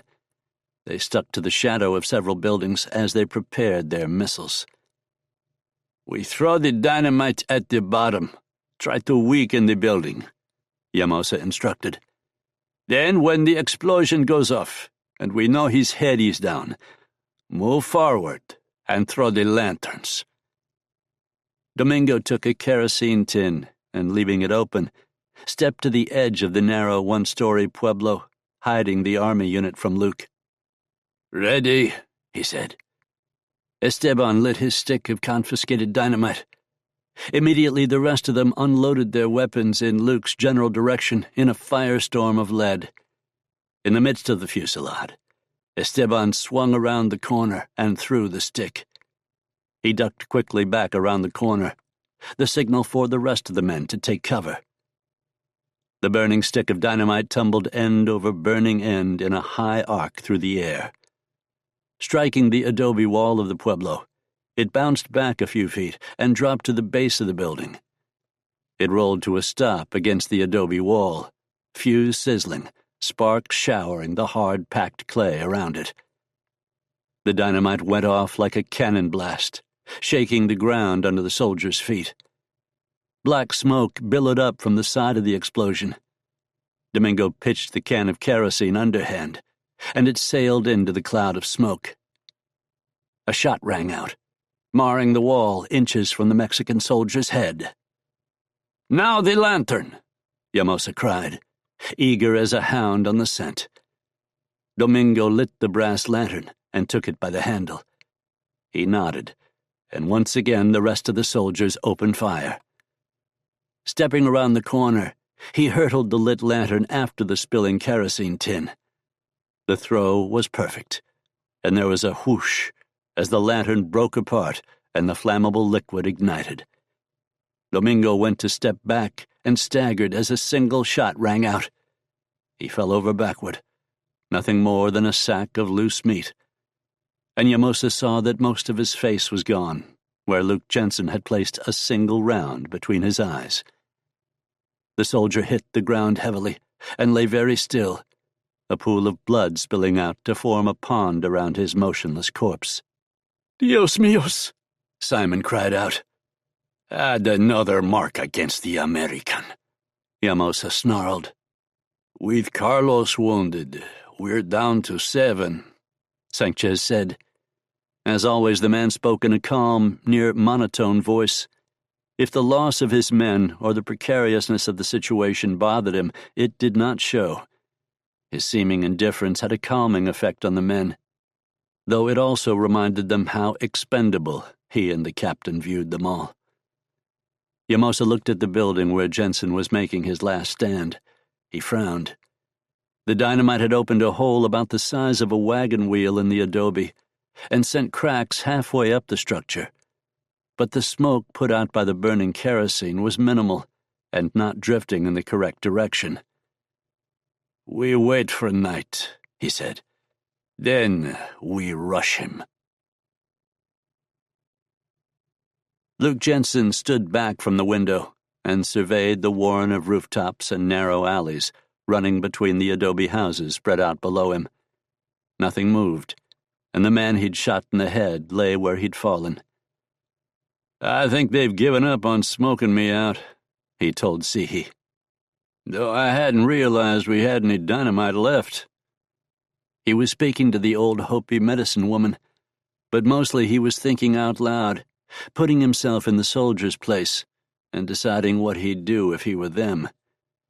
He ran through options before coming to his conclusion, uncertain as it was. "I'd try and gain elevation for a marksman, and then rush me once night falls," he decided. "The moon tonight will only be a crescent moon," Sihi told him. "There will be clouds. I see them this morning on the horizon. It will be very dark at times." Luke nodded. "That can work as well for me as it does for them. They are not as wounded as you. I gave you good medicine, but you are still hurt." "Doesn't matter." Luke dismissed her protests. "I will outfight them. They never should have come here after me. They have come to their doom." Sihi cackled happily. "You are a warrior. They are not so much warriors, I think." She sobered for a moment to reflect, then added, "But they do have plenty of guns." Luke sighed. "Yes, they do have plenty of guns." Chapter 37. As twilight deepened, the Mexicans grew restless. Luke traded shots with one of them, set back from the others, a designated sharpshooter for the group, he suspected. But both men missed. Then, as the sun passed over the rim of the canyon, plunging the steep ravine into shadow, the men began shifting, trying to push closer. One of them got overconfident and exposed too much of his body as he slipped into the recess of a doorway.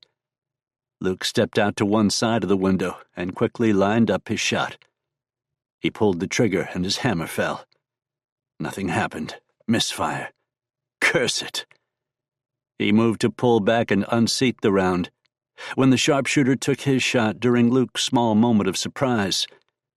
The Springfield round slammed into Luke's rifle, and the thing came apart in his hands.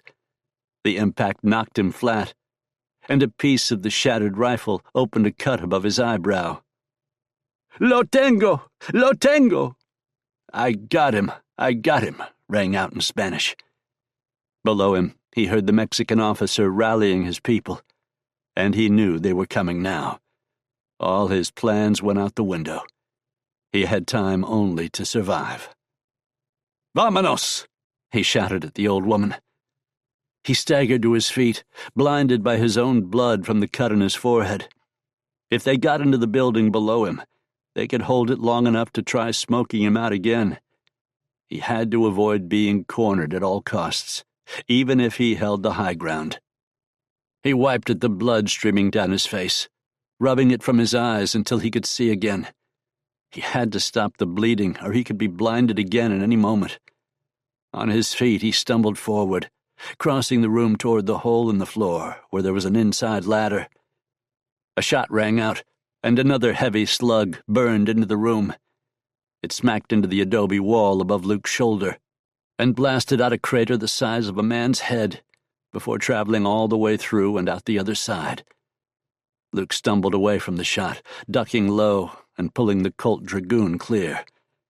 He had 4 shots, assuming there were no duds. The situation had just changed drastically against him. Survival suddenly looked like a much, much bleaker proposition. "You must go," Sihi told him, voice urgent. "Hide in the pens, among the goats. Go." Still wiping blood from his eyes, Luke reached down and took up a handful of dust from where the rifle rounds had hammered the walls. Holding the loose grit in his hand, he reached up and hurriedly packed his wound with it, using the dust to make a muddy crust and staunch his bleeding. He stumbled to the open smoke hole, descended the ladder, and dropped down into the chamber below. Part of a several-room complex, this chamber held a door that led out into a courtyard, facing away from the advancing Mexicans. He scrambled up the ladder of a random pueblo, and then kicked it over so it clattered to the ground like a forgotten toy. Ducking into a square-carved window, he pushed back into the shadows and watched outward. The Mexicans had reached the structure he'd just left. They swarmed across the surface like a squad of ants, ducking into openings only to re-emerge, shaking their heads and each calling out, "No!" as they found each chamber, room, and niche empty. Breathing heavily, Luke leaned against the interior wall. 4 shots was what he had left. He had to make them count. Grim-faced with resolution, he pushed deeper into the adobe city. Yamosa was furious once it became obvious that Luke had somehow escaped him. A careful search of the pueblo had turned up no one other than an old woman who either didn't understand Spanish or pretended not to. A search around the area revealed a series of blood drops showing that the American was injured, but not telling them how badly. That, combined with the remains of the rifle, told the captain that Domingo must have hit the man at least once. He ordered his men to fan out and search the rooms closest to the initial building, but by this time darkness had settled in, and they couldn't find a trace of him. In baffled disgust, they finally returned to where they had the old woman under guard. After posting one man as a sentry, Yamosa regarded the woman. "What is her story?" he demanded of Sanchez. "Bah!" the sergeant major spat in disgust. "The old fools left in this place claim she is a witch. She is called Sihi, and apparently she is the one who brought the American here. According to the toothless old pigs, he was badly hurt when he got here, but she nursed him back to health." He faked a swing at the old woman. Sihi did not flinch away. Sanchez spat in disgust again. "I know you speak Spanish, you withered crone," he barked at her. He sat unmoving, offering no provocation, but also refusing to speak. Her face was hidden in shadow as the room grew steadily darker with the coming of night. Carefully, Luke slipped in among the goats. The Mexicans had positioned themselves in front of the only ladder down, too quickly for him to circumvent them. For better or worse, they were stuck inside the nearly abandoned city together. That meant he couldn't afford to be seen, but he had to whittle down their numbers if such an opportunity presented itself. Suddenly he heard men approaching just outside the building. They sounded relaxed, perhaps because Luke had doubled back to get here, and they thought these buildings already had been checked and thus were safe. They spoke Spanish. "Don't let the captain catch you," one man warned. "What he doesn't know won't hurt him," another man replied. "One cigarette. What can it hurt? No." Luke tucked the pistol firmly into the back of his pants. Flexing lightly at the knees, he leaped up, arms stretched out, and caught hold of the edge of the smoke hole with his hands. He hung for a moment, testing to see if the oak support beam could hold his weight. Satisfied, he muscled himself up and disappeared through the opening. At that moment, a Mexican stepped through the doorway, ducking out of sight, and lit a cigarette. The match sparked, then caught, illuminating the man's broad, soft-featured face in flickering yellow light. Luke dropped down behind him. The flame from the match reflected briefly in the American's eyes. The Mexican looked up at the last moment as if he sensed something, and Luke unfolded like a snake striking. The match snapped off in the rush of air.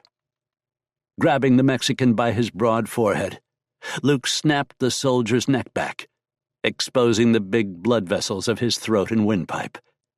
The cold gray metal of Luke's knife traced a line across the man's throat. Blood rushed out over the man's uniform collar, absorbed by his shirt. The man's frantically beating heart sent additional geysers spurting up in repeated arcs from the cleanly lacerated carotid artery. The Mexican crumpled at the knees, and Luke snatched the dead man's Springfield rifle out of his limp hands before it could clatter to the floor. He eased the body down and searched it quickly, unbuckling the equipment belt with an ammunition pouch from around the dead man's waist. "Hurry up," the man outside urged in a low voice, having no idea that his compadre was dead.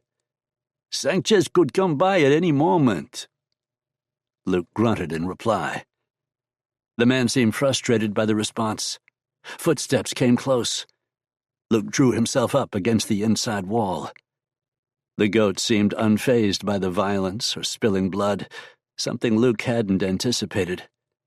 One of them bleated, restless, but the noise was not taken up by the rest of the animals. Gripping the Springfield by the barrel, he gently laid it up against the wall, careful not to make a sound. The second man stopped just outside the door. "Simon, hurry up, man," he said. Exasperated, the soldier leaned into the doorway, eyes hunting the gloom. Luke gripped his knife tightly, knuckles white on the hilt. "Simon!" "Psst," Luke hissed. Confused, the man turned in the direction of the sound. Luke's hand came out like a bear trap and closed on the man's rough uniform tunic collar. Grabbing hold, he yanked sharply and jerked the man off balance. The knife came around fast, too fast to see in the dim light. The blade entered the man's body twice, puncturing both lungs. The soldier coughed blood and gasped in a wet gurgle as Luke ripped the second strike free. Rotating at the shoulder, Luke brought the knife around from overhead and slammed it home in the back of the soldier's neck. He heard the distinctive sound of a pair of glasses being broken apart under his foot. The Mexican instantly dropped to his knees and then collapsed face down. His last breath escaped him in a rush of blood and a soggy death rattle. Reaching down to search him, Luke's hands found his primary weapon. In the darkness, the American grinned. The man had carried a shotgun. It was like rolling everything on a single toss of the dice and coming up with a natural 11. Not wanting to risk his run of good fortune, Luke made the decision to relocate. He could try coming at them again, but now from a different direction.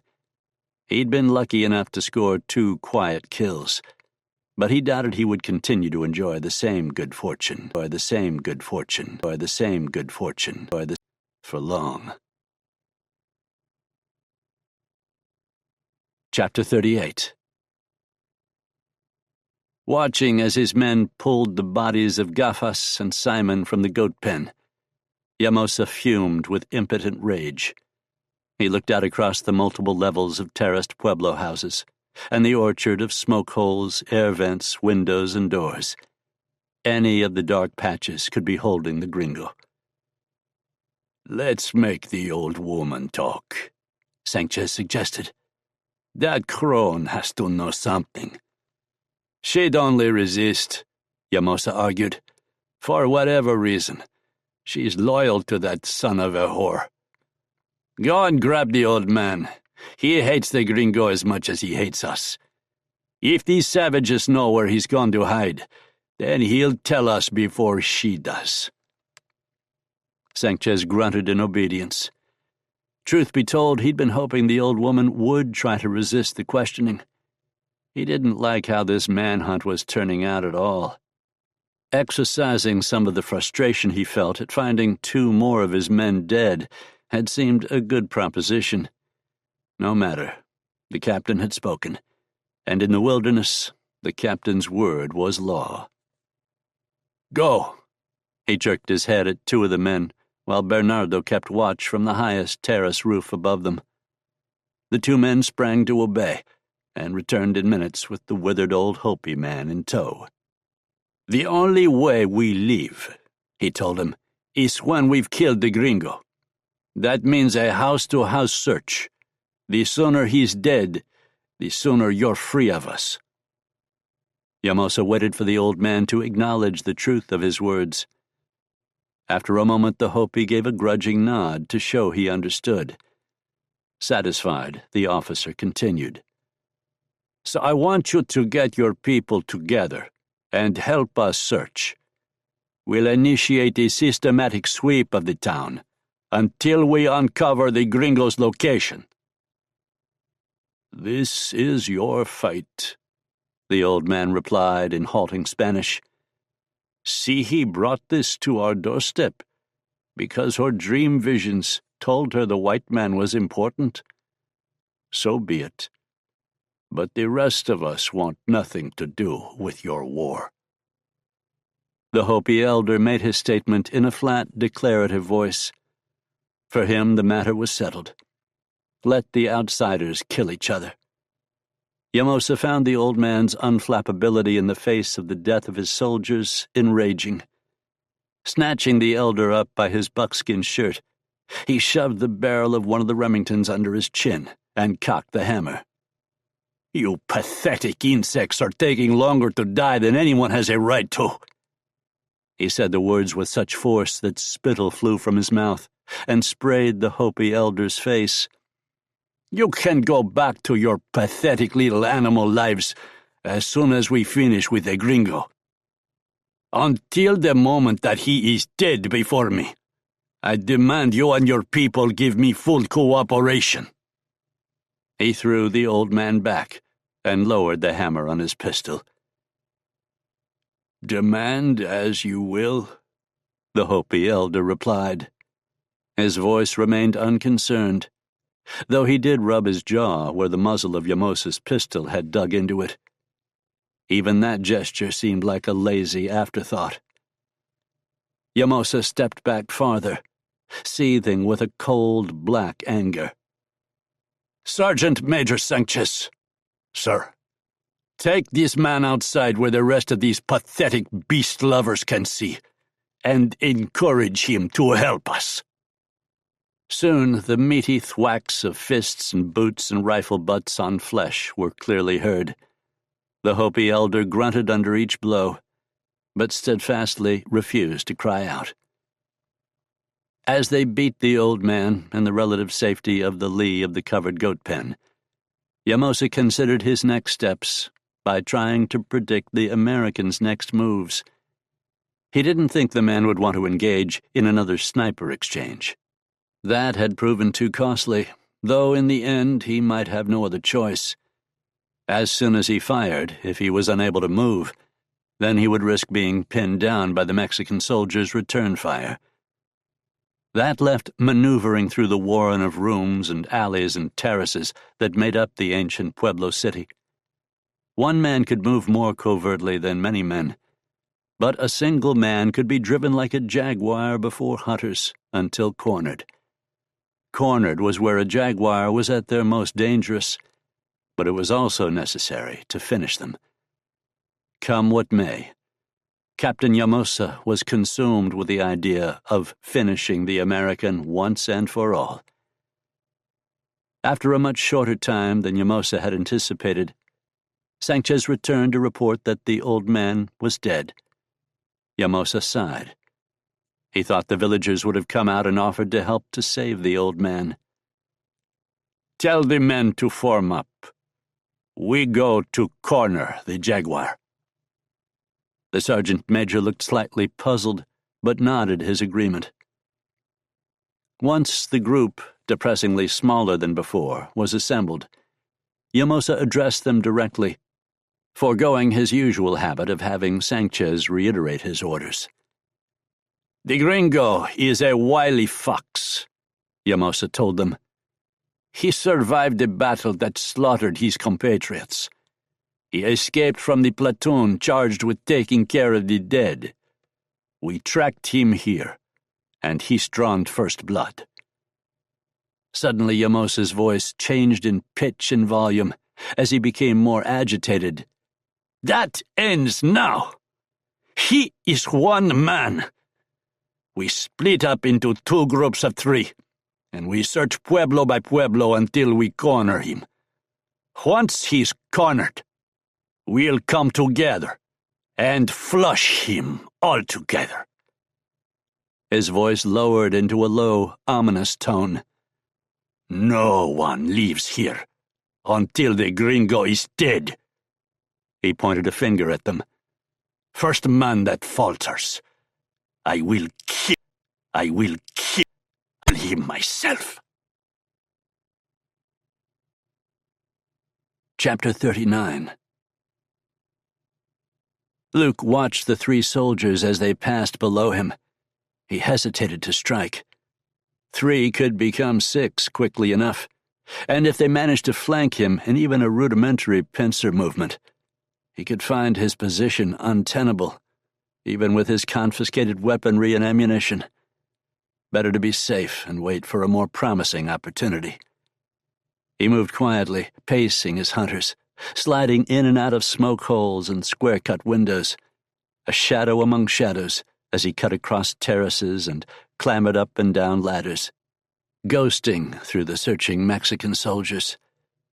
Twice he stumbled upon some of the city's few inhabitants.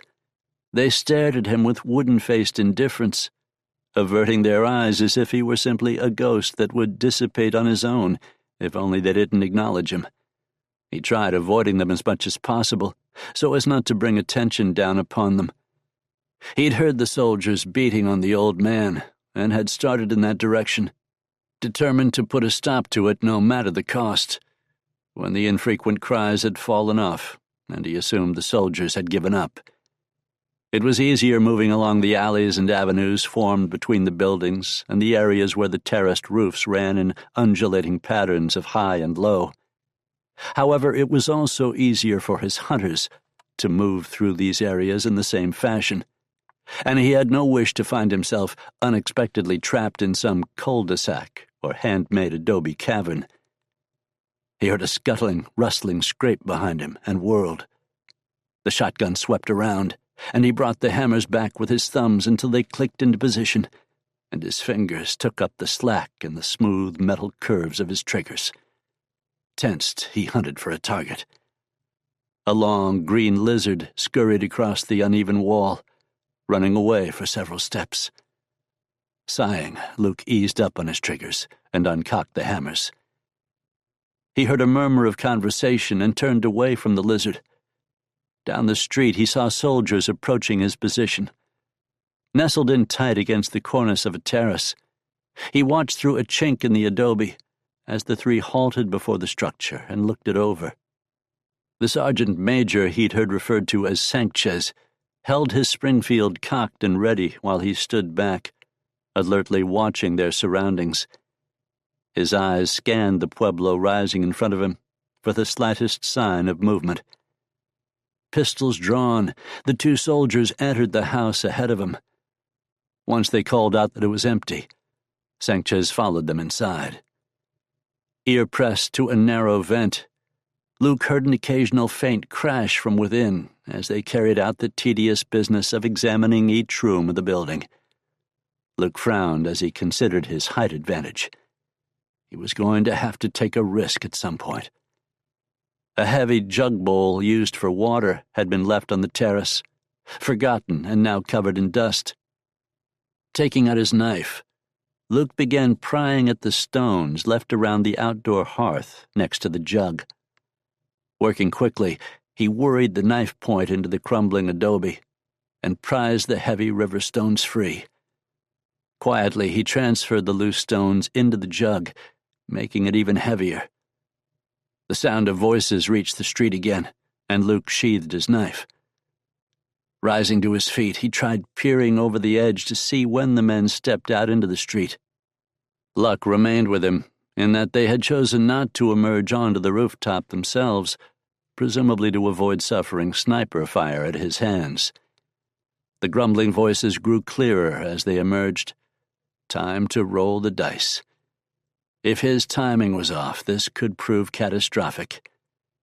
His feet set against the terrace, Luke braced his shoulder against the stone-filled jug and slowly heaved. Waist-high and loaded down with stones now. The jug resisted his pressure at first, so he pushed harder, using the muscles of his legs. With a sudden, treacherous release of tension, the jug shifted outward and dropped. Thrown off balance by the sudden shift, Luke waved his arms wildly, tottering on the edge, close to toppling after the plummeting jug. The three were just emerging from the doorway, grumbling in frustration. The sudden trickle of adobe gravel was the only warning the men got.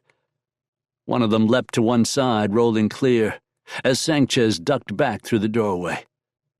The third man, Carlos, mind perhaps dulled by the pain of a wound he had suffered earlier, looked upward at his companion's warning shout, wasting the split second that might have saved him. His scream had scarcely reached his lips before it was swallowed in the thunderous shock of the heavy crockery, slamming into him and driving through to the street. The resulting crash was thunderous. Sanchez glanced in horror at the scarlet-splotched heap of loose adobe and rock strewn before the doorway. Only the barest fragment of time had separated him from death in that moment, he realized. "There he is!" the other soldier shouted. "Quick!" The man had recovered from his shock, just in time to see Luke regain his balance and dart back from the roof edge. Scrambling over the terrace like an ape, Luke dashed for the neighboring building. Not-so-distant shouts began answering the alarm being raised below him, and he had no desire to get in the open. Another building rose up, hard adjacent to the terrace he raced across. Luke threw himself upward to clear the few feet discrepancy between the two structures, and started across the steeper, sloping roof. His ankle twisted, and Luke skidded dizzily downward, hands clawing to secure a grip. His searching fingers found no purchase. Helpless to stop his slide, Luke floundered over the edge and dropped back to the terrace roof just below him. Heart racing, he leaped up and began his climb again, thankful the fall was only a few feet rather than all the way to the plaza below. A hunk of adobe next to him exploded as a rifle cracked below, the bullet passing only inches away. A second shot shattered a chunk of adobe under his fingers, but in the next moment he gained the crest of the roof and slid down the other side, out of sight for the moment. This side of the multi-level structure abutted a building 1 floor less in height. Catching at a carved gutter line as he reached the edge, he lowered himself over the side and dropped lightly to the next terrace. Angry shouts sounded closer now as his pursuers sought to close in, but Luke felt more confident. A ladder at the far end of the terrace led him down to an alley in the back formed by a rock wall to one side and adobe on the other. Reaching the narrow avenue, he pushed through a dark doorway in an opposite building and vanished before Yamosa's men could circle from the other street. As they frenziedly sought to retrace his movements, Luke ducked through several empty buildings and reemerged some distance away. The dark avenues cloaked his escape. Twilight deepened and was swallowed by the night. Across the dead city, blackness settled like shadows in a tomb. No lights shone in the empty town. Starlight and illumination from the moon looked down on the ancient structures, their soft light no more than shading the night to gray. The last of the Hopi villagers huddled in their Pueblo homes, knowing death stalked outside their doors. Grim-faced men cast suspicious eyes over each segment of nighttime city laid bare by the lights of their lanterns. Warily they searched for some new evidence of their quarry's presence. The smell of gun smoke lingered in the air. Determined to put an end to this deadly match of cat and mouse, Yamosa grouped his remaining men together and ordered the search to continue. By lantern light, he and his band relentlessly pushed through the city, hunting their prey through the now familiar streets and deserted buildings. If this was to be a contest of endurance, Yamosa meant to give his enemy no chance to rest. Not even this deadly American could hold up against the strain of ceaseless skulking from one bolt hole to another, never gaining more than a few steps on his pursuers. Eventually he would grow weary, and then careless. They would trap him, and learn how well an exhausted fox could fight as the pack of hounds closed in to kill. I'll lay you odds the American has run by now. He's probably running as fast as he can for the desert right now, Domingo growled, his surly temper worn thin from the hours of tedious and dangerous search. He's probably sleeping in a ditch while we're wearing down the streets with our boots. He'd be a fool to stay here inside the walls, dodging us all night. That's true enough, Bernardo pointed out, assuming he's running from us. Unease crept into the man's normal bravado. I do not think that is the case here. It seems to me the gringo is hunting us as much as we are hunting him. It is obvious enough by now that the American isn't exactly in full flight, Yamosa broke in, voice brusque. We've known that from the beginning. He's still with us, staying just out of sight like a snake, waiting for a chance to strike at us. But his boldness will be his undoing eventually. We'll wear him out before he does us. So shut up and keep your eyes open, I command you. The captain finished the last in an angry bark. Not daring to grumble, the soldiers concentrated on their search. Sanchez worked his way close to the normally flippant Bernardo. "What's the matter?" he asked. "You haven't let this devil of a gringo get into your head, have you?" The other man glanced at him edgily, somewhat ashamed at how readily apparent his unease had been noticed by the sergeant major. "I'm fine," he muttered. "This has just been a long day is all." Abruptly he paused, then started again. "No, that's not all of it. The American, this place, the damn Indians. I'll just be happy when we kill this man is all." His voice trailed off uncertainly. Sanchez grunted something non-committal. He was almost sorry he'd asked. He needed the men sharp, not crying for sympathy. As if sensing his leader's mood, Bernardo forced a smile across his face. I'll be fine once we drive him into the open. This monotonous game of poking through a ghost town, trying to flush out a snake, is wearying, that's all. It's quite a strain on a man's nerves." "The captain doesn't care about your nerves," Sanchez informed him. "And neither do I." "Yes, Sergeant," Bernardo said automatically. "Good." Sanchez jerked his head in a nod. "Now, let's go find that gringo and put an end to this madness." Chapter 40. Stealthily, Luke raised the heavy trap door. Its dry, rotted leather hinges rasped, and he uneasily peered about the darkened storeroom. Satisfied that the sound had been too faint, and that no one was near enough to catch the desiccated whisper, he grimly inspected the dank-smelling sub-cellar of a corn bin below, then replaced the trap over the opening. Whether the old tunnel still lay open was impossible to say without light, but at least the trapdoor had opened for him without disintegrating. He listened. Silence.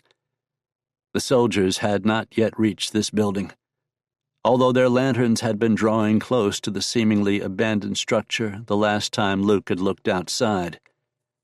This entire section of the pueblo was a series of corn bins and storerooms. One vast warehouse of a looming structure abutted directly up against the cliff face on one side and built out from it. The storeroom ceiling stretched high, and the wooden door closing the main entrance was immense. A system of chain and pulleys lifted the main door vertically along grooves cut into the jamb, sliding the heavy wood barrier upward and down by means of a capstan. The heavy winch had the look of Spanish manufacture, due to the filigree and fleur-de-lis worked into the metal. For all Luke knew, the mechanism was as much as 200 years old. Obviously, the capstan had been acquired through trade with friendly conquistadors, or perhaps gifted by friars in order to facilitate conversion by the natives to Christianity. Luke knew the Spanish had first come to the Southwest in Mexico more than 300 years earlier. In truth, it didn't matter where the pulley came from or how old it was, only what aid it could provide in his war with the soldados. He intended to exploit this for all he could. The door stood open, raised upward to the ceiling as if left that way when the tribe grew too small through attrition to properly utilize such a large storage space. The capstan sat mounted alongside the front wall, where a thick hemp rope strained from the winch, running along heavy pulleys jutting out of wooden brackets set into the girders of the Pueblo building and then fastened to the massive door. Luke inspected the fittings, making sure he was familiar with their operation.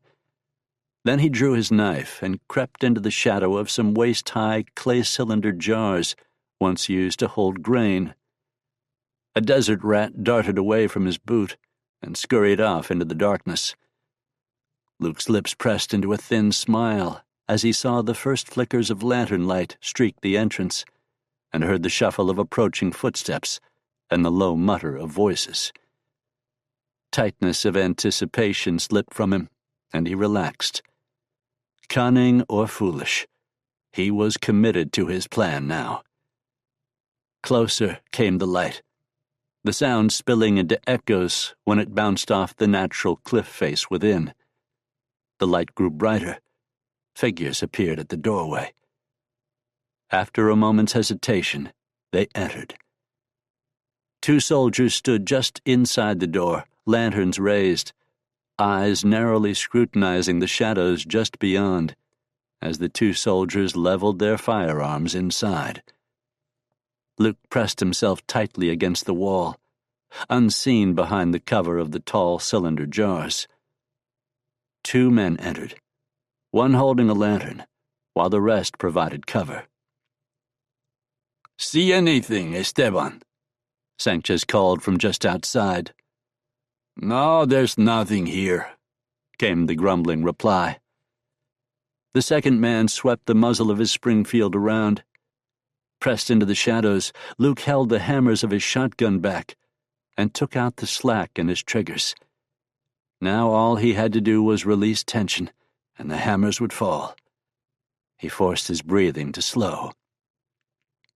Just as the others moved to follow the first two inside, Luke, gripping the shotgun one-handed, leapt from the shadows and reached the old Spanish capstan in a bound.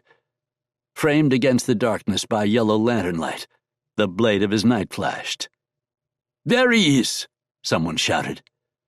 A Springfield went off, the shot sounding like a cannon blast in the echo chamber of the storage room. Luke lashed out with his knife and severed the rope holding the great wooden door open.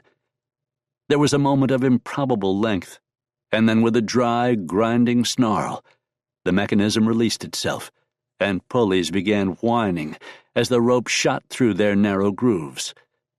The immense overhead door shook and then broke free of its moorings. Debris fell in a trickle, then exploded like a bomb into the night. The thunderous screech of metal on metal screamed out as the heavy door tore loose and hurled downward across the entranceway, momentum building to a point of blurring acceleration. The capstan shrieked on its pivot, spun like a gigantic top by the streaking rope. It swung widely, slamming into Luke, who stumbled and lost his grip on the shotgun. Both barrels went off with a deafening blast, and muzzle flash lit up the gloomy cavern of a chamber. The door crashed against its sill like the gate of hell closing behind sinners. Caught by the inertia of its fall, the rope snapped short on the spindle and ripped the spinning capstan free of its smoking mounting. Wood drum and coils of hemp rope lashed across the warehouse like a thrashing snake, sending all three men flat behind cover. Luke dropped the shotgun and pulled the Colt Dragoon. Adobe jars shattered, sending ancient stores of corn and grain into the air, forming a choking cloud of dust. Outside, chips of adobe pelted Yamosa and the other two as they leapt back from the collapsing barrier. Clouds of grain dust and pulverized adobe clay blasted their faces and whipped at the lantern wicks as the door thundered shut. "Sanchez! Bernardo! Left and right, fast! Find me an entrance!" "Damn the man's cunning," the Mexican captain thought. "He split us again." Inside, one of the lanterns crashed, spilling kerosene across the adobe floor. The flammable liquid went up in a blaze, illuminating a swath separating the soldiers from Luke. The men, cursing, swept their rifle muzzles around. Domingo, thinking he'd seen a shape, instinctively hurled his lantern in order to free up his hands to use his rifle. Luke dodged the missile, and it shattered against the rock face of the cliff, forming the wall behind him. Kerosene-soaked fragments spattered into the grain dust, and it went up with a deafening whoosh. Luke dove to the right, rolled over his shoulder, and came up with a pistol. He saw Carlos backlit by the burning dried corn. He fired once, unwilling to waste more bullets than necessary. The dragoon jerked in his hand, and he saw the Mexican jolt as his round found a home. Carlos staggered backward, stunned by the rapid turn of events. His feet tangled up in themselves, and he fell. Screams ripped from his throat as the linen of his uniform blouse and greasy hair instantly caught fire. Shrieking, he rolled in agony, even as he poured his life's blood out into the dust. Instinct made Luke move. He swiveled around one of the remaining cylinder jars with lithe grace as Esteban's rifle fired. Carlos, still screaming, somehow managed to regain his feet and stumbled blindly from the blaze. Tongues of fire danced over his hair and clothing. Blinded by the flames, flesh seared and blackened, he flopped across the storage room floor, smashing into objects in a hopeless effort to escape the unendurable pain. Driven to cover by Esteban's rifle fire, Luke ignored the burning man as he crumpled into a writhing, smoldering mass. The fire gave Esteban time and cover to close with Luke. Rushing the American from behind, he knocked the pistol from his hand with a wild swipe of the breech-loading rifle. Though his bullet was spent, the Springfield still made for an excellent club, and the soldier brought it to bear. Luke twisted sideways, narrowly avoiding a wild swing of the man's rifle butt. The metal butt plate of the shoulder stock clanked hard against unforgiving rock. Reeling back, Luke struck out, thrusting the blade of his knife for the other's side. But Esteban was quick, and with a sweep of his barrel, dislodged the knife from Luke's grip the same way he had the Colt pistol. Shouting in rage, Luke stomped out with the heel of his boot. Striking the other man squarely in the chest, he drove him back. That gave Luke time to bend and snatch the fallen knife from the floor. Behind him, he heard the Mexicans trapped outside shouting, and then the sound of rifle butts hammering the wooden planks of the storage room door. Lengths of wood splintered into long strips under their blows. The fire was spreading from one pile of desiccated corn and grain to the next with devilish rapidity. The dried material was so combustible that it broke into flames with small explosions that sounded like gunshots. Everything was chaos as the door began splintering in earnest now. Time was running out. Esteban yelled in fury and swung his Springfield like a club. In a red fury, Luke avoided the attack and drove forward, knife plunging toward his enemy. The Mexican soldier dropped back, seeking to use the greater length of his rifle to better advantage, even if only as a bludgeoning weapon. The fire was spreading, and the door splintered to the point that cracks had appeared in it. Esteban tried stabbing Luke with the barrel of his rifle, but the move was ill-timed, and Luke avoided it, slapping the firearm to one side. Overextended, the soldier fell forward, and the American struck before the other could parry effectively. The blade tore through the man's side, slipping through the ribs and stabbing into a lung. Esteban toppled to the floor, eyes brimming hatred through the agony of his death. Bright, frothy blood burst from his mouth like water from a culvert. Rifle forgotten, he tried dragging his broken body to safety, but died after only a moment of exertion. Luke stepped back. Already flames had engulfed the section where Carlos's body had lain. The door still held against the assault by the other three men, but the inside of the storeroom was ablaze, furnace hot, as flames consumed the grains and corn. Flames now had leapt over half the floor, and in places the planks had given way to collapse into the shallow cellar. It was difficult to breathe or even to see with the rapidly building smoke and heat. Hurriedly, Luke retrieved his pistol and started for the cellar stairs. He thought about firing a shot through the door, but decided against it. It would undoubtedly slow them, and he stood a fair chance of hitting one of the three remaining men. But fair chance wasn't good enough when he was counting every bullet. The short tunnel was his only escape. Moving fast, he found the trap door still clear of flaming wreckage.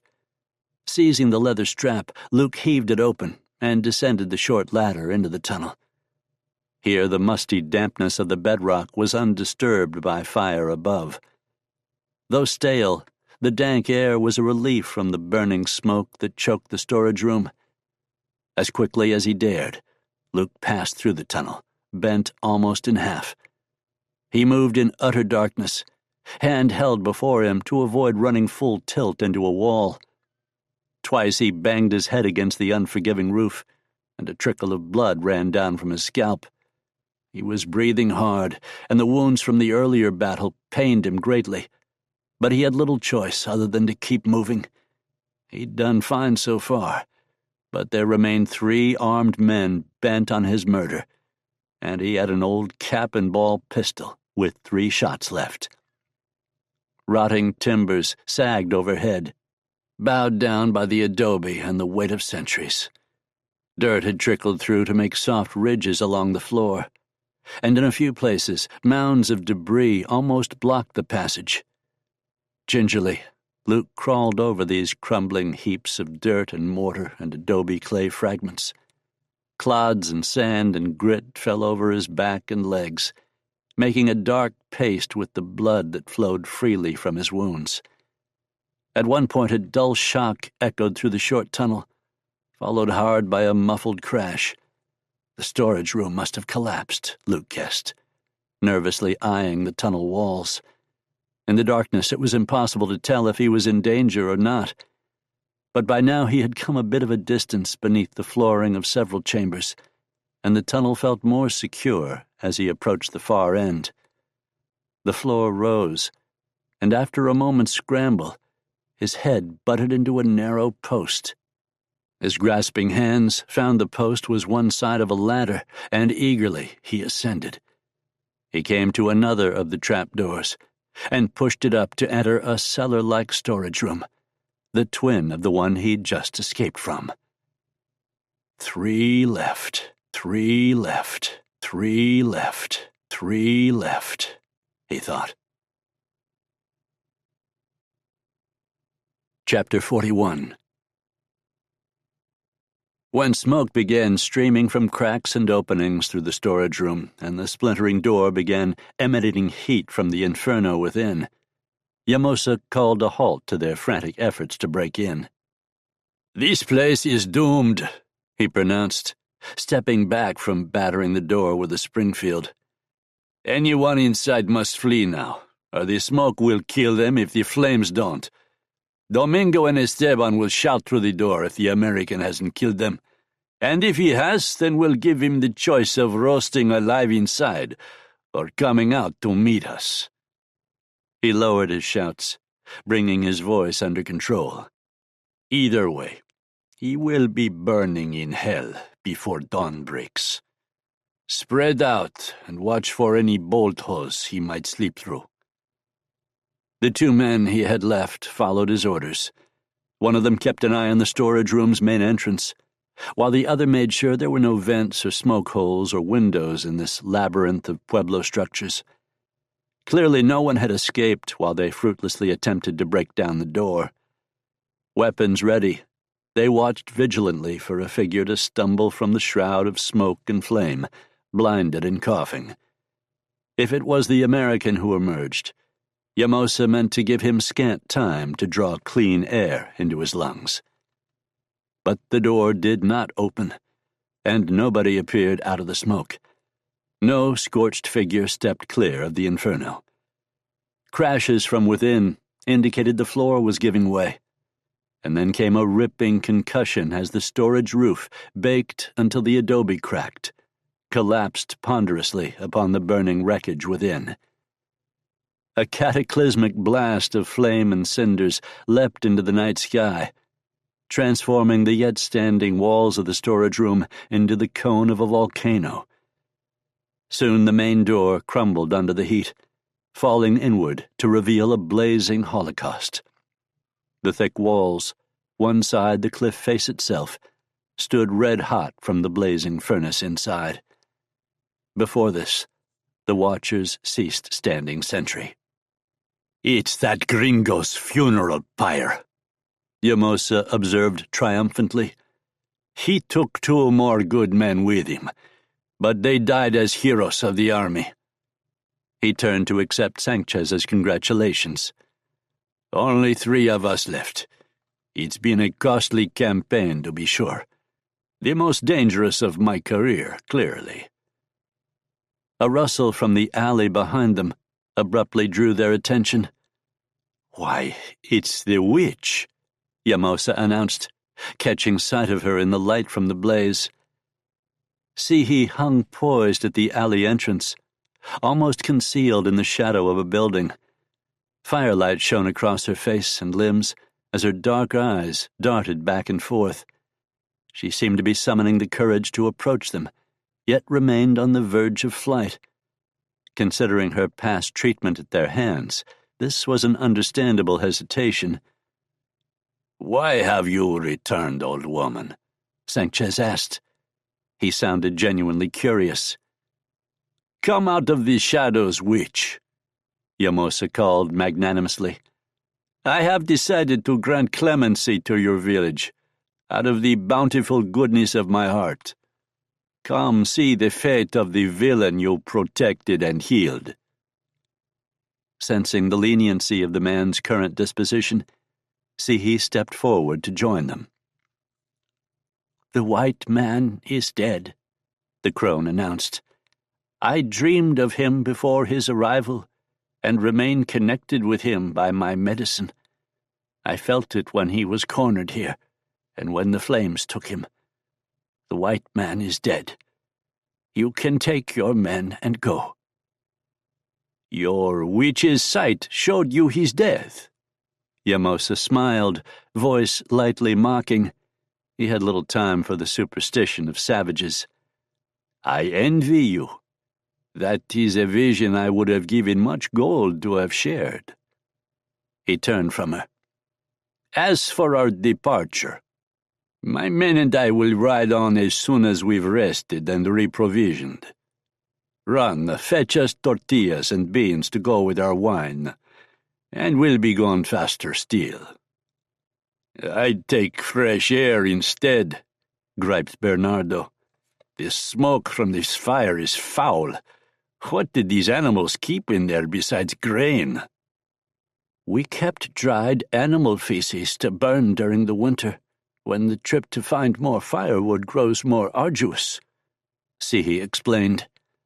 Her tone seemed to indicate Bernardo was a little slow not to have understood this to begin with.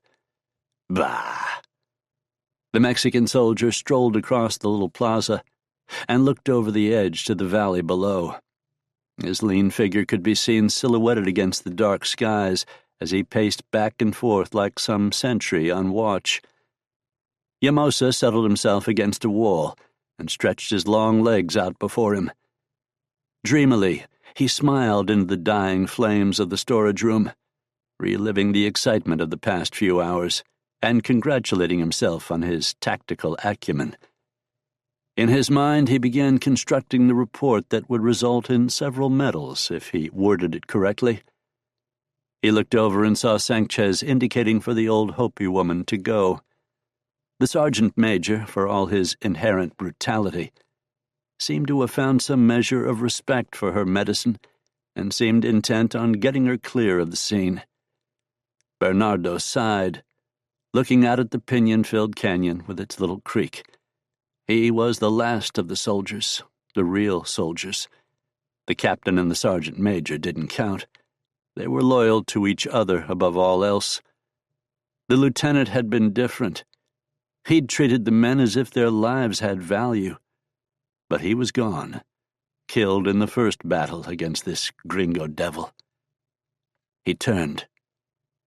A figure approached him along the wall, striding through the smoky haze as ominous as the angel of death.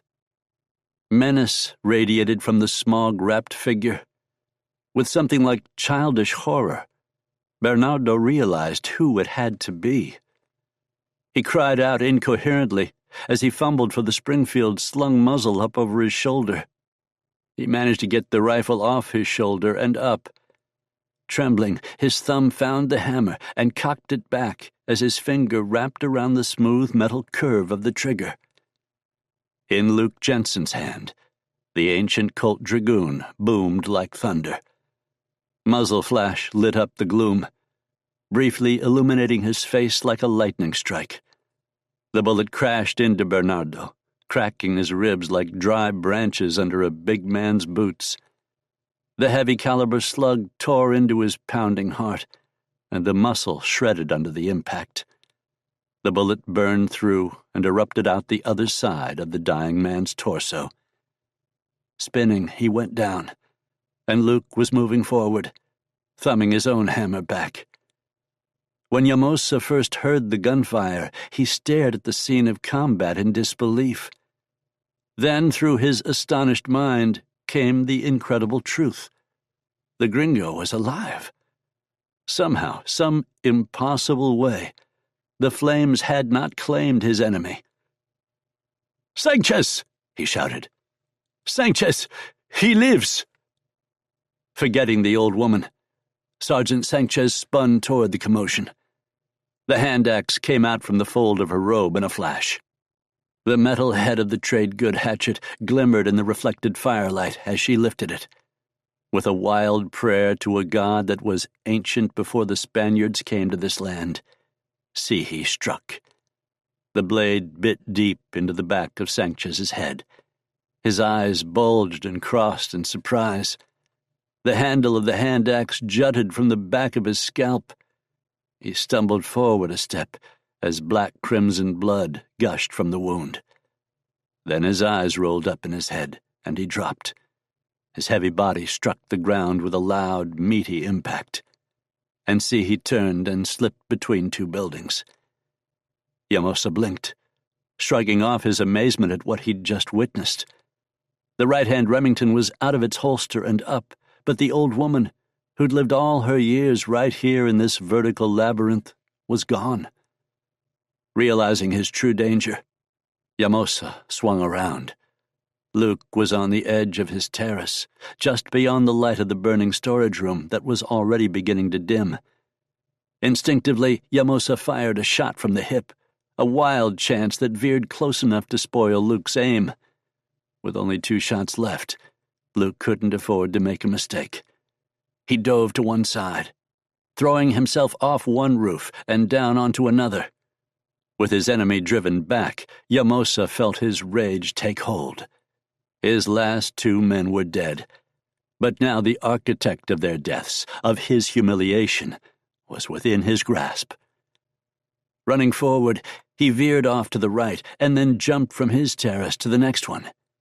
He caught a flash of movement, and the wall next to him exploded as Luke fired. Turning toward the crouched figure, Yamosa unloaded 3 times, sending a wild fusillade in Luke's direction. Darting into a doorway, Luke turned to fire again, sure of his aim this time.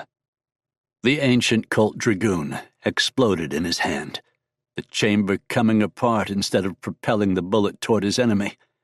He yelled out in surprise and dropped the ruined pistol. Seeing his chance, Yamosa darted into the building after Luke, before the American could make his escape, and somehow outmaneuver him yet again, firing the one Remington empty into the black maw of the doorway. The Mexican officer drew the second and entered. Luke had anticipated his actions and stepped to the side of the doorway, avoiding the wild shots and placing himself ideally for an ambush. Yamosa came through the door, wild-eyed and panting with his rage, Luke's own Remington leading the way. Forming a knot with both his hands, Luke stepped around and brought his fist down. He hammered the other man hard in the wrist, and the revolver flew from his grip. Squeaking in surprise, Yamosa fell backward, stumbling over his own feet and back out of the Pueblo doorway. Pulling his knife, Luke followed after the man. Seeing the blade in Luke's hand, the other man grinned in sudden devilish delight. Reaching around to the black leather uniform harness he wore, the Mexican Capitan pulled forth the long bayonet issued to all soldiers for use with the Springfield breechloader. "You want to cross blades with me, pendejo?" he asked. "Then come and die." Luke didn't bother to reply.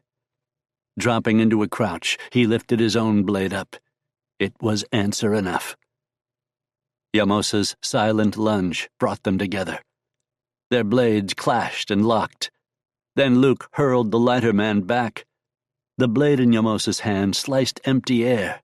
They locked again. Blow upon blow hammered a vicious cacophony of death, punctuated by the gasps for breath of the tired combatants. A wild slash tore open a wound on Luke's right arm. "You are not leaving this cursed place," Yamosa jeered, observing the fresh blood dripping down the American's arm. Other wounds were tearing open under the strain of fighting, and fresh blood spotted through some of Luke's older bandages. Luke seemed to use the pain as a catalyst for his aggression. The more he hurt, the harder he fought. An apparent feint suddenly reversed directions and opened a cut on Yamosa's face. The men struggled in silence now, voiceless save for panting breath and animal grunts. Yamosa was a shrewd opponent, with wiry strength driving his somewhat long frame. In addition, he was relatively fresh compared to the fatigued, bleeding, and wounded Luke. Despite his physical issues, the American's endurance did not falter against the Mexican officer's attacks. Relentlessly, the two men parried and feinted, slashed and thrust, each confident their attack would exhaust the other and soon bring an end to the stalemate. Their blades locked hilts again. They strained against one another, man to man, blade to blade. Then in the next moment, they were thrown apart again. Yamosa's bayonet slipped past Luke's guard and stabbed for his side. Shoving hard, Luke twisted away and threw Yamosa back a step.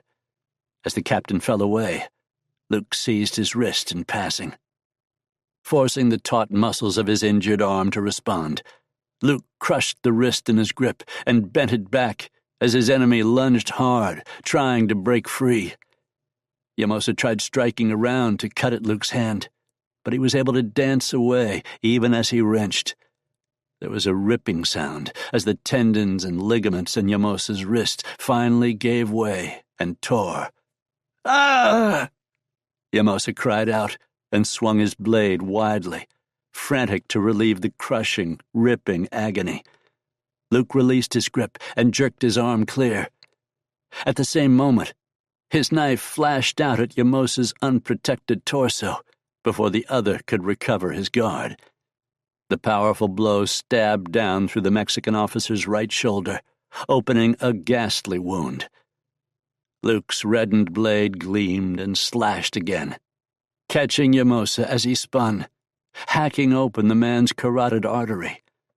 Blood geysered up as if from a fountain, driven by the panicked beating of his heart. Yamosa staggered backward, eyes wide in shock. He tried lifting an arm to staunch the flow of blood, but found it too damaged to obey his commands. Heavily, he dropped to his knees. Bent over with exhaustion, Luke focused on taking in as much oxygen as he could draw from the smoke-fouled air. Yamosa dropped his bayonet and used that hand to try and stop the cascading river of blood gushing from his neck wound, as his other arm hung limp and useless. He was becoming paler with blood loss, even as Luke looked on. "I was never with Melikus, you stupid son of a whore," Luke said in his rough Spanish. "Nunca estuve con Melikus, estúpido hijo de puta." Yamosa's eyes rolled up in the back of his head, and he fell forward, face down on the adobe terrace, where he finished bleeding out, as Luke Jensen, as Luke Jensen, as Luke Jensen, as Luke Jensen, looked on. Chapter 42. When Melikus finally snapped and fell fully into the madness of his beliefs, he unleashed a firestorm of slaughter that consumed everything around him. Hashche-Genie was the black god, the god of fire and death. He came that night to Melikus in a dream, and his message was clear. If Melikus showed his faith, then he would teach him how to fly like Father Hawk, how to disappear like Coyote, the trickster. But these were powerful magics, so the price to obtain them was high. Rising from his bed, he took up his machete. The first kills would need to be quiet. Once he was started, he would kill the whites first. The Apaches would think it a fine joke, turning on the whites right before selling the captives. By the time they realized they too were sacrifices, he'd have their trust and could strike without mercy. The woman he'd tied to the Joshua tree looked up at him, blackened eyes dull from the misery of her abuse. He stood above her, machete naked in his hand. She didn't even cry out as he cut her throat. Her blood spilled in a hot red rush, and Melikus felt her spirit leaving her body, feeding Hashche-Jini. The black god would eat well tonight.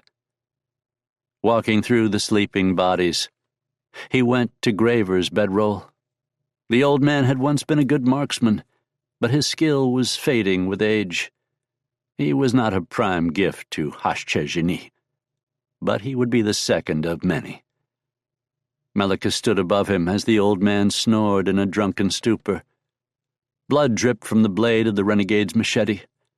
Lifting it high, he brought it down and hammered the edge into the crown of the old man's skull. Graver's eyes shot open, but the skull was cracked deep, and the blade bit into the man's brain, bringing instant death. 3 more times the machete fell, each stroke a prayer, and 3 more men died in almost complete silence. On the 4th kill, the captive the outlaw had raped into an exhausted slumber came awake at the sound of blade hacking flesh, and she screamed as blood splashed hotly across her face. With a single swipe of his arm, Melikus decapitated the girl, sending her head rolling through the embers of a fire, sparks jumping in rooster tails as it came to rest, and the flesh began cooking. Jensen startled awake and tried to claw his way out of his blankets. "What in tarnation?" he managed to exclaim. He was slow and stupid from drink and sleep, and he couldn't comprehend what he was seeing. Melikus swung again and sent the man's head rolling after the first. Now people were starting to stir all over the camp. Pulling his pistol, he thumbed back the hammer and squeezed the trigger, the bullet catching a white outlaw in the chest as he tried to scramble upward. "To me, brothers," Melikus called in the language of the people. "Kill the whites! Kill them all!" One outlaw lunged for a carbine leaning against a log next to his bedroll. The big revolver crashed, and the side of the man's chest caved in, as if staved with a heavy club. Another broke and ran, and Melikus gunned him down so that he pitched forward, dead into the blazing fire. Everywhere, white outlaws died screaming. Melikus stood in the middle of the carnage, laughing. What better offering to the black god than wholesale slaughter? Nothing. Flowing blood made crimson muck of the desert dirt, and the air hung heavy with the bouquets of gun smoke and ripped open flesh. It stank of violence and death. It was good. The black god would the black be pleased. Chapter 43. Luke Jensen rode up out of the gully and onto the rocky shale and shifting sand plain surrounding the city. He had no idea what the settlement was called. Ahead of him, the town was lit up in the night like some frigate on an endless ocean. Even from half a mile out, he easily heard the merriment and music of the celebration, all of it punctuated with the barking reports of firearms. Above the small city, bouquets of fireworks spilled across the sky in screaming streaks and brilliant explosions. It was Dia de los Muertos, the Day of the Dead. The holiday was in full swing as Luke made it to the edge of the city. The streets were packed with revelers, all dressed in some variation of skeleton attire and face paint. Brass bands played in a harmonious cacophony of trumpets and drums. Piano music spilled from the well-lit doorways of taverns and restaurants. Drunken celebrants emptied their pistols into the air. Senoras and senoritas danced in the street, wearing their dressiest finery and sporting brocade masks, escorted by gentlemen in mariachi suits, with faces done up to resemble skulls. Finding a stable that was still open, Luke boarded his horse, leaving his own hat with his tack and saddle. He didn't know how long the hunt for Melikus would take. All he knew was that the man was somewhere in all this teeming chaos and festivities. As he walked down the street, He bought a gaudy serape and sombrero and promptly put them on. The serape covered the Remingtons. As he moved through the crowd, he considered what he knew about Melikus to try and anticipate the madman's actions. He knew the man was deeply religious, or superstitious, depending on your point of view. Whichever, he considered his worship of the Black God to be a very serious thing indeed. Dia de los Muertos was exactly the kind of holiday he'd celebrate. But where, that was the question. The outlaw had all the money he could need. With the help of Sihi telling him of certain Indian paths through the desert, Luke had cut Melikus's trail once again and came upon the slaughter of the whites at the man's camp. He'd shed no tears for the murdered owl hoots, and he didn't bother trying to bury the remains he found. Let the desert be their grave, and the buzzards their worms.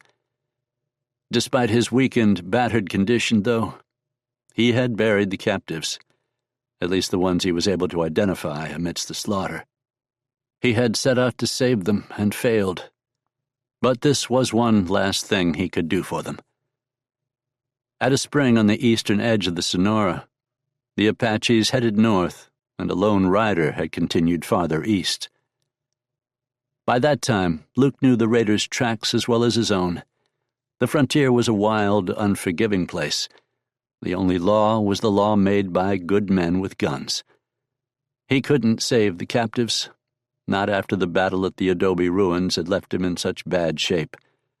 While he lay weak with blood loss and racked with fever, they were lost. Not the first innocents consumed by the West, and most certainly not the last. But be that as it may, there was still the matter of Melikus. The outlaw headed east, where his name carried less weight and his legend was less terrifying. Once it became clear which way the wolf was headed, it had become a race to catch him before the trail went cold. Luke rode day and night, pushing his horse as hard as he dared, until tonight he had seen the lights ahead of him and recognized instinctively that this was the end of the trail. No matter how much gold Melikus might have in his pocket from the slave trade, he wouldn't feel at home in the higher-class establishments. He might want to drink good liquor, but he didn't want to drink in a dive where sudden violence wouldn't automatically result in the law coming in. A place where a dice game could turn into a knife fight in the time it took a man to take a shot of rot-gut tequila. Small parades and processions filled the streets. As the night wore on, the revelers grew more intoxicated, louder. The sound of firearms going off increased. Several times revolvers were discharged so close to Luke that his hands dipped toward his pistols of their own volition. In a rundown tavern, he was in the crowd as two drunk Mexican soldiers fought with knives over the affection of an ugly whore. Finally, as night began giving way to morning, Luke entered a cantina at the end of an alley off a main thoroughfare. Slipping through the throngs of milling people, he ducked under the low door opening and entered the building. Here the festivities felt different, less celebratory and more raw. Most of the patrons weren't in costume, though loud laughter was the primary noise. Men diced at tables. A buxom Mexican woman in a low-cut dress ran a faro game. A girl who didn't look much older than 12 waited on the customers, bringing clay pitchers of beer to the shouting men. On one table, 2 scorpions were being forced to fight as men laid wagers. The owners pushed the deadly little creatures into each other, using the barrels of their pistols. Pesos and American 2-bit pieces littered the surface. Ignoring them, Luke began the same search he'd played out over and over again. Drifting to the back to try and remain anonymous, he carefully surveyed the room, looking for Melikus. In the shifting, aggressive crowd, he saw men sitting with their heads down, sombreros worn low in their faces, obviously not wanting to be noticed. None of them were the half-Ute outlaw. One of the serving girls came into the room through a beaded curtain, and Luke realized there was a second room to the establishment. Edging in that direction, he tried taking a peek through the doorway before entering. He got the impression of a small but still crowded section of the tavern, where more people seemed to be playing cards than in the front. He paused at the edge of the door, trying to search the faces of the card players. A waitress brushed past him in a scent of warm beer and petulia oil. Frowning, Luke stepped backward. A stumbling vaquero, bottle of tequila in one hand, slammed into him from behind, obviously staggeringly drunk. The contact knocked Luke through the curtain in an awkward, attention-grabbing lurch. Luke looked out as every face in the room came up at the fresh commotion. In the middle of the room, Melikus sat at a table, a pile of pesos in front of him. They made eye contact at the same time. Melikus's eyes grew wide, even as Luke's hand dipped for his gun. Both men drew in sync with practiced ease. The waitress, oblivious to the danger, swung around, 2 beer pitchers in each hand, and stepped in front of Luke. Luke stopped his trigger finger from contracting and tried to shove the woman aside. Melikus brought his .45 up and began fanning the hammer. 3 shots cracked out like thunderclaps, silencing the entire establishment. One went to the left and flew past Luke to strike the ceiling. The second clipped the girl in the shoulder, and she screamed, dropping the clay pitchers with a crash. The final shot caught her in the heart and stopped her screams cold. The girl jerked and crumpled backward into Luke, who caught her with one hand. The patrons surged to their feet and began racing and fighting toward the door. Still holding the dead girl in one arm, Luke swung around and leveled the Remington. A mob of gamblers and drunken revelers pushed past him, filling the space between him and Melikus. The half-Mexican, half-Ute outlaw was on his feet, backing away from the milling throng of panicked humanity. Extending his gun, Luke took aim as the man turned to run. Several vaqueros bumped into him, jostling him hard, and he staggered a step. When he got his equilibrium again and looked up, Melikus was by the window. The eyes of the outlaw and the bounty hunter locked across the space. Melikus was snarling like a cornered animal. He had one leg through the open adobe shelf of the window bottom and was about to duck through. Thumbing back his hammer and operating on pure instinct, Luke took a shot. The .44 caliber slug smacked into the wall next to the escaping outlaw, startling him. Melikus ducked under the frame and half fell from the window. Lowering the dead serving girl to the floor, Luke flipped a table and raced to the window. He saw a narrow alley, cutting between 2 more populated avenues. He spotted a donkey bucking wildly on the end of its tether, and knew which way Melikus had gone. He could do nothing for the girl.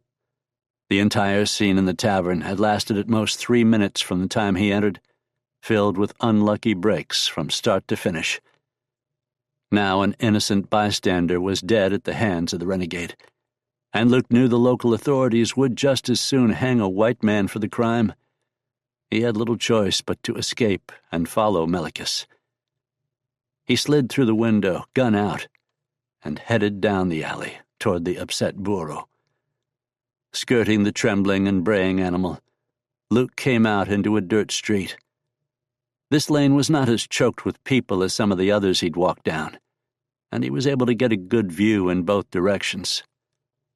Melikus had chosen speed over subterfuge, and he left a clear path of angry residents marking his passage as he went across the boulevard and headed for an alley mouth. Luke plunged into the crowd after the man, pistol out and in his hand.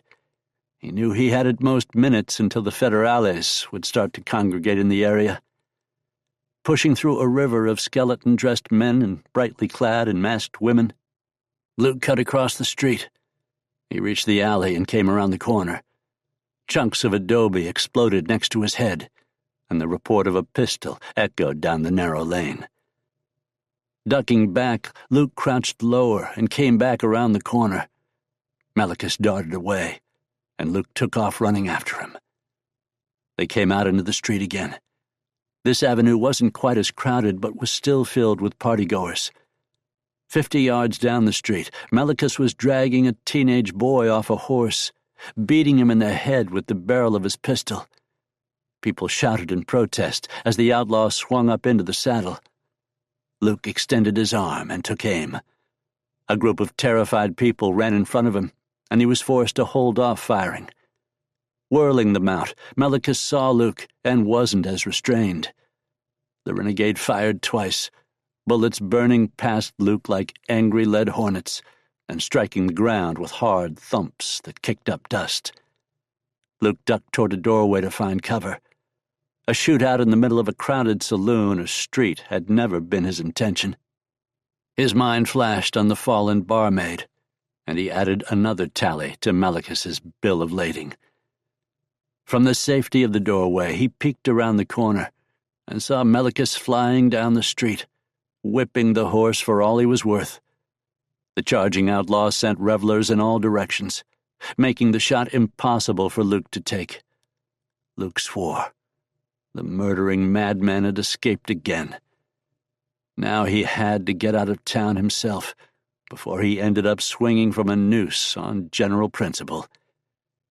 "We're not done," he told the retreating outlaw. "We are not done. I promise you that." Chapter 44. I go no further. "What?" Luke asked. "I go no further," the Yaqui scout said. "Beyond here is the land of the bad Yaqui." They stood in the foothills of the Cerro Moinora, the highest location of the Sonoran Desert. The extinct volcano reached over 10,000 feet high.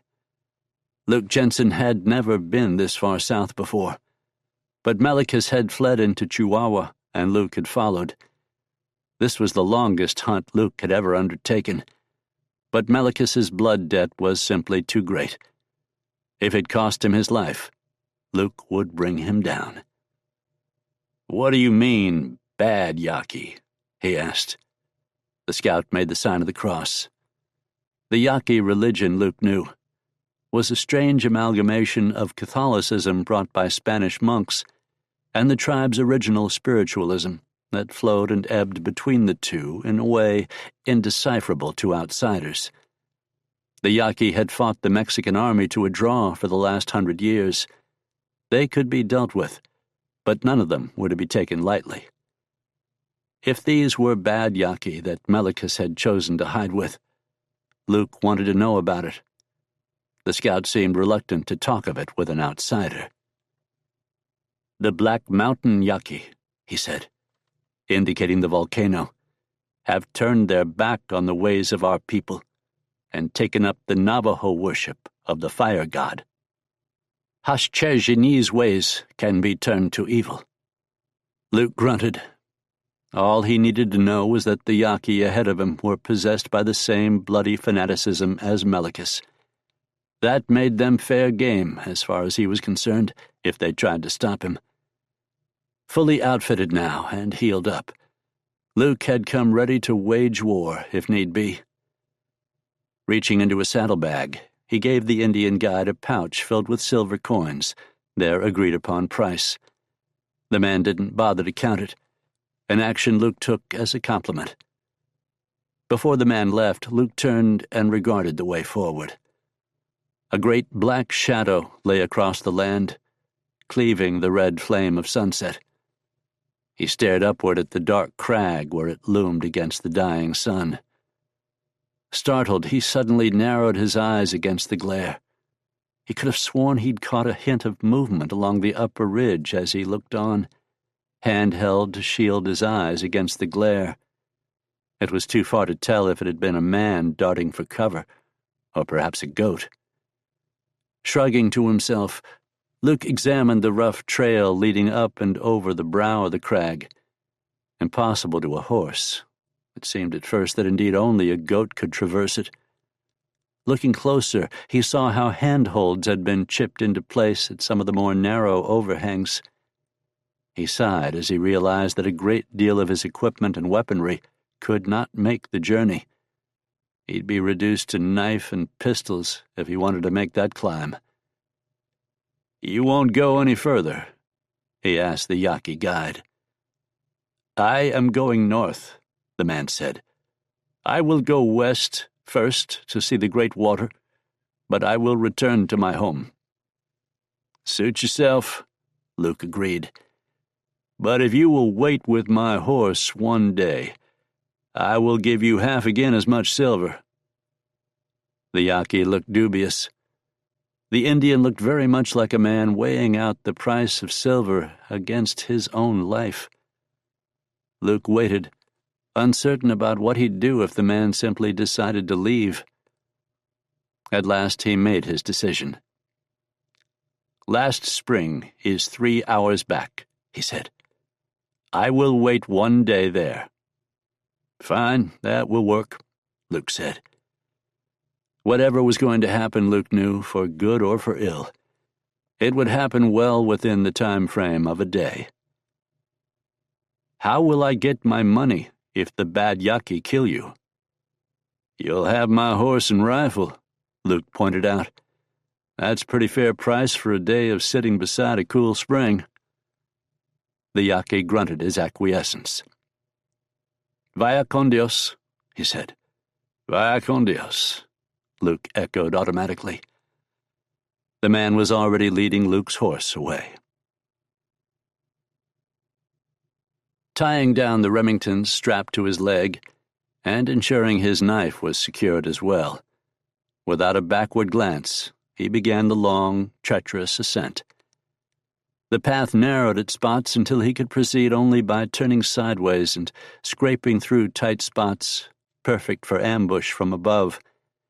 Again and again he was forced to halt his upward climb and rest for a moment, clinging to a precarious cliff face.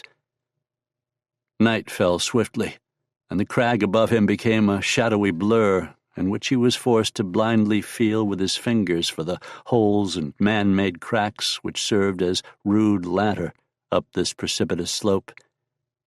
Upward he struggled, as the cliff bulged outward near its summit, and the path ran only wide enough to stand on tiptoes.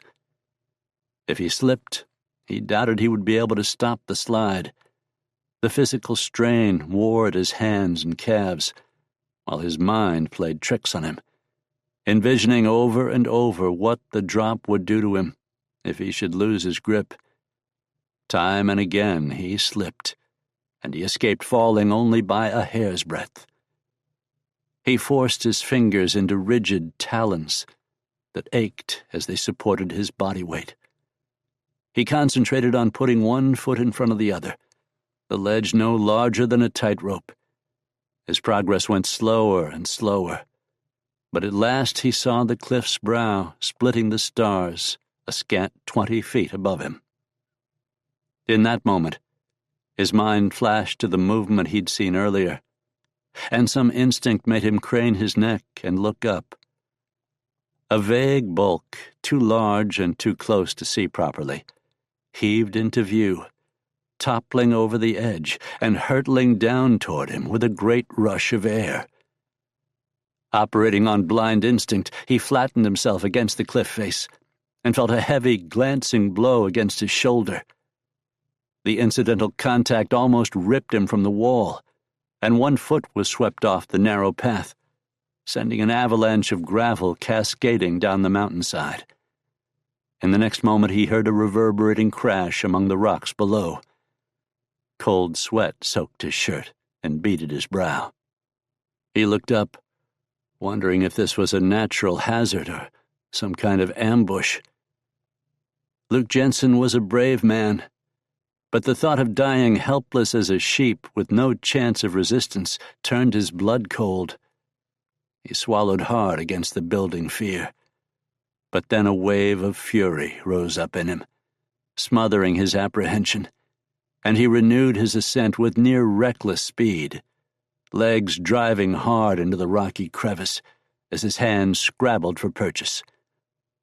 A second boulder didn't materialize, and nothing living greeted him as he clambered over the edge, rolled away from the brink, and leapt erect, pistol flashing smoothly from its holster. He stood on a shallow plateau that served as a sort of natural porch to a very broken string of sawtooth-ridged hills spreading to the west. The crag he had just mounted jutted out from the rest of the heights in a sullen promontory, looming above the desert below, and serving as a barrier to the volcanic crater just beyond its rim. Silence hung heavy in the cool air. No breeze stirred, and no footfall rustled amid the altitude-stunted brush cloaking the plateau. Yet the boulder that had almost finished him had obviously not fallen by chance or any sort of natural happening. Who else occupied this highland mesa? He wondered. Ready for an attack, he studied the terrain around him. He felt the hairs along the back of his arms lift, and the sensation of being watched left his skin crawling. Gun still in hand, Luke started forward. For a while, the only sound he detected was the soft swishing of his own legs as he moved through a field of yellowed cheatgrass. Occasionally he stopped to scan about him when he came to rock formations or small stands of pinyon and white pines. Nothing met his gaze except dry, prickly shrubs and silent promontories of wind-shaped rock and shale. At last he came to a place where the mesa broke into the higher slopes, and there he saw a clump of white pine trees, blocked out in crude geometric shapes by the thick shadows enshrouding them. He approached warily, then halted, as his gaze, growing accustomed to the darkness, made out a vague form among the somber trunks that wasn't part of them. He hesitated, tensed, pistol ready. The figure remained still and silent. Carefully he advanced, poised to react instantly if any attack came. The figure was too small to be that of Melikus, but that didn't rule out one of his apparent Yaqui followers. Finally, it was the odd slump of the figure's head that decided him. Drawing the second Remington, Luke walked closer. The shadows fell back to reveal the figure of a Mexican peon, pinned to the bole of a large white pine tree by Indian spears. The man must have been pinned while alive, and subsequently bled to death, because the front of his body was crusted with a dark crimson stain. His ears had been pinned to the wood of the tree by stone-tipped arrows, but the weight of his head had caused the lobes to stretch and begin tearing as the flesh decomposed. The jaw hung open and loose, swollen tongue lolling from the corpse's mouth. Luke grunted. The meaning of the gruesome signpost was obvious. Beyond lay death. Luke shrugged mentally. There had been plenty of death already on this bloody trail, leading him to Melikus's door. It had been a dark, winding road indeed, but he was near the finish now. He could feel it. Finally. Pushing through the little copse of pine trees, he emerged at the foot of a rugged incline, the first of a series of ridges. As he went up the boulder-strewn slopes, the moon rose, illuminating everything in a soft, bone-white glow. In its light, the broken ridges and mesas loomed like the battlements of some grim fairy tale castle. He moved, keyed up and alert, ready to whirl at the slightest indication and begin firing with the Remingtons. Despite his readiness, he was still surprised when the confrontation unfolded. He strode up the steep, narrow path, eyes searching like a hunting cat, when he entered a section of strangely stacked rocks. The cairns formed a sort of natural stone grove, some of them reaching twice his height. One instant the night was still and silent, and in the next, an Indian had appeared from behind one of the cairns. He had the squat body structure and straight black hair indicative of the Yaquis, and he held a Henry repeater adorned with an eagle feather hanging from a blue beaded string. More movement from the left as additional Indians revealed themselves. Luke didn't hesitate. As the warriors emerged, he dropped and rolled across one shoulder. Coming up, he threw himself into the boulder field, keeping low even as a pistol filled his hand. A cloud covered the moon, plunging the eerie landscape into inky blackness. Hearing a rush of feet, Luke spun and fired. A Yaqui, no more than a dim shape in the dark, stiffened and came to a stop. Luke fired a second time, then ducked behind a 5-foot-tall cairn. The Indian crashed to the gravel, and a chorus of rifle fire lit up the night, bullets whipping past his makeshift barrier or striking rocks and ricocheting wildly. Luke knew he couldn't afford to get pinned down. Scuttling across the broken ground and using his free hand to support his crouch, he tried circling around. Muzzle flashes lit up the night and then died away. He paused in the narrow space between two boulders, ears straining to detect the slightest motion. "Jensen!" Melikus called out. Luke remained silent. He thought the outlaw was only talking to trick him into revealing his position. "You were a fool to come here. This is no land for a white man." Using the shouting outlaw's voice like a beacon, Luke began edging toward the sound. His only warning was the faintest scrape of moccasin leather on stone. Turning, he caught a flash as a Yaqui warrior in white coarse-woven pants and top hooked around an ancient cairn, Henry rifle in both hands. Luke's hand flashed across his body and fanned his hammer, once, twice, 3 times. The Remington boomed, the shots stuttering hard on one another. The muzzle flash cast stark shadows against the stones. All 3 bullets slammed into the Indian, and he staggered under their impact. The Yaqui fell backward, bounced off a boulder, and pitched forward onto his face. As the rifle slipped from dead fingers, Luke was already holstering his pistol and reaching for it. The body hit the gravel and bounced hard as the carbine came into Luke's grip. Spinning away, he bolted past a forest of rocks stacked into cairns that had probably stood before the Spanish had even arrived in this land. His shoulder struck one pile a glancing blow as he pivoted in among them. Unsettled, the cairn toppled with a clatter, stones cascading down in a rush. He spun back the way he'd come as the night lit up with rifle fire. Bullets ricocheted wildly as he darted in among the rocks, knifing across the field like a fish in water. Stepping around a boulder, he honed in on the crash of a nearby rifle and caught a Yaqui gunman from behind. The Henry in the Yaqui hands crashed, and the man went down. Cutting left, Luke darted in among the rocks. He came upon a hogan.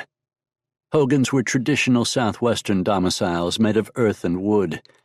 This one was made from pine logs packed with dried mud. There was a round mouth of a door and a smoke hole in the top. He froze, crouched in the lee of a rock, and watched the building. It was far too dark to see inside. A horse nickered in the darkness, and Luke recognized Melikus's mount, tied to the protruding eave of a support joist on the hogan. His blood ran cold when he realized he must be very close to the outlaw now.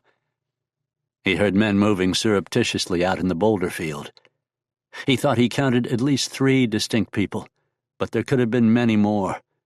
There was no way of telling which, if any, were Melikus. A bullet whined off the rock next to his head, and stone splinters stung his face as the bullet ricocheted away. Cursing in surprise, Luke fell backward. He struck the ground hard and bit down on his own tongue. Pain shot through his mouth, and he saw stars. Seething at the discomfort, he twisted in the direction of the muzzle flash. Firing the Henry from the waist, he worked the action, fired again, and jacked another round into the chamber. His first round caught a Yaqui low in the stomach, bending the man in half like a book snapping closed. His second round struck the Indian in the top of the head and dashed his brains out of his skull and splashed them on the rocks. Melikus came out of the Hogan, firing a greener double-barrel 12-gauge. The shotgun roared, and shot peppered the boulder next to Luke. Several rounds of buckshot tore into his leg. Firing once, Luke missed and tried firing again, but the rifle was empty. Melikus and Luke each threw aside their long guns and scrambled for their pistols. The renegade's face was a twisted mask of rage. Melikus fired at a dead run as he broke for the cover of the rock cairns. Luke dodged and rolled away from bullets burned through the air where his torso had just been. Rolling to his belly, he snapped a shot, but Melikus was gone. Then, in that moment, the clouds parted enough for a bar of moonlight to illuminate the area. Light poured into the black mouth of the Hogan, and Luke froze momentarily at what it revealed. A blonde woman, naked and bruised, with blood flowing from her nose, was bound by iron manacles to one of the pillared roof supports. She was looking directly at Luke, eyes wide with surprise and a sort of crazed animal hope. Luke pushed himself up, searching for Melikus. It was impossible to tell what the outlaw would do. Sometimes he fought, other times he ran. It seemed the man was governed by unknowable whims of aggression and cowardice that Luke couldn't get a mental handle on. Luke made a snap decision that the Hogan offered some semblance of protection to keep him from getting flanked, and leapt into action. He jumped up and sprinted toward the doorway, boots pounding hard into the gravel as he leapt over a boulder and dodged around a rock cairn before throwing himself through the opening. The woman was sobbing, but seemed too distraught to form words as he entered. He landed heavily, then turned, pistol ready. A Yaqui sprinted forward, a Mexican Army Springfield held in his hands. Excited, the whooping Indian fired from the hip. The rifle cracked loudly, and the big-bore round speared past Luke's head before slamming into the back wall of the Hogan. Luke lifted his arm and sent 2 shots tripping out, one hard on the heels of the other. The pistol jumped and barked in his hand. Recoil lifted the barrel as the muzzle flash illuminated the Hogan interior. Outside, the Yaqui stumbled in surprise as 2 bloody patches blossomed on his white homespun cloth shirt. Uttering a choking cry, the man went down to his knees, then pitched forward onto his face, the Springfield bouncing away as it fell from lifeless fingers. Luke's hands worked automatically in the moment of quiet that followed. He dumped his spent and smoking brass, letting them fall to the hard-packed earth of the Hogan floor. As if of their own volition, his fingers reloaded the pistol by feel, even as Luke's eyes searched out through the door, ready to drop the pistol he was reloading and draw the second Remington at a moment's notice. "Just hold on a little longer," he told the girl over his shoulder. "You just need to hold on a little longer." "I want to go home," she moaned. "I promise," Luke told her. "I'll get you home." At that moment, a muzzle flash sparked out in the night. Luke saw the flame bursts wink from the dark crevice between 2 boulders. Without thinking, he fired 2 shots, putting the rounds into the dark where he'd seen the muzzle flash. He couldn't know if he'd hit anything, but he knew he had to do something to protect the girl. Turning in that stolen moment, he found where the manacles had been attached to the raw pole of white pine used to frame the wall. The Remington boomed in his hands. A .44 caliber slug, slow and heavy and powerful, cracked into the wood and blew the chain link apart. With a gasp, the woman, no more than a girl really, let her arms drop and collapsed inward on herself. In that brief moment, Luke saw how dozens of angry red welts adorned her slim white back, and fury burned in him. "Stay low," he commanded. He spun in place as he heard footsteps racing toward the Hogan. A figure appeared in the doorway, features no more than a black silhouette as he blocked out the moonlight. The click-clack of a round being seated in a Henry repeating rifle filled the Hogan. drowning out the audible metallic click of Luke thumbing back the hammer on his Remington. The guns blazed, and the Hogan was illuminated wildly by the muzzle flash of both weapons. Luke missed. A deadly .45-70 took Luke on the outside of his shoulder, gouging a bloody fissure through the muscle there. Crying out, he fired a second time. This round cracked the Yaki's skull and sent him collapsing back out through the door of the Hogan. Luke sprang forward immediately, heart pounding, breathing hard. He snatched up the Henry rifle and jacked a fresh round into the chamber. Carefully, he peeked around the edge of the door, head down low. He saw nothing but boulders and rock cairns in a forest of stone. He heard rocks scrape and whirled in that direction, weapon ready. He saw nothing living but a dribbling little cascade of pebbles off a rock the size of a kitchen table. "Let's finish this, Melikus," he shouted. "You and me." Thinking he detected motion, Luke whirled in that direction. He saw the swaying of the low branches on a lone pine tree, standing surrounded by boulders like a teacher by children. "All you do is run, Melikus," he yelled. "Stop running for once, you cowardly dog." A bullet whined out of the darkness and struck the door frame 3 inches above Luke's head.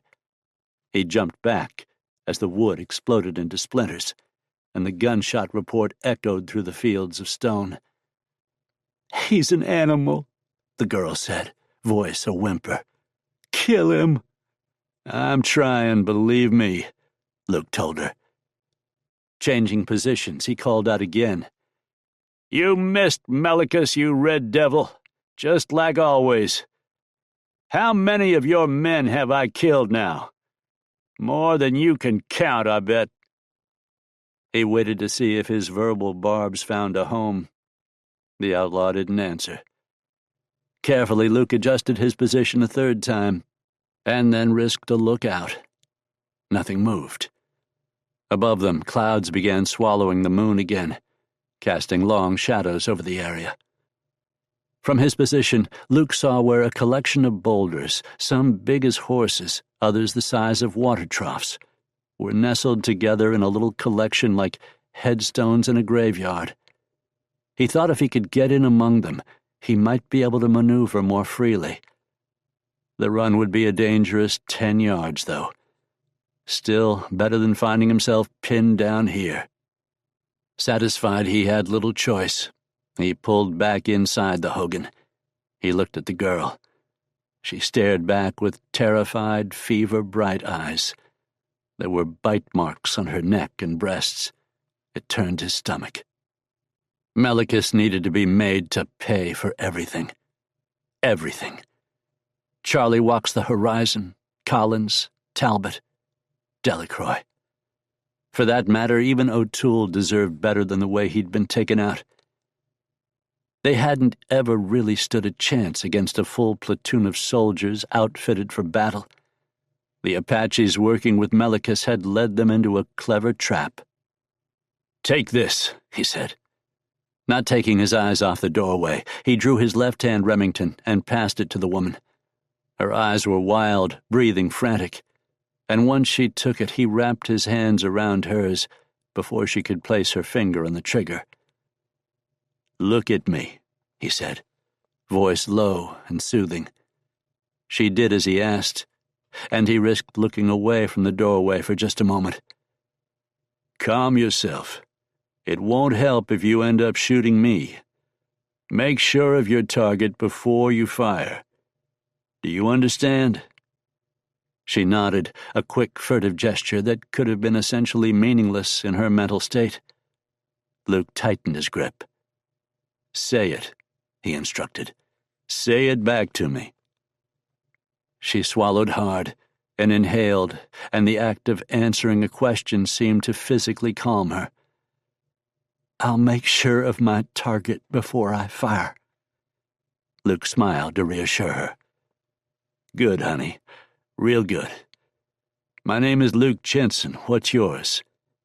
"Sally," the young woman answered. "Sally Miller." "Sally," Luke said, I'm going to get you out of here, I promise. But in order to do that, I'm going to have to go out there and kill that evil madman who stole you. Do you understand?" She nodded. "Okay. If I have to come back, I'll call out, okay? You hear me call out my name, you don't shoot, all right?"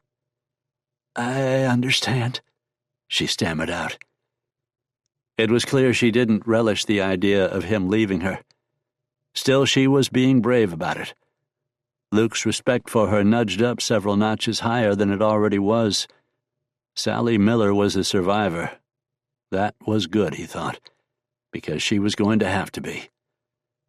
"All right, then," he told her. "I'm going to go kill him." Sally surprised him by saying in a fairly strong voice, "He's got it coming." That brought a laugh from Luke, a sound that he had never expected to hear again. He surely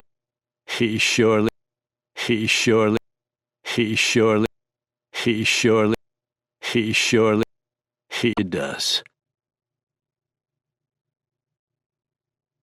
Chapter 45. Luke darted out of the hogan at a dead sprint. Seeing the cluster of rocks ahead of him, he threw himself forward just as shots rang out from the opposite side of the boulder field. Bullets buzzed past him, close enough to feel them buffet the air. He landed hard, bounced once, and rolled into the rocks. Another shot rang out and ricocheted off of one of the table-sized boulders. Luke marked the location of the shots and began to visually map out his approach. He was going to have to circle around and try to keep an angle on the outlaw, a task easier thought than actually done. Carefully keeping the hogan in sight, Luke began crawling through the maze of rock. After he had gone a little way, he rose to his feet and proceeded in a crouch. He wove his way through the thicket of cairns and boulders, each turn capable of bringing him face to face with the deadly renegade.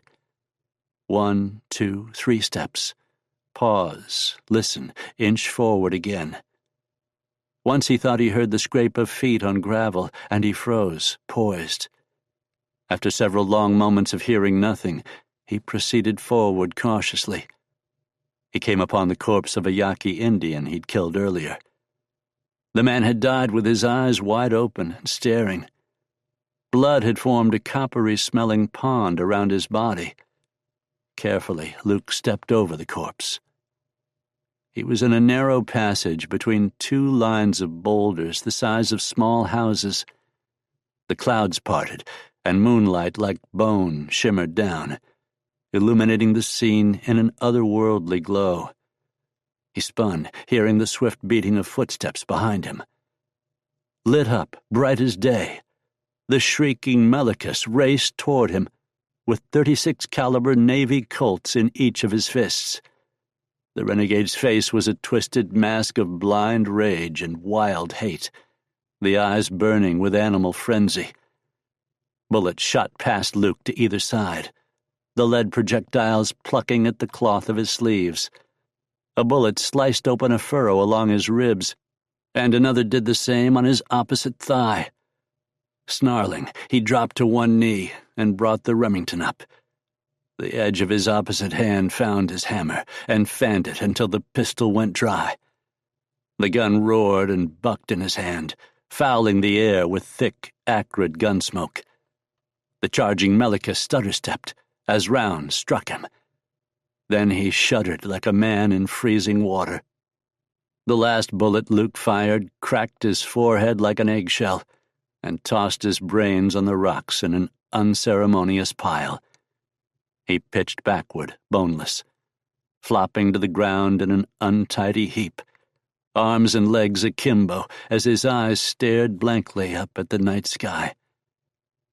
Ears ringing from the cacophony of gunfire, Luke slowly stood. His chest heaved. He was alive. Melikus was dead. At long last, Melikus was dead. Luke supposed that when he thought about what was home to him, he thought about his brother Smoke's ranch, He was a wanderer, but that ranch and the family living there were the closest thing he had to a home. He had never traveled so far from home to hunt a man. Hands working automatically, he reloaded the Remington. There could still be bad Yaqui around. He thought about the girl he'd found in the Hogan. Knew she would likely suffer from this experience for the rest of her life.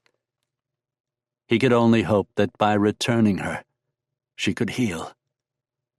Killing Melikus couldn't undo the harm he'd caused, but it put an end to his reign of terror at last.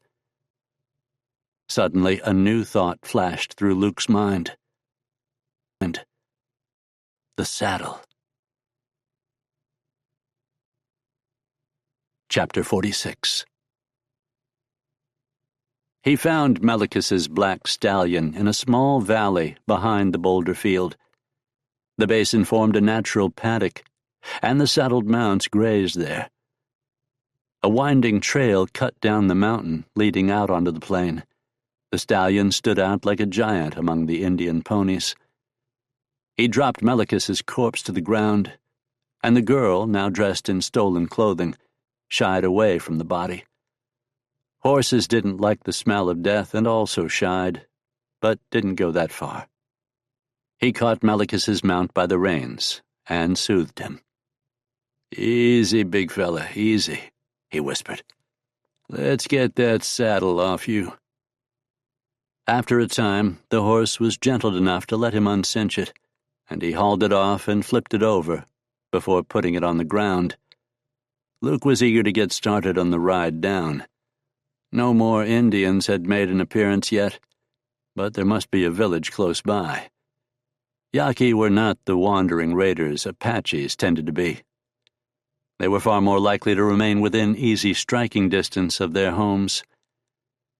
Squatting down, Luke pulled the saddle blanket free and threw it aside. He stared down at the saddle. Abruptly, he threw back his head and began laughing. The woman looked at him in confusion and not a little fear. There was an edge to the laughter that seemed dangerous. "Those dumb, stupid dreamers," he howled. He wiped tears of laughter out of the corner of his eyes. The inside of the saddle pads were made from sheepskin. Any map drawn on their surface would stand out in bold relief. The saddle pads were bare. There was no map. Luke looked over at the body of Melikus. The man had lived by violence, and he'd sure as hell died by it as well. "I guess the only treasure is what I'm going to get for your mangy hide." Luke started laughing again. It